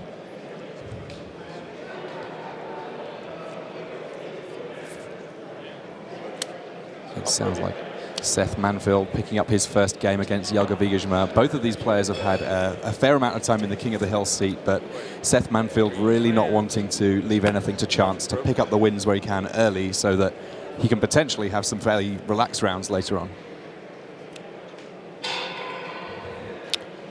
And back in our feature match, John Finkel, another Gitaxian Probe, takes a peek at Willie Edel's hand. Yeah, I think that Gitaxian Probe, a really interesting card, is one of those ones where the fact that it draws you a card is great, but the information, when you're talking about players at this level in the game, I mean, John Finkel, a slam dunk first pick Hall of Famer, Willie Adel, also fantastic, fantastic player, that when you give a great player this much information, it's just devastating. Especially with a deck like Infect, where the entire game can hinge on making that crucial decision to go all in on a pump spell or take a risk like that. If you have information about your opponent's hand, you can make those choices correctly 100% of the time. So here's Tasigur the Golden Fang. Comparatively few Fate Reforged cards that we've seen making a big impact, but this one, certainly a power player in the Abzan decks here. Able to come down kind of a bit like a Tarmogoyf, I guess, a very cheap, sizable threat, but the ability also a pretty powerful one when there's just that one Path to Exile left in the graveyard. And we see Willie Edel sculpting the game toward the direction he wants it to go here. He knows John Finkel's low on gas. He dealt with that Blighted Agent, which was the threat that was hard to block, and now he's got Tasigur and a Treetop Village. So he might be looking to pressure John and try to end the game quickly before John can draw into more pump spells. Yeah, I mean, between the Treetop Village and Tasigur, he's got a 2-turn clock, right? Yeah, it looks like it. I mean, John, of course, can chump block, but once he gets into that situation, it's a losing proposition for him. Yeah, I mean, the early discard plus a slightly mana-heavy draw for John Finkel has not really worked out too well for him, but double Distortion Strike means that if he can start to string together attacks, there's really not going to be anything Willie Adel can do to stop them in terms of blocking. And Willie, just with 2 lands in hand and a Maelstrom Pulse, which is a sorcery speed removal spell, not going to do the trick very well against Infect when John's threats are deadliest during his own turn. Yeah, that Inkmoth Nexus, completely safe from sorcery speed removal, and it looks like it's going to get a chance to swing in here. So Willie at 2 poison counters before this attack. John willing to just get in for 1 point, continue chipping away, patiently waiting for that big turn. And Spellskite coming down for John Finkel here. Now, that's an interesting one in the main deck. Is it mainly here just to say, I'm going to protect my own Infect creatures? Yeah, absolutely. It has some other fringe uses, like against Splinter Twin, for example. It can sort of magnet a Splinter Twin enchantment onto itself. Just generally an all-purpose utility card, but it's especially there for protecting the creatures when you want to move in on some pump spells. And it's entirely possible, of course, that it might end up blocking too. Maelstrom, an Abrupt Decay there coming from Willie Adel. And that's enough to prompt Apostle's Blessing from John Finkel to give it appropriate protection. And I guess protection from black means it can also quite happily block Tasigur here, right? Yep. Willie goes ahead and just fires off that Abrupt Decay. It can't hit the Inkmoth Nexus anyway because it can't hit lands, and the Inkmoth Nexus remains a land while it's a creature, and he's got the Spellskite anyway, so he needs to deal with that Spellskite before he can break through and start attacking John's other potential creatures. And there's Treetop Village and Tasigur coming in. The Spellskite this turn able to block Tasigur without dying thanks to that protection from black. Finkel takes 3, dropping to 8. Willie Adel, 11 life, so not that much difference in life totals. Also 3 poison. Yeah, I wonder if that was a potential error on Willie's part, casting the Abrupt Decay before attacking. Hard to say for sure. He may have just been more interested in getting the correct information. But John's turn here. He moves in on Distortion Strike and has become immense off the top. Yeah, become immense. We saw it doing great work for Mueller just a round before attacking in, but finishing that game in very decisive fashion. We're going to get a chance to look at a few of the other tables very shortly, but before that, we just got a few messages for you. Outfit your Magic collection with the newest Fate Reforged accessories from Ultra Pro. You can see the full array of card sleeves, deck boxes, playmats, and portfolios of your favorite Magic artwork at ultrapro.com. Friday Night Magic has expanded to include all formats. Get ready for Commander, Legacy, or even Conspiracy drafts. Check out your local store for details and share your FNM stories by using the hashtag MTGFNM on Twitter. Visit magic.wizards.com/FNM for more information.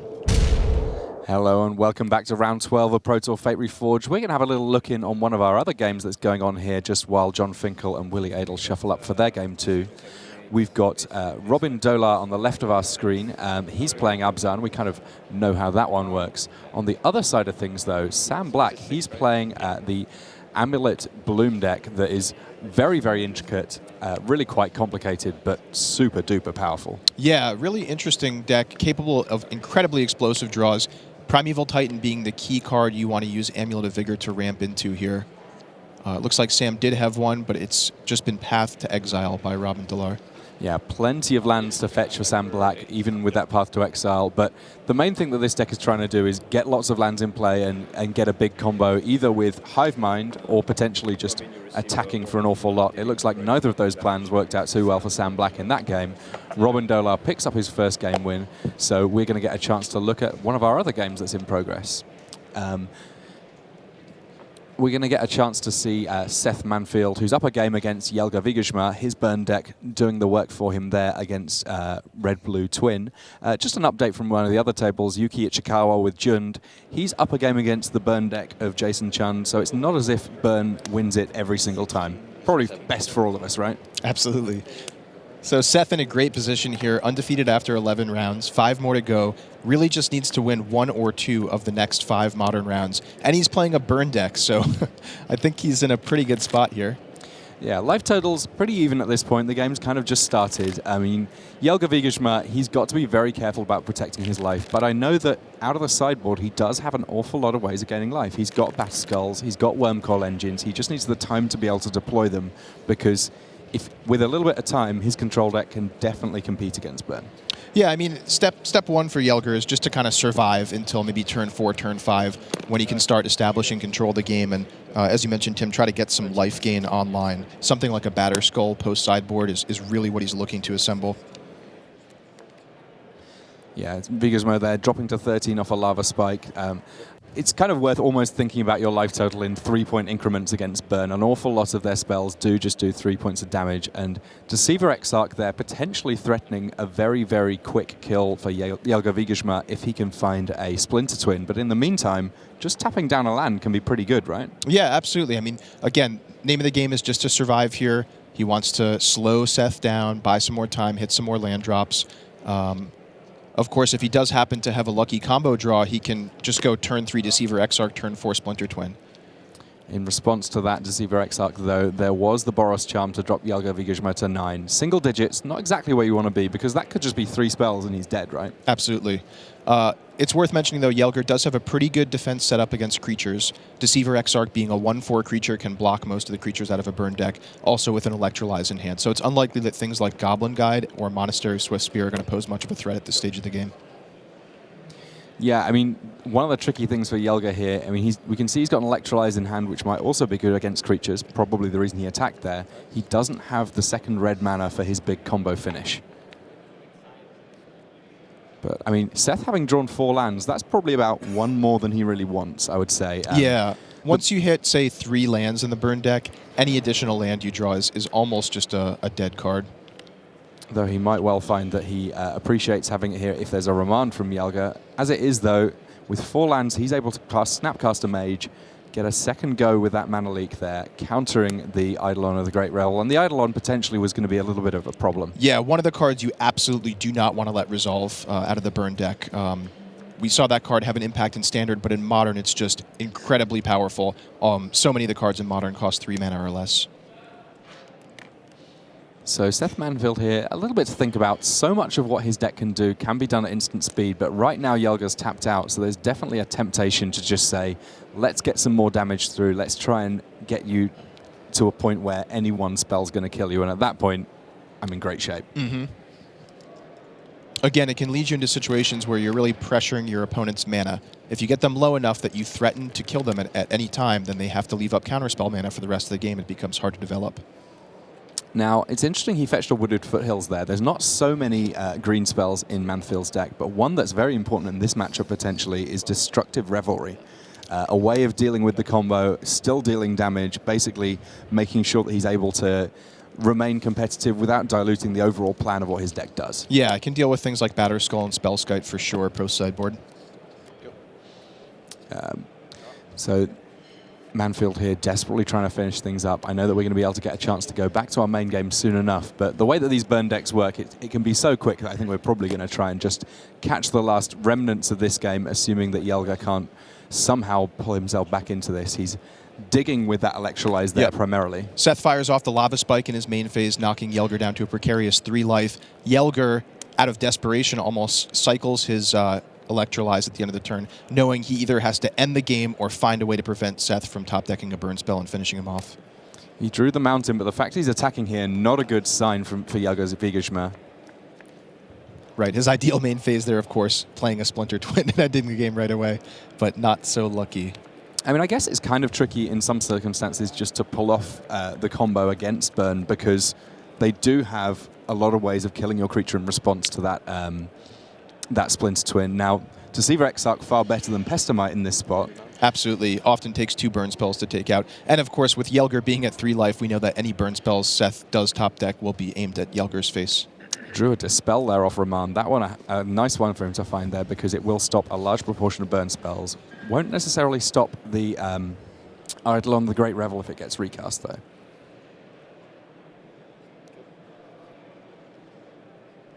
So Yelga somehow still in this game, finds a land. That's not exactly what he was hoping for. Gets in for another cheeky little point here. Seth getting precariously low on life, though, as well, and Yelger with a Lightning Bolt in hand. It's not far-fetched to potentially see Yelger finishing off this game with just regular attacking and damage. And there's a Lava Spike. That one can't get stopped by Dispel, so that's enough to get a handshake from Yelga Vigashma. Seth Manfield does it again, still undefeated. I think that we need to pretty much warm up a chair for him in the top 8, because there's really no stopping this boy. Yeah, he's looking really good at this point. So we're going to head back to our main match now between John Finkel and Willie Adel. Adel was able to pick up the first one. Finkel was able to pick up the first one with a big Become Immense off the top to close things out. But a turn 1 duress means that Willie Adel is going to be able to figure out exactly what he's up against. We see that there is the Blighted Agent, there are some pump spells, there are some Noble Hierarchs, but he can't take that Blighted Agent. Just 2 options for him to take here, Might of Old Crota and Vines of Vastwood. Yeah, John probably not too upset to get duressed here. He does have spells in his hand that can be chosen, but his early turns, his plan is just to develop Noble Hierarch and Blighted Agent and just start, again, just chipping away 2 points, 3 points here and there. Yeah, and Might of Old Crota and Vines of Vastwood, I have to think that the Vines of Vastwood probably better here because it serves a double role of protection as well, but neither of them are exactly in short supply in his deck. Yeah, I mean, depending on Willie's hand, he's probably most likely to take the Vines, and he does, of course, because that means John's going to be vulnerable to removal spells. We have another update from one of the back tables. Jason Chung able to win a game with Burn against Yuki Ichikawa, so that one going to a game 3 as we see John Finkel here with the Noble Hierarch right on time as planned.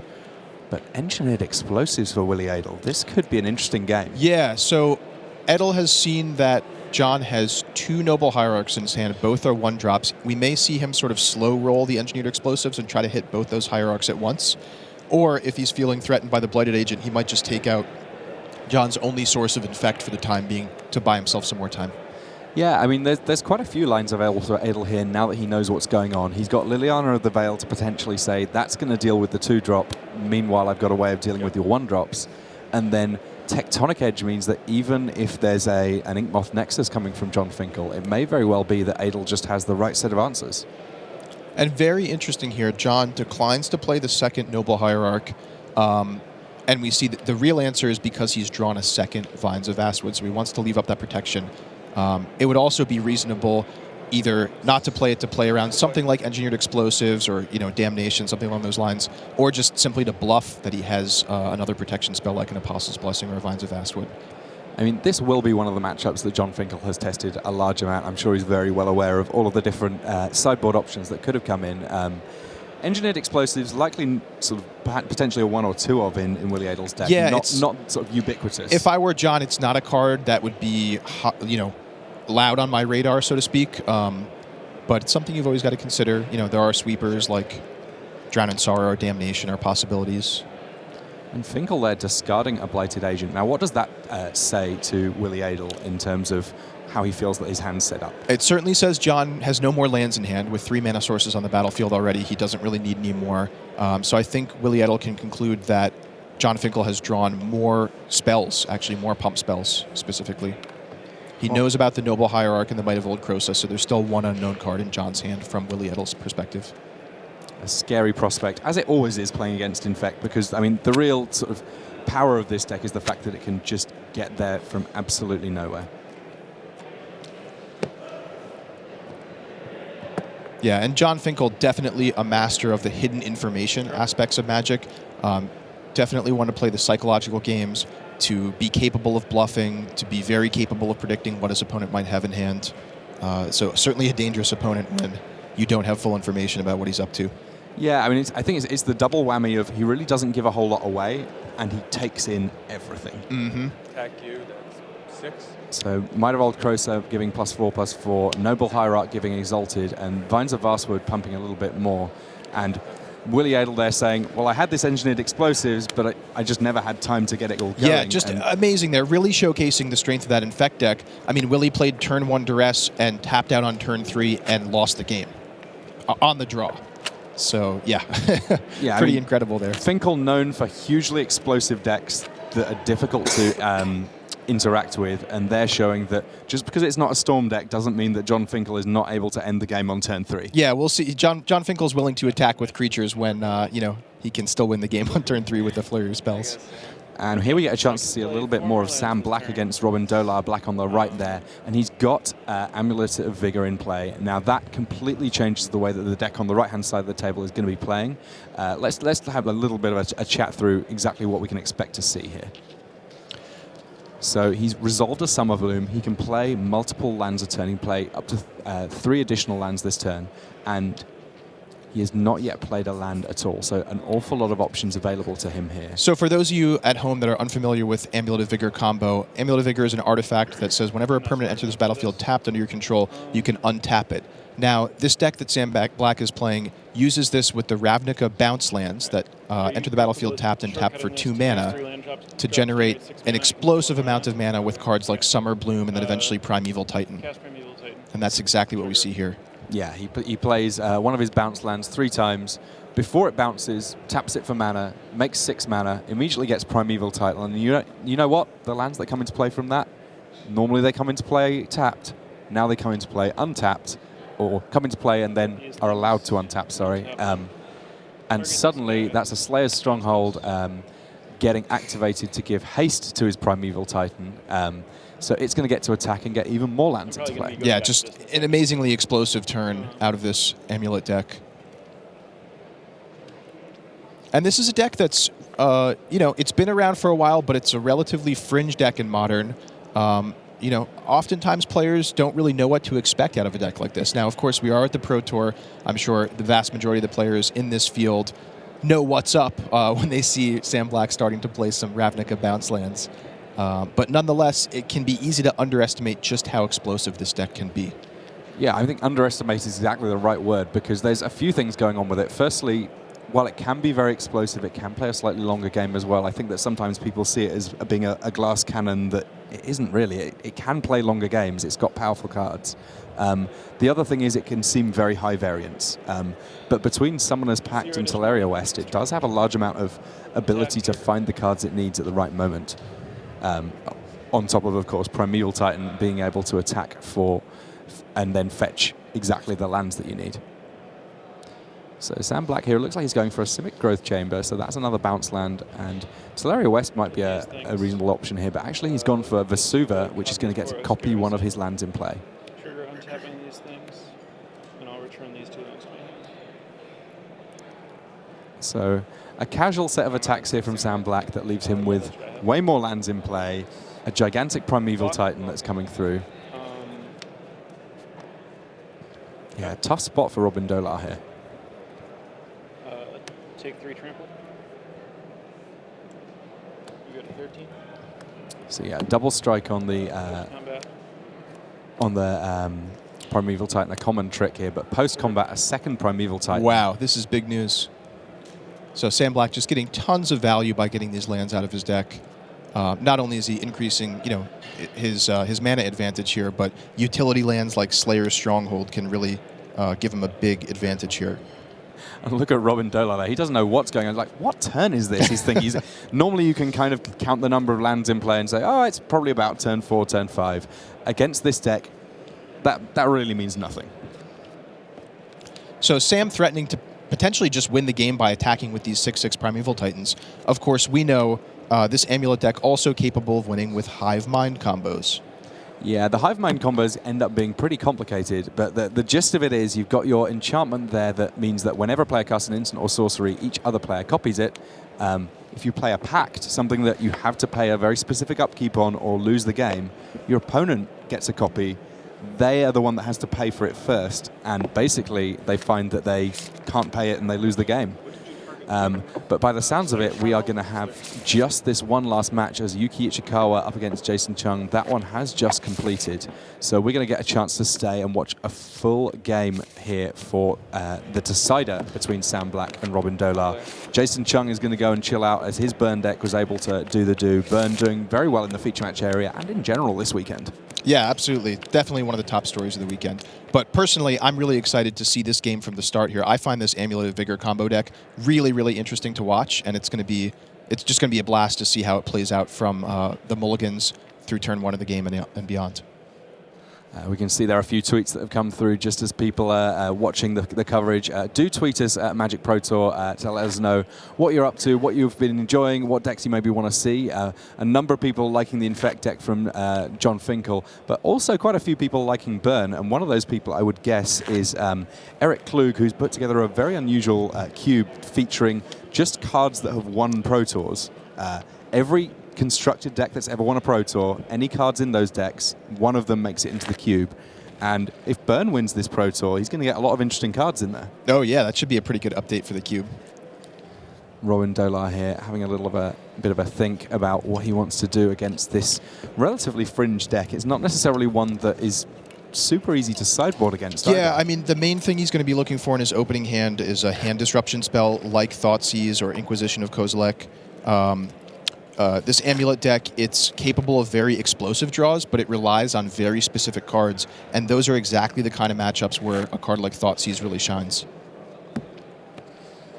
Yeah, so Sam Black here, ideally, every single game he wants to start out with a turn 1 Amulet of Vigor, right? But on the draw, he knows that if there's that turn 1 discard spell, it's going to be able to hit his 1-cost artifact. Yeah, which is why we may see him wanting to start off with a turn 0 Leyline of Sanctity, perhaps. Leyline of Sanctity is an interesting one. It's one that I think I would have expected to see a little bit more of, given that this is the Pro Tour where I think a lot of us expected there to be quite a bit of discard.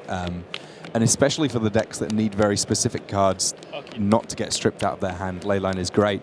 It's also fantastic against an awful lot of combo decks. Yeah, we saw Stanislav Sivka use Leyline of Sanctity to great effect to win the Pro Tour, what was it, 2 years ago with his Eggs deck? Yeah, I mean, it's one of those things, if all you want to do is do your thing and then kill people, then Ley Line of Sanctity buys you an awful lot of time to do your thing. Yep. Shields up. Sam Black here, having a little look. I'm not sure if this is his opening hand so much as him just making final decisions around his sideboarding plan. I mean, I guess one of the cool things about playing a more fringe deck is that you get the opportunity to feel much more prepared than your opponents, because you can have tested a lot of the big matches and have a really great plan for all of them, and you know that some of your opponents might not necessarily have done the same for you. Yeah, that's exactly the case. Interesting that Sam Black is on this Amulet Bloom deck that I don't think we've seen really anyone else in the feature match area playing. Yeah, so we know Sam was a part of what's become known as Teamwork, I believe. Is that correct? I love a bit of teamwork, and yes, he was on that team. It's unclear to me. I'm not sure how many, if any, of the other players on that team are playing this this Samulet deck. I should say this Amulet deck that Sam has piloted here today. So we'll see. We'll hopefully find that out. Yeah, Samulet Bloom is officially the name now, but it's a very intricate deck, one that I think suits very well the way that Sam Black plays Magic the Gathering. Maybe certainly not one that I would want to pick up on a whim and just see if I can win with. Yeah, Sam, a player who's just always looking for these kooky, sort of fringe, out there card combinations and decks. And you called it. There's the turn 0 Ley Line of Sanctity. Yeah. No discard. Robin Dolar just saying, well, I might as well play this Treetop Village because any discard spells in his hand do absolutely nothing right now. Robin Dolar has the Thoughtseize in hand. That's not going to help him too well. And Sam Black plays a turn 1 Teleria West. For now, it's a mana producer. At some point, he could very easily play a bounce land, though, get that back, and then use the transmutability on it to find a Summoner's Pact, to find a variety of different lands. He can pay 1 and blue to search his deck for any card with a converted mana cost of 0, reveal it, put his hand. Yep. Yeah, very important to find pacts if he is going for a Hive Mind combo kill. I mean, the other thing that you can sometimes do, some builds of this run Engineered Explosives in the sideboard, and it's another card that its converted mana cost is 0 when it's not on the stack, so you're able to fetch that one up as well. You get a large amount of flexibility from this search spell, Teleria West. And of course, it's not actually a spell, so you can't counter it. That's right. Tarmogoyf here from Robin Dolar, currently a 1-2, just that Verdant Catacombs in the graveyard. The sorcery here that's coming through, Serum Visions, does make the Tarmogoyf a little bigger, but I'm guessing that Sam not too worried about that just now because he does need to find the exact right pieces for his Amulet Bloom deck that's looking to go off here.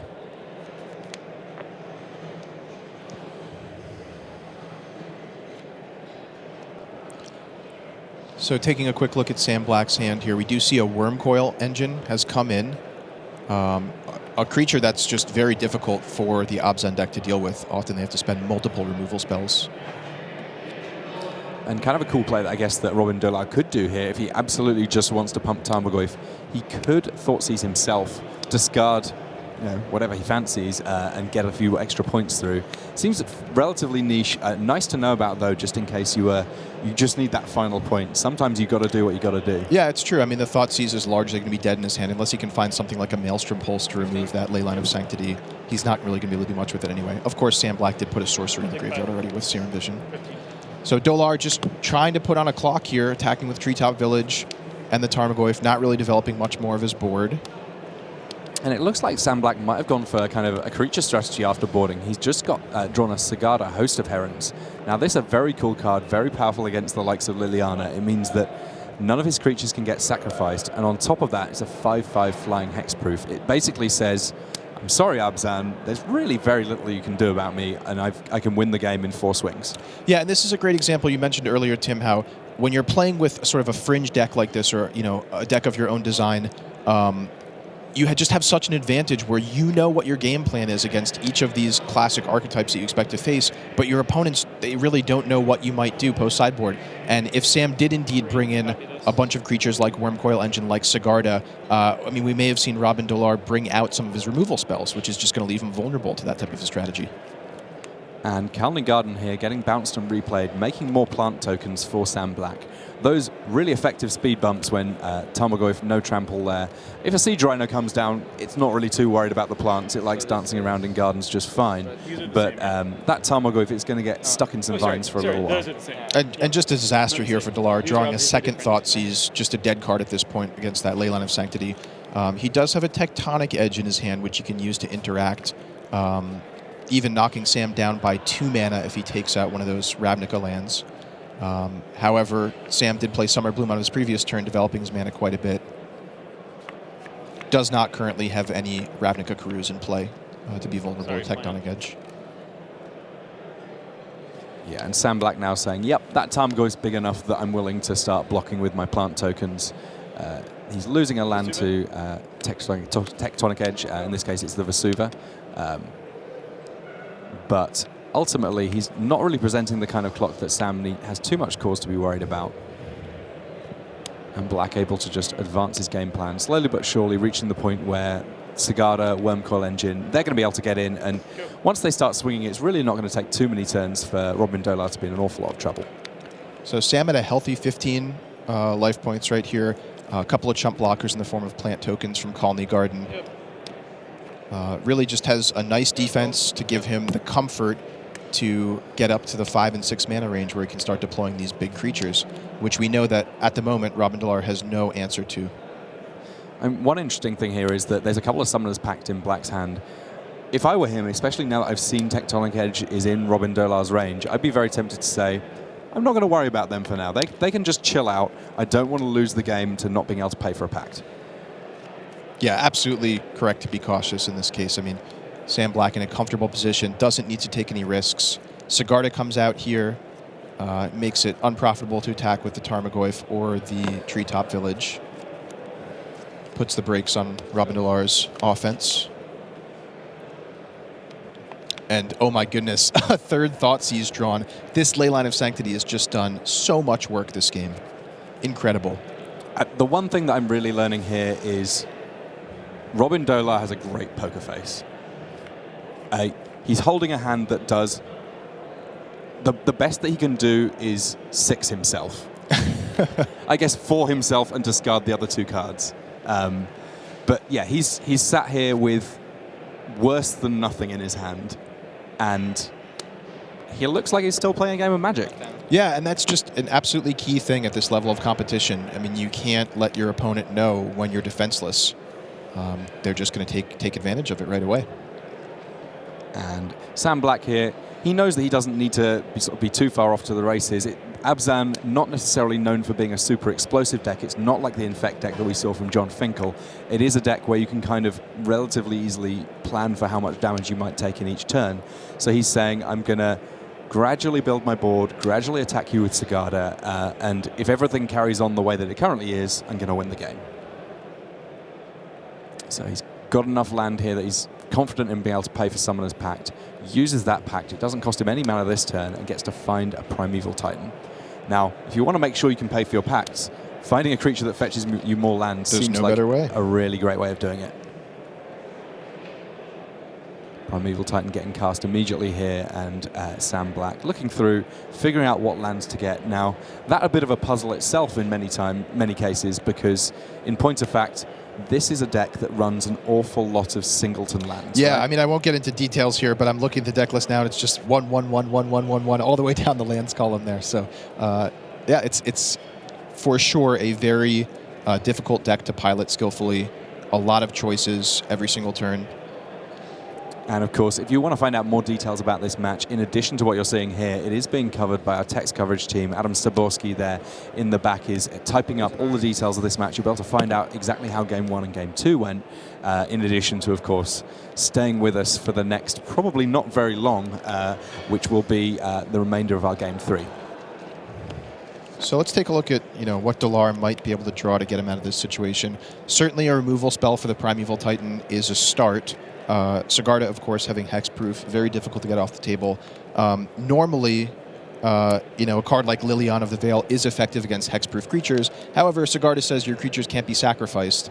Moreover, there's a Leyline of Sanctity in play, which means Sam Black can't be targeted and asked to sacrifice a creature.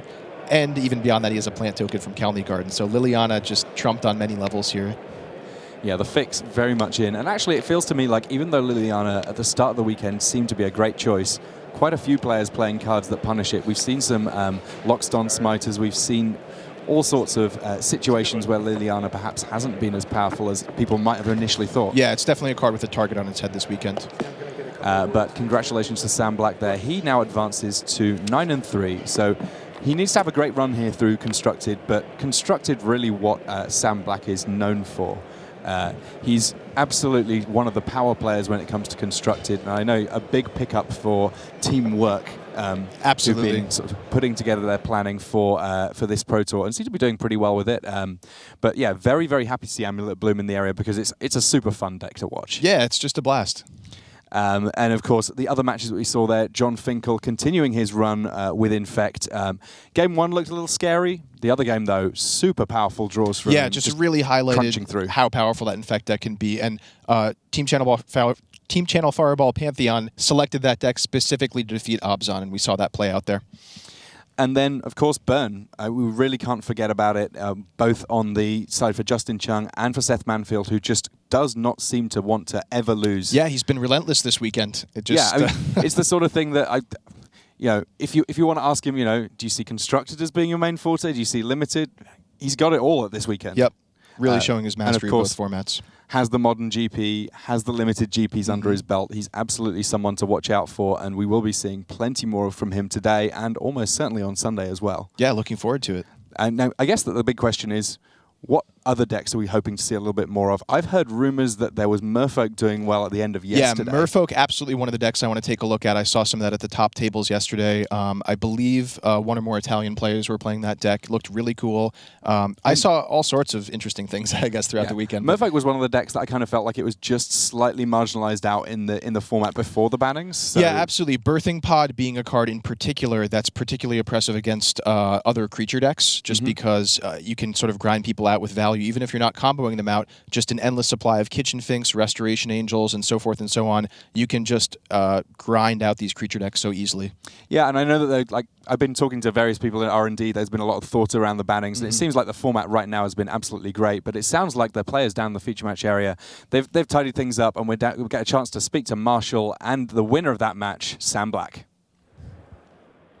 Hey guys, welcome down to the feature match area. Marshall Sutcliffe here, and I'm with Sam Black, who just won his match with Amulet Bloom. Sam, talk to us a little bit about how the testing went and how you came to this deck.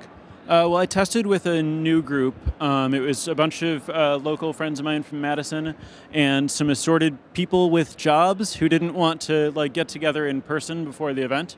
And so I spent all of my time just in my house playing games with my housemate Justin Cohen. And then talking on a forum with the other guys online. And Justin has been championing Amulet since before Worlds. He was telling me that he liked it. He played it at the Grand Prix, did pretty well. And basically the testing process was just me running decks into Amulet and getting beaten. Now, how difficult is the deck to play? When we came onto your match, you had just resolved Summer Bloom, and you had 4 land drops to make, and I was looking at your hand like, I don't know what to do next. How difficult is it to pilot? Yeah, so Justin, the way that he says it is it's not difficult, but it's tricky. There's not a lot of interaction with your opponent. It's all just a puzzle. So you just have to there are some shortcuts. You learn every land play. If I have an amulet and a bounce land is 2 mana. Every land play if I have 2 amulets and a bounce land is 4 mana. And you just work out shortcuts to do the math on figuring out everything you can do. And then you need to learn a whole bunch of different lines of stuff you can get with your Titans and when to do it. But once you've figured out, once you know all the basic patterns, and if you're capable of just solving some puzzles, it's a very different skill than other games of Magic, which is what drew Justin to it, because this is his first time on the Pro Tour and he wanted to just play a deck he was familiar with and not have to play traditional Magic against traditional mages. Whereas for me, that was a bit of a deterrent, because I'm much better at Magic than I am at puzzles. But I played with the deck enough that I've figured out most of the puzzles. You're sitting at at X and 3 now, is that correct? I am, that's correct. All right, good luck in the rest. You've got a little run to go here, but you're still live for top 8. Yep, thank you very much. All right, let's send it back to the news desk and Richard Hagan. Thank you very much, Marshall. Rich and Randy here, both glued to our iPads with all the results coming through. Randy, what stands out to you coming in? Efro got to 10-2, beat Austin Bursovic. Mm-hmm. It's a big match at the top of the Swiss. Jacob Wilson got to 10-2, took down Jesse Hampton. I mean, Seth Manfield's obviously ridiculous at 12-0. He's essentially clinched at this point. Mm-hmm. Might need to pick up a point at some time, but it's getting very, very interesting. Reed Duke did pick up his 4th loss. Right. So it probably knocks him out of top 8 contention.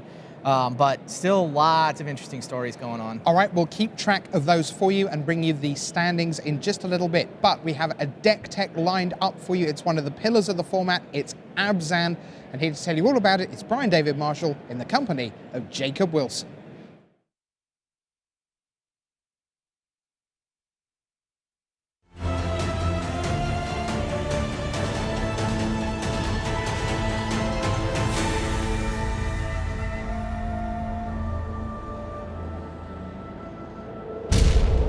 Hello, everybody. Welcome to the Tournament Center here at Pro Tour Fate Reforged in Washington, D.C. I'm Brian David Marshall. I'm joined by Jacob Wilson. Flashback 1 year ago, Jacob Wilson, playing in the Modern Pro Tour, gets to 2nd place playing a Birthing Pod deck. Back forward 1 year, Birthing Pod's not available to you to play in this Pro Tour. What is your thought process heading into Modern as you sit down to play test with the face-to-face guys and the greater Channel Fireball team? I was pretty set on playing Birthing Pod if it wasn't banned, so I just assumed that I would have to play something much different. I spent most of my time testing blue control decks and combo decks. Did you always feel like you were a little bit on borrowed time with Birthing Pod? Yeah, I definitely did. So I'm grateful for my chance that I had with it. Okay, but so you come to this tournament, and I gotta tell you, I see a lot of cards that still look a little similar. I mean, start over here with the Noble Hierarch for me. Haven't we seen all this before, Jacob? Yeah, all these cards were in my Birthing Pod deck last year, and turns out they're still pretty good. Well, what is it about, playing with cards like Noble Hierarch and Birds and even Voice of Resurgent and Kitchen Finks that appeals to you so much? Well, I thought Abzan would be the most popular deck by far, which it is. And in that matchup, cards like Liliana and Inquisition of Kozilek are pretty bad. So if you just play mana creatures, then you're faster than your opponent. And Exalted, pretty much all the creatures have more toughness than power, like Tarmogoyf and Siege Rhino.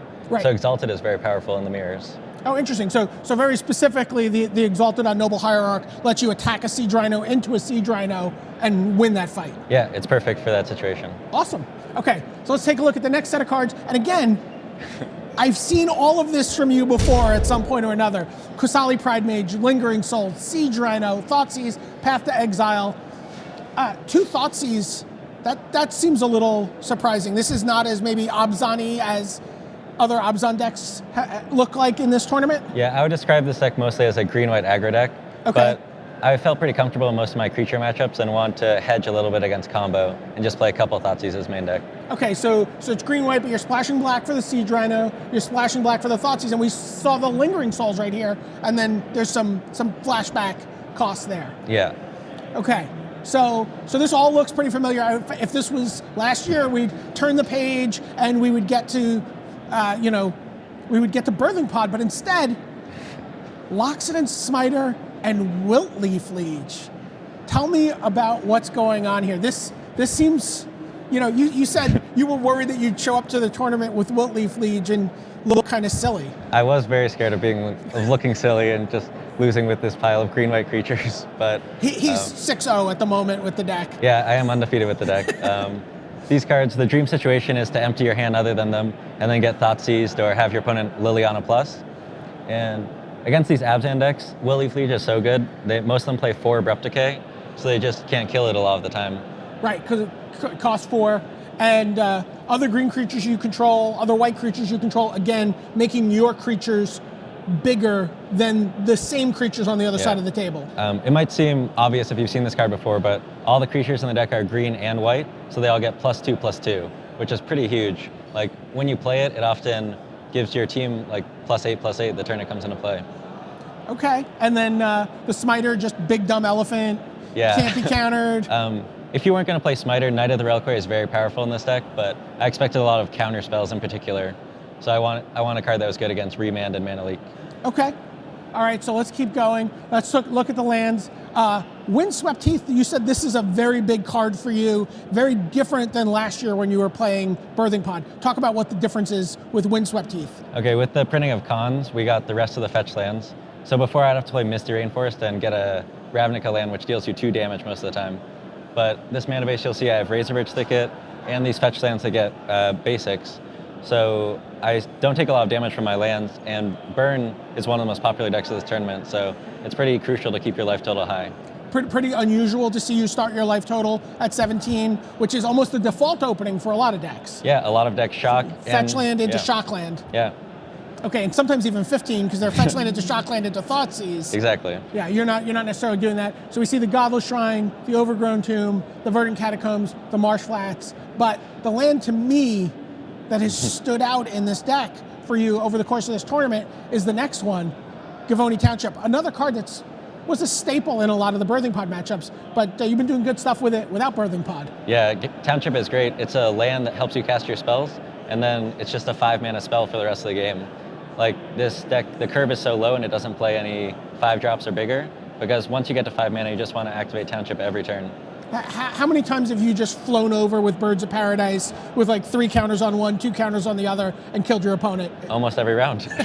This last round I had 10 mana and 3 birds, and I was just activating it twice a turn. 10 mana, 3 birds. Oh, by the way, 2 townships. Yeah. It was a little gross. All right, let's take a look really quickly. 3 forests, 1 swamp, 1 plains rounds out the starting 60, and then you've got this is not your entire sideboard. We needed a whole other, picture to get everything in. 2 Thoughtseize, 2 Chalice, Fracturing Gust. What's that for? We played it for Affinity, which is one of the worst matchups, actually. It also is good against Boggles. And the way that the Infect decks are built, they play Spellskite, Inkmoth Nexus, and Wild Defiance. So you can blow them out if you kill a lot of things at once. Okay. Relic of Progenitus, Stony Silence, obviously. And then, this is... What's the sideboard plan here with so many 1s and 2s? You've got like 10 or 11 cards in your sideboard. Yeah, I wasn't really confident in how the deck was constructed, so the sideboard is just in case I was completely wrong and wanted to adjust it. But most of the time, I just haven't been sideboarding. One of the things I thought that was very interesting here, 1 Leyline of Sanctity may seem, very... I'm not going to, you're pretty big gamble that you'd get it in your opening hand, but you said you don't need it in your opening hand in this deck because of the Nobles and Birds. Yeah, a lot of decks play Leyline of Sanctity that can't produce white mana, but in this deck, if you draw it late in the game, you just cast it, and it's good. And you can cast it on turn 3 pretty easily if you find it on those early turns. Pretty regularly on turn 3. Okay, so if someone wanted to pick this deck up, play it in a modern PPTQ or a Friday Night Magic, what's the one great piece of advice you have for people about playing with this version, something we were calling Wilted Abzan because of the Wilt-Leaf Liege? I would say you definitely want to have a mana creature in your opening hand, and once the game progresses, you want to cast all of your spells in your hand except for Smiter and Wilt-Leaf Liege. Try to keep those in your hand if you're playing against a black deck. And against any deck, just keep Wilt-Leaf Liege in your hand until the final turn when you want to kill them. Okay, awesome. Jacob Wilson, I'm going to let you get back out to the floor. Let you get back out to not losing at Modern. It's not something you do very often. For Jacob Wilson, this is Brian David Marshall from the Tournament Center.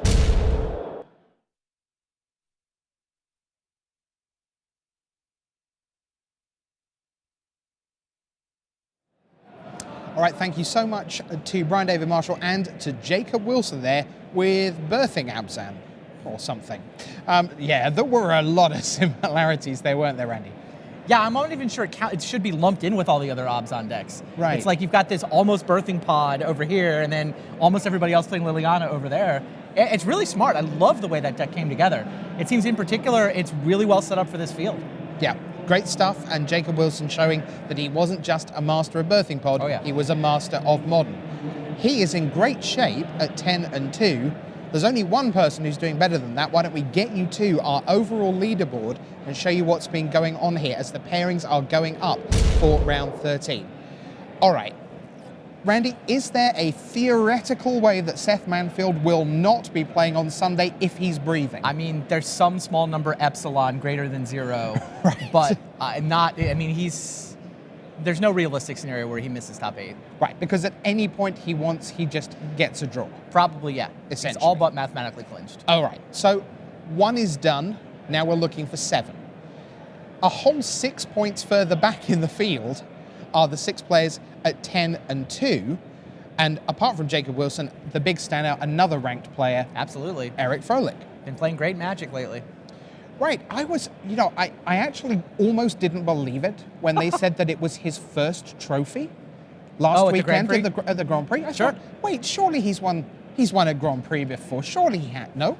First trophy, and now he's playing, like you say, some of the best Magic of his already excellent Magic career, and he's playing with some freedom as well, which is like, yep, here I am, 10 and 2, let's rock and roll. Antonio Del Moral Leon, someone from the European tournament scene, plays a lot of Grand Prix, successful there. Justin Cohen is the Madison PTQ winner. I think it's fair to say, with the greatest respect to every US PTQ winner out there, not all PTQs are created equal, and Madison has a bit of a history in the game.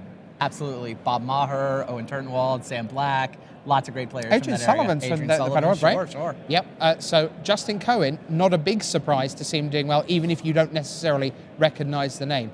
Justin Chung, there is from New Zealand at 10 and 2. Jacob Wilson.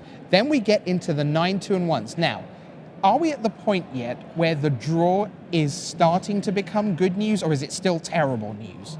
I mean, you'd always rather have a win, but it's definitely better than a loss. So, I mean, are you a glass half full guy or a glass half empty guy? Glass half full, always. Right. Which Jelger's got a loss to give. Right, exactly. And so has Austin Burcevich. So Gotta go they can 3-1. lose one and then still be in.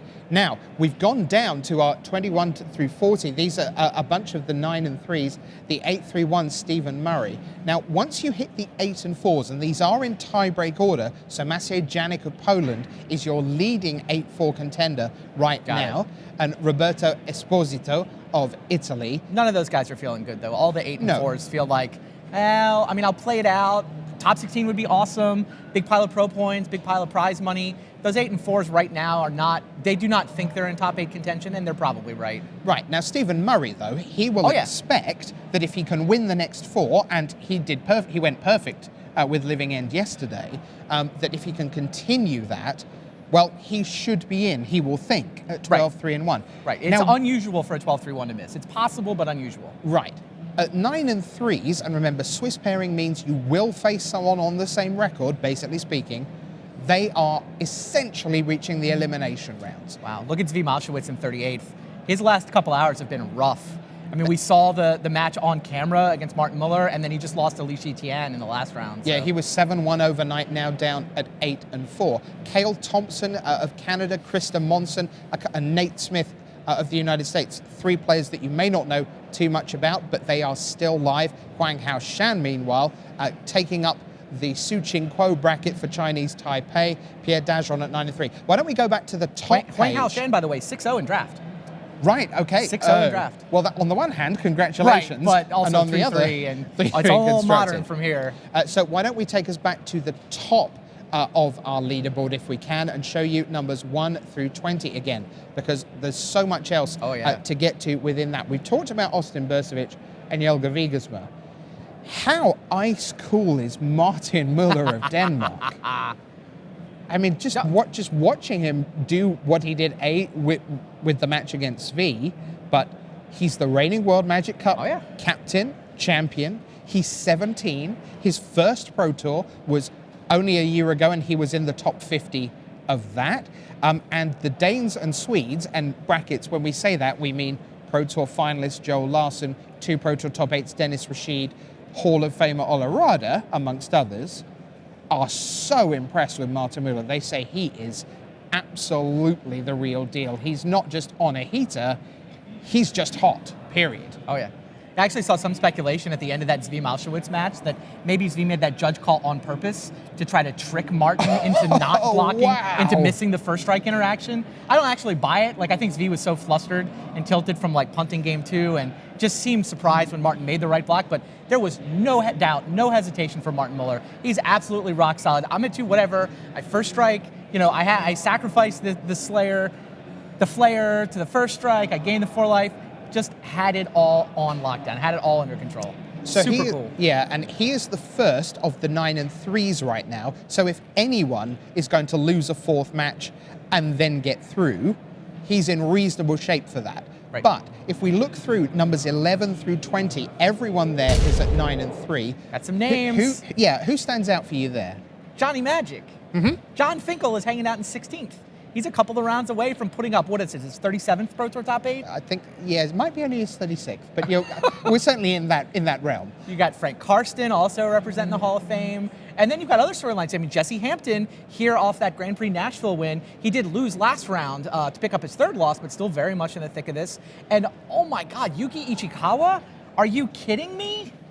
Yeah, so extrapolating out, which is extremely dangerous words to anyone who likes math and statistics, but extrapolating out, this would be his 3rd Pro Tour top 8 from 7 starts. So you extrapolate that out, you get to 9 roundabout Pro Tour 21, which is better than Paolo, which is far better than Nassif, which is better than John. You are looking at someone who, as a Japanese streamer of the game, is potentially putting up numbers indicative of one of the greats of the game at the start of a career. Yeah, he's doing incredible. great. And let's not forget, Pro Tours, maybe they were harder in the late 90s. I don't know, that's a question we can discuss. But what is certainly true is they didn't have 407 players. 1997 Pro Tours had 150 to 200, right? It's like 96. The one I won was like, they got to 250 or 300 pretty quick. Sure. You know, season 3 Pro Tours were 300-ish. Sure. They've been in the low 300s. These are a little bit bigger. I'll actually say, though, that the average competitor at the modern Pro Tours is better. I actually think the Pro Tour is harder now. Not that the top players are significantly better than the top players, but everyone has a good deck. Everyone got some reps in on Magic Online. Like, you just don't get easy pairings at the Pro Tour ever. Yeah, I think the deck thing is absolutely huge because, as you say, there used to be a point, I mean, you were in the very start of the game. I started in 1997.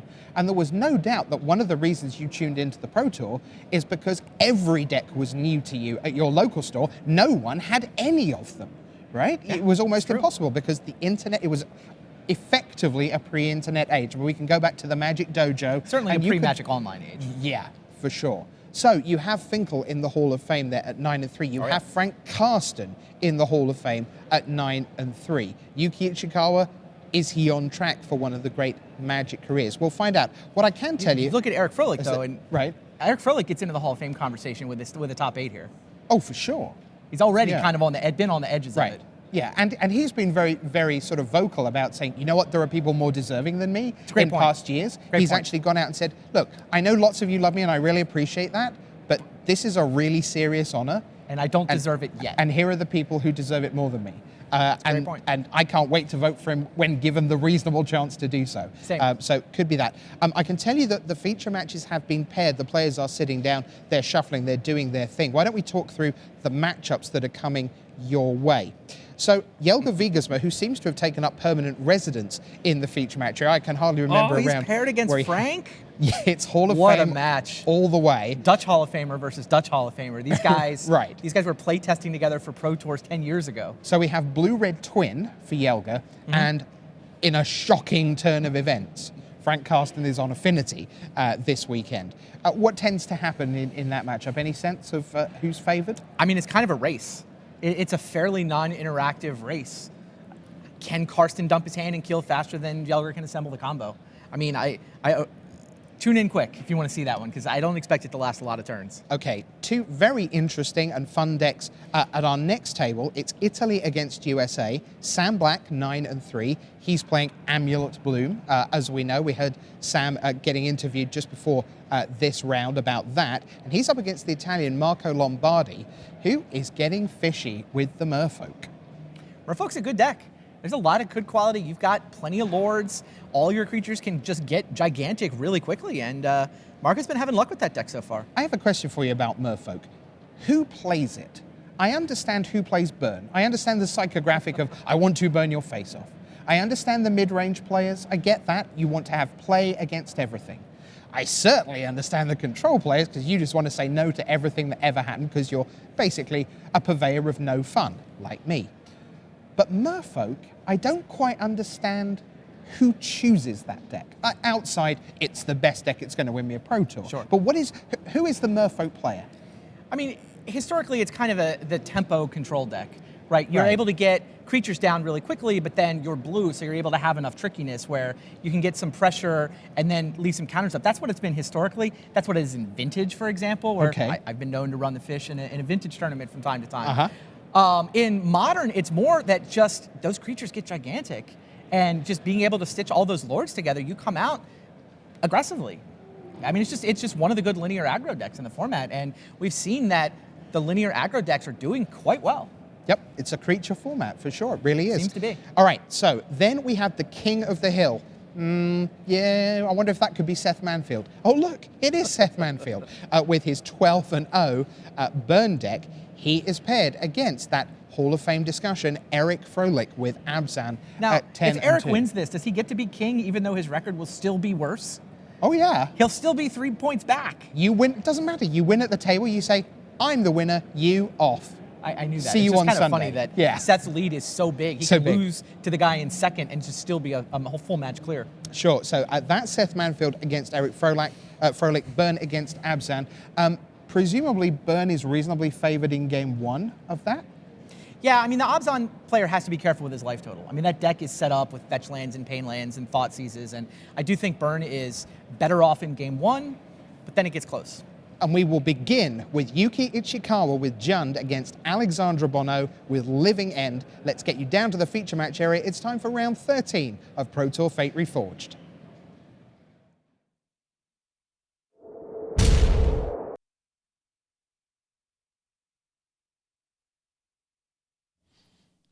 Hello and welcome to round 13 of Pro Tour Fate Reforged. I'm Tim Willoughby, here with R&D member Ian Duke, and we are ready to go down to the feature match area for 4 very nice feature matches. Let's go right down now and let the players get started.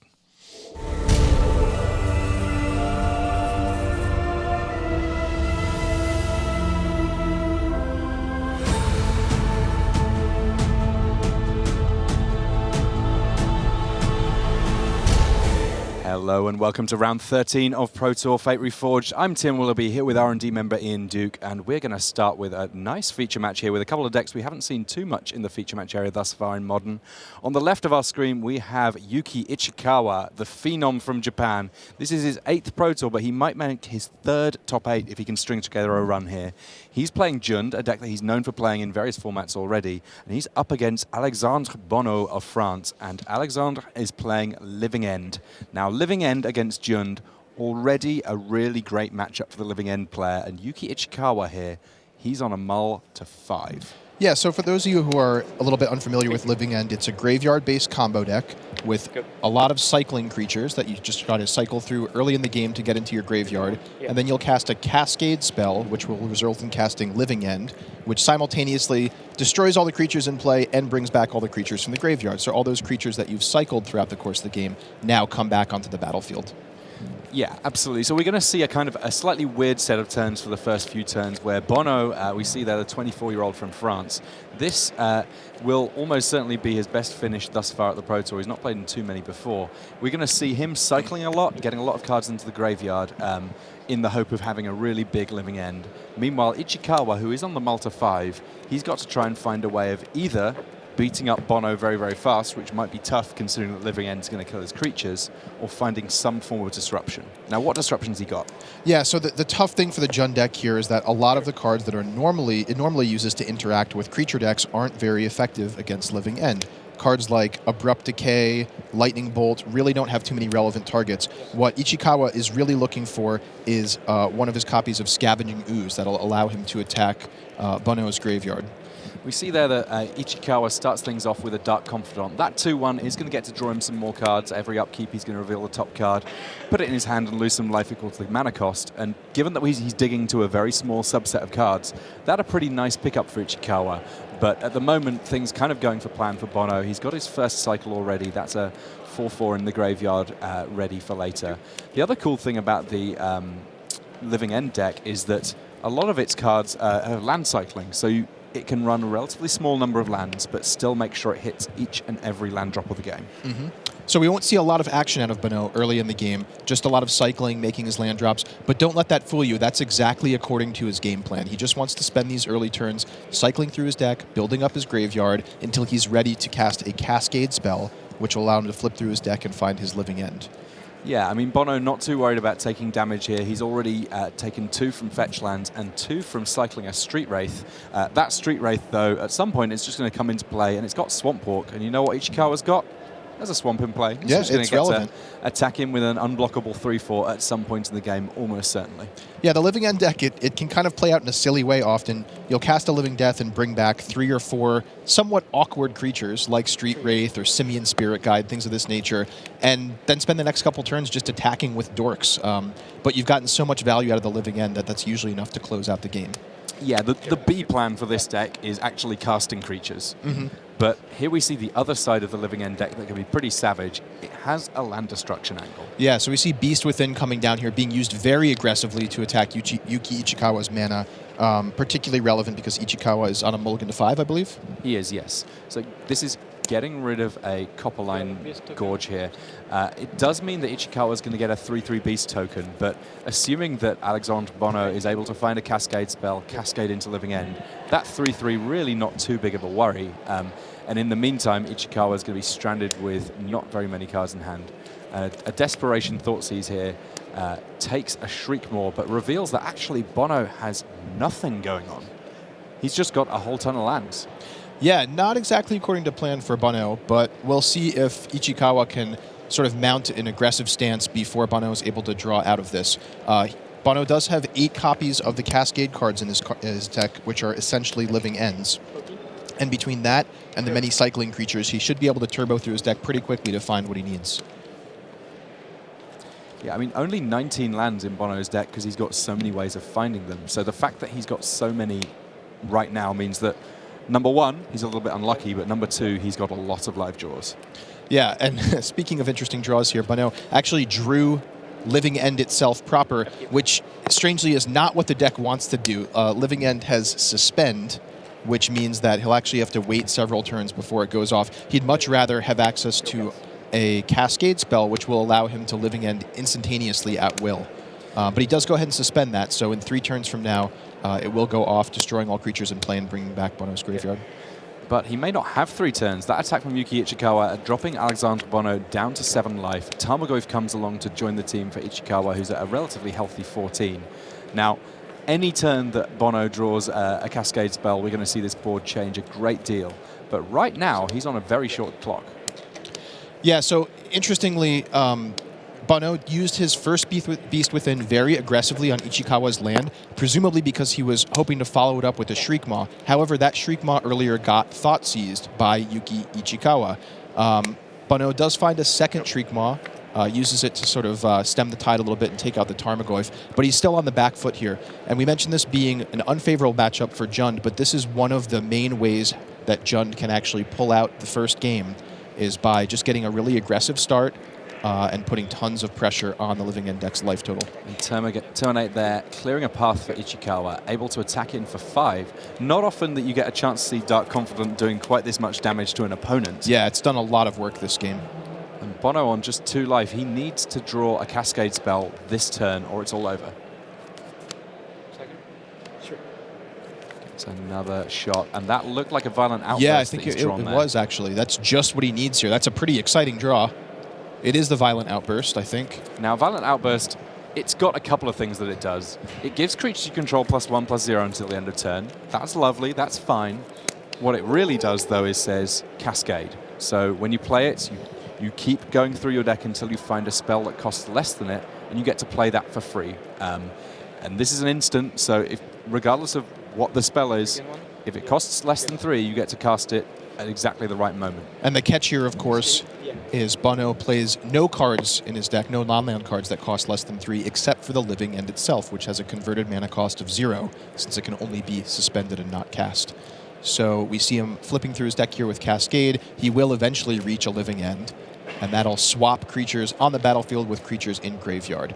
Now, Ichikawa does have a Tarmogoyf in his graveyard, but Bono has Shriekmaws in his graveyard as well. They're going to come back and clear out Yuki Ichikawa's board. So we're at a point now where Ichikawa can draw one of his lightning bolts and just end things. I don't believe that Alexandre Bono here has sufficient haste creatures. There are sometimes a few haste creatures in the Living End deck to be able to just end the game before Ichikawa gets a turn. Yeah, but in random and blue. So Bono, more than enough power to finish the game next turn. We'll see if Ichikawa has or can draw one of his 4 lightning bolts. So here we go. And it looks like he already had it. Okay. So Ichikawa takes game 1. Off a mull to 5, he has to be ecstatic about how that game went. I mean, he's got to feel like he almost got away with something there.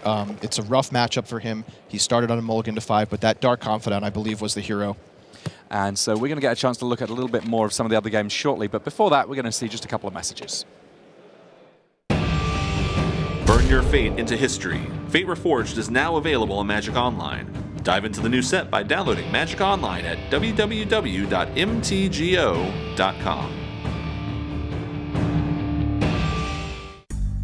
Hunt bigger game by playing in a Grand Prix.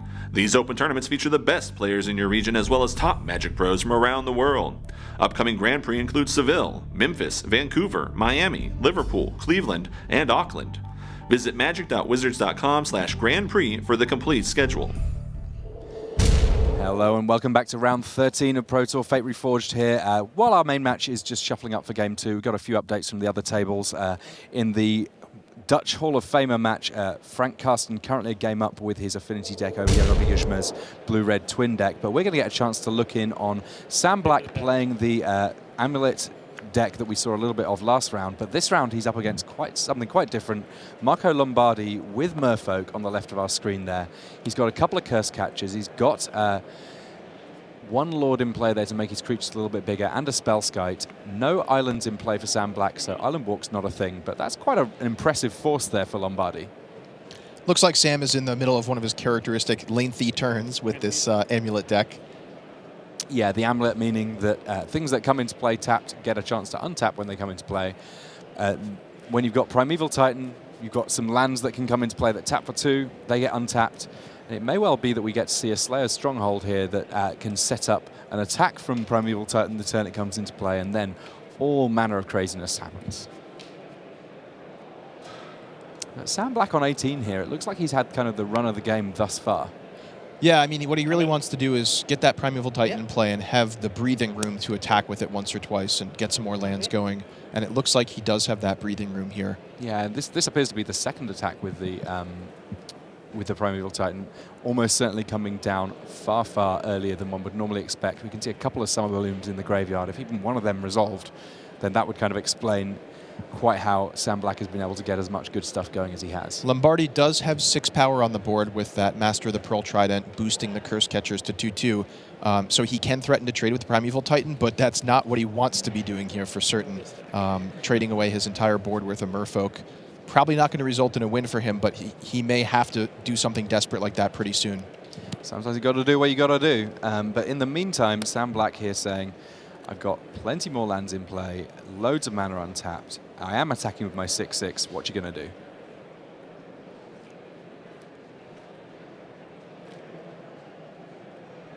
Lombardi here, stuck. No mana to work with, but a few creatures to block with. I mean, how good is Spellskite in this matchup? Is it a reasonable just sort of speed bump here? I mean, it can absorb up some damage, but that's really not what Lombardi wants to be doing. It doesn't really... I mean, the primary use of Spellskite is to magnet things like removal spells or auras, things of that nature, but Sam Black's deck doesn't really have any cards like that, so we're really just looking at a steel wall here for the most part. So it looks like Lombardi's saying, I'm gonna take the damage, and here comes a second copy of Primeval Titan. Now, obviously, after combat, it's not going to be doing quite as much deadly stuff, but it is going to make sure that Sam Black just has a terrifying amount of lands in play. And when you've got an awful lot of mana, you can play some very, very powerful spells indeed. Thank goodness that the expensive ones are better than the cheap ones, or else we've been in all sorts of trouble, right? Yeah, absolutely. So Lombardi, it's tough for him to interact with Primeval Titans outside of combat. Of course, doesn't really want to trade multiple Merfolk for one of Sam's creatures, but we do see he has that Wanderwine hub there, which gives him access to Path to Exile.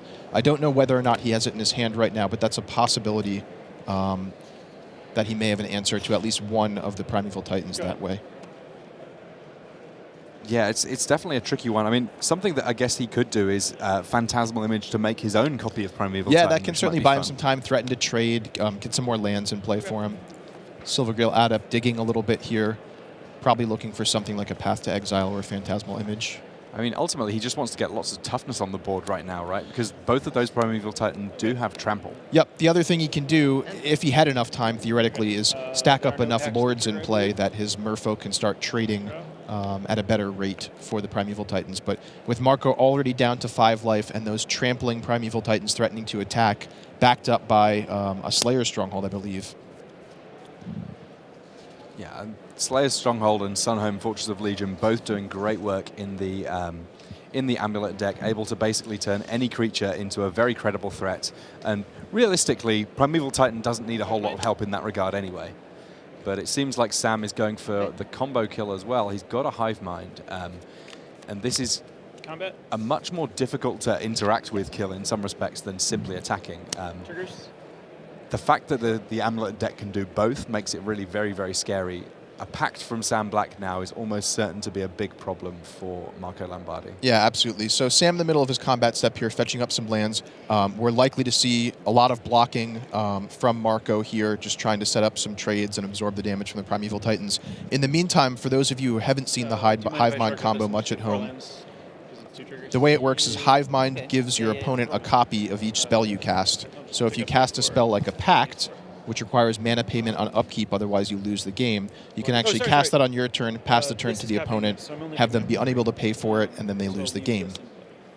And just so you can see what Sam Black's doing here, he gets to put 4 lands in play. He searched up Bounce Land and a Teleria West, amongst other things, such that he's going to be able to go and find a Pact. Also, he kind of effectively untapped a bunch of lands because he played lands that untap and bounced lands that were already tapped. So he uses the Primeval Titan to put Teleria West onto the battlefield, uses a bounce land to then pick the Teleria West up, and now post-combat he threatens to be able to to transmute that Teleria West into a Pact, which has a converted mana cost of 0, which he can then use to give his opponent a copy of with the Hive Mind, pass the turn to his opponent, and have his opponent lose the game on the upkeep, being unable to pay for the Pact. So quite a convoluted process here. Yeah, it's very much a puzzle. Do not be worried at all if you're having trouble keeping up with this one, because to be fair, I think a large number of the players in the room aren't necessarily going to be able to play this deck. Yeah, and we talked about that last round, how it's potentially a huge advantage to Sam Black to have a sort of a rogue deck like this, where he knows what his plan is, his opponent doesn't necessarily know what he's up to until it's too late. So Sam does take that game. A little bit complicated in the middle there, but didn't ever feel like it was incredibly close. We are going to get a chance to jump back to our main match because we haven't missed a single moment of that main match. In the meantime, they are just shuffling up for game 2. And let's talk a little bit about the sideboarding that's going on between Ichikawa and Bono, because there are a number of really interesting lines of interaction for the Jun deck here. Yeah, so we talked about Ichikawa's deck having a tough time interacting in game 1. Out of the sideboard, he has some more options here. Jun Charm is one notable one. One of the modes on Jun Charm is to exile players' graveyards. So he can use that to sort of set his opponent back to square one, removing all the creatures in the graveyard. Another important one here in Fulminator Mage can kind of delay things a little bit, just destroying some lands, buying some time. And there's one that you noted, Tim, Slaughter Game. Tell us about that one. Yeah, now Slaughter Game is a real problem for a deck that has so singular a plan as Living End, because what it does is it says, name a card, search your opponent's deck, remove all copies of that card. Now, for many decks, you know, if you're playing a regular beatdown deck and someone gets to remove your Tarmogoyfs, that's kind of fine, because you can just say, well, I'm going to be able to attack on another axis. If Alexandre Bono loses his Living Ends, he's going to be stuck casting a bunch of largely overcosted creatures. Doesn't mean to say that the Frenchman can't win that way, but it makes his life a lot more difficult, as effectively he's then playing a deck full of expensive creatures that aren't necessarily as impactful as the more efficient threats you normally see in Modern. So a Thoughtseize there from Ichikawa, getting rid of a Shriekmaw. Shriekmaw, one of the cards that can't be cycled. You do really want to be evoking it to kill a creature most of the time. So that is a little bit of a pain for Alexandre Bono. And Ichikawa now just sort of saying, I have a way to interact. I'm already a game up, which is quite frankly a very happy place for him to be. Quite surprising that he won that first game. Yeah, I think now he just needs to put it away. As the Jund player, you probably expect to give up the first game just for lack of interaction, and then hope to steal some games post-sideboard with some of the cards that we talked about. Ichikawa starting up a game, he's in a comfortable position here. He may even feel like, well, if things don't go my way this game, at least I have the third. Starts off with a Thoughtseize, taking with his Shriekmaw. It looks like Bono head to mulligan. I believe I counted a 5-card hand there, but certainly did not start with 7. Yeah, tough spot for Alexandre Bono. I mean, this is a deck that, in principle, it shouldn't really need to mulligan all that much because it should have lots of cyclers. But if you get the wrong mix of lands and spells, it can be a little bit messy. And we look at Ichikawa's hand there. He's got Scavenging Ooze, which is fantastic in the matchup. He's got Fulminator Mage, which can punish the low land count of Bono's deck. Tasigur is going to be a very quick threat. And then Inquisition of Kozilek to potentially snag a sideboard card out of Alexandre Bono's hand. And one option that I've heard of being employed by some Living End decks, not necessarily by Bono, is having a number of very, very impactful sideboard cards that you can cascade into, just so that you can say, if there's a matchup, I mean, say Affinity, where you just desperately want to get into play your Stony Silence, you can stick one in there and just cascade into it. Yep, great point. Not necessarily something that's going on here, but it is something that potentially some of the Living End decks are looking to do. So we see Ichikawa used Fulminator Mage to set Bono back a turn on lands, just sort of noting that, well, my opponent started down some cards. It's likely he doesn't have too many lands in his hand. I may be able to just sort of mana screw him with this Fulminator Mage and steal the game that way. Yeah, it's an interesting point that there is the potential to do that. I mean, the key color for trying to keep the Living deck off is red, because both the Cascade spells that are run by the Living End deck have red in their cost. They're either red-black and red-green. One way or another, if they don't have red, they can't do anything.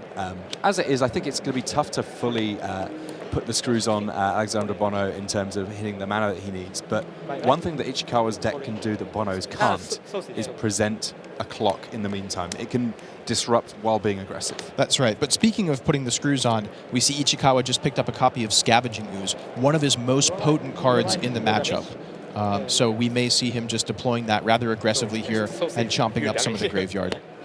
Yeah, I mean, basically what the Scavenging Ooze says is because it can gradually eat creatures in the graveyard, it means that Bono doesn't have the luxury of gradually filling his graveyard. He's going to have to go for one big turn, otherwise there just might not be anything left to bring back with Living End.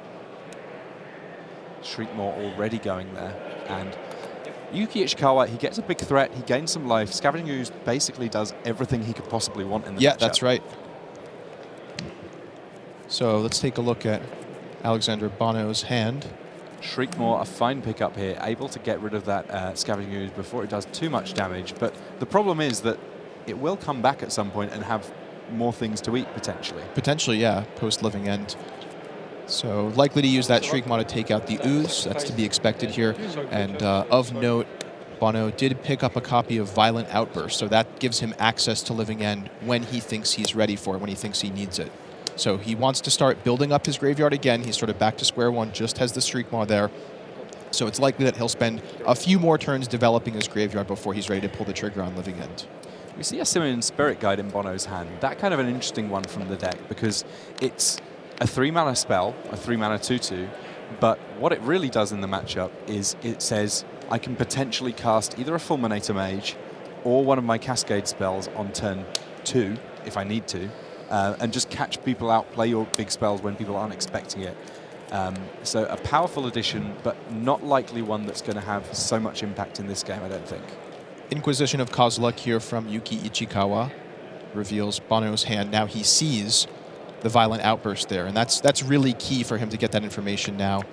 Believes he just strips it away there, says, "Nuh-uh, I don't want to leave you with access to Living End." And counting cards in graveyard, that means there's a Delve spell coming. It used to be that was the Treasure Cruise moment, but now we have Tasigur doing his best impression of the powerful Delve spell. A 4/5, and leaves the Scavenging Ooze behind because he wants to make sure that in the case of Living End, he's got some kind of a follow-up. And an attack from Treetop Village. So Tassiger's card draw ability not at its best in this matchup, but I think Ichikawa is really just playing it as a clock, as a big threat here, and he's threatening 7 points of attack each turn between Tassiger and the Treetop Village, so threatening to close out the game relatively quickly. I mean, the relatively funny thing about Tassiger is that if it ever worked out that Ichikawa had lots and lots of mana available, just the fact that he can get more cards into his graveyard is not the worst in this matchup. It's true. Yes, Bono would give him back a card each turn, but actually, either way around, it's going to be a useful zone for him. Either his hand or his graveyard is kind of live.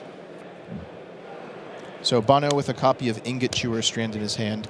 That's a post-sideboard edition, probably to combat something like Grafdigger's Cage. Or Relic of Progenesis, Or maybe? Relic, yeah, absolutely. Unfortunately, not particularly useful the way that this game has played out.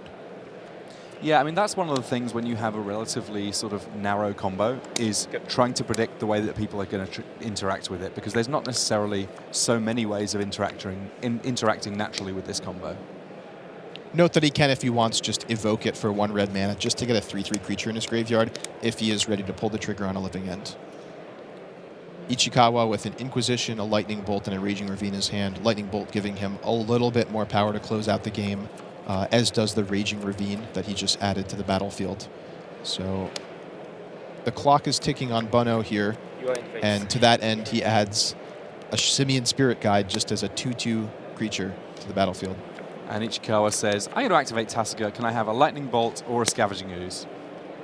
And pretty happy with either. He gets the Bolt. Yeah, that's a rock and a hard place for Bono. I mean, the Lightning Bolt, at the very least, can take out the Simian Spirit Guide. And he draws a Jun Charm. Oh, goodness. Just all the answers this game. Yuki Ichikawa, one of the most popular Japanese streamers. This is, I mean, he has a job, but on top of it, he puts in job-like hours on Magic Online, streaming, playing all sorts of different formats. And that really, the amount of play that he has had is part of the reason he's just skyrocketed to success in the last couple of years on the Pro Tour. We can see how powerful Jun Charm is in this matchup. At instant speed, remove target player's graveyard from the game. As long as Ichikawa holds up that black, red, and green mana, Bono is going to be hard-pressed to make any headway as far as his Living End game plan. And once you get past the Living End game plan, there's not so many things that Bono is going to be doing. He's basically just going to be casting creatures and trying to get in a fight, but Tassiger's a big creature to try and fight. That's right. I mean, it used to be the case that actually the Living End deck was comparatively good at just rumbling in the red zone because its creatures, while they're expensive, they are relatively hefty, but actually Tassiger can fight with them comparatively well. And he gets back Scavenging Ooze there, as it's the only non-land hit with Tassiger. Yeah, a bit of a lucky break there for Ichikawa, although I don't think he really needs it at this point. He's just really got the game locked up with the Jun Charm, with the Lightning Bolts there, and with the pressure he has on board. Yeah, I mean, at the moment, Ichikawa managing his graveyard fairly carefully. There's just a Lightning Bolt in there as he fires it off to the head. Alexandra Bono going to 9 here, and following it up with, that's the Scavenging Ooze. So we just received word that Jelger Vigersma has tied things up against Frank Karsten in their match, 1-1, forcing a third game of Affinity versus Blue-Red Twin. And that could be a really good one to see a little bit more of. Seth Manfield also now in game 3 up against Eric Froelich, so potentially losing his crown for the first time in a while and taking his first loss of the weekend, Seth Manfield, but that will be a game 3 that we may be able to get a little bit of a look in on, because realistically I'm not sure that this match is going to take too much longer. Yeah, it's looking grim here for Bono. Adds a Fulminator Mage to the board, sort of in a desperate effort to chump block one more turn, maybe try to take out one of those man lands. But I believe with a Lightning Bolt here on the Fulminator Mage, clearing it away as a chump blocker, that leaves the path open for Scavenging Ooze and Tassiger to finish things up. And there's the handshake. Alessandro Bono doing the math just to make sure that the attack will be lethal. He extends his hand, and Yuki Ichikawa advances to 10-3. So we're going to get a chance to see our current undefeated player on the King of the Hill table, that being Seth Manfield. He's up against Eric Froelich, and this is game 3 between the burn deck of Manfield and the Abzan deck from Eric Froelich. Froelich with Tarmogoyf in play already, that seems to be a 3-4 by my count, potentially attacking as a 4-5 thanks to Exalted. But Eidolon of the Great Revel on the other side of things means that every spell that Eric casts, or indeed that Seth casts that costs 3 or less, is going to deal 3 damage to that player. 2 damage, sorry. Manfield pondering his options here. Yeah, creatures on the board that have a toughness of greater than 3 present a little bit of a quandary for the burn deck, because it doesn't really want to be pointing removal spells at creatures if it can be pointing them at the head, but at some point you kind of have to. Yeah, the one exception to that rule is Searing Blaze, which allows you to do 3 damage both to a creature and its controller if you have landfall active. So we'll certainly see that be used to remove early mana creatures, but beyond that, I think Seth really prefers to save his burn to go directly to Eric if he can. And there he blocks a Tarmogoyf, but that does mean that next turn Tarmogoyf's going to be a little larger, a little bit harder to deal with. So that block there likely means that Seth is going to have an end-of-turn burn spell on the Tarmogoyf to combine with the 2 damage from the Eidolon. At 18 life, I don't think he otherwise would have blocked that early in the game. Oh, interesting. That looks like a Boros Charm. It does, and that certainly head. cannot hit a creature. So he's going directly for Eric here, who appears to be at 14 life. This would knock him down to 10. And you got to be nervous when your opponent starts pointing burn at you when you're at 14, because that likely means there's a lot more to come. The scratch of the head of Eric Froelich, who's now wondering whether or not he's going to get another turn's attacking in. I think it's tough for the burn deck to deal 10 damage off 3 lands, though, right? In a single turn, yes, that is very tough.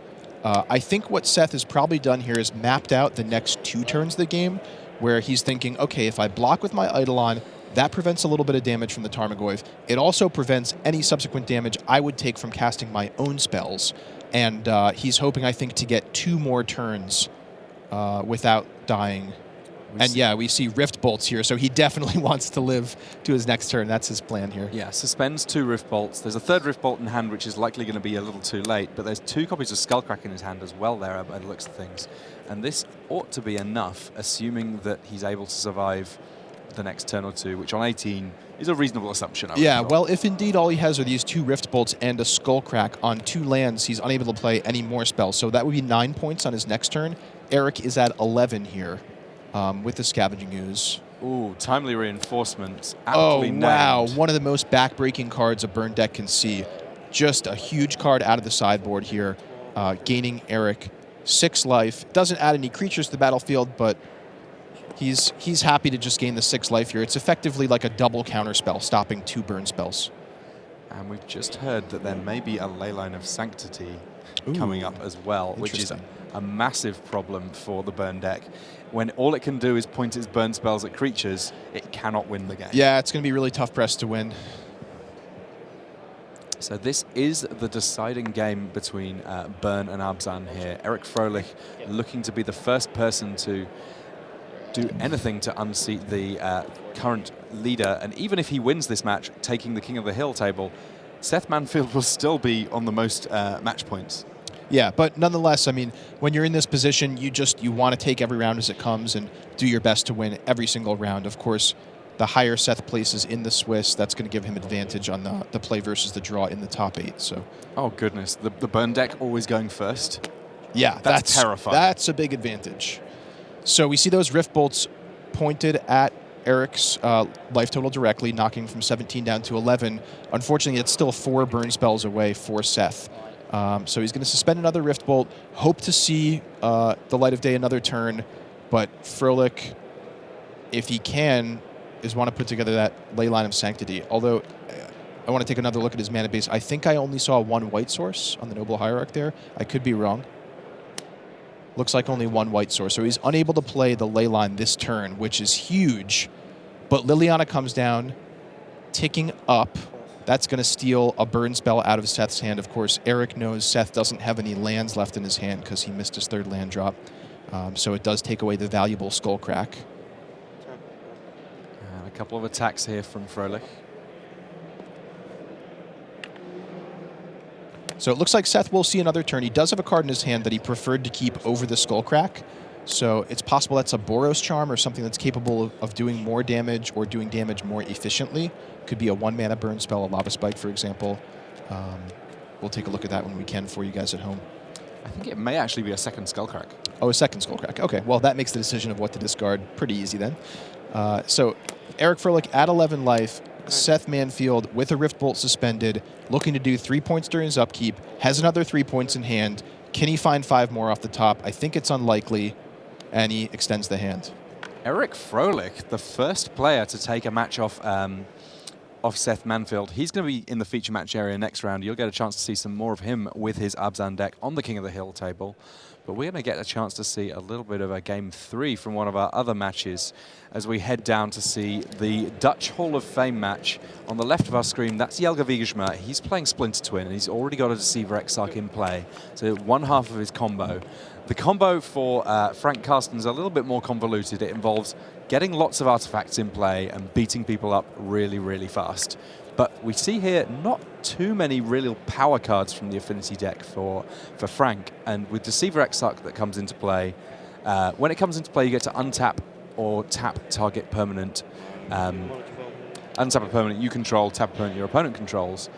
With Splinter Twin, you get to say, I'm going to tap my Deceiver Exarch, make a copy of Deceiver Exarch, untap the one that can make more copies, make infinite Deceiver Exarchs, and attack for the works all in one go.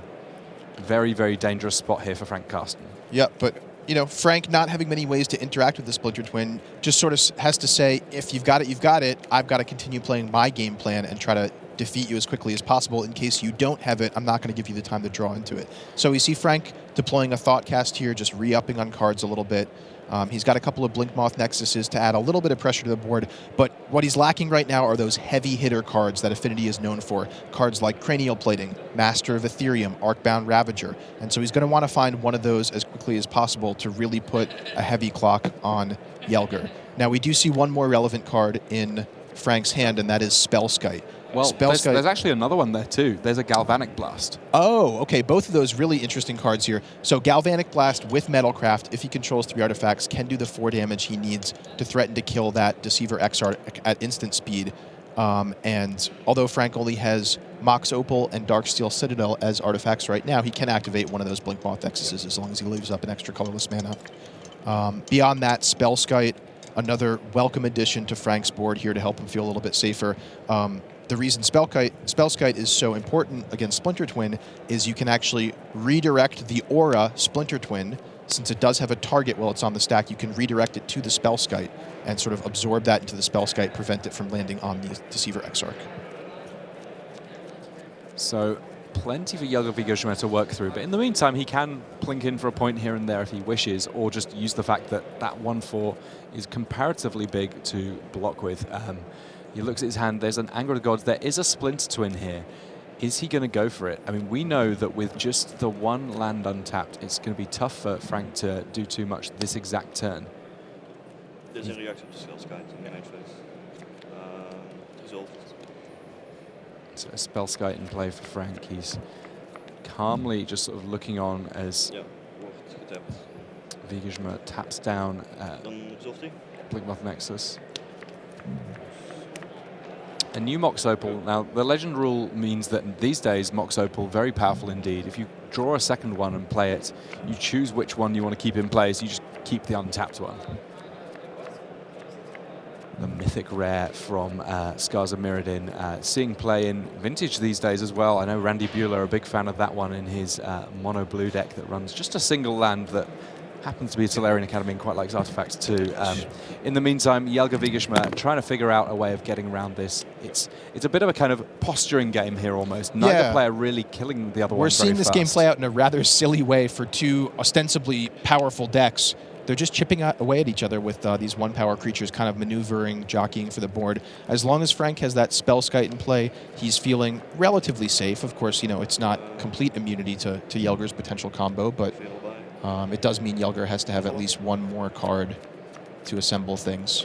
Yeah, I mean, I think that the most likely end to the game from Yelga's perspective at the moment would be if he could do something along the lines of end of turn, cryptic command to bounce your Spellskite, untap into a Splinter Twin or something of that stripe. But we know that actually there's Galvanic Blast and also a Dismember now in Frank Karsten's hand. So even if his Spellskite does get dealt with, quite a few ways for Karsten, the doctor of maths and I think it's game theory actually. Yep, PhD in game theory. To interact with what Wiegersma is trying to do. So a particularly reactive hand from Frank Karsten here, sitting on a Galvanic Blast and a Dismember. Of course, both of these threatening to kill Deceiver Exarch at instant speed. It means, essentially each one of these cards that Frank Karsten has, Spellskite, Galvanic Blast, Dismember, threatens to trade 1-for-1 with one of Yelger's answer cards or threat cards that he wants to use to push through his combo. Now, one thing we don't know is exactly how Yelga sideboarded. It may be that if he felt that there were too many ways of interacting, that actually Yelga was simply going to become more of a beat-down control deck. Yeah, and he seems to be doing that. He's wisely taking advantage of the fact that Frank Karsten seems to have a really reactive, threat-light hand, just deploying out those Deceiver Exarchs and now a Pestermite, and saying, you know what, if you're just going to sit there and not do anything and wait for me to combo, I'm going to peck away at you for 3-4 points a turn. We see here Karsten not super happy about how this game's going. Ancient Grudge, a very powerful card for Wiegersma, able to deal with what looks like the Spellskite there. Yeah, so Karsten probably feeling a little bit more nervous here. So Galvanic Blast down. There's just that Dismember left as disruption. And the good thing about the Dismember from Yelga Wiegersma's side of things is that as it's a spell, he does have the opportunity to counter it if he can draw into the appropriate ways of interacting. In the meantime, he's got Anger of the Gods and Engineered Explosives, which are a great way of blunting any kind of attack that Karsten might And he just drew Splinter Twin here. He's going for it. Yelger, he sees weakness here. Frank Karsten used the Galvanic Blast on the Pestermite last turn. It could have been his own removal spell. Of course, we at home know he has one Dismember sitting in his hand. But now Karsten has to think, I mean, does Yelga have a counterspell? He really can't afford to second-guess himself here. He can't let that Splinter Twin resolve. It will be game if it does. But of course, Karsten, being patient, talking through the lines, maybe getting some information out of Yelger. Yelga not necessarily one to give away too much information, but I mean, both these players are perfectly happy to talk Dutch if they wish to one another and have a sort of a friendly game where they're talking their original language, language of their homeland, and he may be able to get some kind of a read on his friends. Interesting thing going right now. Frank Karsten just puts the Dismember up on the table. Let's not hide things. I have this. I know I have to cast it. I'll turn it face up. What he is deciding is how many lands is he going to tap. He has 2 Glimmer Voids, so he can potentially spend 2 mana on it and only pay 2 life to the Phyrexian mana, or he can pay the full 4 life. He needs to think about, effects like Spell Pierce. Of course, Not Spell Pierce exactly, because it does counter a spell unless you pay 2 mana, but he's thinking about do I want to leave a land untapped for any reason here? It seems unlikely that there's going to be too many stubborn denials or similar. Yeah, but you got to think, when you're in a position like this where you have no other options, you might as well think about the one thing that could be relevant. And just a quick update from one of our other tables. Sam Black has been victorious over Marco Lombardi's Merfolk deck. So this is the last match that we got going in the feature match area. Stay in your seats. We've got plenty more Magic after this, though. This only round 13. There's going to be a few more rounds of Magic. It's not all locked up yet. We've seen Eric Froelich win already. He's got to make a bit of a run to try and top 8. Seth Manfield has picked up his first loss. There's an awful lot still going on here. But in the meantime, we're going to see whether or not Yelga Wiegersma can find a way of putting this one away. So crisis averted there. Dismember did successfully disrupt Yelger's Splinter Twin combo, doing away with both one of the Deceiver Exarchs and the Splinter Twin. And things are back to this low resource game now where each player just attacking for a couple points of damage. Oddly, Ornithopter coming down as a wall that's successfully blocking the Deceiver Exarch. So now Frank in the driver's seat dealing 2 points of damage each turn. Yelger not able to get through for any points of damage. Again, a rather silly way for this game to play out, but sometimes even among these super powerful decks, they counteract each other for so long that the game gets down to a low resource state like this, and it's just kind of last man standing chipping in for damage. That Serum Vision's found another Splinter Twin, so we've gone from 0 to hero my goodness. very, very quickly here. What And does just like Frank that, Carsten have? Ornithopter not going to do it. Ornithopter and a handshake was the best he could do, which he's going to drop to, he's now on 9 and 4, whereas Jelger Wiegersma on 10, 2 and 1. The Dutch Hall of Famer, he came into the feature match area for the first time in round 3, said, you know what, I kind of like it in here. It's nice and warm, the chairs are comfortable, I kind of want to hang out here more. We said, well, you know, there's this King of the Hill table. He spent pretty much the whole of yesterday there. He's back in the feature match area. I think it's unlikely he's going to leave there too much until it comes to top 8, and hopefully he won't get to leave there until the end. But we're done now for round 13. So we're going to hand over to the news desk and see Rich and find out what's been going on in the rest of the room here at Pro Tour Fate Reforged. Thanks so much to Tim Willoughby and Ian Duke there. Great stuff. The two Dutchies going hammer and tongs, trying to make it into the top 8. 3 rounds to come. Great action coming your way. Right now, though, we've got a deck tech over at the video wall waiting for us, Hall of Famer Randy Buehler, and to tell us all about black-white tokens, Pro Tour champion Stanislav Sivka.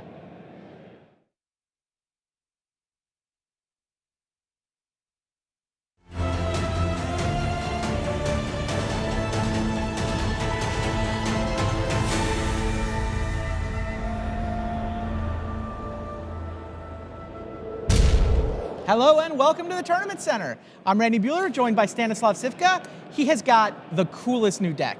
Welcome, Stanislav. Okay, thank you for the invite. Yeah, team well played. You guys have got a whole website going. You got some sponsorship maybe coming in. Yeah, maybe. I hope so. That's nice. The team maybe you've heard of these guys as Cabin in the Woods, but I love the deck that you guys have brought here. Tell me about it. Thanks a lot. Yeah, we have built new deck, but it was played before. We played black-white tokens. The whole idea is to create a lot of tokens by Bitter Blossom or Spectral Possession or Lingering Source or even Timely Reinforcement. Sure. And then use the big amount of creature to make them, tune them with some other stuff like Virtue or get some value with Windbrisk Heights and putting a lot of pressure to their opponent with a lot of creatures. Now, Bitter Blossom it's been unbanned for over a year now. Yeah. And it hasn't really had an impact on Modern. Why now? Why this weekend?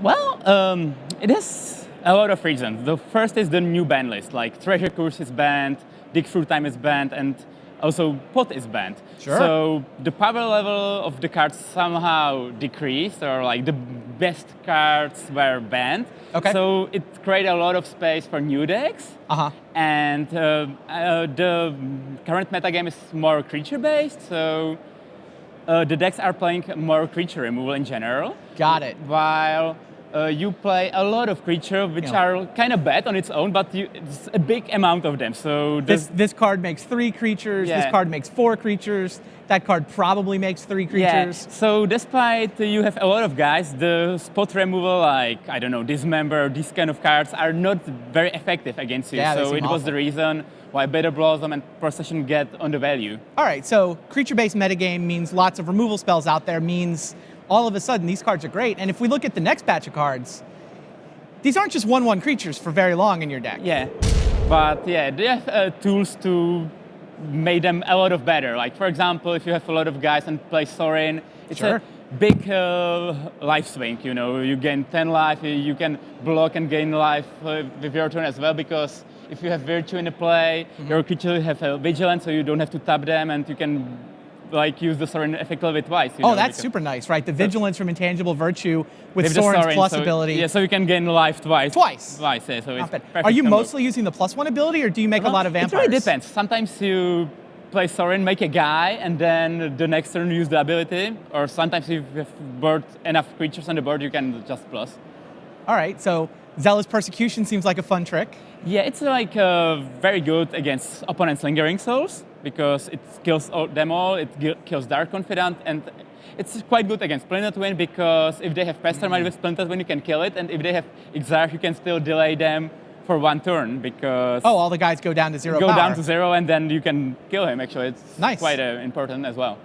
Got it. And then Vault of the Archangel? Yeah, the Vault of Archangel is very nice in the deck, because you have a bunch of 1/1s, but you can let's imagine your opponents have 2 Tarmogoyf and you have 3 soldiers. If he attacks, you just trade. So nice. It's great in the deck. Yeah. And you need a lot of life gain because you're losing your lives with Bitter Blossom and Thoughtseize as well. So you need some life gain tool. One is Thorin, but another very nice tool is Vault of the Archangel. All right, if we look at the next cards, you've got a pretty good disruption suite here. You've got the ability to mess with the opponent's plans in addition to making a bunch of tokens. Yeah. It's basically your best way to interact with combo decks or with, I don't know, other problematic cards or Wrath of God. So it's basically best to discard them.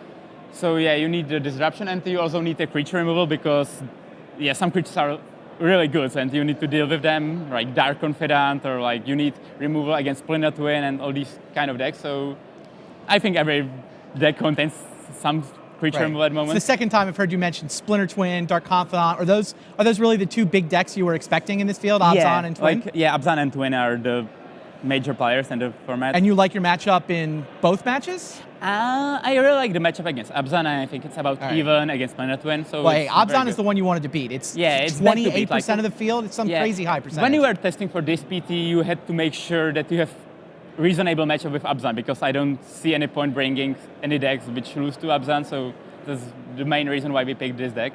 But so for people out there, if they want to beat Abzan, they should try this? Yeah, it's not like 100% like counter or whatever, but yeah, it's very good against Abzan, so you can give it a try. All right, let's look at the next batch. Anything specific about the mana base you want to explain?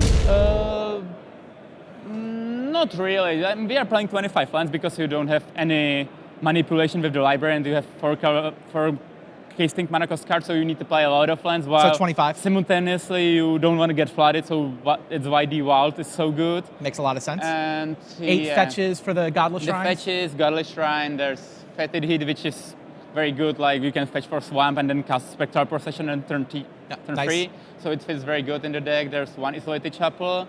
And yeah, we can look at the next batch of cards to get the rest of the lands. And yeah, the Windbreeze Ice is the key land in the deck because... Speaking of lands that generate value. Yeah, it's like super value. Like if you, for example, play Temple, you just cry 1, it's useful, but with this card you can get basically like accelerate, card advantage, everything you need. So that's one of the reasons why the deck is so good if you have to... Have you gotten to do anything ridiculous with the Windbreeze Kites this weekend? Like, we don't play Emrakul or this kind of cool stuff, but even if you bring Thoughtseize and discard Heavy Cryptic Command, it's like super powerful. And I've put Sorin a lot of times from these. So, so it's like very good card. And yeah, I couldn't imagine the deck working without these cards actually. So that makes sense. Yeah. We can look at the sideboard.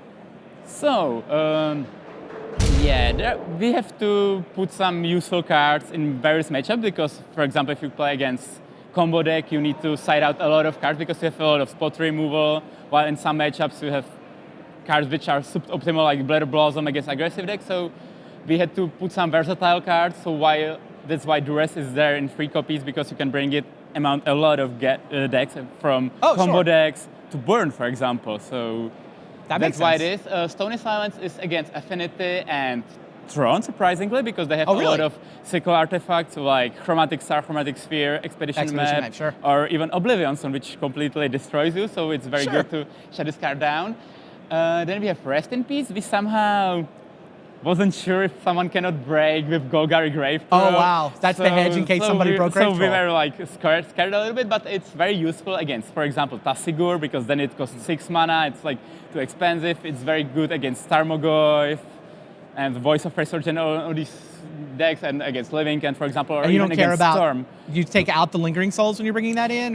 Most of the time not, because the Lingering Souls is so good card on its own. Like even if it doesn't flashback, it's still good enough. Midnight Haunting or what it was, so it's still good enough. So yeah.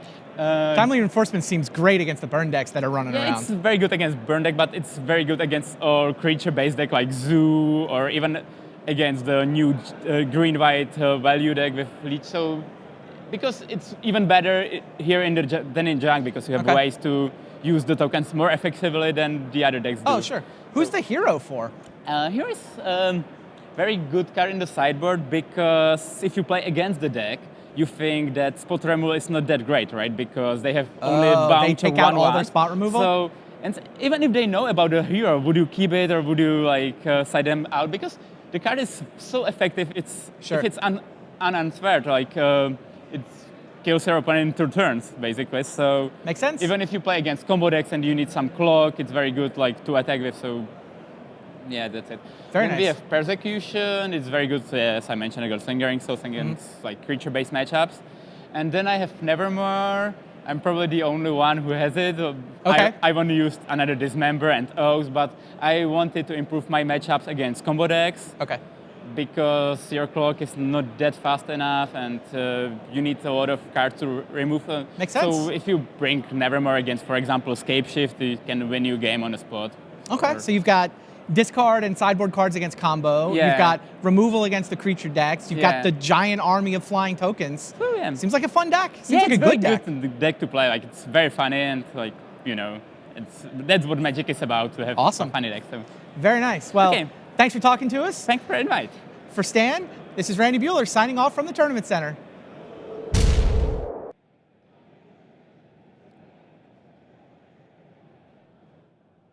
Thanks very much to Randy Buehler and Stanislav Sivka. Now, top of your screen, it says 1 match left. That isn't stuck there. There really is 1 match still left. They're still going. They had a big time extension. They're in game 3. We're going to leave Washington, D.C. We're going to cross the country and go to Seattle. And we're going to go inside R&D to show you how Fate Reforged was made. We'll see you in a little under 10 minutes from now.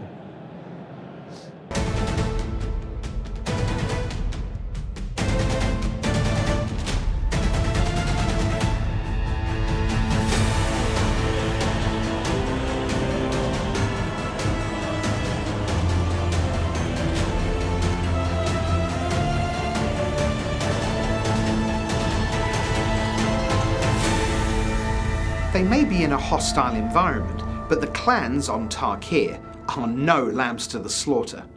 Let's check out the in-game mechanics that give these fearsome warriors a fighting chance of survival, even in a world where here there be dragons. So one of the things we decided we wanted to do is we wanted that each of the proto-clans, the early versions of the clans, would have a mechanic. But one of the challenges of this block was we only get so many mechanics for the whole block. In fact, the most we're allowed to have is 12. Well, Khans of Tarkir had Morph and 5 clan mechanics. That is 6. That's half the block! Meanwhile, Dragon of Tarkir also has 6 because it's paralleling the first set. I used them all up. There was no more to have. In fact, I had 1. I can't explain why, but I had 1 left that I could use. And so what I decided was Manifest was going to be our new mechanic. And then everything else that was in the middle set had to come from either Khans of Tarkir or Dragon of Tarkir. We could have simply put in every single mechanic from the first set and every single mechanic from the third set, but you end up with 10 plus mechanics in your small set, and it won't fit. So we had a compromise of, well, the Abzan do something, the Sultai do something, the Mardu do something, and that something could be what was in the first set, could be what was in the third set. So the process of choosing which one changed almost week by week. Now, in Khans of Tarkir, the last set, we established that the Mardu Horde is all about speed. They just go full speed all the time. Now, they're still doing that in the past, the events of Fate Reforged in the new set, but now they're doing it in a slightly different way. So they have an ability called Dash. Dash appears on creatures, and it's an alternative cost. So when you cast a creature spell with Dash, you can either pay its mana cost, just like you do any other creature spell, enters the battlefield, or you can choose to pay the dash cost instead. Now, if you do it that way, the creature gets haste. That's good, speed, attack now. It also will return to its owner's hand at the beginning of the next end step. Okay, so Dash has an interesting story, the origin of Dash. Mark Gottlieb was the lead designer of Dragon of Tarkir, and he sent out an assignment to the team and said, I need to see mechanics, send me mechanics. So we made mechanics and emailed it to him. So at the same time, I made a mechanic. What did I call it? I called it Blitz, I believe. Sam Stoddard also made a mechanic, and when we looked at it, we'd made the exact same mechanic. So who designed Dash? I designed Dash, and Sam designed Dash completely independently at the exact same time. As soon as I saw this ability, I immediately fell in love. The developer in me just saw all these knobs on the cards. We can tweak the casting cost, we can tweak the dash cost. You can put the dash cost either above or below the casting cost. Both make sense since it gives your creature haste. With Mardu Strike Leader, it's either a 3 mana 3/2, or you can dash it for 4 mana. But the thing you want to realize is when it attacks, it gives you a token right away. So the best thing to do, of course, is to use the dash ability to get him in there, give him haste, send him in, get the trigger to get your warrior token, and then pick him back up again before your opponent has a chance to cast any spells that might kill him. Then you wait for the right moment, and you get him back down in there and do it again. Normally you're not expecting half the creatures in your opponent's deck to have haste. But with dash around, you always have to be a little extra careful. If you're playing against an opponent who has black or red in their deck, they could dash at any moment, and you can't be too shy about attacking with all your creatures. But at the same time, you sometimes want to leave somebody back to block a dash creature. If you're at low life and they're at low life, do you want to attack with all your guys? Do you want to leave it back? Are they holding a dash creature in the wings waiting to kill you with it as soon as you tap out? Good luck figuring it out. The Jeskai Way is, of course, back, and their keyword from Khans of Tarkir, Prowess, actually hasn't changed. Prowess returns. It's a triggered ability that says whenever you cast a non-creature spell, the creature with Prowess gets +1/+1 until end of turn. So this is especially cool in combat. Your instants become combat tricks, and your planeswalkers will even boost up your team. My first iteration of Monastery Mentor that I submitted was exactly as it is now, except it was 1 white to cast. So it was 3 mana, same mana cost, but 2 white mana symbols. And I turned it into Ken Nagel, and he liked it. It was an exciting card, but he thought maybe it would fit better in blue, along the lines of a quiet contemplation. So we made it a blue enchantment, and that stuck for a little while. But then, no, blue wasn't what we were looking for, so we made it an artifact that gave you a token whenever you cast a non-creature spell. And that stuck for a little while, and then we eventually moved it back into white. But this time it was a 3/2. This was a card that was handed off in the design file as a slightly larger creature with a little bit clunkier stats. And we identified early, like, hey, this card's really fun. This would be a fun card to push a little bit and get to a constructed level. Once we adjusted the mana cost and the stats on the Monastery Mentor a little bit, we found we were putting into constructed decks in our FFL, and it led to us building decks in very interesting and new ways that we hadn't tried before, leading us to entirely new archetypes. So I'm really excited to see what players do with this in the real world. The Sultai Brood returns in Fate Reforged, and they've brought with them their keyword from Khans of Tarkir, Delve. Now, a spell with Delve is super powerful, but a really high mana cost. But you don't have to pay it all with mana. You can instead exile cards from your graveyard, and each card you exile is going to pay for 1, so you can get really awesome effects for low prices. In Khans of Tarkir, we had to use Delve, and you kind of got the gist of it. You were removing cards from your graveyard to cast your spell for cheaper. And sometimes you just exile your whole graveyard, sometimes you'd exile however much you could. You didn't think about it too much. But in Fate Reforged, you have to think about it a little more. A card like Soulflayer, for example, wants you to exile very specific cards from your graveyard. It picks up the keyword abilities of creatures that you exile to it. So maybe when you're delving early, you don't want to get rid of your creatures because you want to save those for your Soulflayer. So there's that whole new level of the graveyard you can manage with your delve cards. Temporal Trespass is a card that's worried me a bit of late. As we're recording this, Dig Through Time, the Delve Ancestral Recall is tearing up every format that it appears in. I'm a little nervous about it. And we've got this Delve Time Walk coming up soon, so hopefully it won't be horribly broken. Find out. Give it a try. See if you can break it. The Temur Frontier are all about savagery, just large creatures dominating the landscape.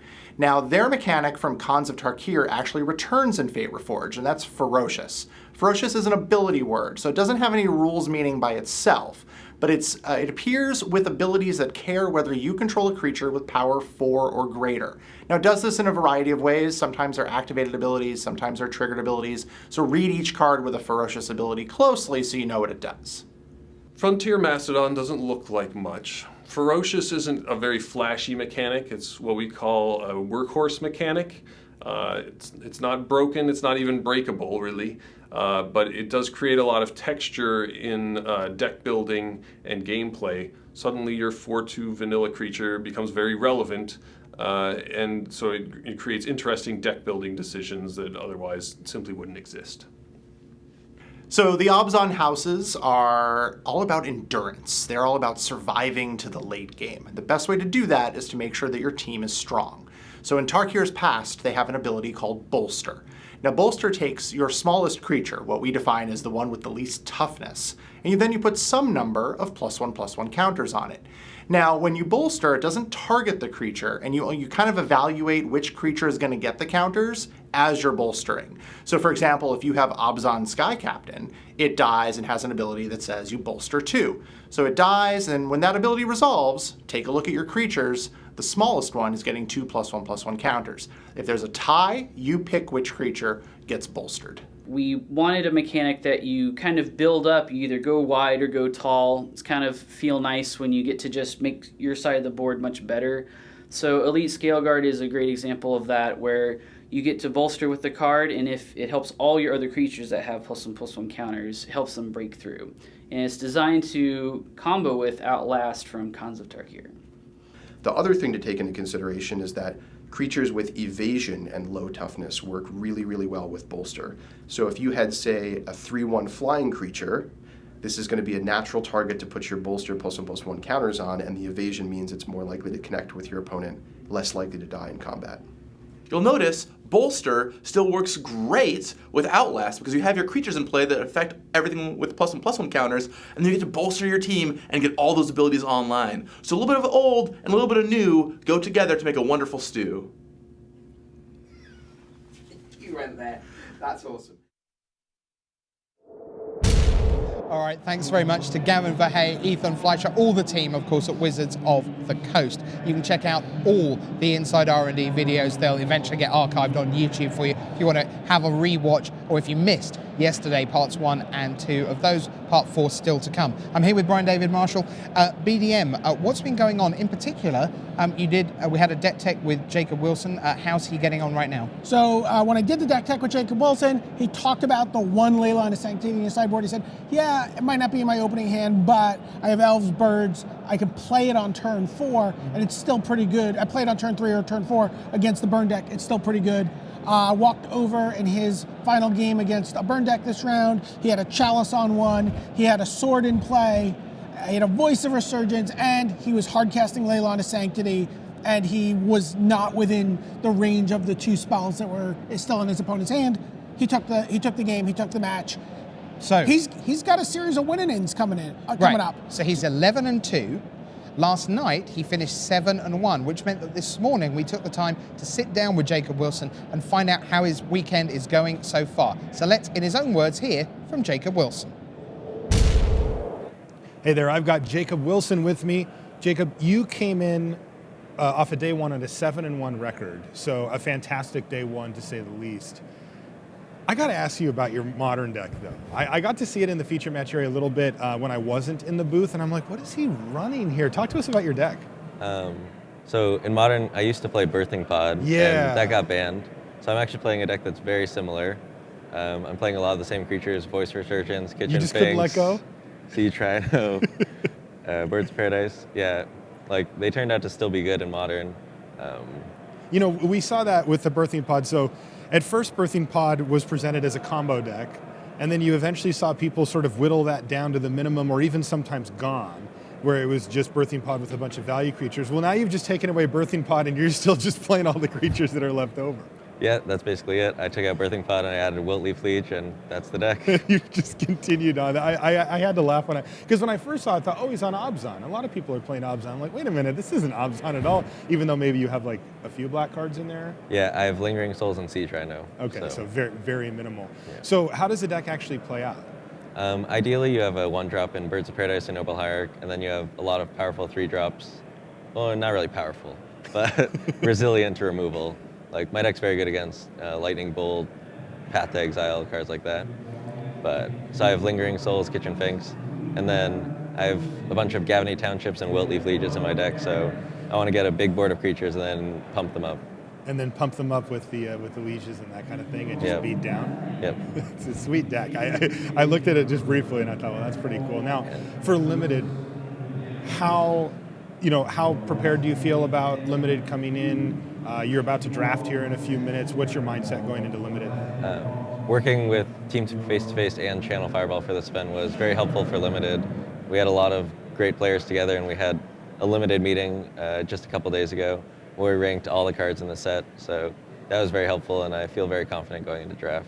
So when you get together and rank the cards like that, what's the main purpose? Like, is it a discussion starter? Like, do you get a lot of people saying, no, this one's better, that one's better, that kind of thing? Or is that actual ranked list something that you use when you're drafting? It is a discussion. Lots of people have different opinions, but as far as pack one, pick one, I normally just go by what the team ranked. You do? Yeah. You just run it right straight through like that. But then also you get to learn a lot from the discussion as well. Yeah, I do.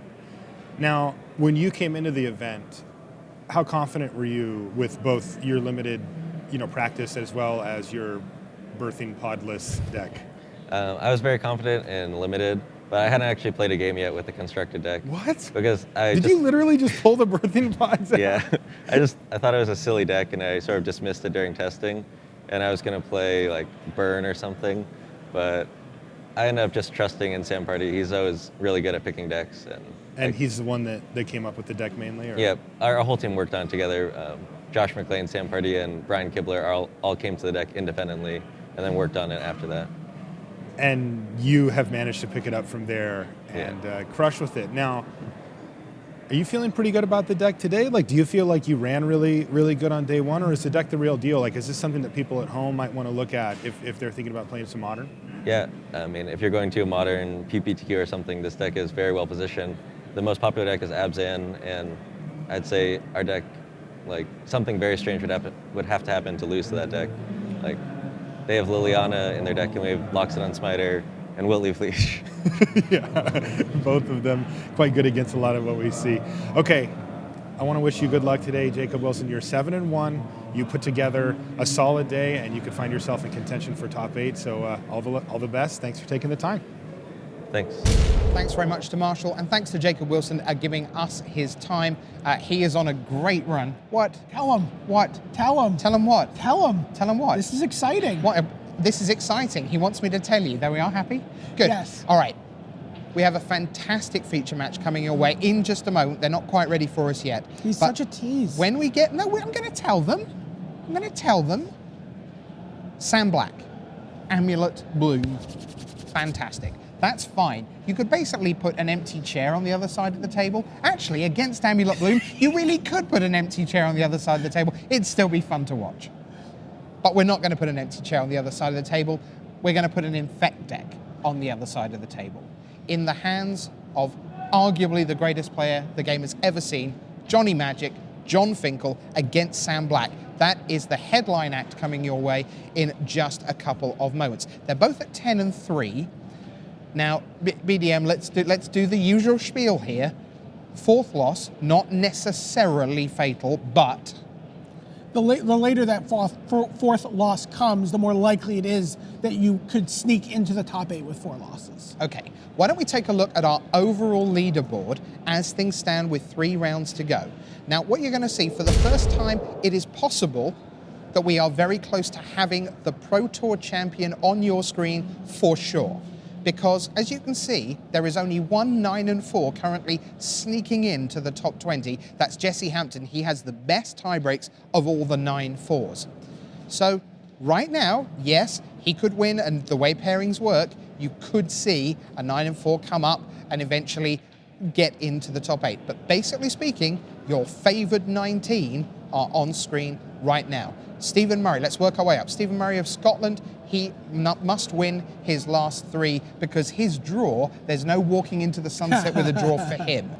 Sam Black, well, we know he's about to play right the way up in 8th place right now on tiebreaks, John Finkel.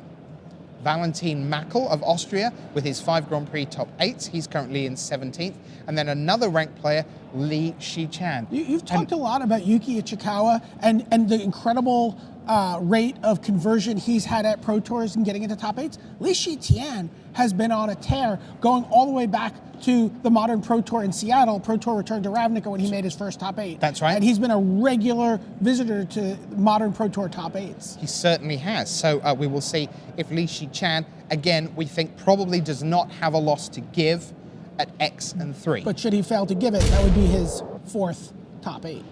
which would be, again, a phenomenal thing. He is the number 6 player in the world. He is acknowledged as being terrifically good. Now, the next 4 of the next 5, indeed, 15 through 11, only Huang Hao Shan there has real form. You look at Michael Vasovsky from Canada, Krista Monson, who's still hanging on. How long has it been since Norway has had a competitor in the top 8? I mean, we are basically looking at Nikolai Herzog a decade ago, right? I can't think of anyone else since then. I might be missing someone, but your mind certainly goes back to Nikolai Herzog as the last the prominent. right vicinity, right? Yeah. 2004, round about there.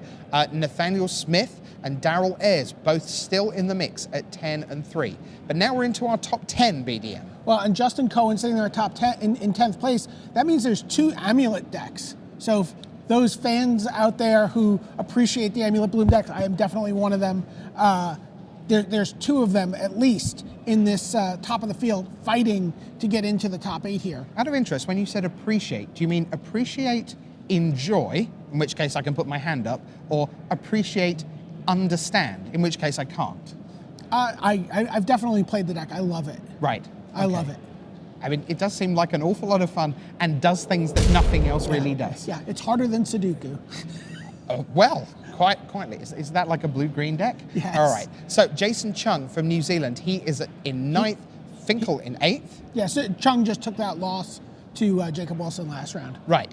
Ichikawa, still going, but I won't talk more about him right now. I mean, you can. No need, because Jelga Wiegersma is up next. He is currently your leading Hall of Famer. There have been a ton of great Hall of Famers this weekend.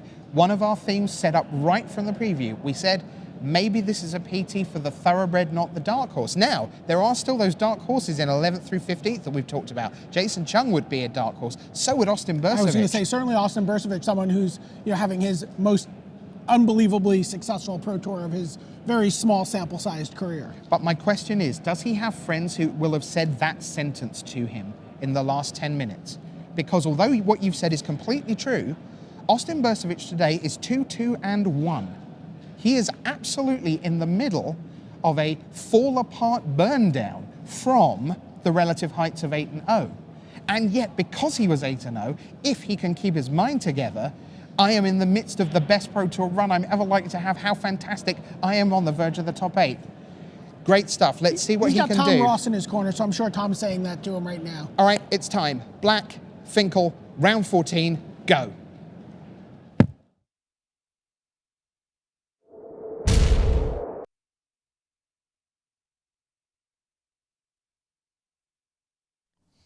Hello there, welcome back to the booth. I've got Randy Buehler, Ian Duke, I'm Marshall Sutcliffe, and it is time for round 14 here from Pro Tour Fate Reforged.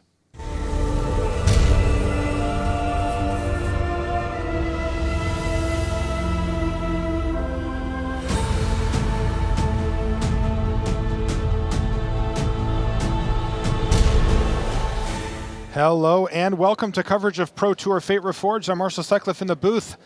I have got Randy Buehler and Ian Duke with me, and we are about to watch a match between 2 former teammates, maybe again future teammates. Sam Black on the left-hand side there.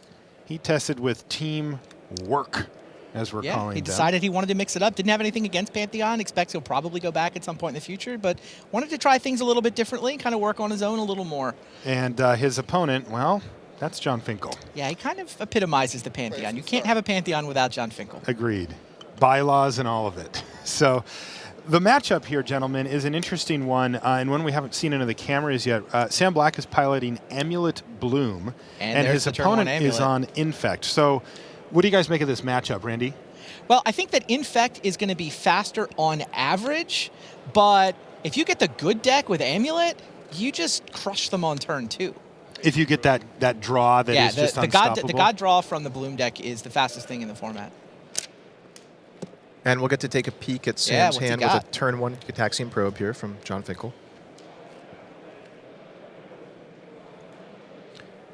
So 2 hugely explosive decks here. Definitely going to be a bit of a race to see who can come out the fastest. Now, the card I'm looking for, there's quite a few different pieces that make the Amulet Bloom deck work, but here in the early turns, I'm looking for Summer Bloom. Well, what he needs is gas. And I see Azusa. Sure, he's got the ability to put a bunch of lands into play, and he's got the Amulet, but what's he doing with his mana? He wants a Primeval Titan, or the kill is usually Hive Mind. We've also seen Summoners Pact Right, be well, able to Hive find Mind those things. and or kill with the Hive Mind in play, right? Correct. Yeah, he's got Ancient Stirrings to do a little bit of digging, but at least pre-board, I don't see a ton of action spells that he can find with the Ancient Stirrings itself. Now, for Jon Finkel, not a great start. No Glistener Elf.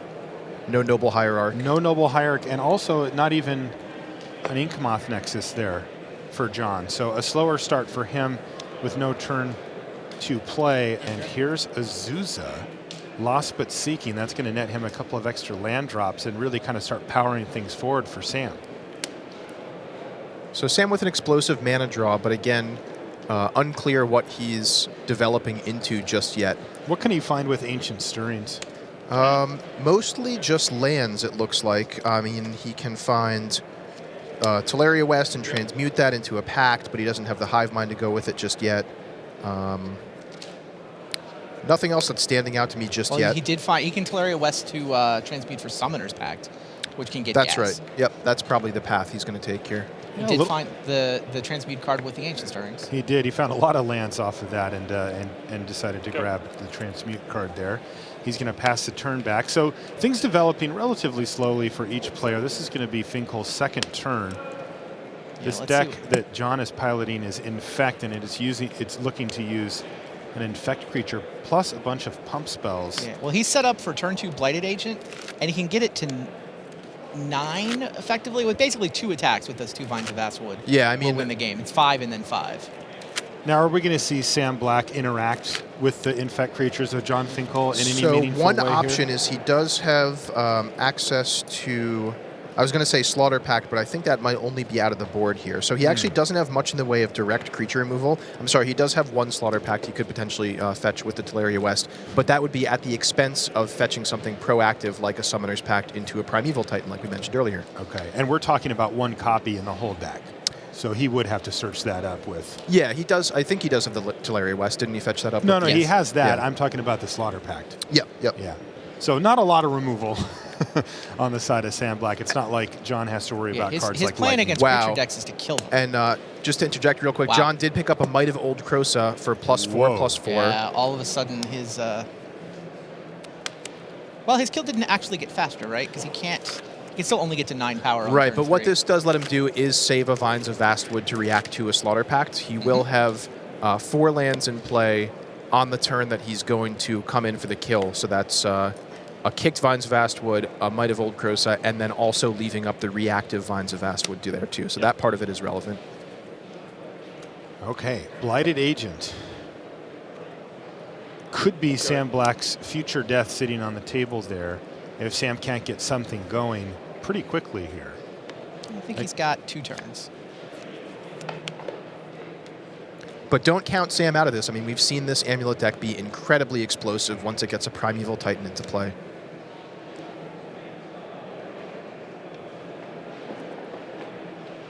Sam was comparing playing this deck to putting together a puzzle. He says he's better at Magic than puzzles. That's saying a lot, though, because Sam's quite good at puzzles. Agree. Can he get... What can he accomplish this turn? Well, he's drawn another Ancient Stirrings, and he can transmute as well. Yeah, I mean, again, if he wants to be safe, he could go for the Slaughter Pact, but he's got to think, there's a high chance Jon has some kind of protective spell in his hand, be it a Vines of Vastwood or an Apostle's Blessing. So yeah, he goes for the proactive thing, and I generally agree with that here. I mean, I think he's got to put himself in a racing position here and just hope that Jon isn't going to kill him on the next turn. It is pretty difficult for Jon to kill him on the next turn, right? Even with an extra land. Given what we know about Jon's hand. Basically requires Become Immense. Yeah, and that's got to be a card that Sam is fearing right now. But, this is one of those situations where if you can't play around it, you've got to assume they don't have it and just try to further your own game plan. 2+4s and a Pendlehaven. It's not that hard for Jon to kill in 1, but I mean, it takes 3 cards to do it. There's no 2 cards that Jon could have. Plus a land drop. Well, I mean, the right 2 spells. If he went land, Might of Old Krosa, Become Immense, that's the 2 cards that can do it most efficiently. There are more combinations of 3 cards that would do it. Use the green. Okay. All right, so he's going to use the green for Ancient Stirrings to keep digging here. So note that he will have to pay for the Slaughter Pact on his next turn. So it's going to be probably 2 turn cycles before he gets that Primeval Titan onto the battlefield. So could easily be too late. Yeah, I mean, I think Sam knows that He can play. He's got He gets Azusa 3 land Lost but drops, Seeking right? still. Doesn't he go 3 Gruul Turf, total. pick it up, Gruul Turf, pick it up, Gruul Turf, and play it now? That's a great point. He's got 2 land drops left thanks to Azusa, so Primeval Titan's coming down.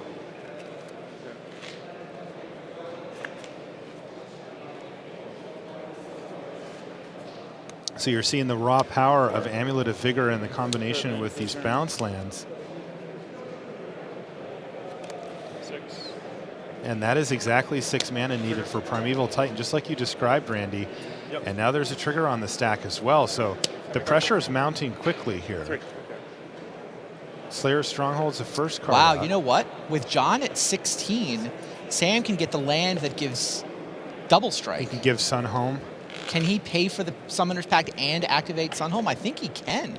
I think Sam can actually just win with 'cause he does- Sunhome on Primeval Titan because John went down to 16. Right, and Sam has the bounce land in his hand, so he can use that to ensure he hits all 3 land drops on the following turn. Right. Yeah, Azusa. Amulet with the Karoos. I don't know what the official nickname is, but I think most We call people them bounce lands. Bounce lands? All right. They're Karoos. Depends on which side of their printing you reside. All right. I may be showing my age.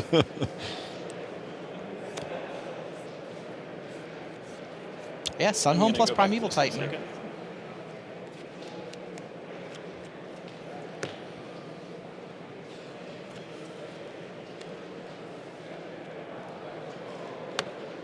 Combat.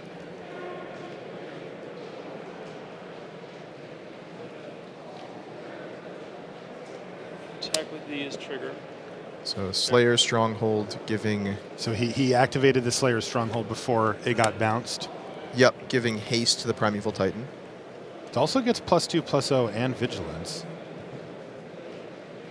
Vigilance not going to matter much here as the Blighted Agent's unblockable, but there are scenarios where just putting a huge 6/6 in front of the, a Glistener Elf or something can matter. Not here. And John Finkel's left in the spectator seat here. Two As Sam lands. Black just goes off. Yeah, one of which he fetched out Teleria West just so that he could then bounce it to his hand. Take 9. So he has the Golgari Rot Farm. So he can transmute once again. So that he'll have the ability to transmute for more gas, exactly. Yeah, and I think in this case, Slaughter Pact is going to be on his radar depending on John Finkel's mana situation. Yeah, I don't think he can quite transmute yet. Right. So he's basically saying to John, can you kill me in 1 turn? Now, if I'm Sam Black, I take my water bottle and I put it on top of my deck at this point. To make sure you pay for the Yeah, pact. maybe my whole backpack. What did John draw? It looks like he just picked up a land there. So he has 3 pump spells, but... Oh, no. Okay, Glycerin Elf is the new Glycerin card Elf. that That's he picked not up. good I see. enough. Yeah. So, yeah. John Finkel's down to 7 here. Hey, what does he do about double striking Primeval Titan? Even just activating the Slayer's Stronghold is enough to kill John. Yeah, remember Primeval Titan does have trample, so... Yeah. Right. So John, deep in thought here. I mean, he knows in his heart he's going to be facing lethal next turn. I mean, he can soak up trample damage with his Giant Growths. Is that the line he's obliged to take here? He's going to be taking a massive amount of trample damage, though. I know. +2 power from the Slayer Stronghold, double strike. That makes 16. I mean, he can't win the game. Yep. So he's got to buy himself a turn. I don't see it either. Oh, you know what? He can use Vines of Vastwood. It doesn't target only your creatures. He can actually... Slayer Stronghold is target creature. He can fizzle the lands targeting the Primeval Titan by using the hexproof half of Vines of Vastwood. Yeah, that's a great Vine point, says Randy. target creature can't be the target of spells or ability your opponents control this turn. Your being John's opponent, so that's Sam, even if it's his own creatures. Good. So he gets in for a single point of poison. Which is relevant when he's got +4 and +4 and +4. Absolutely. It's just, can he manage to survive this turn? Sam did, of course, remember to pay for the pact. He's got plenty of mana to do so. So I think what John's hoping to accomplish here is to get Sam to make his attack, anticipating bringing out the Sun Home with the Primeval Titan, but only leaving himself, really enough mana to activate that and hope it works. In which case, John can Vines the Primeval Titan and prevent it from getting double strike. Floating a green, obviously. Interestingly, here John does go down to 6. Responding to the transmute. Respond to the transmute from Player West. But I mean, with John at 6 and the Primeval Titan having trample, it doesn't even need double strike to finish him off at this point. Glistener Elf that can block. He does have an elf. That's true. But it's Slayer's Stronghold, though, puts it up to 8 is what I'm saying. Right. And Azusa can attack. Other than that, though, Glistener Elf's got this. Other than those 3 factors that prevent John from winning the game, things are looking just fine. Okay, he goes for huge Glistener Elf. +4 and hexproof, so he's kicked the vines, targeting his own Glistener Elf. 5. Pact, Summoner's use Pact. it, and here comes the second copy. So with John tapped out, now it's time for Sam's puzzle-solving skills to go to work. And quite frankly, I think this is a puzzle that's well within his grasp at this point. Yeah, are we going to see Sun Home finish things off here? Yeah, I mean, first we're going to see the second Primeval Titan enter the battlefield. Right. Get haste with the Slayer's Stronghold. He's going to have an 8-power trampler and a 6-power trampler cracking in. That alone, is going to be just about enough. Land plays available? Yep. Make 4 mana? Sure. So I have 5 mana? Now these are shortcuts that Sam uses. Oh, the Spirit Guide for Spirit the extra Guide. mana. Trigger. Now this one can get +2, +0 haste and vigilance as well. Yeah, John's like, he got me. John Primeval has Titan can go had get 2 enough. more lands. He can see the Slayer's Stronghold. Wow. So really in the well battle- navigated game by Sam there. Yeah, well All right. played. We're going to jump over to Efro and Jacob Wilson after these messages. Start on your road to the Pro Tour by playing in a preliminary Pro Tour qualifier. With more than 2,000 WPN locations running events, you're sure to find one near you. Visit magic.wizards.com/pptq for schedules and information. Vampires, dragons, beasts. Monsters are awesome and so are Magic fans. So we're giving Magic 2015 Duels of the Planeswalkers players the new Master of Monsters card pack as a bonus. Get these 30 new all-foil cards added to your digital collection as a bonus starting February 11th. Visit magicthegathering.com now to learn more. Now, when you get to the late stages of a tournament like this, there's a lot on the line for every match. But for Eric Froelich versus Jacob Wilson, there's possibly even more. I think that Eric Froelich is playing a win-in for Hall of Fame. With one more win, he'll make this top 8. And if he puts a 4th top 8 on his resume, I think he gets into the Hall of Fame. I think so, too. That's sort of the threshold. He's been around the game for so long. He's had success at every level. But with 3 Pro Tour top 8s, most people are kind of like, you got to show me a little more. Yeah, show me something else. And that 4th one is a litmus. I mean, I'm not a big believer in the litmus test. Oh, you must be this tall to pass to get through the door. But it's the only true flaw on his resume is that he, quote unquote, only has 3 Pro Tour top 8s. The GP win last weekend helps. This is a huge top 8, and he knows it too. If you follow him on social media, he knows. You can see him talking about it. He's like, all right, an hour ago, he's like, I need one more win to clinch platinum for the year. That's not bad. Here we haven't even finished the 2nd Pro Tour of the season, right? And he's clinched platinum. And he did that. Yeah, that one's done. Now he wants to clinch Worlds. He wants to make the top 8, and I think he absolutely knows what this top 8 means from a historical legacy point of view. So in our live look in here, we have Eric Froelich playing a fairly traditional Abzan deck, most of the things you'd expect. Jacob Wilson on his sort of anti-Abzan. Yeah, that's a great point. This matchup is awful for Eric. Yeah, he's actually down a game here, too, as we come in. I mean, the fact that his opponent is playing Wiltleaf Liege and Loxodon Smiter, and Eric's got the traditional Max Liliana version of Abzan, not a great matchup. Now, Eric will know that by now, so he's going to be able to mitigate some of that. But those are some of his most powerful spells, right? I mean, Liliana of the Veil is one of his better cards. And Supposed to be. doesn't get to use it in the way that he'd like. Yeah, I mean, I think in this matchup, basically you're just playing Liliana, saying -2, and then never activating it again, as long as your opponent has cards in hand, because... You think he sideboarded them out? I certainly think he would. Yeah, I think you take it out for game 2. I mean, a 3-mana Edict is just not what you're really looking for here. Sorcery speed. Yeah, and especially with Jacob Wilson's deck having so many mana creatures. I mean, you're not even hitting what you want to hit. Okay, in the meantime, Tarmogoyf doing what Tarmogoyf does, crunching in here for, it looks like 3 damage.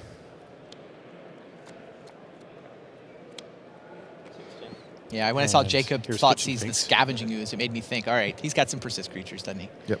No busting this up. Still a 3/4 Tarmogoyf, ready to crunch right through that Kitchen Finks here. And it does exactly that. So we talked about Jacob Wilson's deck being anti-Obzon. Part of that is the cards that are effective against Liliana, like Loxodon Smiter and Weltleaf Liege, coming to play off of the discard, but also just these resilient creatures like Kitchen Finks. I mean, these are 2-for-1s basically, often asking 2 answers from Frolix deck. Speaking of 2-for-1s, hello Siege Rhino. Shows up, gets the Lightning Helix effect to the face, and has sort of shored things up as far as Jacob Wilson moving forward with any type of attack plan here. He wasn't able to block with this Finks. He's not going to be able to block with it here.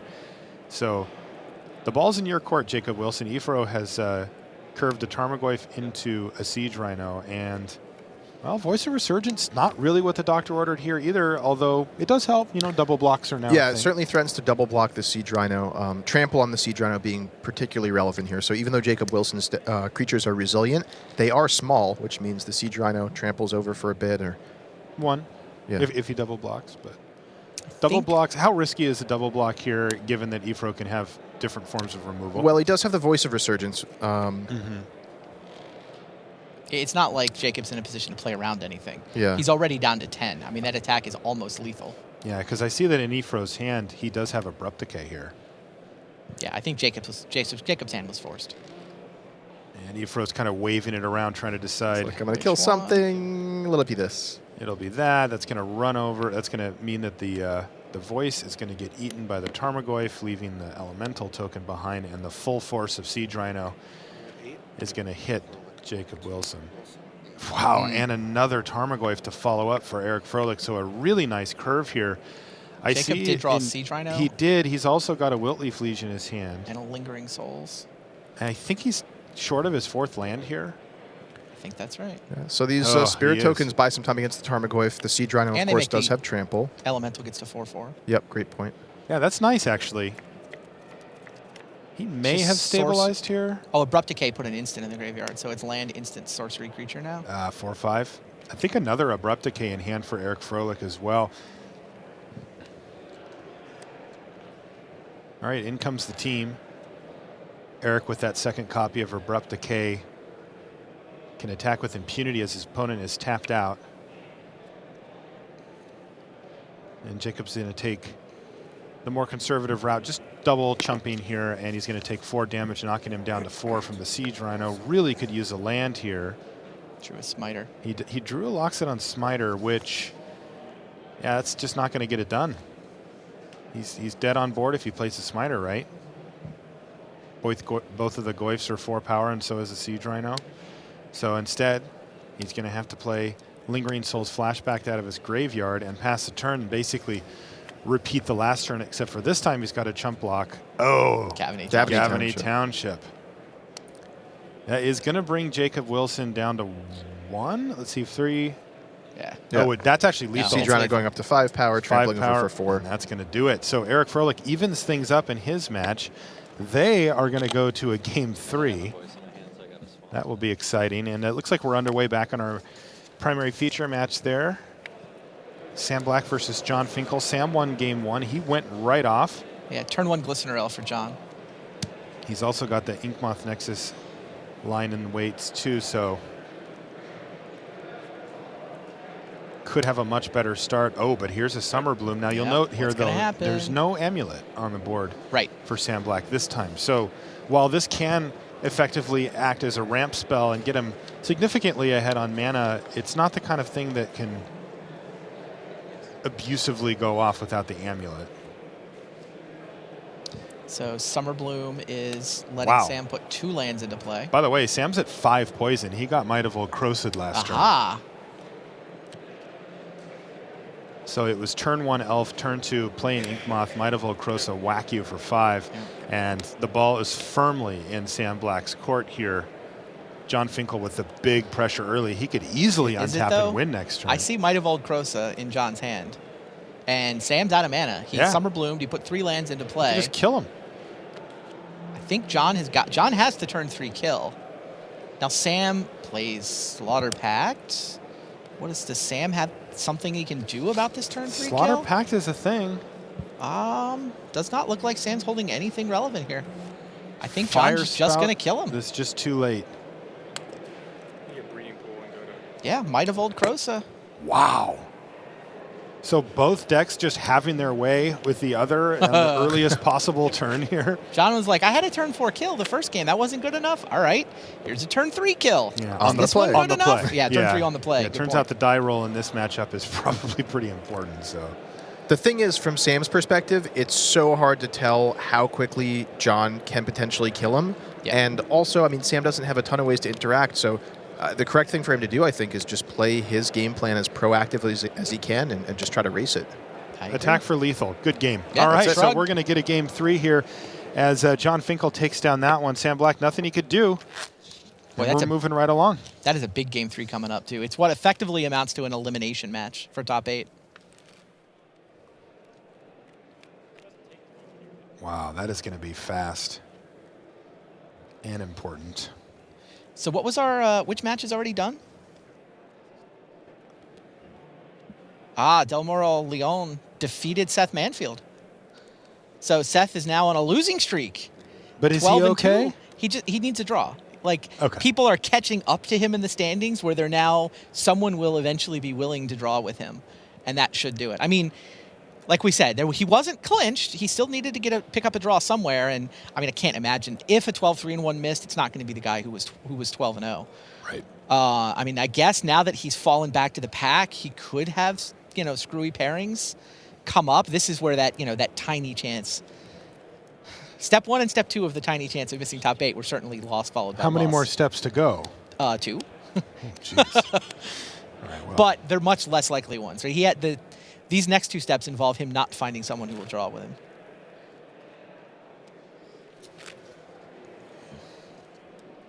All right, why don't we jump over to take a look at Eric Froelich. Yeah, both these matches are going to game 3, right? Yeah, they're going to 3, and Sam's still kind of in the middle of sideboarding here. So if we can, if they actually get to keep their hands over on that back table, you see where Eric Froelich and Jacob Wilson are. But it looks like they're not, and both taking a so is mulligan. Efro. So we're going to just hold on and hang out here until one of our matches gets properly underway here. So the back table, who won the match? That's Nathaniel Smith with Zoo is now 11-3. Oh, it's a burn deck, not a Zoo deck. My info is here is bad. Defeats Austin Bursavich. So Austin Bursavich with the Infect deck, undefeated overnight. He has now had his back pushed firmly against the wall. He is 10-3-1. Nothing to give. So 2-3-1 so far today. But still in it. You go 8-0, you can pick up 3 losses in a draw and still be live for top 8. But he's going to have to win-win. 2 rounds to go to course correct for Austin Bursavich. All right, so as you can see in our feature match area, everybody's shuffling. Yeah, I think we're gonna 2-box this, right? We're gonna watch both of these game 3s. I need to see both of these. I do too. Yeah. When one of them ends, we'll go big screen on the one that's still remaining. My guess is that it'll be on Eric Froelich and Jacob Wilson, but you never know. Best player of all time playing an elimination match for top 8 versus Sam Black, ranked number 12 in the world, and that's not the highlight. That's not the highlight match. No, I'm with you. Efro's winning in has bigger stakes than anybody else. Especially to him. You know what I mean? Like, it's a big deal for him, and we are underway up on that upper right-hand screen. So we'll keep an eye on both of these.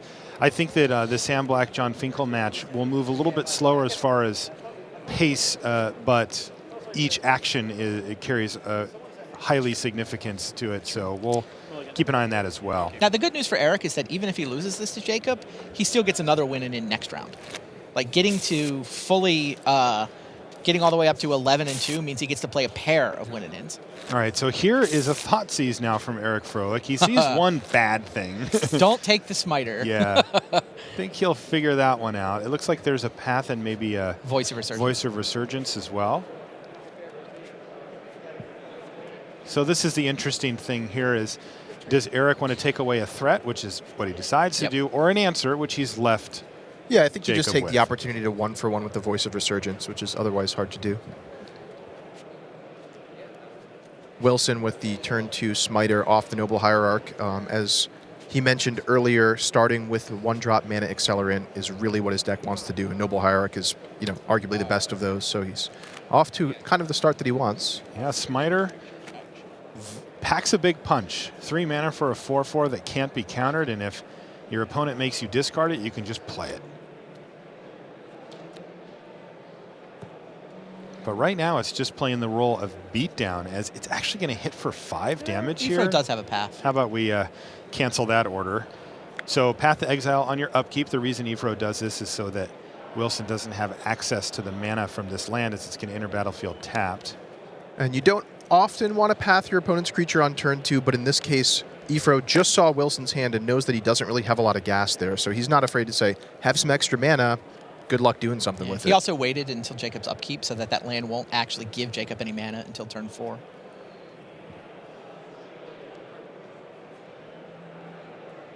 Serum Visions for Sam on the first turn. Trying to set up.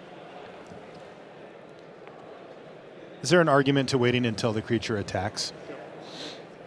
Ifro stands to take an extra damage here as a result. That damage right there. Where if he waits for the smiter to attack, he paths it then, and then he doesn't take any damage this turn.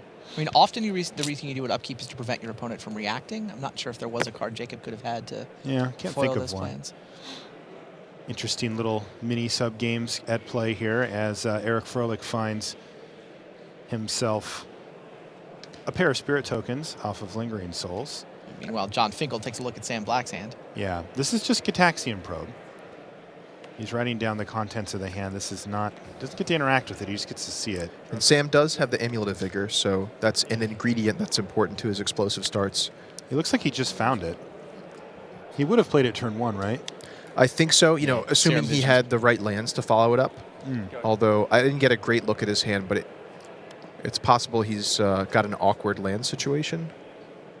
We'll see. Yeah, we'll keep our eye on that one. I'm still in the upper right-hand corner, though, as I watch Eric Froelich attack for 2 in the air. He flashed back Lingering token. Souls against an opponent that's holding Path to Exile. So, yeah, this is really how we saw Game 2 play out to Ifro's advantage.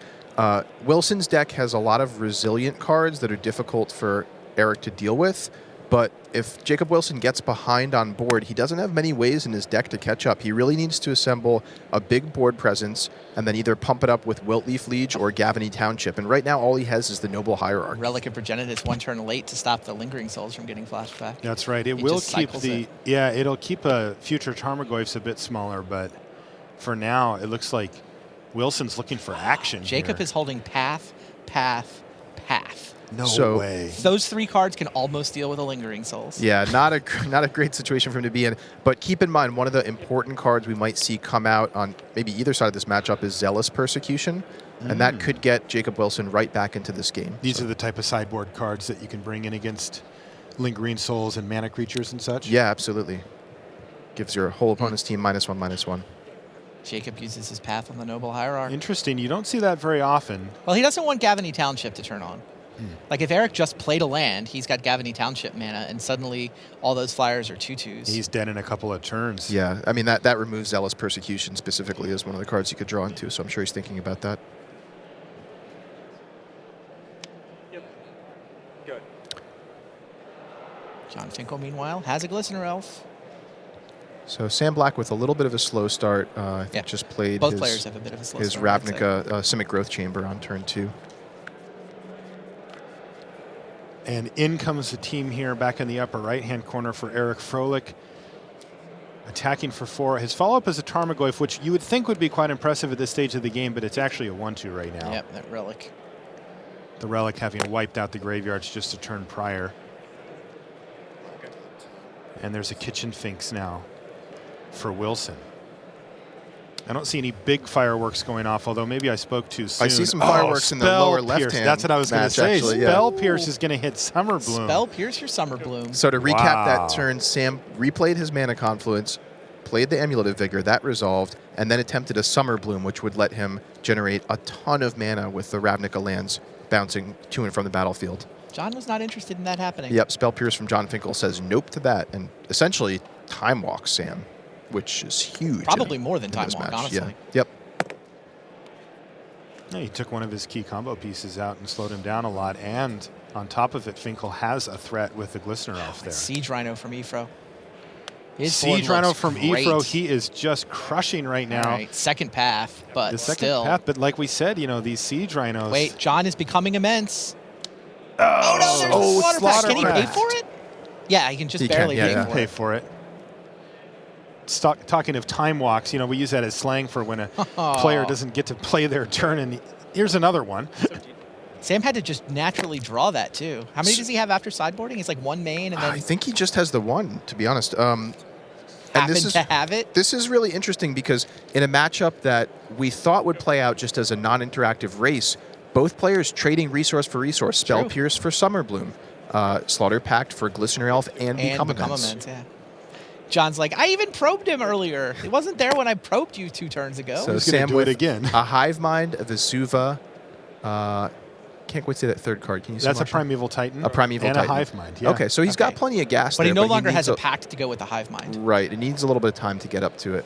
And it looks like he might have it. It depends on if John can come up with another threat here. Up in the upper right, you see that there's a Kitchen Finks on the table here for Wilson, who's fallen down to 9 life and is facing down a Tarmogoyf and quad Spirit tokens. But really, I'm looking at that Gavany Township. How long until that thing just gets active and Wilson gets locked out of this game? It's active now. Yeah. I mean, activated.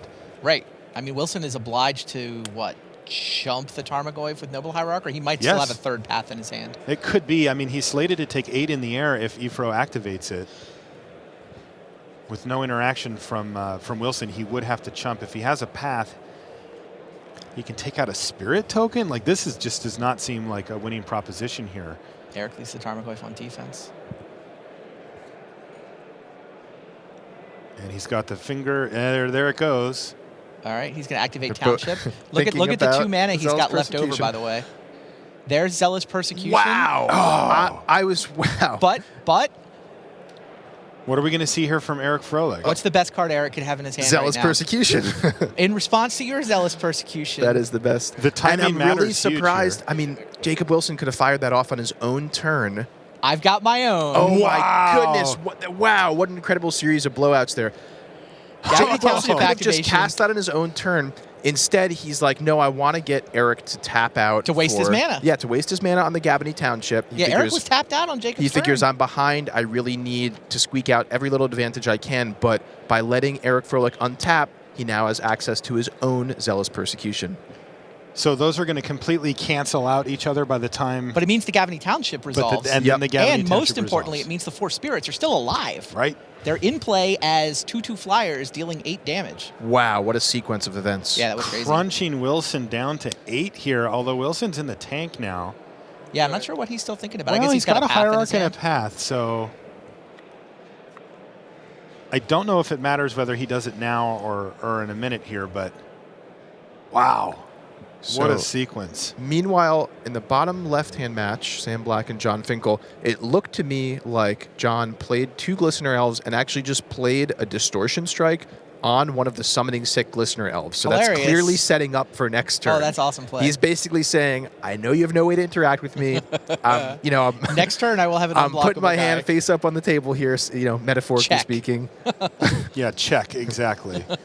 All right, so that was Path to Exile to take down Tarmogoyf. I'm looking back in the upper right-hand corner of your screen now. Tarmogoyf wasn't attacking, however, so Wilson is really relying on a way to deal with all of these Spirit tokens. He has to kill every single one this turn or kill Eric Froelich, or this thing's over. Make 6 mana? Sure. Sam's Sam making says 6 make mana. 6 mana, which can't be good for John Finkel fans. Jacob Wilson extends the hand. He does. Eric Froelich says, wins. bad matchup, no problem. I got this. Eric Froelich, we believe we have him one intentional draw away from top 8. From top number 8, 4. Number 4 in his career. Wow. So congratulations to Eric Froelich for that victory. And if things line up for him, we will see him in the top 8. Jacob Wilson, meanwhile, also had the loss to give. So these guys, I mean, that was table 2 in the tournament. Right. Jacob Wilson gets to play another win and in next round. And Eric looks like all he needs is a draw. And okay, right in the middle of Sam Black's explosive turn here, he's just resolved Primeval Titan. In the process of fetching up his lands, he does have Amulet of Vigor in place. So this is going to generate him a lot of mana. John Finkel at 13, and it's certainly within the realm of possibility that that Primeval Titan could be attacking for 13 this turn, depending on what Sam has in his hand. Totally possible. Sam just gave it haste, vigilance, and +2/+0 with Slayer's Stronghold, and is going to attack now. Combat. Is Azusa getting in there? The dream, of course, to fetch up Sunhome, Fortress of the Legion, which is capable of giving a creature double strike, although it is mana intensive to activate. It's 4 to activate. 4 to activate, plus tapping it itself. So I don't believe with what Sam has on the battlefield, he has enough to generate lethal this turn. He did not attack with Azusa. So he's getting the 2 lands from the Primeval Titan trigger. That's Meanwhile, John Finkel has a Distortion Strike suspended, so to Looming. speak. Yeah, looming with Rebound. So that'll come back again on his upkeep, make one of the Glistening Elves unblockable. So even though Sam has Azusa back to block, at least one of those Glistening Elves will get So is through. that a Ghost Quarter there for Sam? It is. Interesting. Is he looking to blow up the Pendelhaven? He can take out the Pendelhaven. It could be, depending on how he sees this next turn going, he obviously has the fear, right, after seeing that Distortion Strike. He could just take out Pendelhaven. He also could use it on an Inkmoth Nexus down the line if there is a down the line. Yeah, I So think those his mentality here is he probably can't win the game this turn, I'm assuming. Yeah, down the line is next turn. And yeah, takes out the Pendelhaven and just says, you know what, if I can't kill you this turn, what I can do is prevent at least one of that poison damage that I face next turn. Right, and that 1 is often a big deal. Like, because so many of the cards in John's deck give +4, Pendelhaven making the Glistener Elf start up at 2 power can be good. Now, Distortion Strike also gets it to 2 power. It also importantly denies John 1 mana. I mean, he may be planning just to tap that Pendelhaven for green and string together, say, 2 Vines of Vastwood. Well, but he gets to get a basic, so Ghost Quarter doesn't deny that's true. him My mistake. raw Absolutely. mana. You're right. You're right. So does Sam have anything else this turn? No. He just says go. He set up the win on the following turn. Distortion Strike targets Glistener Elf. Can John Finkel find a win now? He can't. Wow. And extends He the cannot. hand. Sam Black improves to 11-3. Randy, how close is Sam to a top 8 here?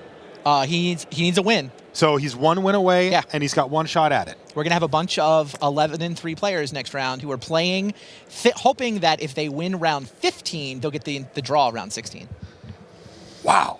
That was exciting stuff down there. Absolutely. We saw Eric Froelich win his match, maybe for Hall of Fame. You know, we don't know for sure. You know, there's voting, there's a whole lot of things, but if he makes a top 8 here, his name moves way up the charts, I think, of people's radar for Hall of Fame voting. We saw Sam Black. You know, speaking of Hall of Fame, he's not quite there yet, but, you know, he picks up a top 8 here, and next thing you know, we're talking about him, you know, a few short tournaments away as well. So major stakes down in the feature match area. And we get John Finkel on camera playing for top 8 deep again. It's almost like Portland. We got him there with a couple of rounds to go, but couldn't quite get it done. All right, so why don't we send it back to the news desk and Richard Hagan. All right, thank you so much to the guys. Sam Black lives to fight another day at 11-3. John Finkel right on the verge at 10-4. It just depends. Will we see an X and 4 make it in? Other results coming in. Jelga Wiegersma wins 11-2-1. He is in with a shout of his 5th Pro Tour top 8 for the Hall of Famer. Huang Hao Shan, 11-3. He has a 49% win rate from 17 Pro Tour starts. He's 1 win away from the top 8 potentially for him. Mike Vasovsky, 11-3. Li Shi-chan, 11-3.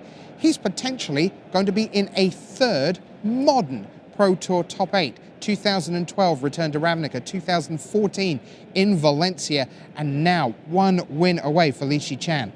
Eric Froelich, we know, is up to 12-2. Jacob Wilson had that loss to give. He's 11-3. He'll come back the next round. Will we see Black against Wilson for a slot in the Pro Tour in the penultimate round? More results coming in.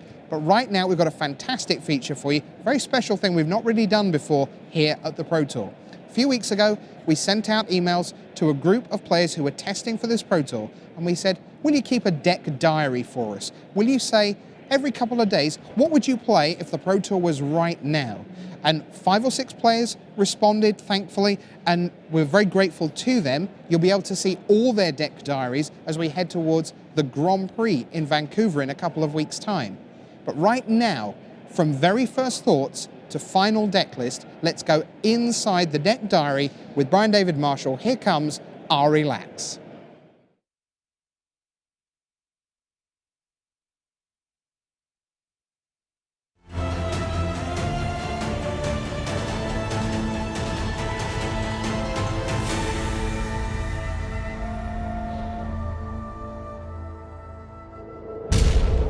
Hi everybody, Brian David Marshall here at the Tournament Center in Washington, D.C. at Pro Tour Fate Reforged. I'm here with Pro Tour Khans of Tarkir champion. Have you gotten tired of hearing that yet? Oh, absolutely not. Ari Lax. And Ari, I've got some bad news for you. We snuck into your room and we peeked at your diary. You're an open book? Yeah. Okay. So what we've done is we've been in contact with Ari throughout his playtesting process for this Pro Tour. We said, look, just every couple of days, imagine the Pro Tour is going to start in 5 minutes. Give us the deck that's in your box. Tell us what you would play right now if you had to. Sometimes it changed a couple times in a day. And sometimes it changed an entire deck. Sometimes it changed a couple cards. Tell us where you started out and what the first deck, once the bannings and restricted lists are announced, that you're going to play. We can take a look at it right now. So the first thing I saw was that they banned the cards that beat Abzan. So that meant I wanted to play a deck that I felt beat Abzan. And this was the immediate start. It had won the previous Grand Prix before the bannings in Japan. And I kind of looked at the list from there, looked at the list from Magic Online, and made this sort of amalgam list that I wanted to start at.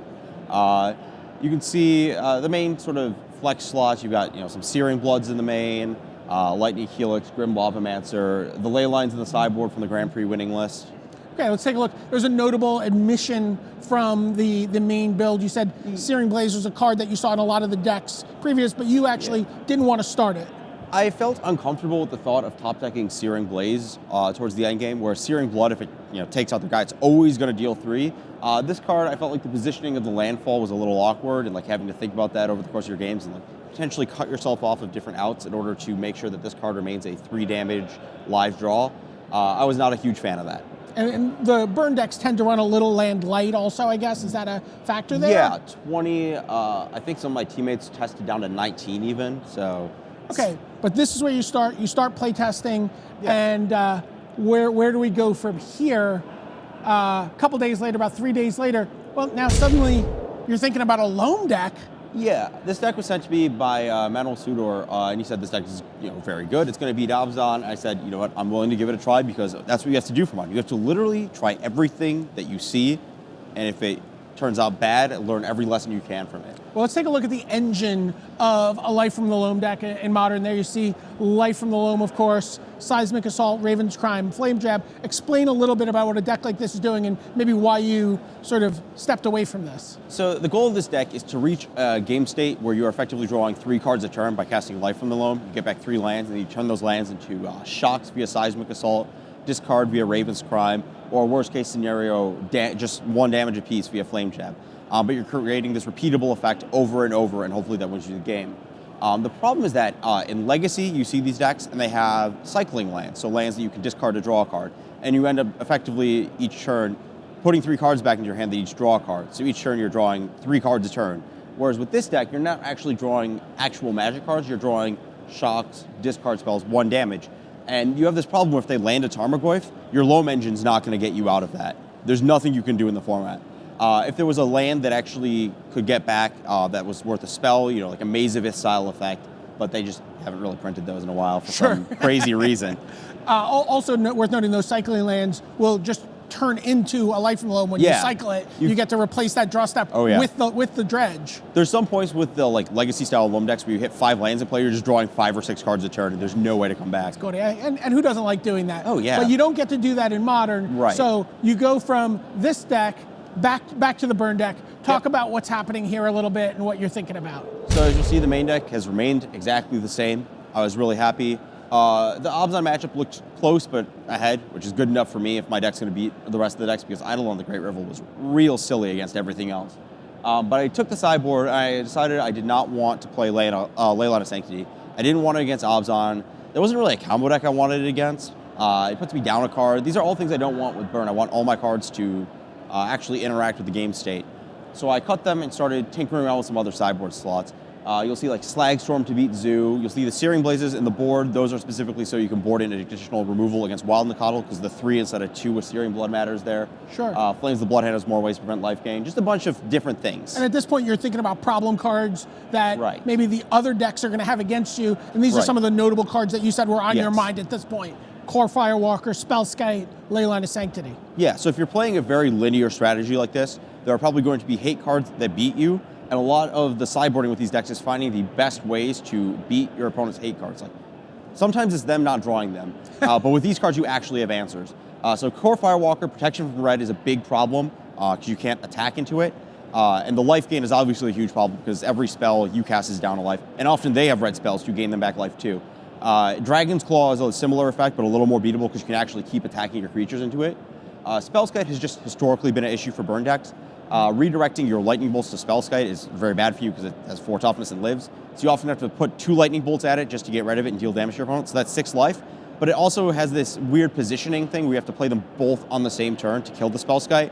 And that costs you time, which often costs you game. Because part of the burn deck is you have to get out before your opponent kills you. And just there are creatures you can attack. There are things you can do, like Boros Charm to double strike your creature. There's hoops you can jump through, but this card turns off a lot of your deck. So these are the cards I knew I would have to answer if I was going to play this deck. Okay, and so one of the first things you did when you're thinking about how you're going to answer them is, maybe, looking at what cards. Wear and Tear is obviously a card that you're thinking about. Flame Break is a card that you're thinking about. Yeah, Flame Break was less for those cards and more for Zoo, which I found to be a problem matchup testing against Steve Rubin. As you'll see, there's not that much. There are some cards that answer Spellskite, but at this point I kind of realized it wasn't a huge issue because Boros Charm, Skullcrack, Lava Spike still go to their face. Your creatures can still attack, and if they block your creature with Spellskite, you can use a single burn spell on it, which was fine. Wear Tear to take down Leyline was really good because it was a very versatile spell, artifacts and enchantments. And then we had Path to Exile and Pyrite Spellbomb as our 2 potential answers to Core Firewalker. I liked Path against the Zoo decks, where if I didn't know they had it, I could path their other creatures to save myself time. Whereas I like Pyrite Spellbomb against the control decks, where if they didn't have other creatures, I could still have a burn spell if they didn't draw Firewalker. Let's take a look at some of the cards you're talking about here. These are your solution cards. You're doing your deep dive into Gatherer. At this point, you said, Flame Break, as you said, for Zoo, Path, Spellbomb. Yeah, Chris Fennell actually found that when I missed that on my Gatherer search. That was a real good find by him.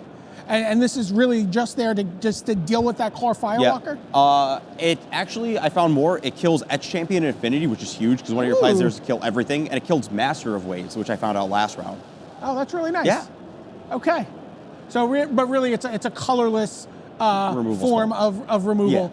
But then you're thinking a little bit here about Zoo, and this is kind of the pet deck for the Team TCG player guys. Yeah, we've got a little bit of a combo here that we've been working on. Probably it's going on 2.5 years now of this exact combo being great for our team, or 2 years, I guess. But this was a Steve Rubin deck. He didn't want to lose to the hate card, so his solution was to play green creatures and attack his opponents. And you could see the same Goblin Guide, Eidolon, and the Great Rebel Shell, which is the 2 best cards in the burn deck because they just deal the most damage per card.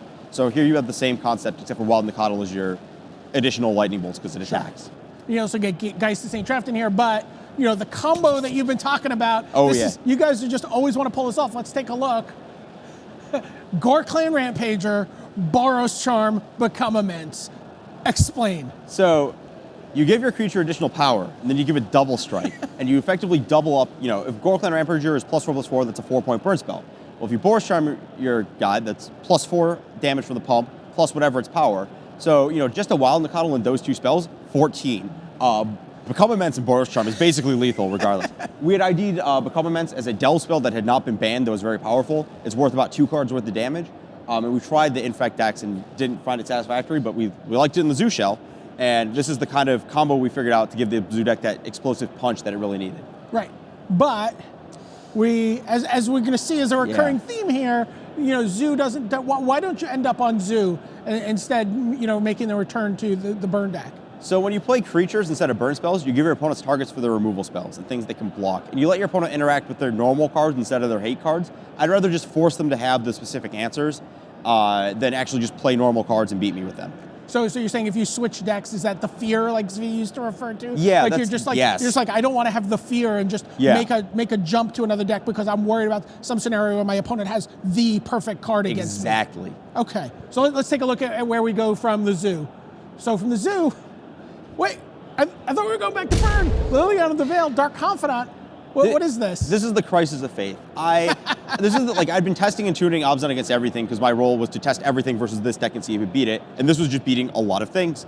And it's really good. Obviously, it was the most played deck for a reason. I almost played it for a reason. So let's take a look at some of the cards that make this deck so good. Tarmogoyf, Siege Rhino, Lingering Souls, Thoughtseize, just perennial all-stars. Yeah. Cards that beat your opponent by themselves and cards that answer anything. It's very simple. You kill their cards that matter, and then all the rest of your cards matter. Right. How close do you feel like you guys were to playing an Abzan list? Like, what had to happen for you to play that? I was a good ways off, but there were a lot of people bouncing around between this, Affinity, Burn on the last day, which was fine because of the, probably the 3 best choices. Sure. But it was always in the back of my mind that maybe I should just be playing the best deck. Right. I mean, you look at a card like Siege Rhino, it's scary to play Burn in a room full of Siege Rhinos. Yeah, and not only does the card gain them life, but it kills you fast. You don't have a lot of time once they play a Siege Rhino.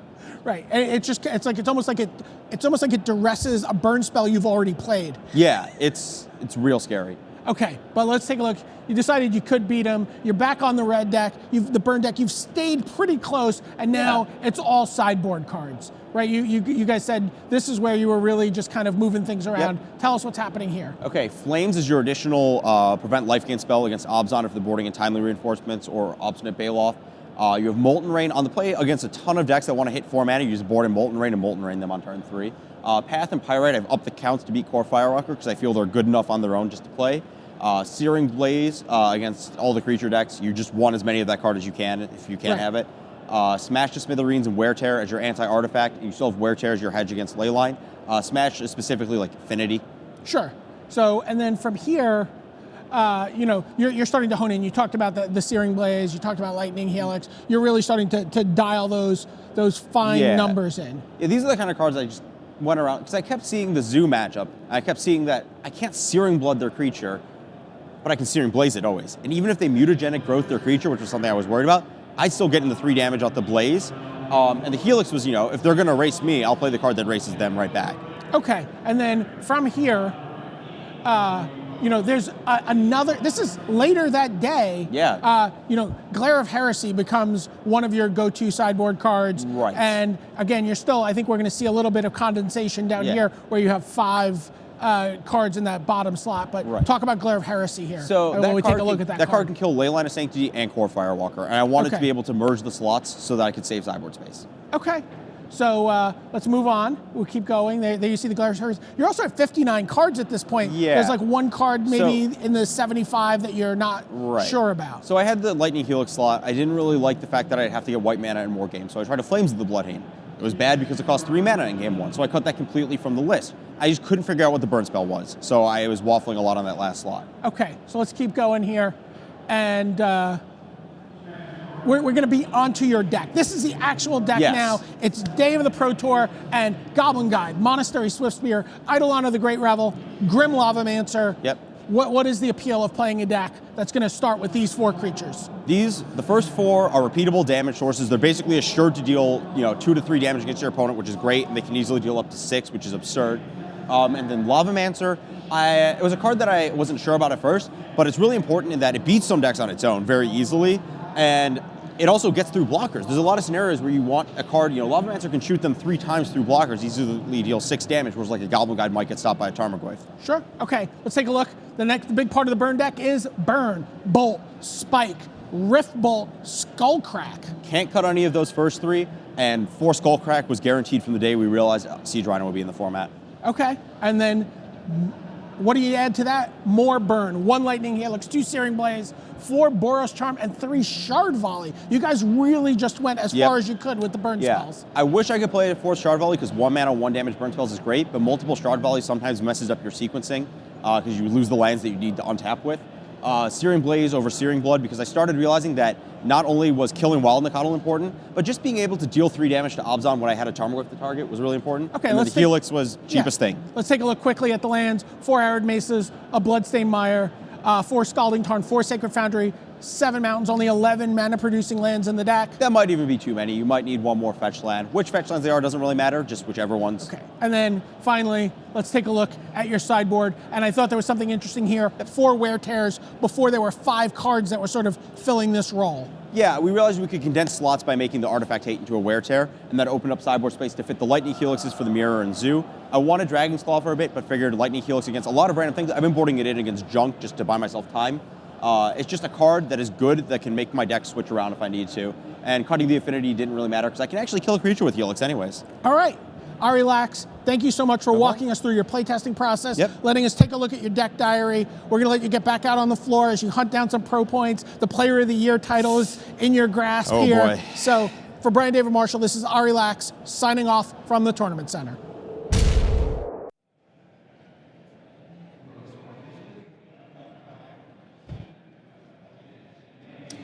What an absolutely terrific piece that was. Thank you so much to Ari Lax, all the pros who've taken part in that. Many thanks to Brian David Marshall. You can blush now. His idea. He came up with that. We were chatting and just went, you know what I think would be really cool to do? To lift the lid.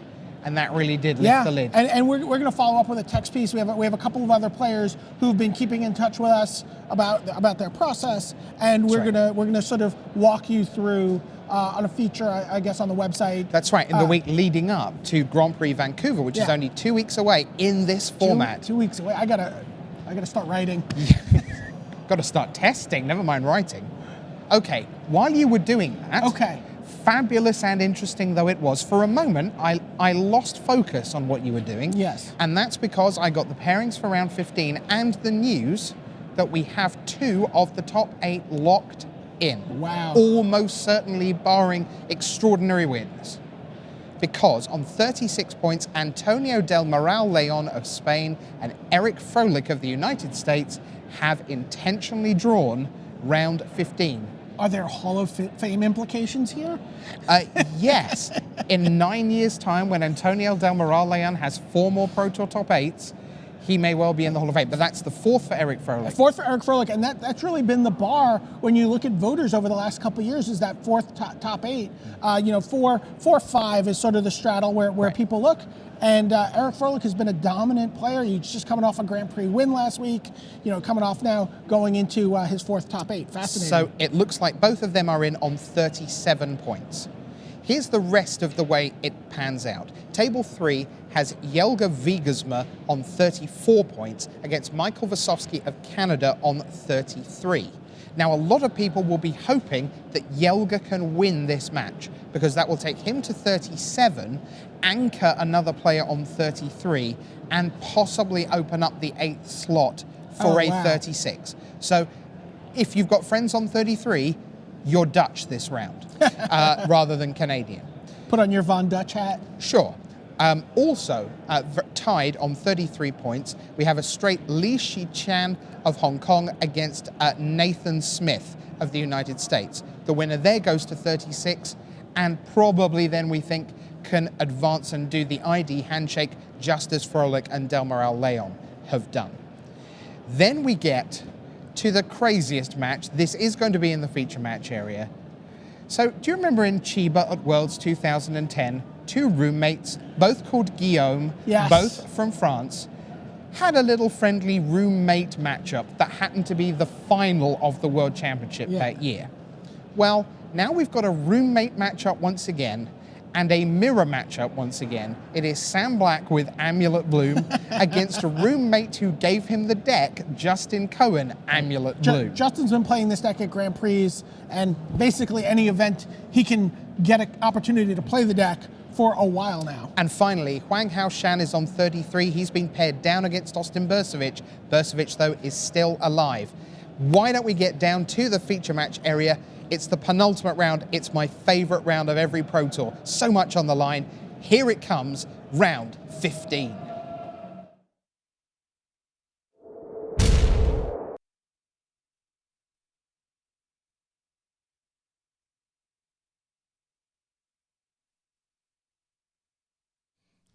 Hey guys, welcome back to the booth here at Pro Tour Fate Reforged. I've got Randy Buehler, I've got Ian Duke, I'm Marshall Sutcliffe. Let's head down to the feature match area. It's time for round 15.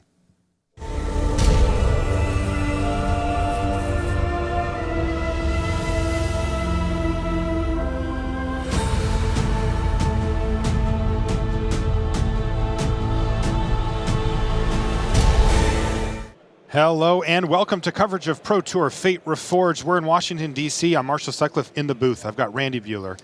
I've got Ian Duke, and we're ready for round 15 action. You can look at our feature match area. Our first player, Seth Manfield, really has been the player of the tournament.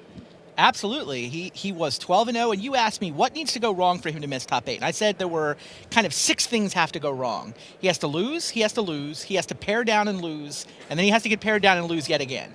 Well, he lost, and now he's gotten paired down. So he's halfway there. We're like Hopefully halfway that won't through be the disaster. case. Standing in his way, Jacob Wilson. And his different take on Abzan, it's heavy green-white with a little bit more, and this is going to be an interesting matchup as Seth Manfield is on burn, has a much more direct path to victory as far as that goes. Ian, what do you make of the matchup here? So normally burn is a really tough deck to beat in game 1. Not a lot of decks are prepared for it. Some decks that do have good game against burn involve, the non-interactive fast combo decks, but one of the other categories of decks are the green creature decks with life gain, and that's what Jacob Wilson has. He has an unusual variant of Abzan, where not only does he have Siege Rhinos, but he also has Kitchen Finks. Both of those are going to be key cards in the matchup. Kitchen Finks in his opening draw. Wow. This is the nightmare pairing for Seth Manfield, isn't it? Absolutely. Lingering Souls. I mean, I guess he and did a win Voice the of opening die Resurgent. roll. Yes, that would have been nice. And he even draws the Birds of Paradise here to either attract a bolt itself or enable Kitchen Fink start rolling down as early as turn 2. Yeah, so often, you're kind of between a rock and a hard place here with the burn deck.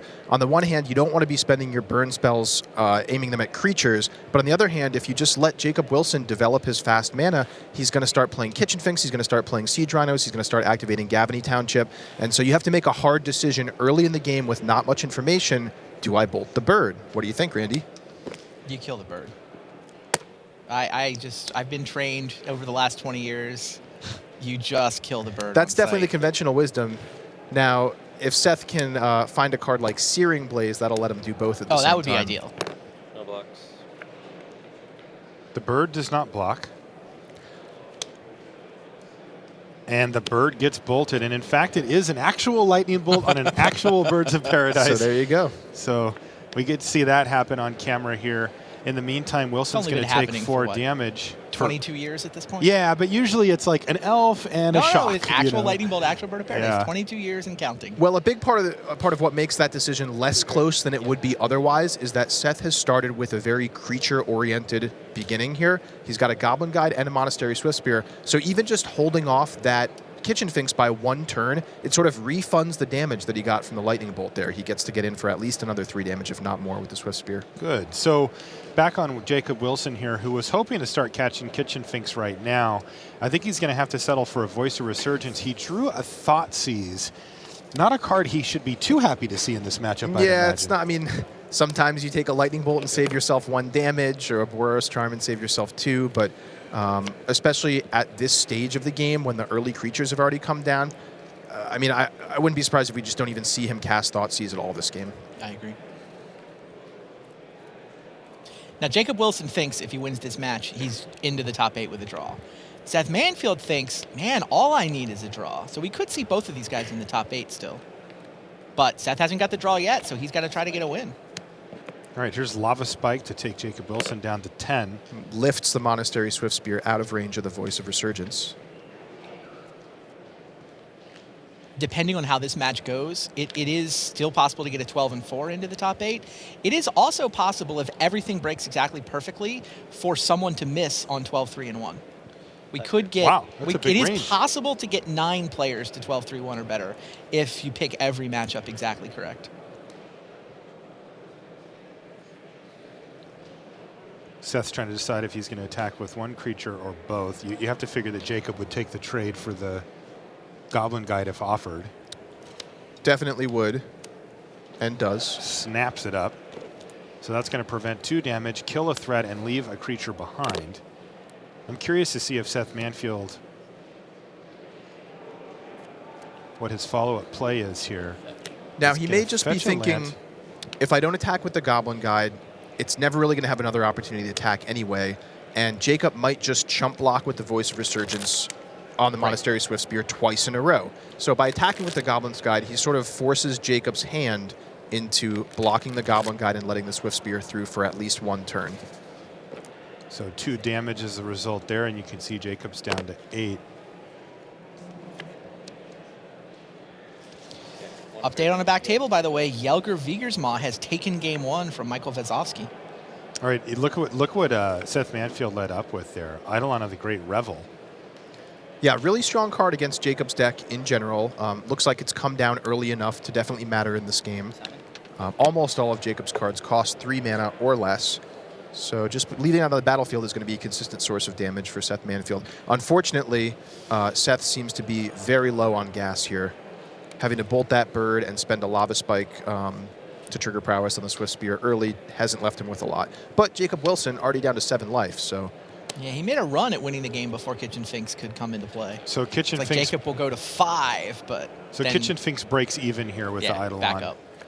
But it's a nice blocker, and it also makes the Elemental a little bit bigger here, too. So the creature plan has shrunk a bit for Seth Manfield, and he needs to rely on drawing, well, 2, perhaps 3 burn spells to finish this thing off. Yeah, the cards Seth's looking for at this point are still Searing Blaze, always excellent against creature decks, but also Skullcrack he has access to. So he may try to set up an attack where he attacks in the Kitchen Finks, lets the persist happen, but then Skullcracks in response. And sure enough, we do see a Skullcrack in his hand. So it's going to be a couple turns in the crafting here, but I think that's going to be his long-term game plan. Yeah, I mean, even now, he can make that play, Skullcrack, untap, find a Boros Charm, and just call this thing a game.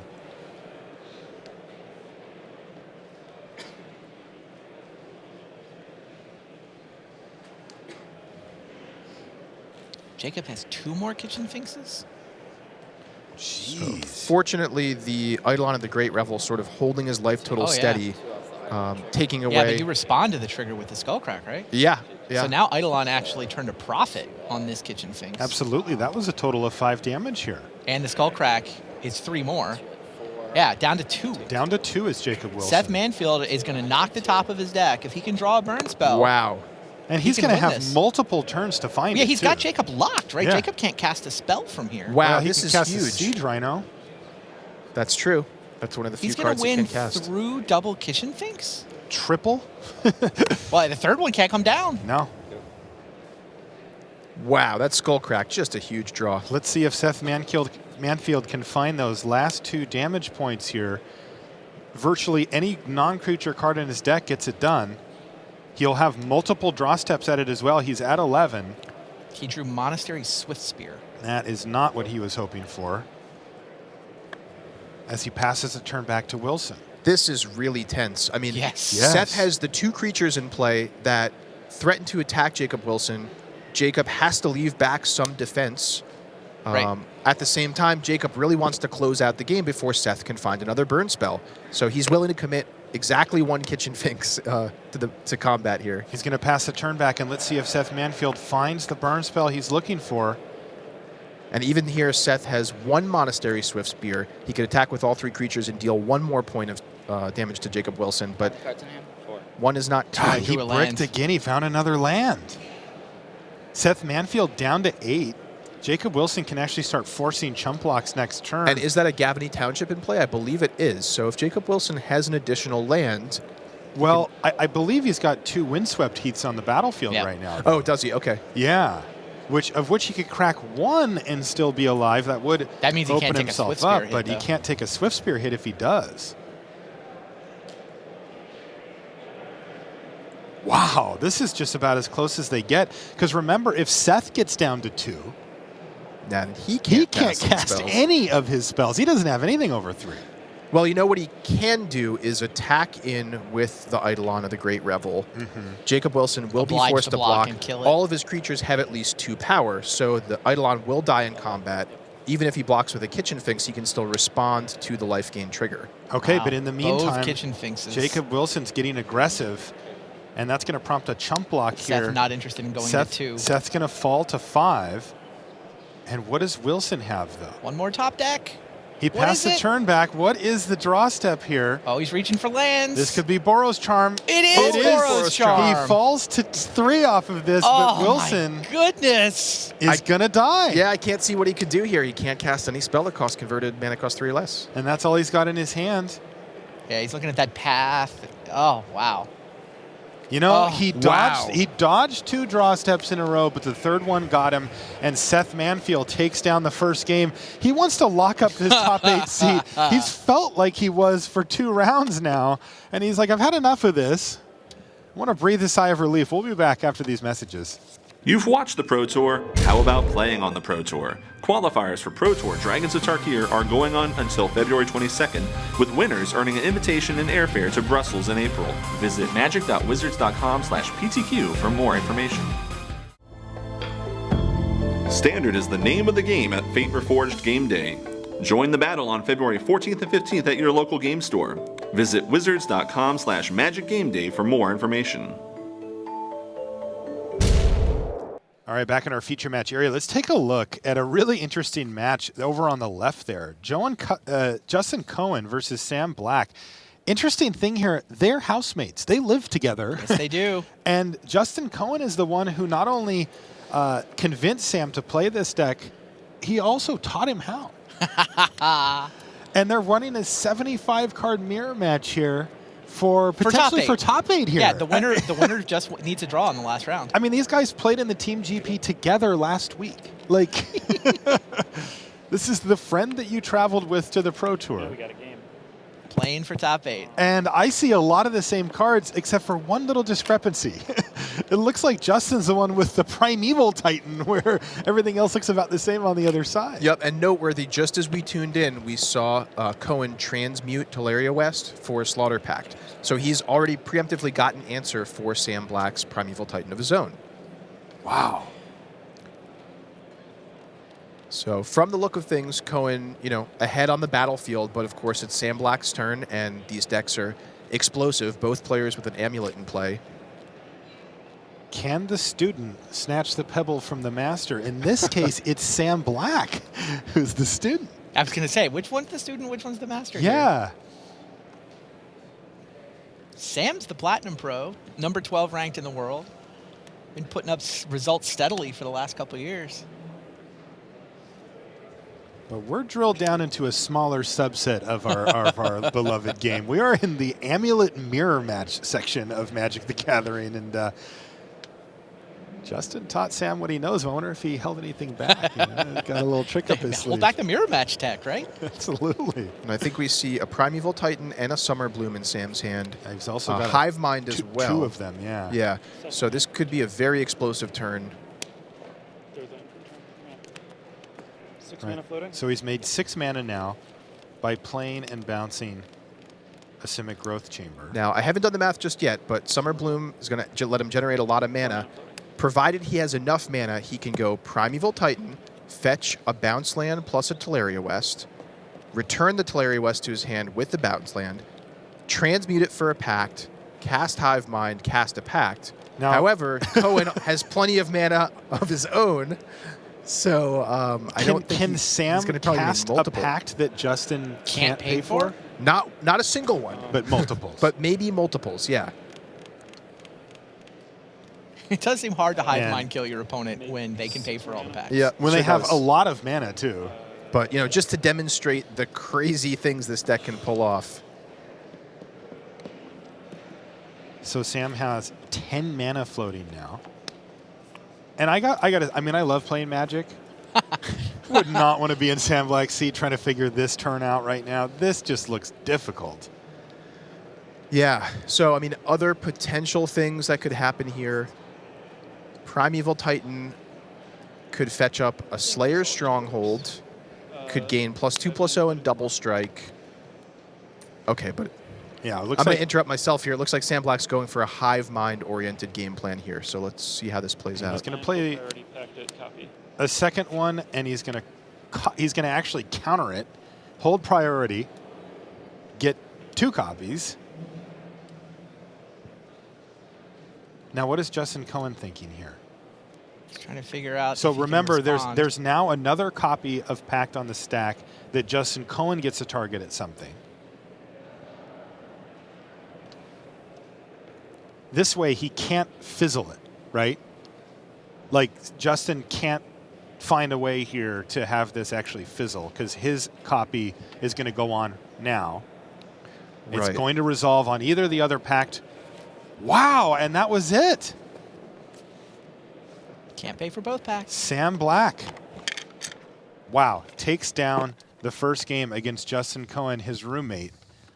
And we're going to go back to our main feature match here where we have Seth Manfield looking to finally just close the door on his top 8 berth here. I mean, he is mathematically still very, very alive, but has had 3 of 6 sequences go not his way. Yeah, he figures if himself nobody's not going to in. give me a draw, I'll just Dream Crush. Jacob Wilson will be. If Seth wins, Jacob is probably out. Hoping against hope that he can win and sneak in at 12-4. Mm-hmm.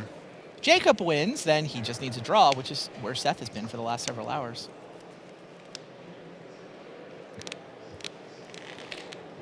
So Jacob Wilson starting off with a Noble Hierarch, the best turn 1 play his deck can muster. Again, he's got turn 2 Kitchen Finks lined Yeah. up. And who would have thought last game a turn 1 Birds into turn 2, turn 3, turn 4, potentially Kitchen Finks that hand could lose to a burn deck. Is that a sort of War and Peace I just saw? Yes, it is indeed, yeah. Wow. That thing closes out the game quickly and bolsters your life total too. So a little clunky though, for a match that can go this quick. It's more of a way to lock up the game in the longer term, I think, than a plan that you can necessarily race to very quickly. I see. Because of course, if you invest a lot of early mana trying to get your creature equipped, it's just going to get bolted. Right. Wow, look at that hand for Manfield. That is disgusting. Yeah, plenty of gas in the tank here. Rift Bolt, Lightning Bolt, Lightning Bolt. Yeah, really just the ratio of threats you want to see with a burn deck. He's got exactly 2 lands, and he's got plenty of burn spells that cost 1 mana. Update from the back table, by the way. Nathan Smith is up a game against Li Tian. Okay. Those guys are playing for What's their record? They're 11-3. They're Okay. in the crowd that thinks a win, and then they'll be looking for a handshake next time. But Li Tian could be going back-to-back top 8s here, but he's down that a would game. be his 4th, by the way. Wow. Good point. So Keep Seth an eye on Manfield that. picks up an Eidolon of the Great Revel, a card we saw being absolutely key in the previous game. Yeah, he also bolted the Noble Hierarch to keep those I'm at 19 Kitchen years, Finks so- at bay. So it'd be interesting to see, does he deploy the Eidolon immediately to just get maximum value out of its trigger, or does he try to deploy some of his own cards first? But no, he just goes straight for the Eidolon. He says, I'm happy taking plenty of damage to myself as long as I do that much extra damage to you, Jacob Wilson. It does make it interesting. All of those lightning bolts become 2 to me, 3 to you. Yeah, I mean, not a big difference. I can see a scenario where Jacob Wilson plays out multiple Kitchen Finks and just gets a little bit of extra life here, gets a little bit of a board presence, and starts to turn that Eidolon against Seth Manfield. Totally. It's definitely a possibility. But I think, the more likely scenario, and the one that Seth is hoping for, is just that Jacob Wilson takes a ton of damage from the Eidolon and a ton of burn spells to the face and just can't recover from it. That Eidolon does seem like a big, big problem for Wilson. When you break even on a Kitchen Finks, that can't feel good. Another interesting fact over on that Justin Cohen Sam Black match, by the way, that I didn't realize until somebody on Twitter pointed this out. It's Justin Cohen's first Pro Tour. Yeah. Wow. Well, congratulations to him getting so deep so far. Yeah, he with 3 losses and only 2 rounds to go, he's qualified for the next one. Yes. His worst case scenario is 11-5 and on his way to Brussels. So will not be his last Pro Tour. So Jacob Wilson likely to cast a Kitchen Finks this turn.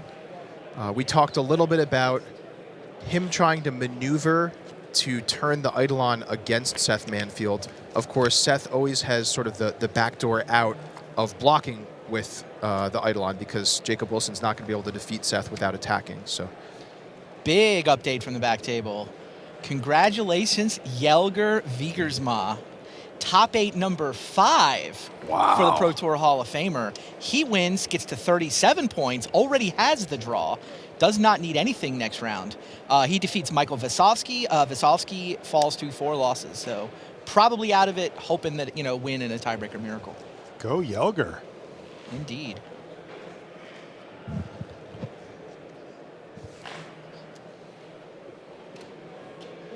There's 3 people in this top 8 so far. They have 10 top 8s between them. As a fellow Hall of Famer, Randy, do you find yourself rooting for the Hall of Fame guys a little bit? Definitely. So Seth Manfield pondering what to do with his turn, picks up a 3rd land. Kitchen Finks stares off Eidolon of the Great Revel.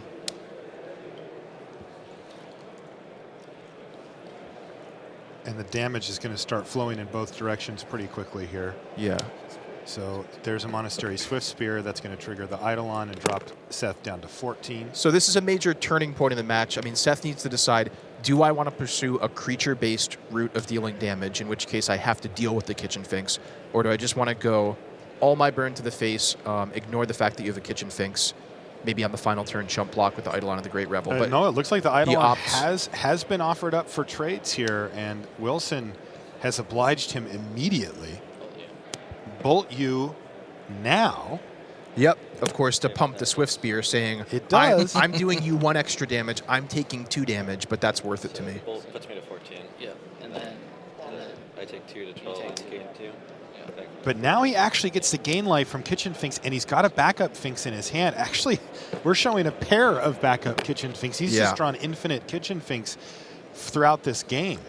And I'm sure this it was cannot be good for a really tough decision for Seth to decide, do I want to try to force through my creatures, or do I just want to abandon ship and just try to go to the face with the burn spells?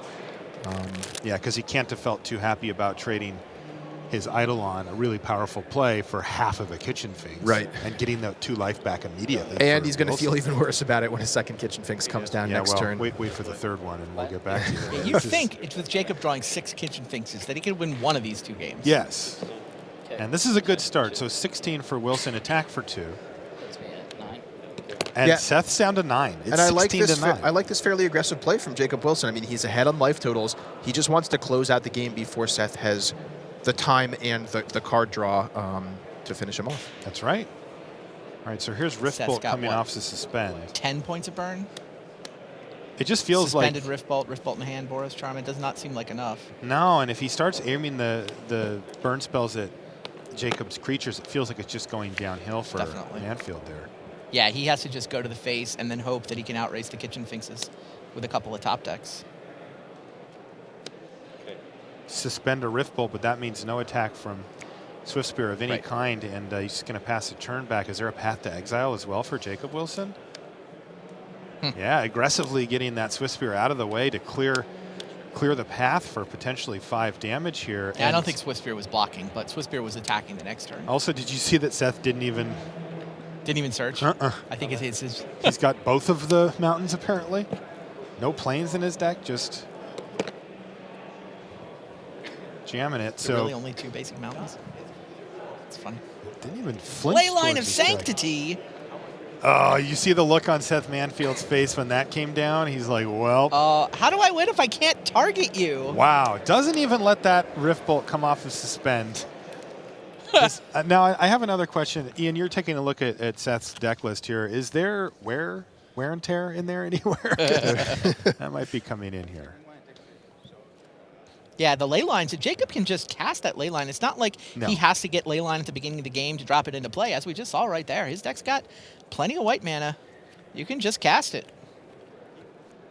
So I think we're going to jump back and take a look at Li Shitian in a minute here. He's playing against Nathan Smith on Zoo. Li Shitian is It's burn, not zoo. Burn. Burn on burn action here. Yep. Ah, apologies. Yeah, so burn and burn. I like watching these. It's always a big flurry. Uh-oh. I see the mirror breaker there. Not Kiki Jiki. Wow. Core Firewalker. Firewalker instead. Yeah, I mean, one of, if not the most back-breaking cards that a burn deck does not want to see. And out of the Kindred Spirit burn deck? it is so Are you shameful. allowed to play Core Firewalker in your burn deck? That's legal? There's a lot of red mages that would take umbrage with that, Right, but Li Shijian has no problem with it. He's down a game here, so he's happy to see that his friend the Core Firewalker is doing work. I don't know if he's a friend. I mean, maybe a hired gun at best. Hired gun works. Whenever a player casts a red spell, you may gain 1 life. Well, there's 2 players playing a heck of a lot of red spells in this matchup. Yikes. Feels pretty unbeatable. It's also got protection from red, so it's not going to get burn spelled out of there either, and it can even block if needed, so that is just a wrecking ball in the mirror. Yeah, when you play burn, you're basically hoping your opponents don't have that card in their sideboard. Right. That card is single-handedly game-breaking. If your opponents can cast a WW spell and put this in their sideboard, you're like, shrug, I got a bad pairing. These things happen when you're the burn player. Yeah, I've even seen some burn players go so far as to play Pyrite Spellbomb in their sideboard just for a non-red source of damage to take out the Core Firewall. Wow, and that's on to game 3. Yeah. I mean, Nate, good news for Nathan is he's won the first game. He did. Wow. All right, so we're getting to game 3 back there. Li Shijian on 11-3 versus Nathan Smith on 11-3. And maybe we can check in on Justin Cohen and Samuel Black. Yeah, looks like we can. Let's check that Are they match just now out. starting game 2? Or is this game 3? Seems like game 1 ended a while ago.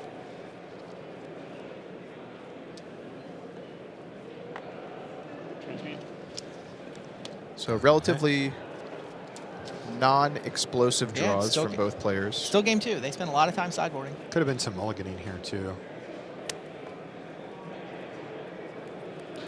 Tendo Icebridge, a Sunhome Fortress of the Legion, and a Gemstone Mine for Justin Cohen. Transmuting for a Summoner's Pact, looks like.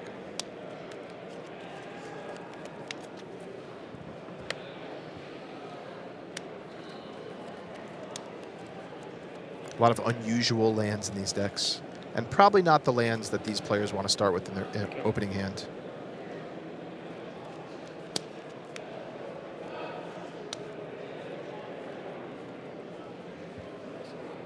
I mean, we're obviously focusing on the top 8 matches here, but there is a lot of star power in this tournament hanging out just below the cut for top 8.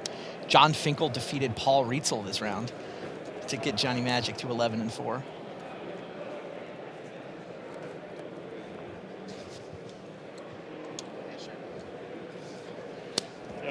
All right, there's Azusa for Justin Cohen. So should we try to watch both of these at the same time? See yeah, work out last I think round? we can do that. Well, Wilson puts Leyline of Sanctity into play on turn 0. All right, so assuming no sideboard hate for that, Did you we look can this up? shrink Does he that have match weight? up. Seth That's has it. next to no ways to deal with the Leyline of Is that Sanctity. a turn? I mean, he has to win with creatures now. Yep. Is that a turn 0 kill? I mean, pretty close. He has to. I mean, he can attack for damage with Goblin Guides and Monasteries with Spears. But we've seen Wilson's deck. This is not It's all big, great blockers that are hard to get rid of. Like, wow, Seth Manfield is going to lose 3 in a row. Still I do just not looking want for that this draw. storyline at all, Randy. I don't want to go near it. I want 12, him to top 12-0 it. to 12-4 and a Yeah, miss. I'm not interested in that. So we'll just hope that isn't how this plays out for Manfield. I mean, the thing is, even if he's 12-4, he could still sneak in as he'll have the best tiebreakers. I'm fine with that one. You're fine with the 0-4 to back in? Look, he got that's enough kind done? of exciting. Give him a sweat, right? Although never say never, guys. I mean, Manfield has started with a Monastery Swift Spear. That's one of the best early starts you can hope for against the Leyline of Sanctity. And Wilson starts with just a tapped Godless Shrine, it looks like. So no turn 1 Accelerant. He may have kept a relatively weak hand just on the back of having the Leyline of Sanctity. I admire you being hopeful, Ian. Wow. We got to sell the story here, Marshall, Jacob Wilson's hand, by the way, Yeah. 2 Siege Rhinos and a Wiltleaf Liege. So if he gets to 4, he's in great shape. Now, 2 lands. does he have anything ahead of that, though? Yes. He has Chalice of the Void. Ooh, that's an interesting one. So maybe he drew too many hate cards here. And Ian's storyline might come to fruition if Manfield can lay it on thick early. All I'm here. saying is, we've all wanted a mulligan to 4. We've all battled our way through crazy sideboard cards. It can happen.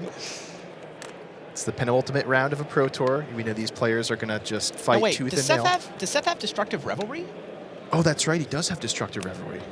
Okay. He doesn't have a green mana source currently, but he has just played a pair of Swift Spears. Yeah, nor does he have one in his hand. Okay. But they are in the list. They're in the sideboard. All right, well, and that's saw huge. Leyline in game 2, so That's they huge. certainly An came in. N-Step Revelry, untap, unload all my bolts on you is absolutely possible. Yeah, so that's we will really keep a interesting. close eye. So I think, Seth may not have brought those in game 2, but certainly this being game 3 and having seen the Leyline of Sanctity in game 2, I think he will want some number of those Destructive Revelries in his deck. So on our bigger picture match here, I want to remind you that Sam Black is up a game here. Right, that is game 2. Yeah, Justin Cohen lost the first game to Sam, but it looks like Justin is kind of in the midst of going off here in the second game, maybe to even things up again. Seth keeps making Yeah, monsters. check this out. Justin Cohen just played Hive Mind. Is he going to Lava Spike himself? He might. He Lava Spiked himself. Love it. To get the 2 prowess triggers off those 2 Swift Spears. Now on the lower left, though, Swan Song is going to counter. I just saw a handshake. So Swan Song countered. So what happened there is Justin Cohen played Hive Mind. Sam Black tried to Swan Song it, which can counter an instant sorcery or enchantment in this case. Yes. Justin Cohen had Pact of Negation to counter the Swan Song and an additional pact, Summoner's Pact, to use with the Hive Mind. Then why were they signing the slip? Sam Did Black they ID? Only 2. It's possible. It's possible they may have ID'd. We're looking that up for you guys at home. We're going to find out that so for they, you. So they decided to intentionally draw. That's what happened? Yeah, that is, they recorded that as an intentional draw. The housemates are like, look, let's just both play for it next round. Okay. So back to Seth Manfield versus Jacob Wilson here. The Leyline of Sanctity, a devastating card against Seth, but he does have the creature-based attack here to make a game of this. Wait, is Seth at 6? He's been bolting himself for Just prowess triggers, Marshall. Firing things off at himself? Did you see the lightning bolt and the lava spike in his graveyard? So they didn't have any targets. So the question is, can Jacob just start chaining Siege Rhinos, and when? That is the question. Likely so. 3 mana for him here, and he's got a Kitchen Finks live and active on the battlefield. Now, one play to keep in mind is Skullcrack prevents life from being gained regardless of which player is targeted with it. So there's always the outside chance that Seth could Skullcrack himself. However, being at 6, with an Eidolon, he can't afford to Skullcrack himself against a a Siege Rhino. It will work against the Kitchen Finks, but not against the Siege Rhino. Just pointing it out because it's an interesting thing that can come up. So the bolt and the lava spike that hit Seth Manfield were 5 each? Yeah, no problem. Just look, you do what you got to do. To get 5 for me, 4 extra 2 at for the you. end. 5 for me, 2 for you. Wow. Okay, so Kitchen Finks just actually eats a Swift Spear. Yeah, and look, there he it cannot is, play that Siege fast Rhino. enough. That's game. Siege Rhino. Right? If it resolves, that's going to do it. Jacob Wilson has won.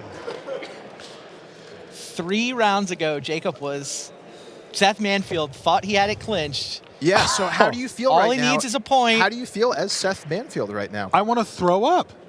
You still probably have a level of confidence with it. You're but like, I'm not you're feeling sweating. good. You're like, I You think are I not still make top bullets. 8, don't I? But Yeah. in the depths of your stomach, you start to get this.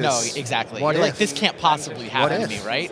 This The can't depth possibly. of That's what stomach you're was thinking. last round. Now it's throbbing in my head like this can't happen to me. I don't think the head I think Leyline of Sanctity is when the head started throbbing. Okay, fair. That is not a card that Seth wanted to see right there. And he, in fact, can't play around it. Now, where does that put Jacob Wilson? Looking for a draw. Looking tied for with a Seth draw? Manfield. They are in an identical situation right now. They just need a draw to get to 11-3-1. I think 11-3-1 is safe with Yelger's win. I don't think it's possible for an 11-3-1 to miss the top 8 because Yelger knocked Michael Visovsky down. So for all you young pyromancers at home, we're back to our burn on burn matchup here. Li Shitian versus Nathan Smith. A flurry of burn spells and Swift Spears already. Ooh. Li Shitian revealed Core Firewalker to a Goblin Guide. Not what you want to see in Nathan Smith's shoes. No, he took a bunch of damage to get it on the battlefield, but now it's true. It's going to be a brick wall against the Goblin Guide, and of course that whole life gain thing. Really tough to fight through this Firewalker for Nathan Smith. He doesn't seem to have one of his own. Yeah, I mean, Core Firewalker is the type of card that can help stabilize you almost at any life total. I mean, if you're at like 4 or above, and we see Li Shitian at 6, I mean, this card can really get you out of a jam. Now, we could see some kind of strange combination from Nathan Smith trying to like cast a burn spell, respond to the Core Firewalker, trigger with another burn spell to kind of squeak out an extra life point, or maybe a Skullcrack is involved there somewhere. And in comes Goblin Guide.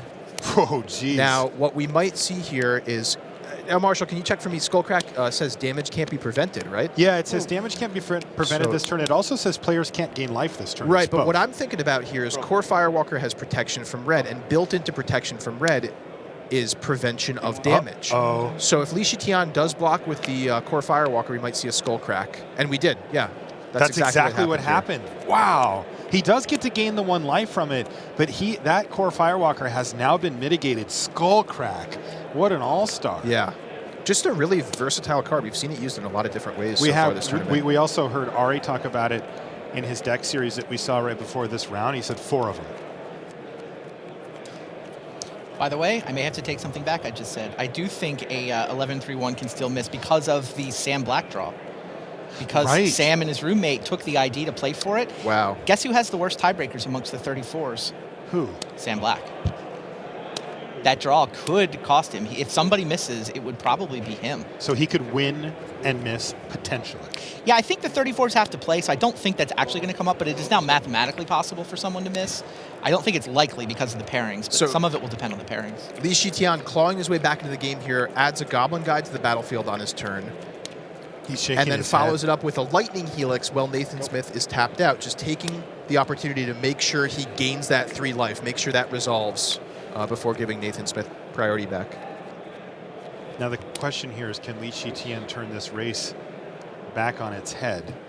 Nathan Smith reveals Boros Charm, good for 4 damage. So it's really likely we see end of turn 3-point burn spell. How about Boros 4? Charm? Untap Boros Charm. Untap Boros Charm. But I do see that Li Shitian has a second copy of Lightning Helix in Absolutely, his hand. Marshall. He's going to do it now. Does not want a Skullcrack to happen. Yeah, really smart, because Nathan Smith, if he's clever, could untap his 2 lands, leave up Skullcrack, and just pass and say, you know, your move, Li Shitian. So Li gets that up, so he should be at 6 here. Yeah, I believe he is at 6. Boros Charm can bring him down to 2. Nathan Smith a little bottlenecked on mana. Yeah, it's the mana scenario here that's the Yep. problem. I have no doubt he's got enough burn in his deck in his hand to finish this game, but just can't deploy it fast enough. Wow. And Nathan Smith down to 7 already, with Li Shitian having, I believe, sort of 4 points of power on the board, essentially, with a Grim Lavamancer and a Goblin Guide. So those 2 together, plus a single burn spell, threatens to defeat Nathan Smith.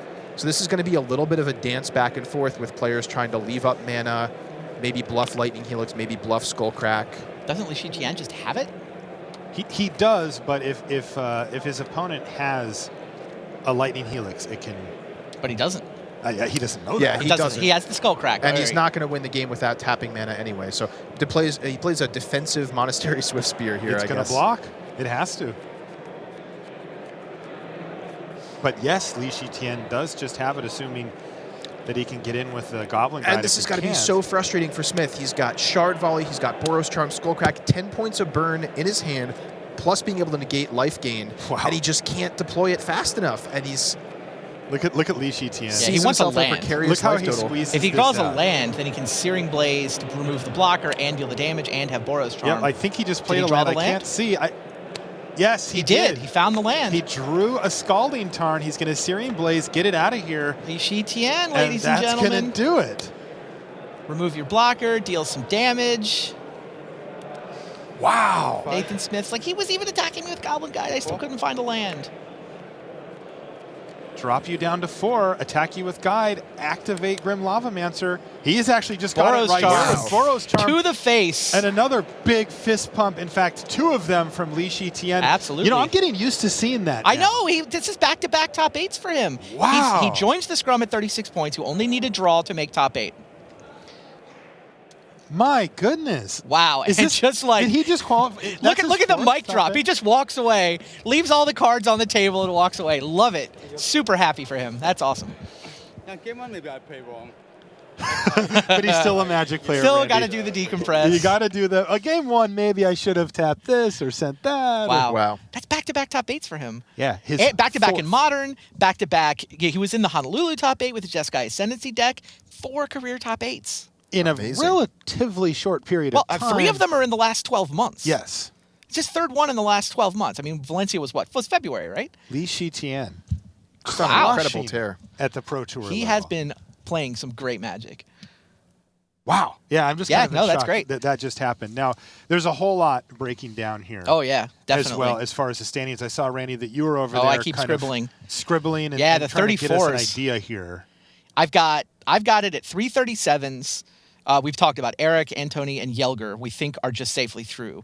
The 36s, Seth Manfield, still 36, but then Jacob Wilson and Li Shitian are now in that looking for a draw. So 337s, 336s, presumably they all get paired and they all get to draw in.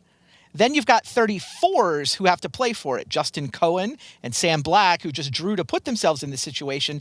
And Austin Bursavich, not in the feature match area, but he got the win against Haoshan Huang to get himself to 34. So you got 3 34s, Okay. like one gets in, and then maybe the other gets in, or maybe the 12 and 4 could still sneak in. Well, why don't we send it over to the news desk and Richard Hagan to help break all of this down and give us other news from around the tournament.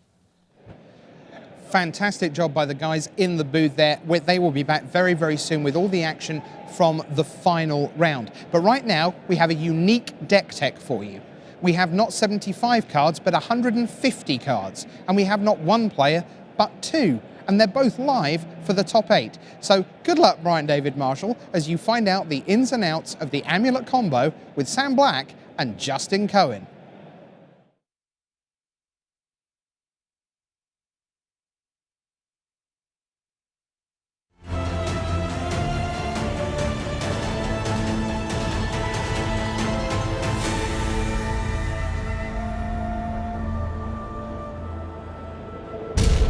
Hi everybody, Brian David Marshall coming to you from the Tournament Center here at Pro Tour Fate Reforged in Washington, D.C. Karuz make 2 mana. We thought we'd bring 2 people in to talk about them. You guys were just in the feature match area playing 75 and 75, the same cards. That's right. Sam, tell me what makes you bring Amulet Bloom as the deck you want to play to the Pro Tour. Justin made me bring it. He's been on this deck for a while, and he played it at Grand Prix Omaha and did very well with it, and just was beating everything in testing. With the bans, we were worried there'd be a lot of Abzan, and we the story had been that was a bad matchup, but we feel like we got the sideboard to the point where we're actually pretty heavy favorites, I think. And so knowing that was the deck to beat in theory at least, and then it turned out to be that way in practice, made playing a combo deck that has a good proactive game plan against everyone else and a great matchup against the top deck a pretty easy call for me. Okay, Justin, you've been playing this deck for a while, as Sam just said, and I've certainly seen you at GPs, horde of people around you trying to figure out just exactly what the heck you're doing. What is it that attracts you to this strategy? I'm not a constructed Magic player. I am not good at constructed Magic, so as much as possible I try to avoid playing games of constructed Magic. And when you put Primeval Titans on turn 2, a game of Magic does not happen. All right, he did say Primeval Titans on turn 2. Let's start taking a look at some of the cards of how you make that happen. A big part of that is an Amulet of Vigor on turn 1. Justin, talk to us about how important this card is and finding this card. Well, so Amulet is the linchpin of the deck. We play Ancient Stirrings now, which is not standard. Some people in the past have played Simian Spirit Guide in that slot, which makes the deck more explosive, increases the chance of a turn 1 kill, but you're more fragile, you're not as good. If people interact with your Amulet to kill it, you're not as good at finding it again. So we really want to have it. So we play the full set of Ancient Stirrings, and then Amulet just turns on everything that you're doing, makes your bounce lines unfair. And so the important thing here is whenever a permanent enters the battlefield tapped and under your control, untap it. That's right. So we're going to see that on the next set of cards, with something like Summer Bloom or Azusa Lost But Seeking, you could put a lot of permanents into play. Sam, talk a little bit about this. So the core gimmick with the amulets is that you play the bounce lands that tap for 2 mana. So amulet gives you that 2 mana right away, and you pick up the land, which means that you can, often you'll pick up the land that you just played for 2 mana, and then these will let you play it again. Each time you play it, you get 2 mana. You have 1 land drop for your turn naturally. Azusa gives you 2 more. That's 3 land drops at 2 mana each. That's 6. That gives you a Titan.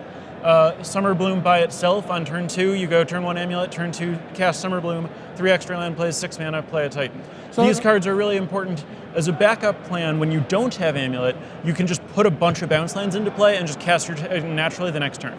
Okay, so let's take a look at, you talked about these lands that are coming into play tapped that give you 2 mana. Golgari Rot Farm, Selesnya Sanctuary, Gruul Turf, Simic Growth Chamber. That's not all of them. There's still another one, but we'll talk about that in another grouping later, because there's a lot of overlapping parts to this deck. Justin, talk about a little bit about these lands. All the green lands are super important here, right? Yeah, so the green lands are the ones that cast Titan. Your other land is there to do something different. The amulet breaks half of the restriction. Wizards is tries to be very careful these days about lands that tap for multiple mana, and we're trying to make them not have been careful enough.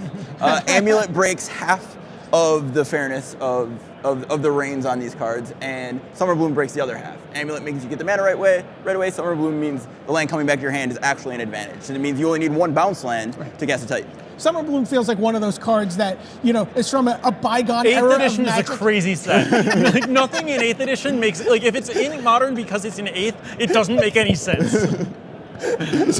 You're like, really? Summer Bloom? So these are the lands. Now, Sam, explain to us how we're killing people. You talked about this turn 2 Primeval Titan, but it's not just the Primeval Titan that you can do in this deck, Yeah, right? so this is the real business in the deck. You have Titan and Hivemind are your finishers. The Summoner's Pacts find your Titans, because you need to, we have a lot of cards devoted to getting mana. We need to do something real. Titan's as real as it gets. Yeah. And then the Hivemind is kind of like Titans 9 through 11. It is a 6 mana card that will usually win the game. It's worse than Titan because Titan gets it done by himself with your library, whereas Hivemind needs you to have one of these pacts in your hand. You have 7 pacts plus 3 Teleria Wests to find pacts, gives you 10 outs on having a pact, which means the Hivemind's pretty consistent, but the Titan is a little easier. Hivemind can be faster. They do a good job of complementing each other somewhat in that the Hivemind can win when your opponent has creature removal or something like that. Right. Interesting to me, both of these decks, both the sort of Amulet Primeval Titan combo was a deck by itself at some point, and the Hivemind deck has been a deck by itself. This is really taking 2 combo decks, and the synergy between these is really amazing. Yeah, also Pact Negation is anytime you're doing really unfair things, you want Pact, and anytime you're playing Pact, you can be sure you're doing something totally ridiculous. Also, great synergy on all of the pacts with Primeval Titan, because there are 2 different ways it can go. Either the Primeval Titan gets you enough mana that you can pay for it, even though you didn't have anywhere near enough mana when you cast the pact, and often the game ends before you ever get there. Twice today I've had my turn 2 Summer Bloom remanded, Pact of Negation it while I had 1 land in play and won. Okay, let's take a look at how you're doing that with the Primeval Titan. I had to throw the Simian Spirit Guide in somewhere. He's hanging out here in Teleria West. Simian Spirit Guide is there because in Grand Prix Omaha, I had 1 bye, and then my first game that I played in round 2, I turn 1 the guy with Hivemind because of Simian Spirit Guide. Use Simian Spirit Guide, Amulet, Bounce Land, Summer Bloom, Bounce Land, Bounce Land, Bounce Land, Hivemind, Pact, go. So there's 1 lingering one. They're not good. That's perfect, right? He dies with no permanents. He was actually on the play, but yeah. Terrible. Yeah. The deck used to play more, but they make the deck more unstable, and they're horrible against junk that picks apart your hand, so it's down to 1. Possibly it shouldn't even be that 1, but I like having a turn 1 kill in the deck. You talked a little bit about Teleria West being able to get the pacts, but talk about the Slayer Stronghold, Boros Garrison, Sunhome Fortress, collection of cards from the bulk box. Slayer Stronghold, Boros Garrison are integral to what you're doing with Primeval Titan, because if you have an Amulet in play, then your Primeval Titan can just fetch those two. They'll untap right away, and right there you've got a Hasty Titan. That's 2 more fetches. Now you're miles ahead. The Sunhome Fortress of the Legion means that people can't get into combat with your Titan. And usually what happens is that you fetch Boros Garrison, Slayer Stronghold first, and then on the attacks, sometimes you'll fetch Sunhome and like Vesuva copying Boros Garrison. Then if you have a second amulet or another 2 extra mana laying around, your Titan double strikes. People's heads are going to explode if we start talking about having 2 amulets. It is much better than you think. People underestimate that. They figure, I think what they think is that, okay, you've got your amulet, your deck works. They don't think too much about the second amulet. The deck explodes when you have 2 amulets. You do unreal things. Right. The first time you attack with the Primeval Titan off the Slayer Stronghold, you're able to get the Sunhome Fortress of the Legion and Vesuva, your Boros Garrison, and have them And mana. that does it right there. Yeah, that's it. You're dead. Yeah, or you're getting like multiple bounce lands, and like you can play a Primeval Titan with 2 amulets in play and get 2 bounce lands and like make 8 mana and then cast another Primeval Titan, and then that one gets Slayer Stronghold. And then Slayer Stronghold, they both to give get them both haste. Okay, so let's. Then there's still more lands in this deck. A lot of lands. And a lot of one-ofs. Yep. 4 Gemstone Mines and 2 Cavernous Souls are the notable multiple copy cards. Yeah, the Gemstones, the Confluence, and the Tendo are just to make the mana work. The Forest is out of respect to Path. The Vesuva is just strict utility. Sometimes you need 1 more of anything you've got, and that's that. Colony Garden had been in the deck, then out of the deck, then in the deck. You need it against Liliana, basically. Liliana is pretty good against you, but when your Primeval Titan just fetches out an extra creature, then Liliana is not making you sacrifice anything you care about. 1 Cavern is standard in the deck. I've upped it to 2 because I thought there would be more Jeskai than there was this weekend. It forces your Titans through no matter what. You can Teleria West for it, and your Titans just resolve. There's nothing they can do about it. All right, Sam, tell us a little bit about the sideboard here. Sure. What's going on? Let's take a look. Again, a lot of cards, but Leyline of Sanctity, Thragtusk, Hornet Queen, Fire Spout, Pyroclasm. So we have tool some, for every some mixed job. tools here. So basically, we knew that like Abzan was the deck we wanted to be sure to beat. So we have Leyline of Sanctity to turn off Thoughtseize and Liliana. I mean, they can still plus it, but they can't do the important parts. Yeah.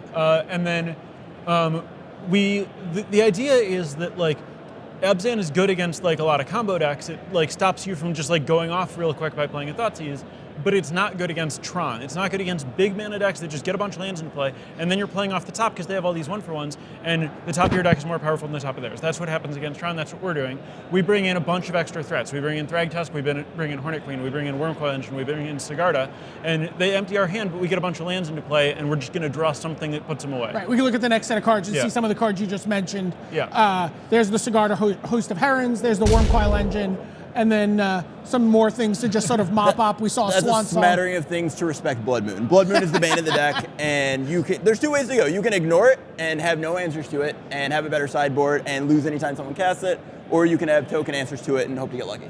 All right, so there you have it. We've looked at all the cards in Amulet Bloom. It's both of these guys' decks. You guys have to go out. You shook hands this round. There's 1 more round to go. You got to go out there and fight. We could see 2 of you in the top 8. That's the plan. That's what I'm rooting for. I love this deck. Guys, try it, but it's hard. Pay attention to what they said. For Sam Black, for Justin Cohen, it's Brian David Marshall from the Tournament Center.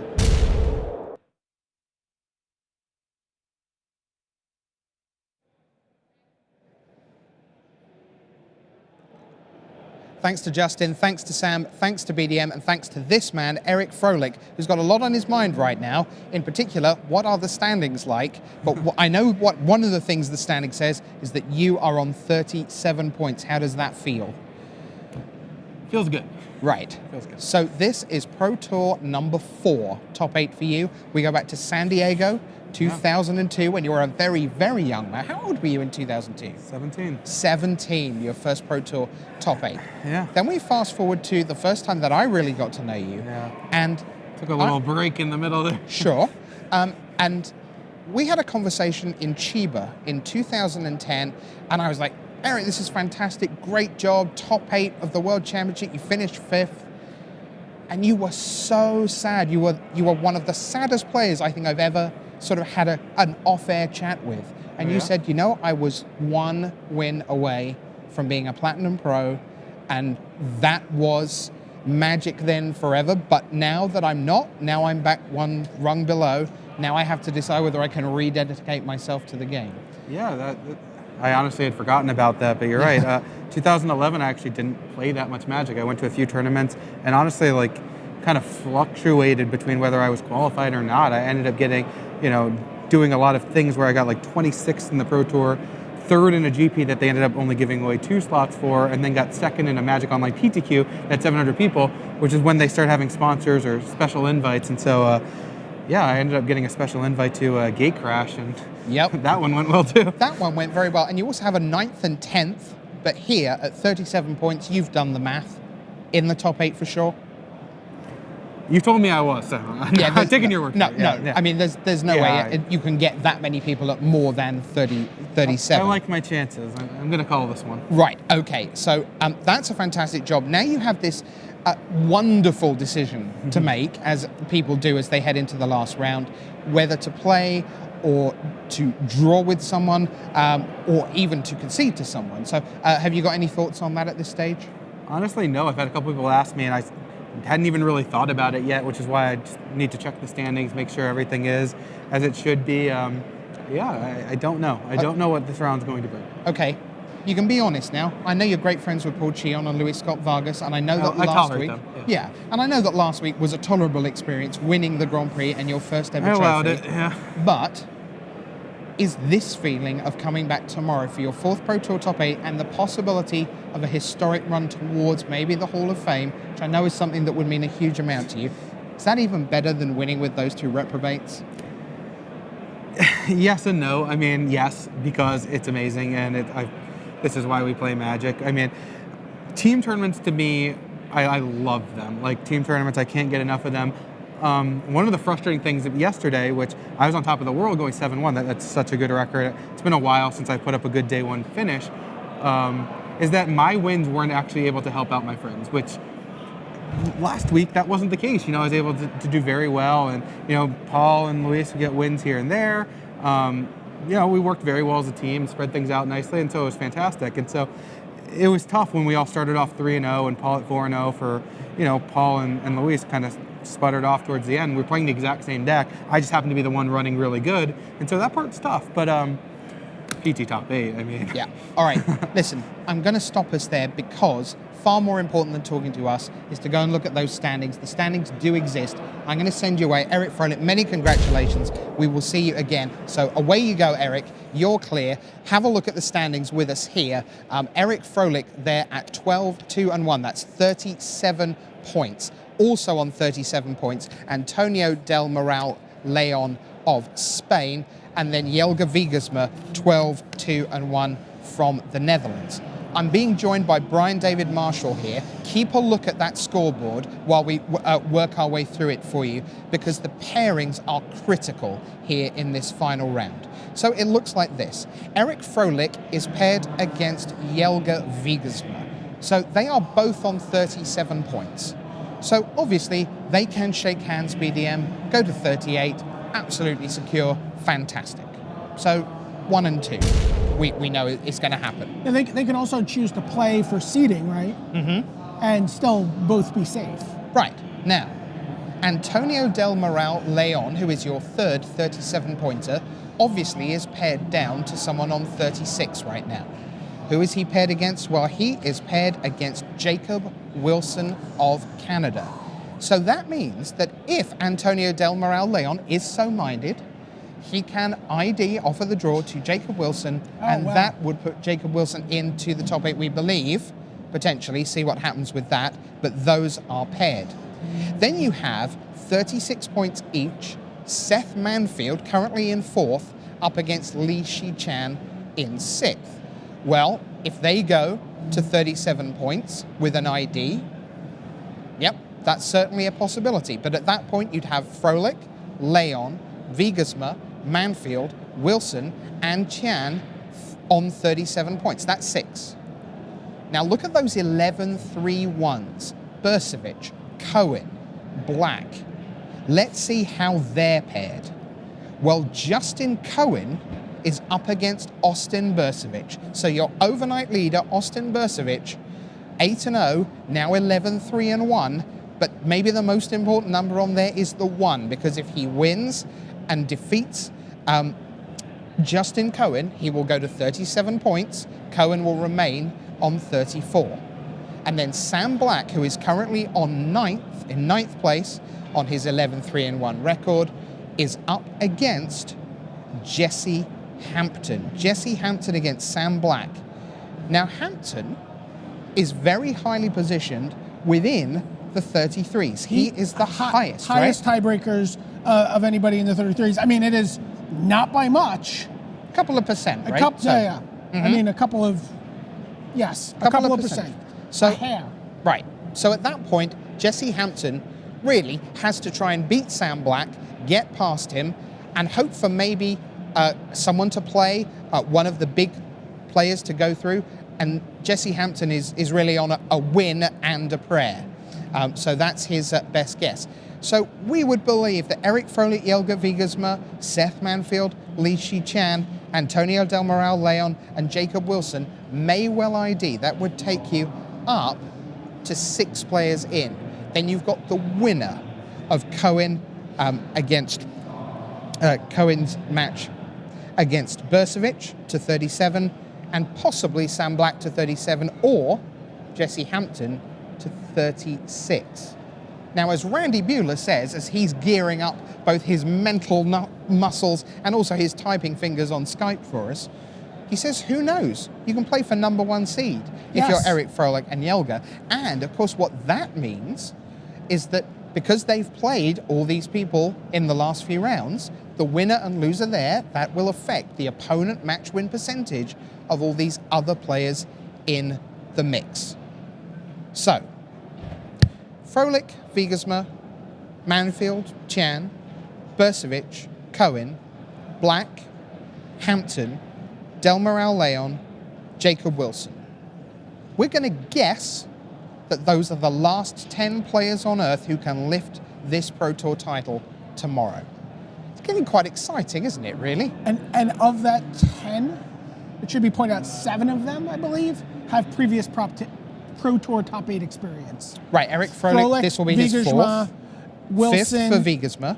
Tian, Sam Black, and Jesse Hampton. So it's 6. It's 6 of 10. Right. I think that's 6th for Wiegersma. Oh, right, yeah, of course, yeah. Yes, it is indeed. Yeah, 5th for Froelich, 6th for Wiegersma. 4th for Froelich, 6th for Wiegersma. I can't speak, I'm too giant excited. numbers, you can't even get your head around 4, them. 6.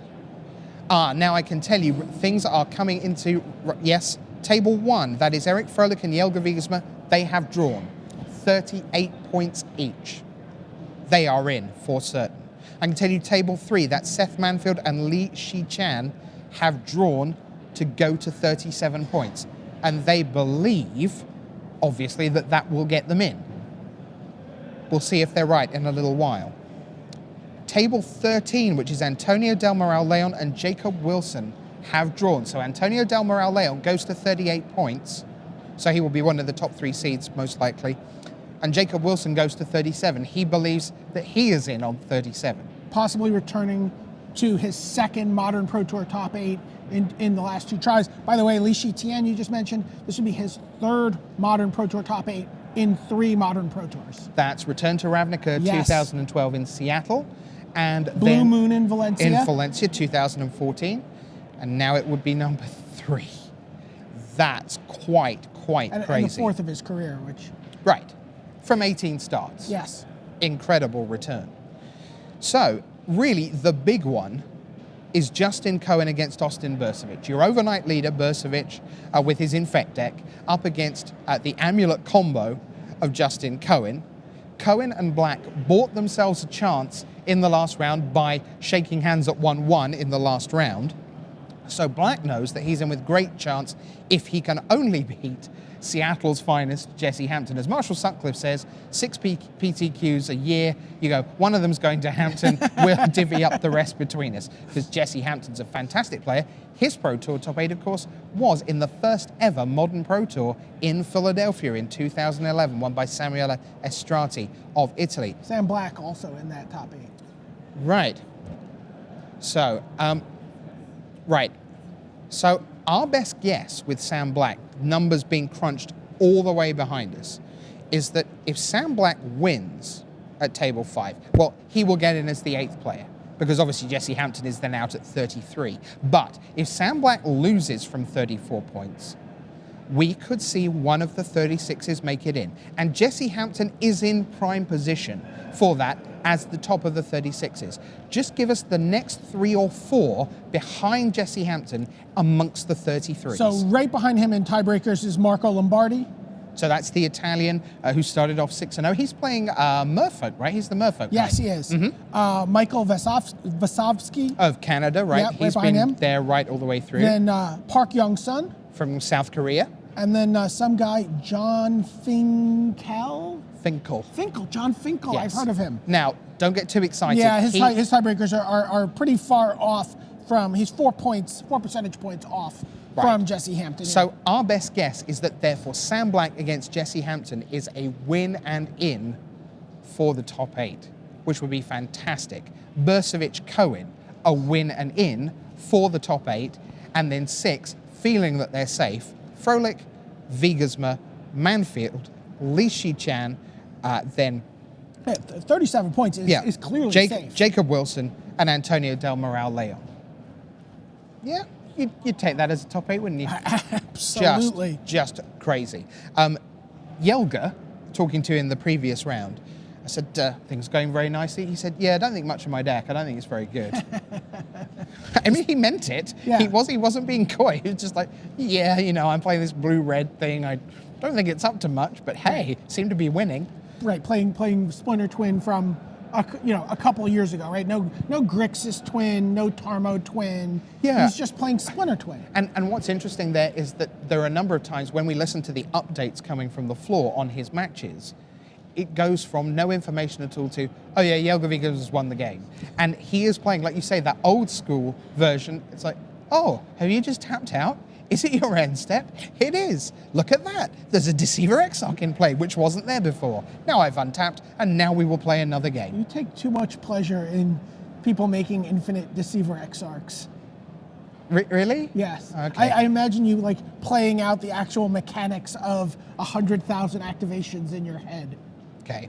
Let's take one more look at the leaderboard right now for you, as we now think we're pretty much in shape for this final round. You've missed nothing in the feature match area. Of course, there's lots of math going on, lots of players agreeing the ID. So, Eric Froelich, we know, has ID'd. Antonio Del Moral has ID'd. Yelga Wiegersma has ID'd. Seth Manfield has ID'd. Jacob Wilson has ID'd. And Li Shichan has ID'd. Burcevic, I can tell you, the reason we're not seeing him play Magic is because he does not have many cards left to play Magic with.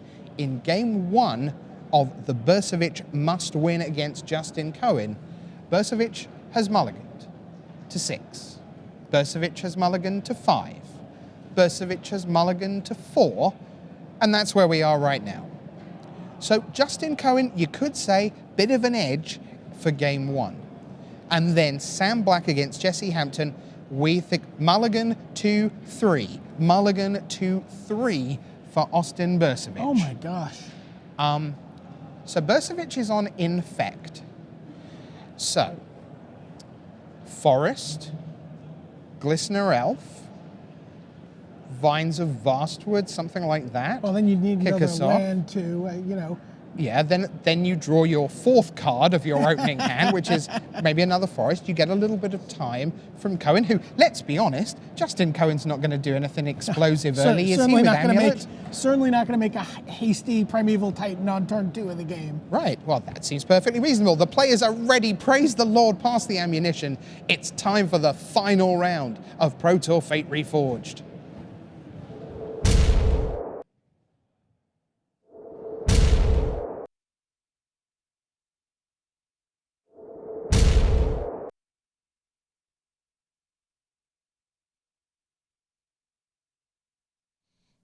Hello there. Welcome to the booth. We are all set for round 16. That's Randy Buehler. That's Ian Duke. I'm Marshall Sutcliffe. Let's head down for the last round of Swiss here from Pro Tour Fate Reforged.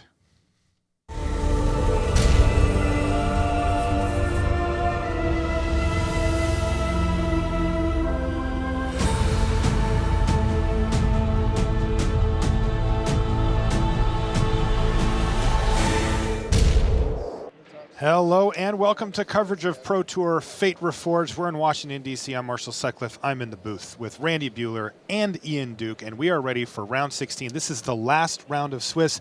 And Randy, we've got some winning-ins. Austin Burcevic is going to be on your left. Yeah, he was 8-0 overnight. Tom sharing a hotel room with Tom Ross. Yeah, you can't say that the wheels came off, but it didn't go as smoothly. He's found himself, though, in a position here to try to win this match and get into the top 8. And it's clean. It is winning in. It is winning in. His opponent is Justin Cohen. This is his Pro Tour debut. Pro Tour debut, but with an amulet deck that was so good, he convinced his housemate, Sam Black, to play it. And think about Sam and Justin. Last round, they were paired against each other. They could have just played that match out and said, you know what, the winner is in with a draw, but basically in. And instead, they say, no, we want to both make top 8. How about we ID now, and then we can both win our way into the top 8. And you know what? There's 2 clean winning-ins right now, and they're in them. Yeah, so Sam Black is also in our feature match here. He's playing against Jesse Hampton right now for top 8. But an even bigger story in the immediate sense here is that Austin Burcevic, he mulliganed to 3 cards, Ian. Now, he's on Infect. Can he piece together a win from 3, or is this a game lost? Yeah, it's always an uphill battle, but I think if any deck can do it, Infect is certainly one of them. We can see he started with Inkmoth Nexus, Gataxian Probe, and Blighted Agent. If he can just get that Blighted Agent on the board, I mean, he's like 2 spells away from winning. Right. You know, Might of Old Krosa, 4 points, maybe a second one. Vines of Vastwood here is another 4-point pump spell. He does need 2 green sources to cast it, but really needs a land that makes colored mana, though. Yeah, I mean, if Cohen stumbles a little bit, then we could see the Infect deck stealing this game. Ooh, he finds a nice colored mana source there with Gemstone Mine off the top of his Justin's library. draw was not great. Justin No. kept a 6-card hand where the only lands were Sunhome and Tendo Icebridge. Right, but that did allow him to Serum Visions here. To find and Gemstone set Mine. up the Gemstone Mine. Stitching so. it together. I'm just saying, his draw isn't good either. Yeah. And Austin Burcevic is forced to just ship the turn back with no blue or green mana available currently. He could fall woefully behind. We know that the Amulet Bloom deck that Justin Cohen is running can be explosive, but it does need specific pieces in place to do that. Yeah, and we see Celestian Cohen's hand Sanctuary is off that Stirrings. it's land light, or it was at least. He just picked up the Celestian Sanctuary, which helps a lot. But yeah, I think 3/6 drops in his hand, 2 Titans and a Hive Mind, I believe. Okay. So he's got a long ways to go before he can start casting those business spells. Yeah, he just doesn't have any of his, the Summer Bloom or Needs a Azusa Bloom or an type Amulet. effect. That's what he needs.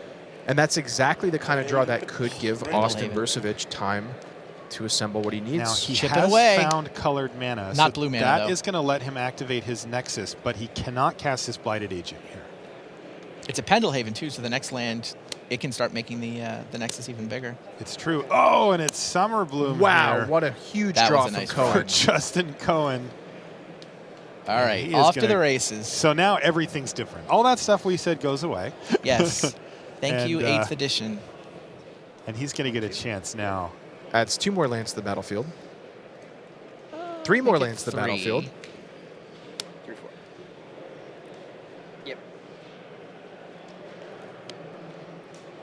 Does have to pick one up for the Golgari Rot from. You know, With I- no I think- Amulet. I think he picked He it up picked and it up and replayed played it it. again, yeah. Oh, got it, You can got see it. he counted to 4 in his land drops. Could be anything. Yeah, no Amulet means this wasn't quite as explosive, but I mean, look how much mana he's going to have next turn. He has the 6 that he needs to start casting Primeval Titans, or if he draws a Pact, Hive Mind. Yeah, he doesn't have a Pact in hand, right? But But he does has a have Hive the Mind. Hive Mind. in Correct. So hand. packed off the top is ballgame. Absolutely. You play the Hive Mind, you cast the Pact, your opponent gets saddled with a copy of the Pact that they have to pay for first. And you know what? Most people cannot pay for a Pact when you surprise them Austin with one can't off even a Hive pay Mind. for his own spells. At this Right, point. exactly. Don't give me spells to pay for. All right, now there is math being done here. He drew Apostle's Blessing? Yeah, and I don't know about you, but I'm always nervous when my Infect opponent starts doing math. Absolutely. That's what I was Even if just they thinking. did start on 3 cards. I think this math, though, is just like, do I burn through my Phyrexian spells to get to become immense? Wow, he declined to nothing. attack. That's interesting there.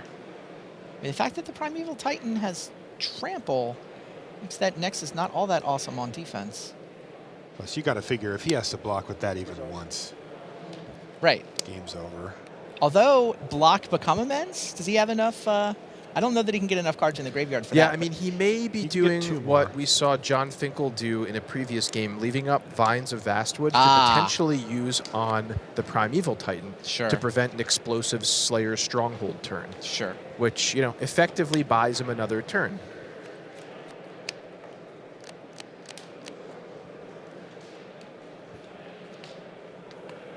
There it is, Primeval Titan for Justin Cohen. Trigger. Trigger goes on, and this is where the fireworks really start for this Amulet Bloom deck. Yeah, no Amulet, though, so these lands will come into play tapped. He won't get to, for example, immediately activate a Slayer Stronghold.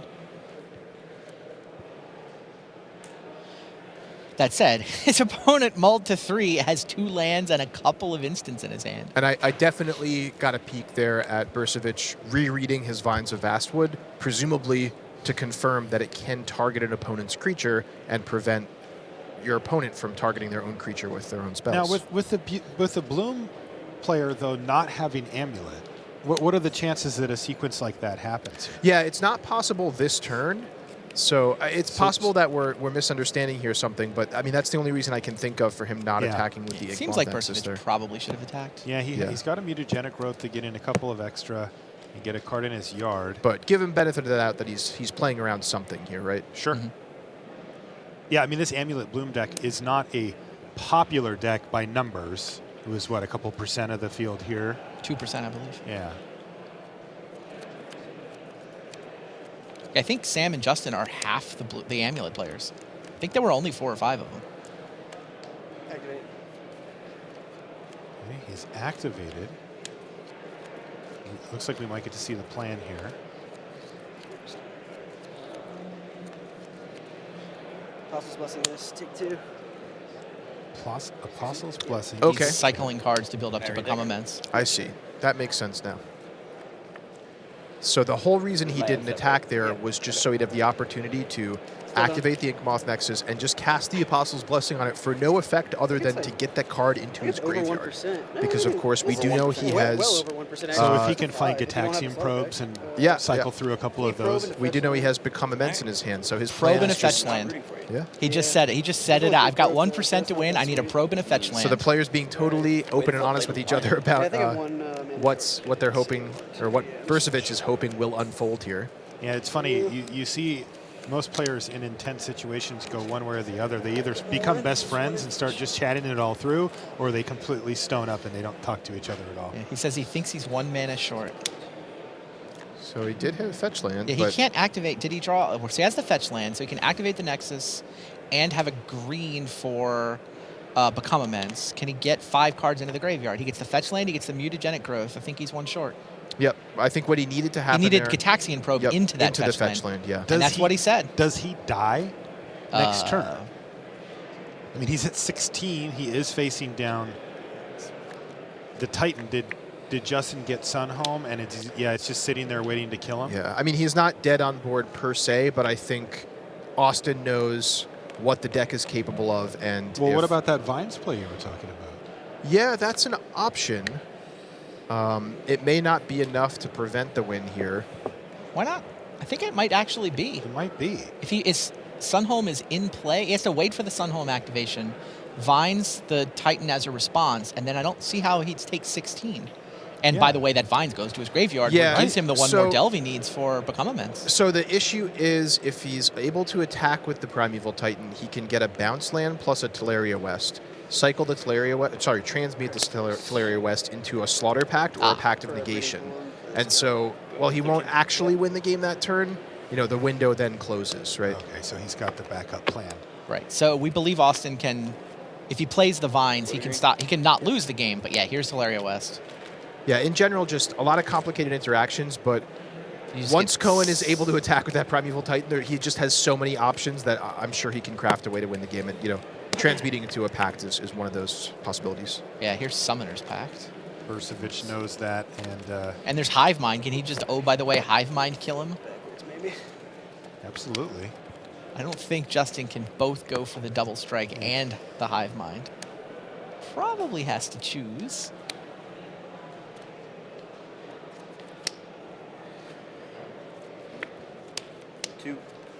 Yep. 6. Hive Mind.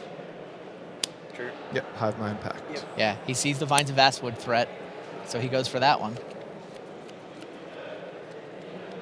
Now, Austin can't search up How much does it cost 4 to pay? Simian Spirit Guide Right, here, I'll right? So, yeah. Quit.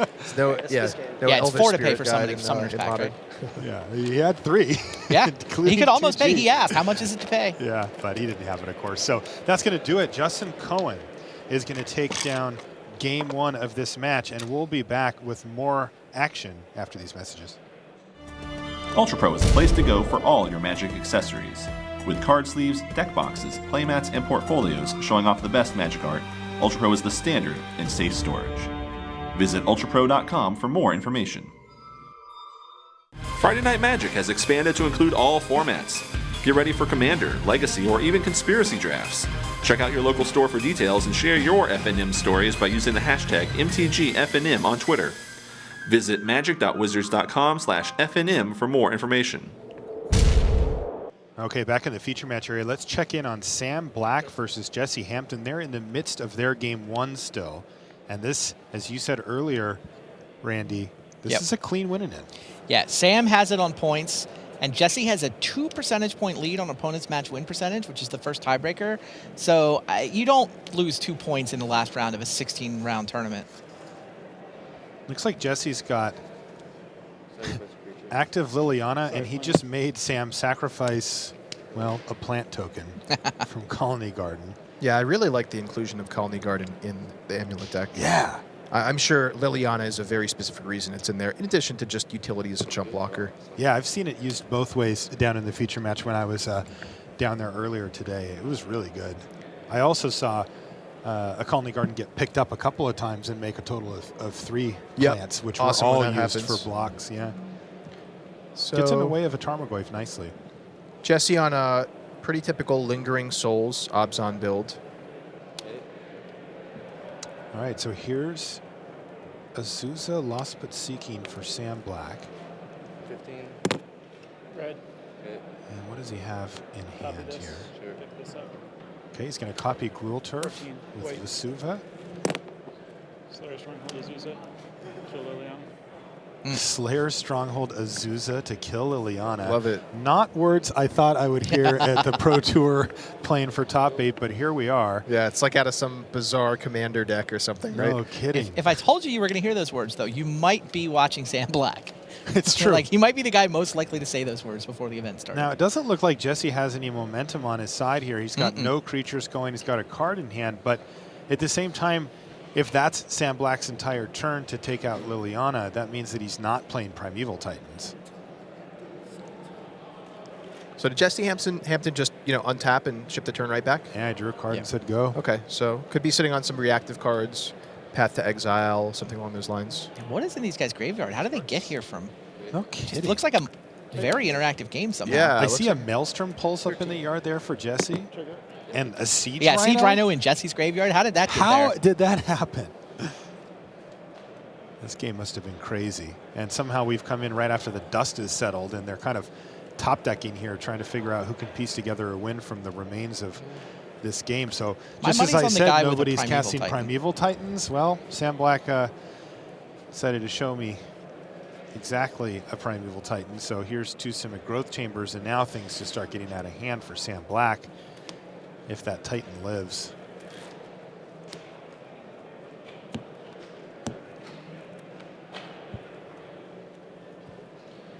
First land for the turn. Okay. Red.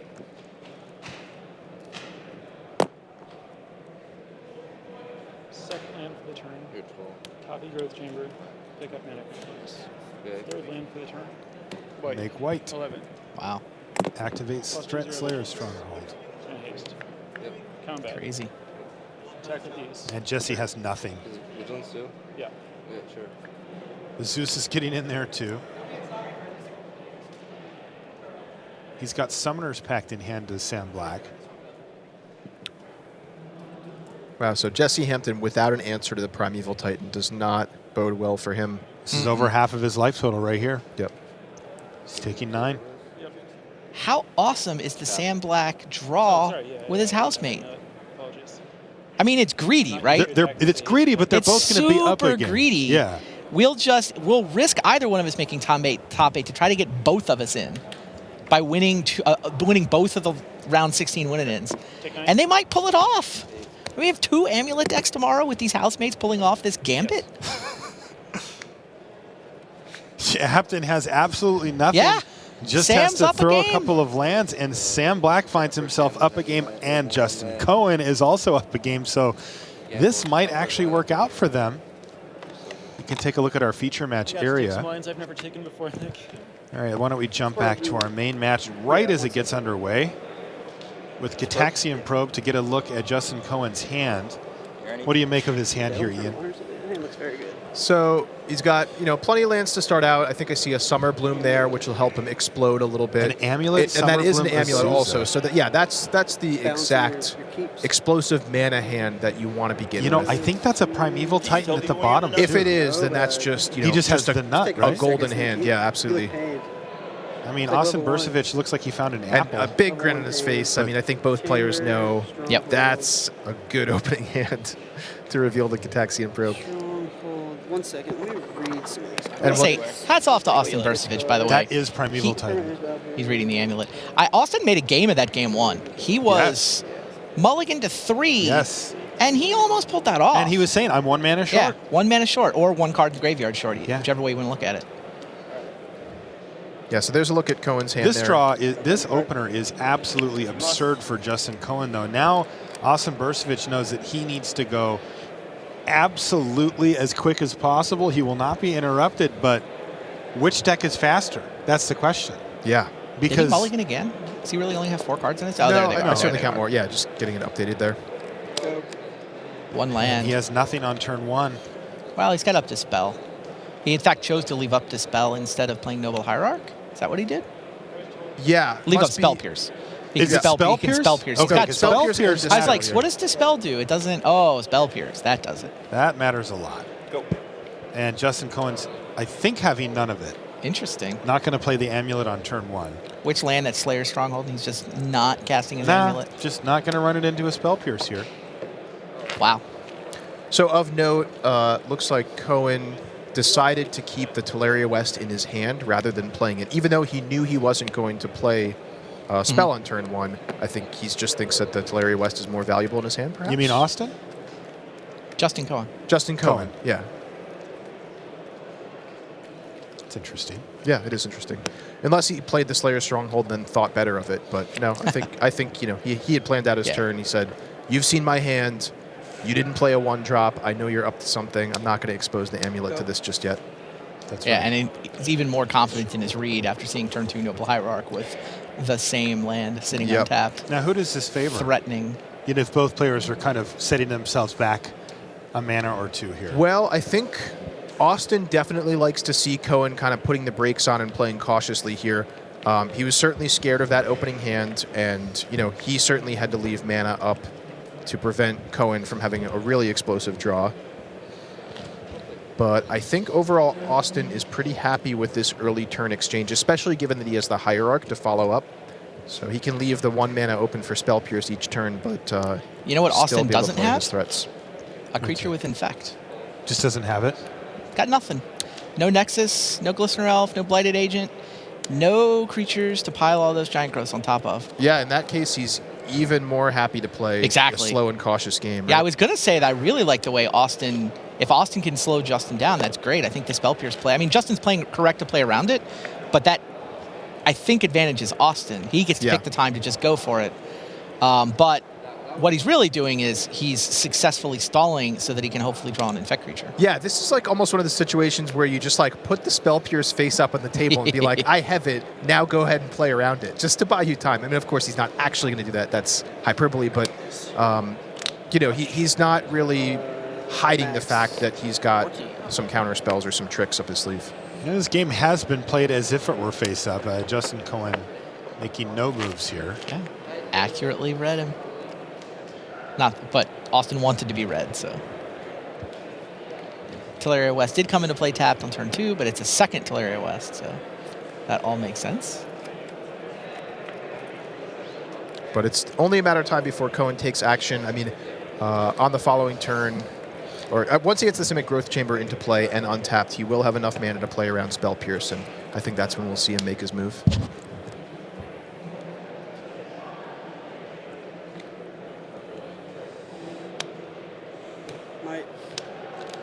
He's mighting the Noble Hierarch. Plan B is in effect. If he can't find an infect creature, he's doing it the old-fashioned way. This is already going to be 5. It's a 9 something. Make it 9. 8 something. It's 8 right now, but there's 9. Wow. I mean, that's still almost half of his life total. And he's got Become Immense in his hand, right? Wow. Austin Burcevic changing gears on a dime here. Magic is awesome. This is fantastic. He also has left up that blue mana for Spell Pierce and or Dispel.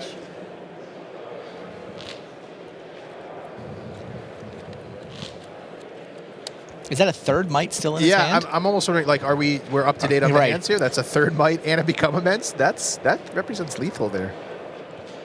It's exactly lethal. Wow. Really is a third Might? No, it's gone. Okay. It disappeared? Okay. He's one Giant Growth away. One off the top will get it done. It's got to be 4, though, right? Yeah. So, Vines of Vines Vastwood, is not another good Might. Mutagenic Growth's not good enough. All right, fine. Not any Giant Growth. But I mean, the Hierarch can chip away for a turn or two. It's true. It's not like Justin has the ability to play an untapped land here and pay for the Spell Pierce on Amulet. I think Justin is still stuck building up his mana. I mean, he may start to get scared enough to say, well, now I have to hope you don't have that Spell Pierce. I mean, does he not have the land in his hand? They all come into play tapped. Oh, no. Teleria West comes into play tapped. Simic Growth Chamber comes into play tapped and bounces something. All right, he goes for the Teleria West. So yeah, now next turn he can go Amulet with 2, and then after the Amulet resolves, he can go Simic Growth Chamber, Summer Bloom. Is Austin going to find another pump spell here? Let's see what he drew for the turn. Slow rolled himself. He did. Drew it quickly to the back of the hand and then slowly revealed it to himself. Oh, yeah. Didn't plug anything. Looks like it's a Nature's Claim. Root Chamber, Titan, Azusa, Bloom, Amulet. Which is not nothing. Nature's Claim can blow up an Amulet. Yeah, and it might mean he can save the Spell Pierce maybe and Nature's Claim instead, although that would undo the normal damage that he's done with hilariously his Noble enough, the Hierarch. Nature's Claim giving your opponent 4 life, which never matters in the Infect deck. It's just a 1 mana disenchant. Actually matters this game. Okay, so he's chipping away with 1 with the Noble Hierarch, dropping Cohen down to 10. And of course, remember, this is for top 8 of the Pro Tour. Oh, yeah. Austin's composure has impressed me. Yeah, he grabbed his apple. He mulliganed to 3. He doesn't seem bothered by any of it. You know he's feeling the tension underneath, but does not appear to be showing any signs of any tilt. So here's Amulet with 2 available to play for Spell Pierce.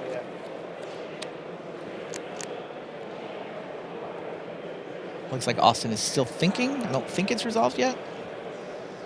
Cohen, if it does resolve, Cohen can play Growth Chamber, make green in 1, play Summer Bloom, off to the races. Yeah, Burcevic can intervene a little bit. Right, he can respond to the Growth Chamber trigger by Nature's Claiming the Amulet is probably how he has to play it will break up the chain, but he will still get the mana from the Growth Chamber. Yeah, I mean, Only he's got once, to be thinking, if I Spell Pierce this Amulet, that taps Justin Cohen out. Then on my turn, I have 1 from the Hierarch, plus 6 from Become Immense. If I top deck even just a 3-point pump spell. And he is going to Spell Pierce now. He could have held the Spell Pierce to try to break up the chain later. But whatever. I think Justin was just going to leave those 2 lands. Yeah, I think he's doing what Spell Ian Pierce said. was going to get exchanged for tapping those 2 lands at some point this turn. Right. If you don't Spell Pierce now, I mean, your Spell Pierce is losing value so quickly that I think you just take the opportunity to look at 1 more card, maybe find the pump spell you need to win the game. All right. Growth Chamber comes into play tapped, and Amulet triggers and untaps it. That's how it works, right? Yeah. Yep. Yeah. There's the trigger. Still have to He return. did not respond with a Nature's Claim. That surprises me a little bit. Surely he's going to respond to this with a Nature's Claim. It really does blow his plan out of the water. Yeah, Summer Bloom makes 6 mana if Amulet's in play. If Amulet's not in play, it makes 0 mana. Yeah. This turn. This turn. 2 cards. Yeah.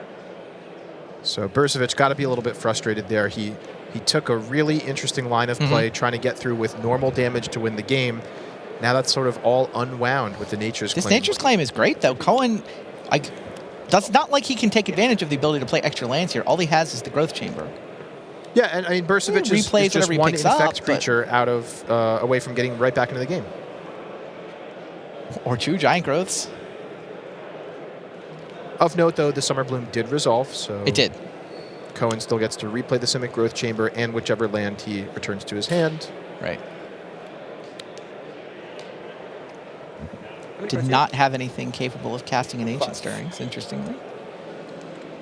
Okay. Okay, so Justin Cohen has to pass the turn back. It doesn't feel like he's under threat of dying this turn. Right.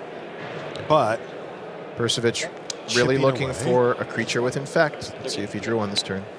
Inkmoth Nexus, effectively a creature with Infect. He's also got that Dispel still in his hand and the Become Immense So as well. Become Immense plus the Exalted trigger gets it to 8 currently. So yet again, just one pump spell away from lethal.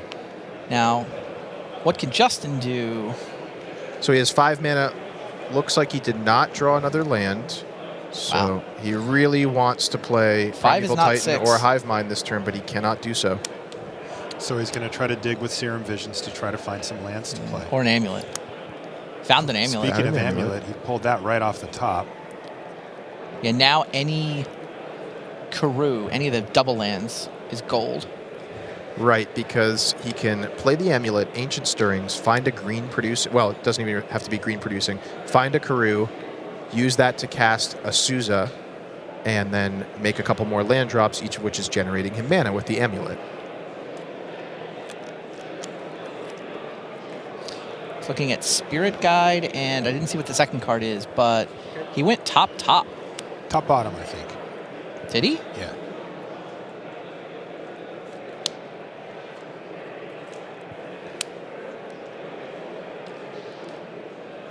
What? Ancient Stirrings. Yeah. So he only gets one of these anyway, so there's no reason to go top there.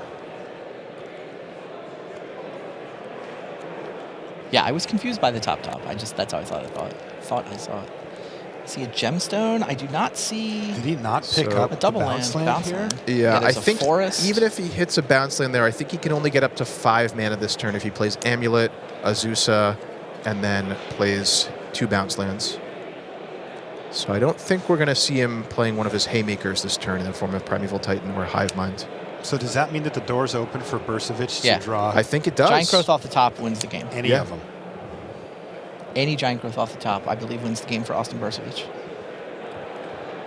But if he doesn't draw Giant Growth off the top, I think he's in trouble. Yeah, next turn's going to be just tremendously explosive for Cohen. Yeah, I think the Primeval Titan will be able to get both haste and double strike. Now, does Cohen have Nature's Claim in his hand? Because that can hit Inkmoth, right? That's a great point, Marshall. Oh, no. So if Austin finds it here and goes for the kill, Cohen and can sit he back. did find the gemstone mine, The gemstone mine to cast it. This has been an incredibly tight, intense match. There is a lot going on here. And, of course, Austin did Gitaxian Probe Justin Cohen earlier in the game, but Cohen drew the Nature's Claim afterwards. Wow, but here's a Gitaxian Probe for some fresh info. Okay, so he sees the claim. Not Nature's Claim. Nature's Claim gets dispelled, though, right? It does get dispelled, I was like, so then it's a mana scenario. I don't think Austin's going to run out of mana. He's got Dispel for the Nature's Claim. He just needs the Giant Growth. Yeah, he has to activate, Inkmoth Nexus. So he needs a 1 mana Giant Growth. So he needs like something like a Might of Old Krosa, I think. He's moving pretty quick. Okay, activate. Did he find it? I think he might have found a second copy of Become Immense. Oh, it's Mutagenic Growth. Okay, that's another one that does That it. one doesn't cost anything. Become Immense. Cohen says, oh, look, well, I'll pay here's an the extra Nature's delve so I can leave this breeding pool untapped. And Justin Cohen has no choice but to go for it, but he's got to see the writing on the wall here. He knows his opponent is way too happy. And look how he's holding that Dispel. He's ready to just flip it right over. And he just immediately put it on the table. Wow. And Austin Versovich Spectacular wins game. So game tight 2. on so many turns there. Oh, that was great. Just coming down to 1 mana here and there. Good news is, guys, we get to do it again. All right. Yeah, it's going to be a game 3 I'm over in. there. If it's as exciting as that one, I'm in. Absolutely. That was fun. So should we jump back to Sam Black? You see the one match that ended, by the way, that is John Finkel walking away victorious. John Finkel defeats Michael Vasovsky, which means John will be putting up at least a top 16. It would take a tiebreaker miracle of just earth-shattering proportions, but hypothetically, he is potentially tied for 8th place. He's probably going to come in around like 10th or 11th. Jeez.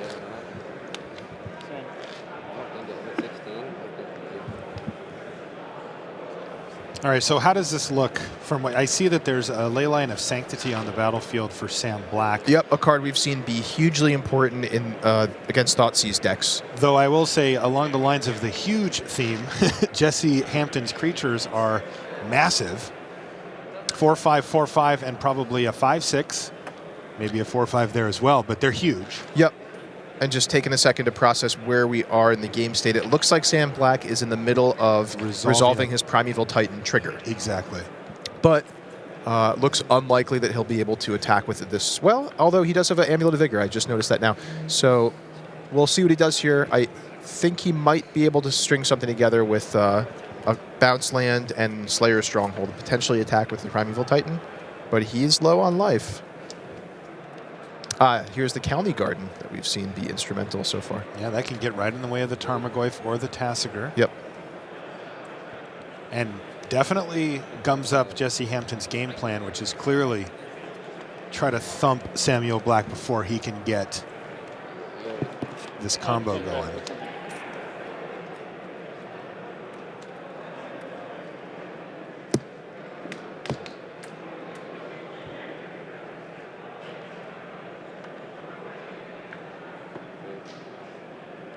Returns the Gemstone Mine to his hand with Simic Passes Growth the turn Chamber. back to Jesse Hampton, who has amassed a nice army here and has cards in hand. Can he power through the Primeval Titan? And yes, I'm saying this, the plant token.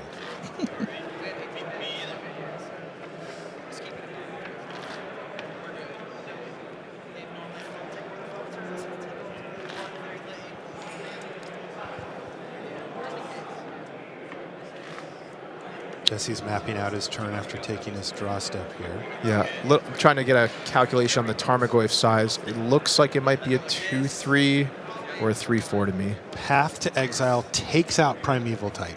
Yep. So that massive blocker is out of the way. So plant token probably going to get in the way of Tasigur here. Yeah, it looks like the Goyf, I think, is a 3/4. 3/4 land sorcery instant. Yeah, that's what I'm counting. Okay. Which would mean that this is actually a lethal attack, so that plant token is going to be obliged to jump in front of Tasigur or in front of Tasigur. So chump block, take 7, go to 2. But that means that as the board sits, Sam gets an untap step here. Yeah, and that Treetop Village may be one turn too late if Sam can finish off here. Yeah, I mean, we could see something as simple as a Hive Mind plus a Pact, potentially ending this game. I don't see those in hand for Sam. I believe he's got Talaria West and a pair of Gemstone Mines.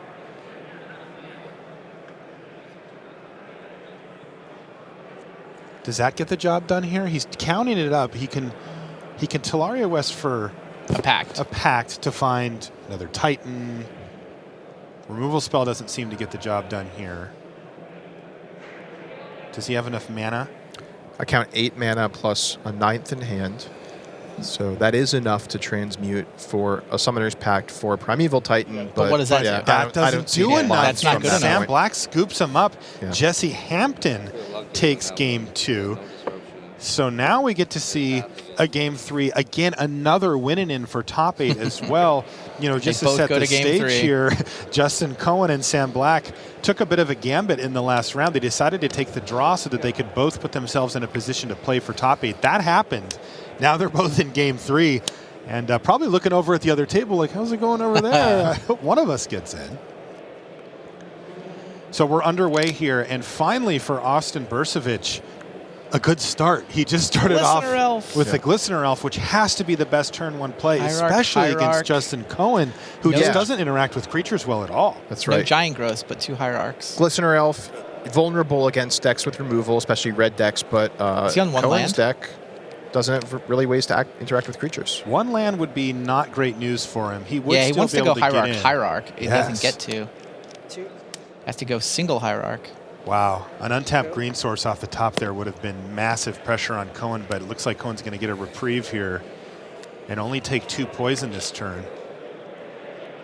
Austin Burcevic is studying his own hand while Justin Cohen's doing the same. Yeah, his clock's pretty fast here. I mean, next turn he deploys another Noble Hierarch, attacks for 3. Following turn, attack for 3, mutagenic growth for 5. That adds up to 10. Yeah, let's not forget the land there either. Yeah, Pendelhaven an option too. Yep. Yeah. Although I don't think know if it changes the clock. He might decide to leave up Apostle's Blessing more or less for the rest of the game. He can at this point just to shield against Slaughter Pact. Yeah. So we think he's 2 turn clock.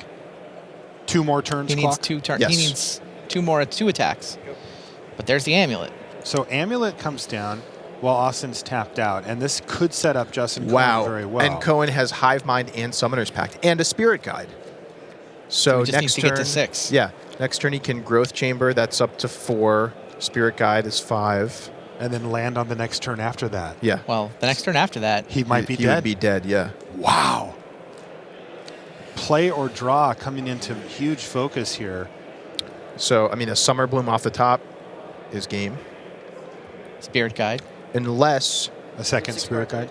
Burcevic can play Noble Hierarch, and if he hits another land this turn, he'll be safe from the Summoner's Pact because Right, he he will have 4 potentially mana have the ability to pay for on it. his following upkeep. That's right. Doesn't look like Burcevic found a land here.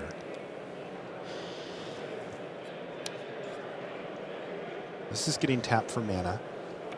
Yeah, I mean, the Pendelhaven doesn't change the clock here, No. so I think he just wants to leave up Apostle's Blessing.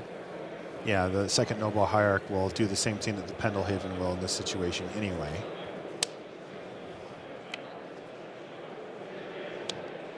Oh, he's going to gonna go for fishing. sleight of hand to try to find a land. He's going to get 2 looks at it here.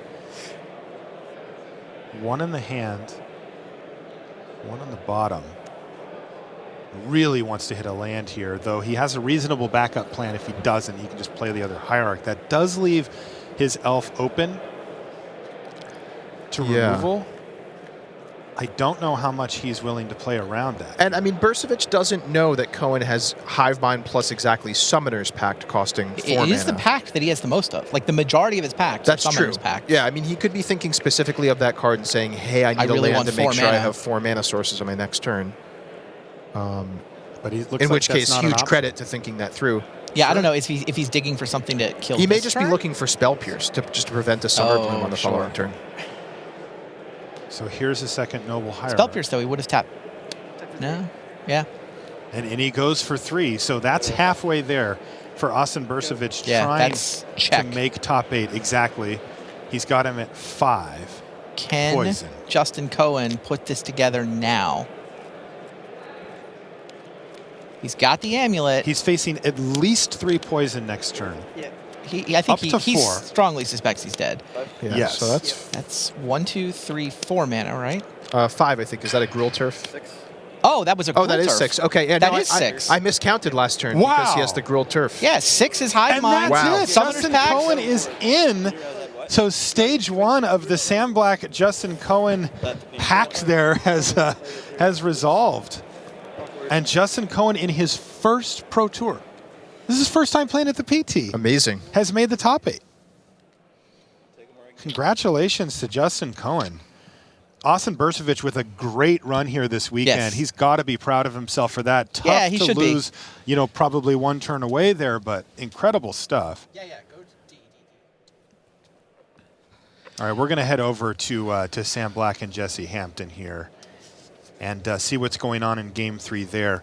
Again, this is another win-in match for top 8. And it looks like Jesse has started things off with Tarmogoyf into Thoughtseize here. And Ian, what do you make of the hand here? for Sam Black. Yeah, so let's take a look through. Is that a Thragtusk? That's a actually there? Thragtusk That's interesting. and A worm coil a worm engine. coil engine. So it looks like he's gone with his transform sideboard plan, where he's bringing in a lot of these tough to deal with creatures. Sigarda, worm coil engine, Thragtusk. We saw him lose last game simply by getting attacked by big, 4 or 5 creatures and such. So he's basically transformed this into just a traditional ramp deck? Yeah, and the advantage of this is they've played 2 games already. I don't know whether or not Sam had transformed for game 2. I believe he did not. No. And so now by game 3, he expects Hampton to have taken out most of his removal spells. So Sam's just hoping to ramp up into, these value creatures that gain him life and say, you got to spend 2 removal spells on my Thragtusk, 2 removal spells on my Wormcoil. Maybe you can't even remove my Sigarda. I'm going to come over the top. Nobody can remove Sigarda. Yeah, she's tough to deal with. Thragtusk is what Jesse Hampton ultimately decides here. So that's going to put a sorcery, a land, and a creature in the graveyard. And it's a follow-up Tarmogoyf. Yeah, double Tarmogoyf. Really the clock that Jesse Hampton loves to see in this matchup here. Yeah, he said you can have your 5-drop, you can have your 6-drop. I am going to clock you with these 2 Goyfs. And Sam Black has to just play a Boros Garrison and pass the turn back, just hoping to develop his mana up for the next turn. Yeah, without the amulet, these Ravnica bounce lands are just very, very slow. Yeah, can Jesse actually play Sigarda next turn? He will have 5, but... Sam, do you mean? Excuse me, can Sam play Sigarda next turn? The mana cost on Sigarda is not easy. Yeah, it's double white and green? It's double white and a green. And 2 colorless, yeah. So he needs to find... He has a gemstone mine, though, I think you returned to. He does have a gemstone mine. Yeah, Okay, so he can cast it next but turn. Here's Tasigur, and Jesse can just start throwing his creatures into Sigarda. Yeah, with Sam at 11, here. I mean, he can just basically suicide attack, get through a bunch of damage, maybe do the same thing next turn. He may need to find removal. This is going to get tough because if there's a Wormcoil engine to follow up by Sam, if he has that next land drop that's untapped, Jesse could lose this race quite easily. Yeah, those abrupt decays don't do much against Sam's board. Yeah, and that's sort of the effectiveness of this transform sideboard. That was the plan. Yeah. Okay, what does Jesse have this turn, though? So Tarmogoyf looks to be Summerbloom's He's activating Tasigur. This could grow Tarmogoyf even further. Oh, it yeah. doesn't, though. It's Land sorcery. Land. He got a Thoughtseize? Yes, he did get a Thoughtseize. So land if creature he has sorcery. an untapped black mana source, and he does, he gets to take away the Wormcoil engine. That is here. huge. Wow, puts an artifact in the graveyard, makes the Goyfs 4/5s. Wow. So attacks Tasigur. with 3 4/5s, Sigarda eats 1. Sam Black will go to 3. And then Jesse just has one more attack step. If Yeah, there's no unless blockers. Sam can find another blocker. Pro Tour Fate Reforged, indeed. Are we looking Tasigur for is a the key plant play. token again? Yeah, Tasigur. I mean, I'm giving the credit to Tarmogoyf here, to be honest. That Thoughtseize doesn't happen without Tasigur. That's true. He gets credit too. The Thoughtseize taking the Wormcoil engine. But the clock doesn't happen without gold. And that leaves Sam Black with all lands in hand, right? He needs to find a creature or some way to deal with one of Jesse Hampton's creatures. Wow. It's going to get this close. I mean, Sam Black seems to have boarded into his other sideboard plan here. And it almost worked, but Thoughtseize, Tasigur to get back and cast a second time the same Thoughtseize. Yep, an artifact creature, sorcery land in the graveyard. These Tarmogoyfs, we believe, are 4/5s, as is Tasigur. One of them gets blocked by Sigarda. The other 2 get through for 8 damage, knocking Sam Black down to 3. Okay, one Tarmogoyf gets eaten. Both creatures will be lethal next turn. So again, Sam needs So this to is find a huge creature draw off step. the He needs a top. creature or a colony garden, and he It's a finds gemstone mine. just mine. another land. Yeah, just a handful of land. He's going to gain 2 here. Is that a from Radiant Fountain? Is that relevant? Is that enough? It does Is it bring him up to 5? 5. So bottom that's turn? actually huge. I mean, that does mean that Jesse can't attack here, right? Like, yeah. Radiant Fountain? Really? Radiant Fountain is now going to prolong this game? Inquisition. The Inquisition shows himself. nothing. Oh, For himself. abrupt To decay. put abrupt decay. So To get now an instant instant. is in the graveyard. Now Tarmogoyf is a 5/6. So Sigarda it has to must jump. be blocked now. That was a great play by Jesse. Awesome play by Jesse. He's got a redundant copy of Abrupt Decay. He doesn't need it anyway. So Sigarda's going to have to chump block Goyf. He's going to go to 1, and now it feels dire for Sam Black. Now he needs like a Wormcoil engine, right? Yeah. What is Something it? that can block and gain him life at the same time. It's an amulet. Yeah, it's a not gonna do it. redundant combo Wow. piece. And Jesse Hampton is on the verge of his second Pro Tour top 8. Top and 8, that's number 2. going to do it. Jesse Hampton is in. Heartbreaker for Sam Jeez. Black after Sam drawing Black. the previous round. Yeah, he and his housemate took the gamble. They got about the same results they would have if they played it out, right? That's One true. of them got through to the top 8, but Sam declined the chance to win that game 3, went for it here, almost pulled it off with an awesome transformational sideboard plan. But wow, Jesse Hampton inquisitioning himself to get the instant into the graveyard to pump Pretty up cool. the Tarmogoyf. That was the key play at the end. Now, Randy, Jesse Hampton had 30. He was Right, so we are in the X and 4? tiebreaker scenario. Yeah. One guy is going to get in at 12-4, where we believe it will be Jesse Hampton, but it's tiebreakers. right. It's So one he was guy 33 at points 12-4. going to the round, and he's now up to 36. He's now up to 36, Yeah. and there are 7 players at 37 or better. Wow. One guy gets in on 36. Jesse Hampton is in that tie. John Finkel is in that tie. There are some other players in that tie as well. Pretty exciting. All right, well, let's send it back to the news desk where Richard Hagan is there to help break down the rest of the results from the tournament and see what our top 8 is shaping up to look like. Thanks very much to the guys there in the booth. What action. Sam Black right at the end there. Jesse Hampton, is he going to be in 8th place at 12-4? Other players at 12-4. As the guy said, John Finkel is at 12-4, but he had a big win percentage to make up. We'll let all that pause for a moment. Results still coming in. There are 3 matches left in this tournament.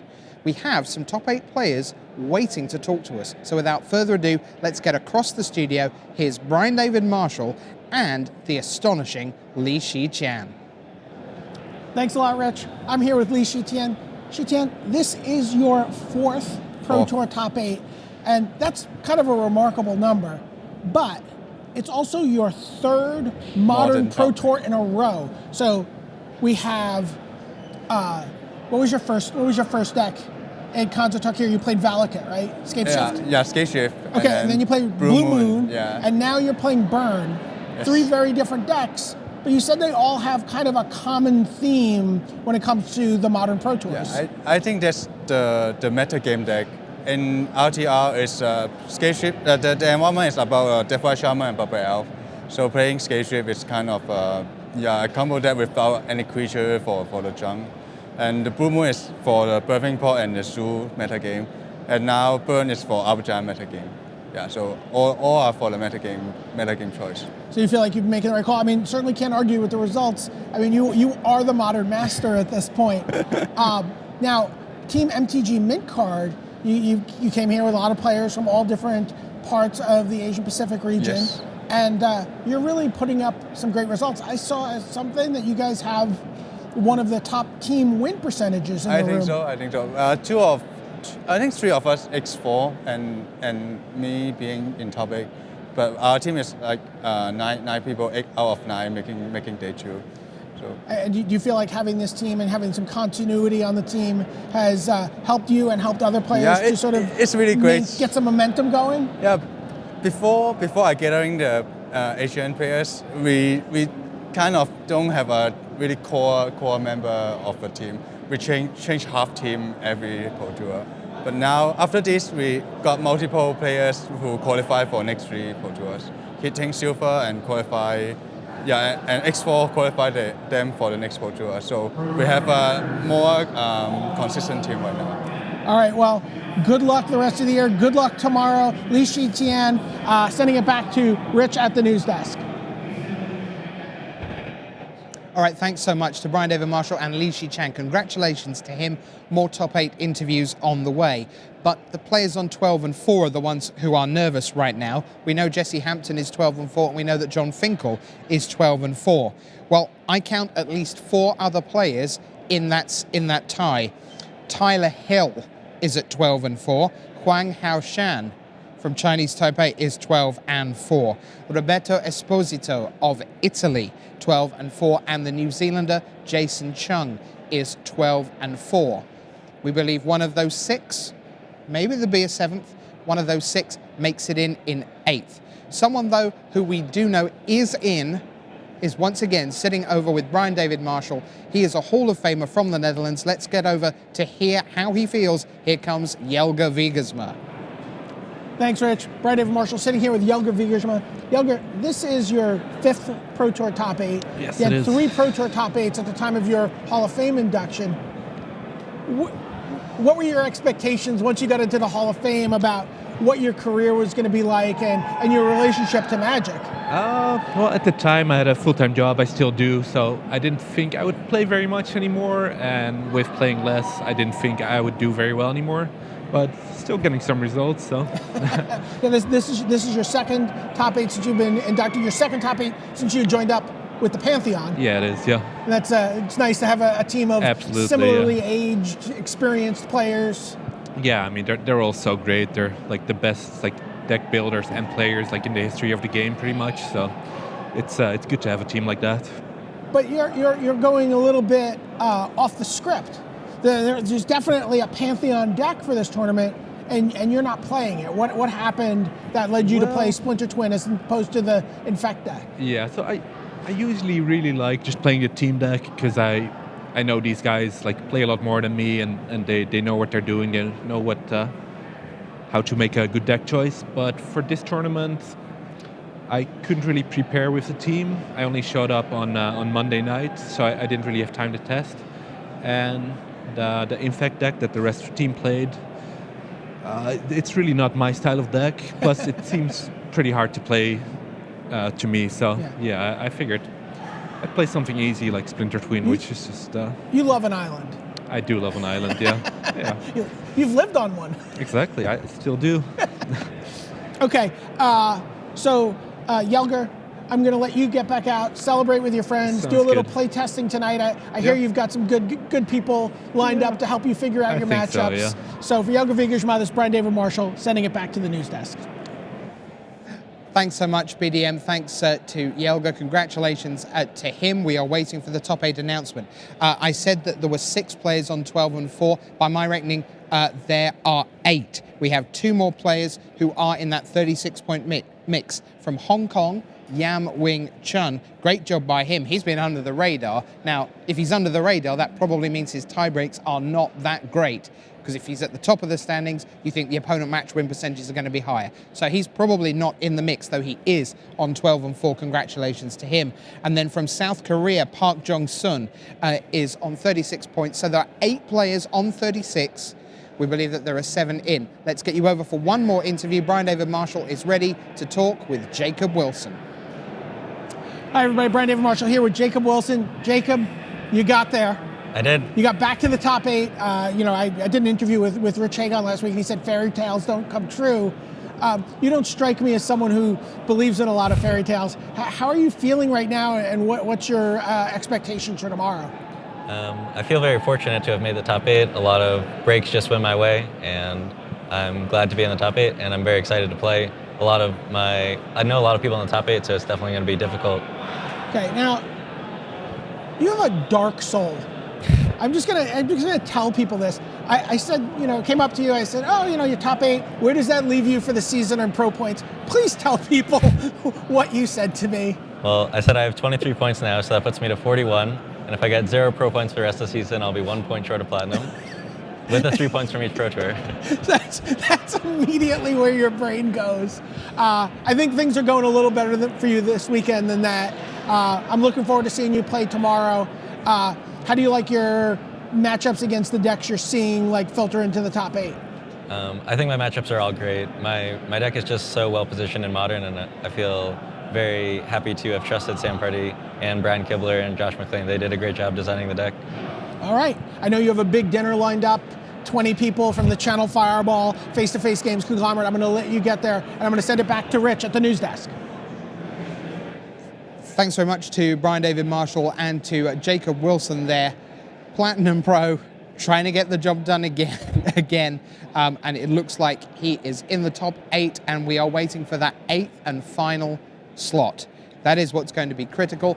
And I'm going to be joined here at the desk by Brian David Marshall, joins us here. Those 3 we know, BDM, successfully into the top 8. And it seems to me that all 3 of them are extremely calm about it. Yeah, well, Lee was a little bit more excitable. I mean, Jelger and Jacob are not known for animated jumping jacks, but maybe they will in the top 8 announcement. Oh, boy. And it is time for that. Why don't we get down to the feature match area? Looks like we're just on the verge of going with that. So, Eric Froelich, we're certain is in. Antonio Del Moral Leon, we're certain is in. Jelka Wiegersma, we're certain is in. Seth Manfield, we know he's in. Justin Cohen with Amulet, we know he's in. Wow. Jacob Wilson, just seen him, we know that he is in. Li Shi Chan, we know that he's in.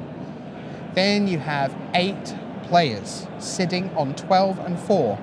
7 of them are going to have had a fantastic weekend and some sightseeing to do in Washington, D.C. on Sunday. One of them's coming back. Had a good weekend so far? Amazing weekend so far. It's been a lot of fun. Exciting to watch people draft this format, and of course, seeing these guys really make their teams figure out how they were going to conquer Modern, what the deck was going to be. It was fascinating talking to Li Shi Tian there, where he's just said, he's played 3 different decks, 3 completely different decks in his 3 Modern Pro Tours, and he's like, look, we knew what the metagame would be. We had a good read on the metagame coming into these 3 Pro Tours, and we were able to make the right metagame decision for each of them. And that ties in with Jacob Wilson, because for all that he is known as a pod player, because that's what he went second with last year, you've watched him win a Grand Prix with a completely different deck, and now he is with the, are we calling it anti-Abzan? Abzan? I was calling it wilted Abzan for the Wilt Leaf Leeches. It still is going to fall under the Abzan category when we do the sort of greater metagame breakdown, but to sort of distinguish his deck, which is very different than the others. It's really a green-white aggro deck that just touches black very slightly for, Siege Rhino and Thoughtseize and Lingering Souls. But the Wilt Leaf Leeches are really one of the big distinguishing characteristics of the deck. Lets him push his Siege Rhinos through opposing Siege Rhinos. We've talked a little bit about Jelka Wiegersma having this throwback version of Twin. Nothing too funky. This is not a Dickman special. No. This is your old style. Right. Deceiver, Exarch, untap, make Splinter Twin, kill you. There we are. I didn't seem too happy about it that time, did I? All right. We are ready. It is time for the top 8 announcement. Let's hand you down to the feature match area and the capable hands of Marshall Sutcliffe.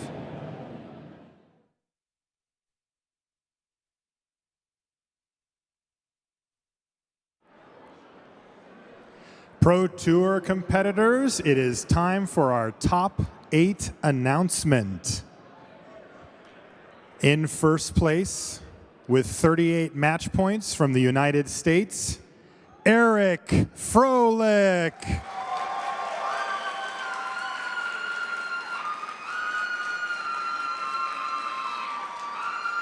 Congratulations, Eric.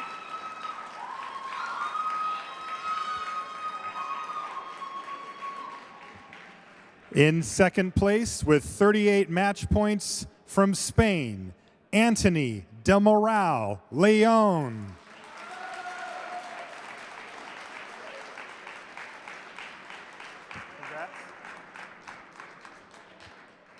In third place, with 38 match points from the Netherlands, Jelka Wiegersma.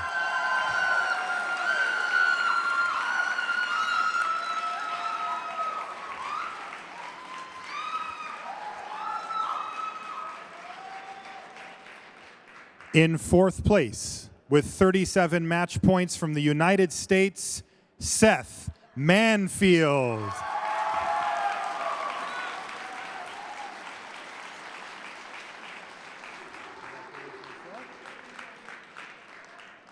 In fifth place, with 37 match points from the United States, Justin Cohen.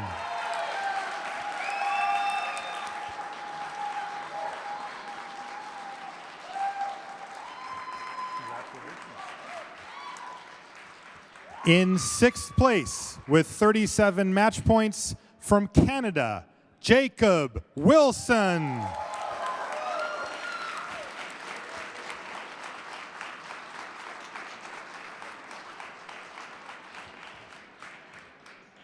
In seventh place, with 37 match points from Hong Kong, Li Shi Tian.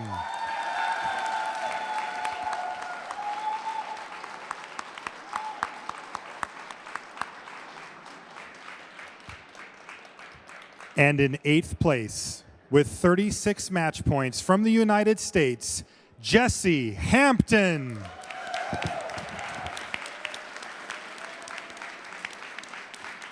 Ladies and gentlemen, your top 8 for Pro Tour Fate Reforged. All right, let's send it back to the news desk with Richard Hagan.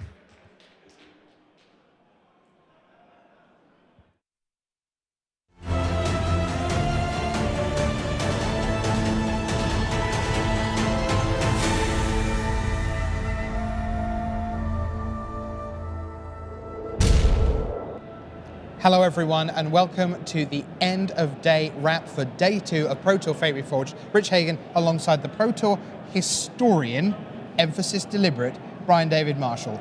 Brian David Marshall, we've had a fantastic 2 days, but we are set up for a historic Sunday in a number of ways. Absolutely. To me, the biggest thing to come out of that top 8 announcement was the fact that apparently the Beatles arrived. I don't know if you heard fully the sound of the screams as the likes of Eric Froelich and Jelger Wiegersma were introduced, but it really did sound like Paul and John and Ringo and George had landed at Idlewild Airport. Yeah, it was an extraordinary announcement, and extraordinary in particular for the player who finished in 8th, because one player made it in on 36 points. But we'll get to them in scorecard order. Let's just tell you about the top 8.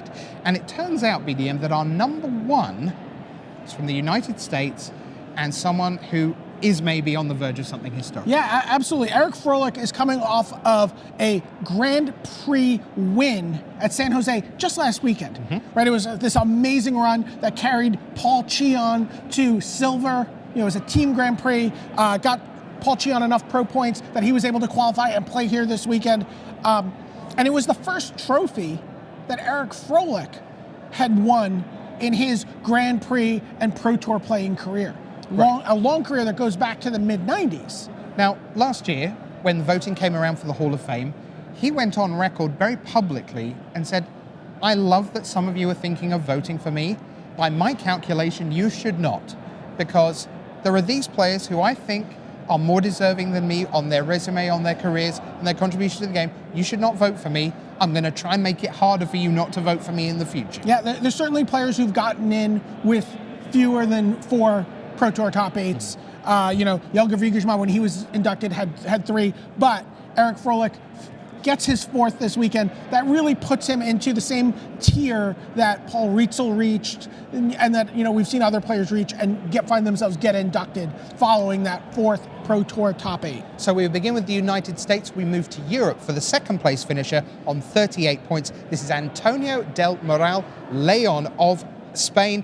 He is here in his first PT, a Magic Online, a MOX participant 2014, played in a handful of Grand Prix with, let's be clear, not a ton of great success, but boy did he ever make a showing here at his first PT. So 38 points to him, and that puts him probably way out in front in the Rookie of the Year race at this point. Absolutely. And remember, the Rookie of the Year this season will be an automatic gold pro for the following year. That was announced by Alain Bergeau at lunchtime today. Check out the OP announcements, organized play from Alain Bergeau. You'll be able to find those on YouTube. Now, number 3, still on 38 points. You can see behind us there, from the Netherlands, Jelger Wiegersma. Yeah, Jelger Wiegersma inducted into the Hall of Fame when he had 3 Pro Tour top 8s, including his win.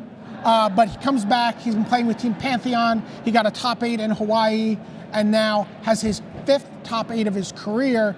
An incredible run by him. Someone who, again, we've talked about this a lot, the idea of players who have full-time jobs, he has a full-time career, isn't able to play as maybe much Magic as some of the younger pups on the Pro Tour, but said, I really want to play pretty much every Pro Tour that I have an opportunity to play in. Sure, and he's playing Blue-Red Twin tomorrow. Now, number 4 is the long-time leader, the overnight co-leader at 8-0. He got all the way to 12-0, Seth Manfield of the United States. Boy, did he sweat.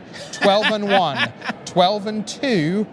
Things were getting very, very scary, but he made it in, and once you're in, that's all that matters. So your 4th seed, Seth Manfield, and what's he playing? Seth Manfield is playing Burn. We did a deck piece with Ari Lax, and Seth's playing very close to the 75 cards we showed off from Ari Lax earlier today. Okay, number 5, 37 points again, Justin Cohen, playing the exact same 75 as his roommate, Sam Black, but you would think, oh, did Sam give him the deck? No, Justin gave Sam the deck. Yeah, we interviewed Justin. We did a deck tech with both players actually talking about the Amulet Bloom deck, a deck that uses just these kind of cards that you're not really thinking about playing normally to make hasty Primeval Titans on turn 2 and cast a turn 2 Hive Mind in a Summoner's Pack. Really interesting deck. Justin Cohen said, I don't think I'm great at Magic. He's like, I don't think I'm a great constructed Magic player, so I just choose to play a deck that doesn't let my opponent play any against me. It's a tried and tested formula for successful PTQ winners, There is no shame in going, what is my best chance of winning the Pro Tour? Answer, have them play as little Magic as possible. And this is a deck that Justin has played on the Grand Prix circuit and played at every available opportunity to play Modern. We've seen him playing this deck, honing this deck, and sort of jamming the amulets and the hive minds together and trying to figure out this way to make it the absolute most finely tuned machine he can. And it really was humming this weekend. Number 6, Canada, Jacob Wilson. What a great story. I got to give you credit. You called this out. We did a coverage roundtable. We were talking about what's your bold prediction, and you said fairy tales don't happen. That's like something that only happens in sports movies. But Jacob Wilson got second at a Pro Tour last year in Modern. At this equivalent, and was crushed. I was obviously devastated. Young man, very passionate, very, very driven to win a Pro Tour. And is someone who keeps himself so tightly wound and so focused on what he's doing that when he lost, you could see kind of it all kind of uncoiling. Crashing down. Yeah, absolutely. Sure. It was a very dramatic moment. And he's gotten back. He's gotten back. He's, despite his most dire predictions, all but guaranteed to be platinum this season, platinum into next season again. A great showing for the young man from face-to-face games, playing what I think is one of the most exciting decks in the tournament. It's a meta-gamed Abzan deck. Abzan was the #1 deck in the field. He played a deck that he worked on with the face-to-face game guys, with Brian Kibler on Channel Fireball. It's really a green-white deck with Wiltleaf Liege, Loxit and Smiters, and a really finely tuned sideboard that lets them really deal with almost anything that might get thrown their way. One more player finished on 37 points. 7th place went to Li Shi-chan of Hong Kong. In his 18th Pro Tour, it's his 4th Pro Tour top 8. What year is his first Pro Tour? Is it like 2009? Somewhere around there, I think, yeah. And then, the last 3 Modern Pro Tours, there've only been 7 slots available in the top 8 because he's booked one of them every time. 3 different decks, 3 different metagame calls each time. He played Scapeshift. He played Blue Moon, the Pestermite twin deck that had the main deck Blood Moons, and this time out playing a burn deck because he felt like, very specifically they were the right tool for the right job. Someone 5 years from now, we're going to be talking about for the Hall of Fame, getting to 4 Pro Tour top 8s in such a short period of time. And that left someone on 36 points to make it in. I won't try and string you along because if I get out the way, you can see that Jesse Hampton is that man. Jesse Hampton from Seattle, one of the true sort of PTQ lock-up players. He has a Pro Tour top 8 in Modern, Pro Tour Philadelphia 2011. Absolutely, where he knocked Sam Black out in the quarterfinals. Oh, I'm sorry, no, the other way around. Sam Black. Right. Yeah, because Sam advanced to play Josh in the semis. Sam knocked him out in the quarterfinals. He avenged himself this time, knocking Sam out to make his way into the top 8. And Jesse, of course, coming off of recent Team Grand Prix, one Team Grand Prix back. That's right, Nashville, right? In Nashville, yeah. All right. So that left Park Jong-sun of South Korea in 9th and John Finkel in 10th. How many top 16s and top 32s has John had since he started playing on the Pro Tour with Pantheon regularly? It seems like an unseemly number. Yeah, it's like 10 and 6 is the starting point, and then is he 10-6, 11-5, 12-4, or actually in the top 8? Yeah. A phenomenal achievement. So Froelich, Del Moral Leon, Vigasma, Manfield, Cohen, Wilson, Shi-chan, and Hampton will be back tomorrow for the top 8. You will see every moment of every match guaranteed. Best 2 out of 3 in the quarterfinals, best 2 out of 3 in the semis, and then best 3 out of 5 in a final that could be one for the ages. Who will be making history? You can write any storyline you want. You can be certain that being there will be epic. Brian David Marshall, Rich Hagan, saying bye.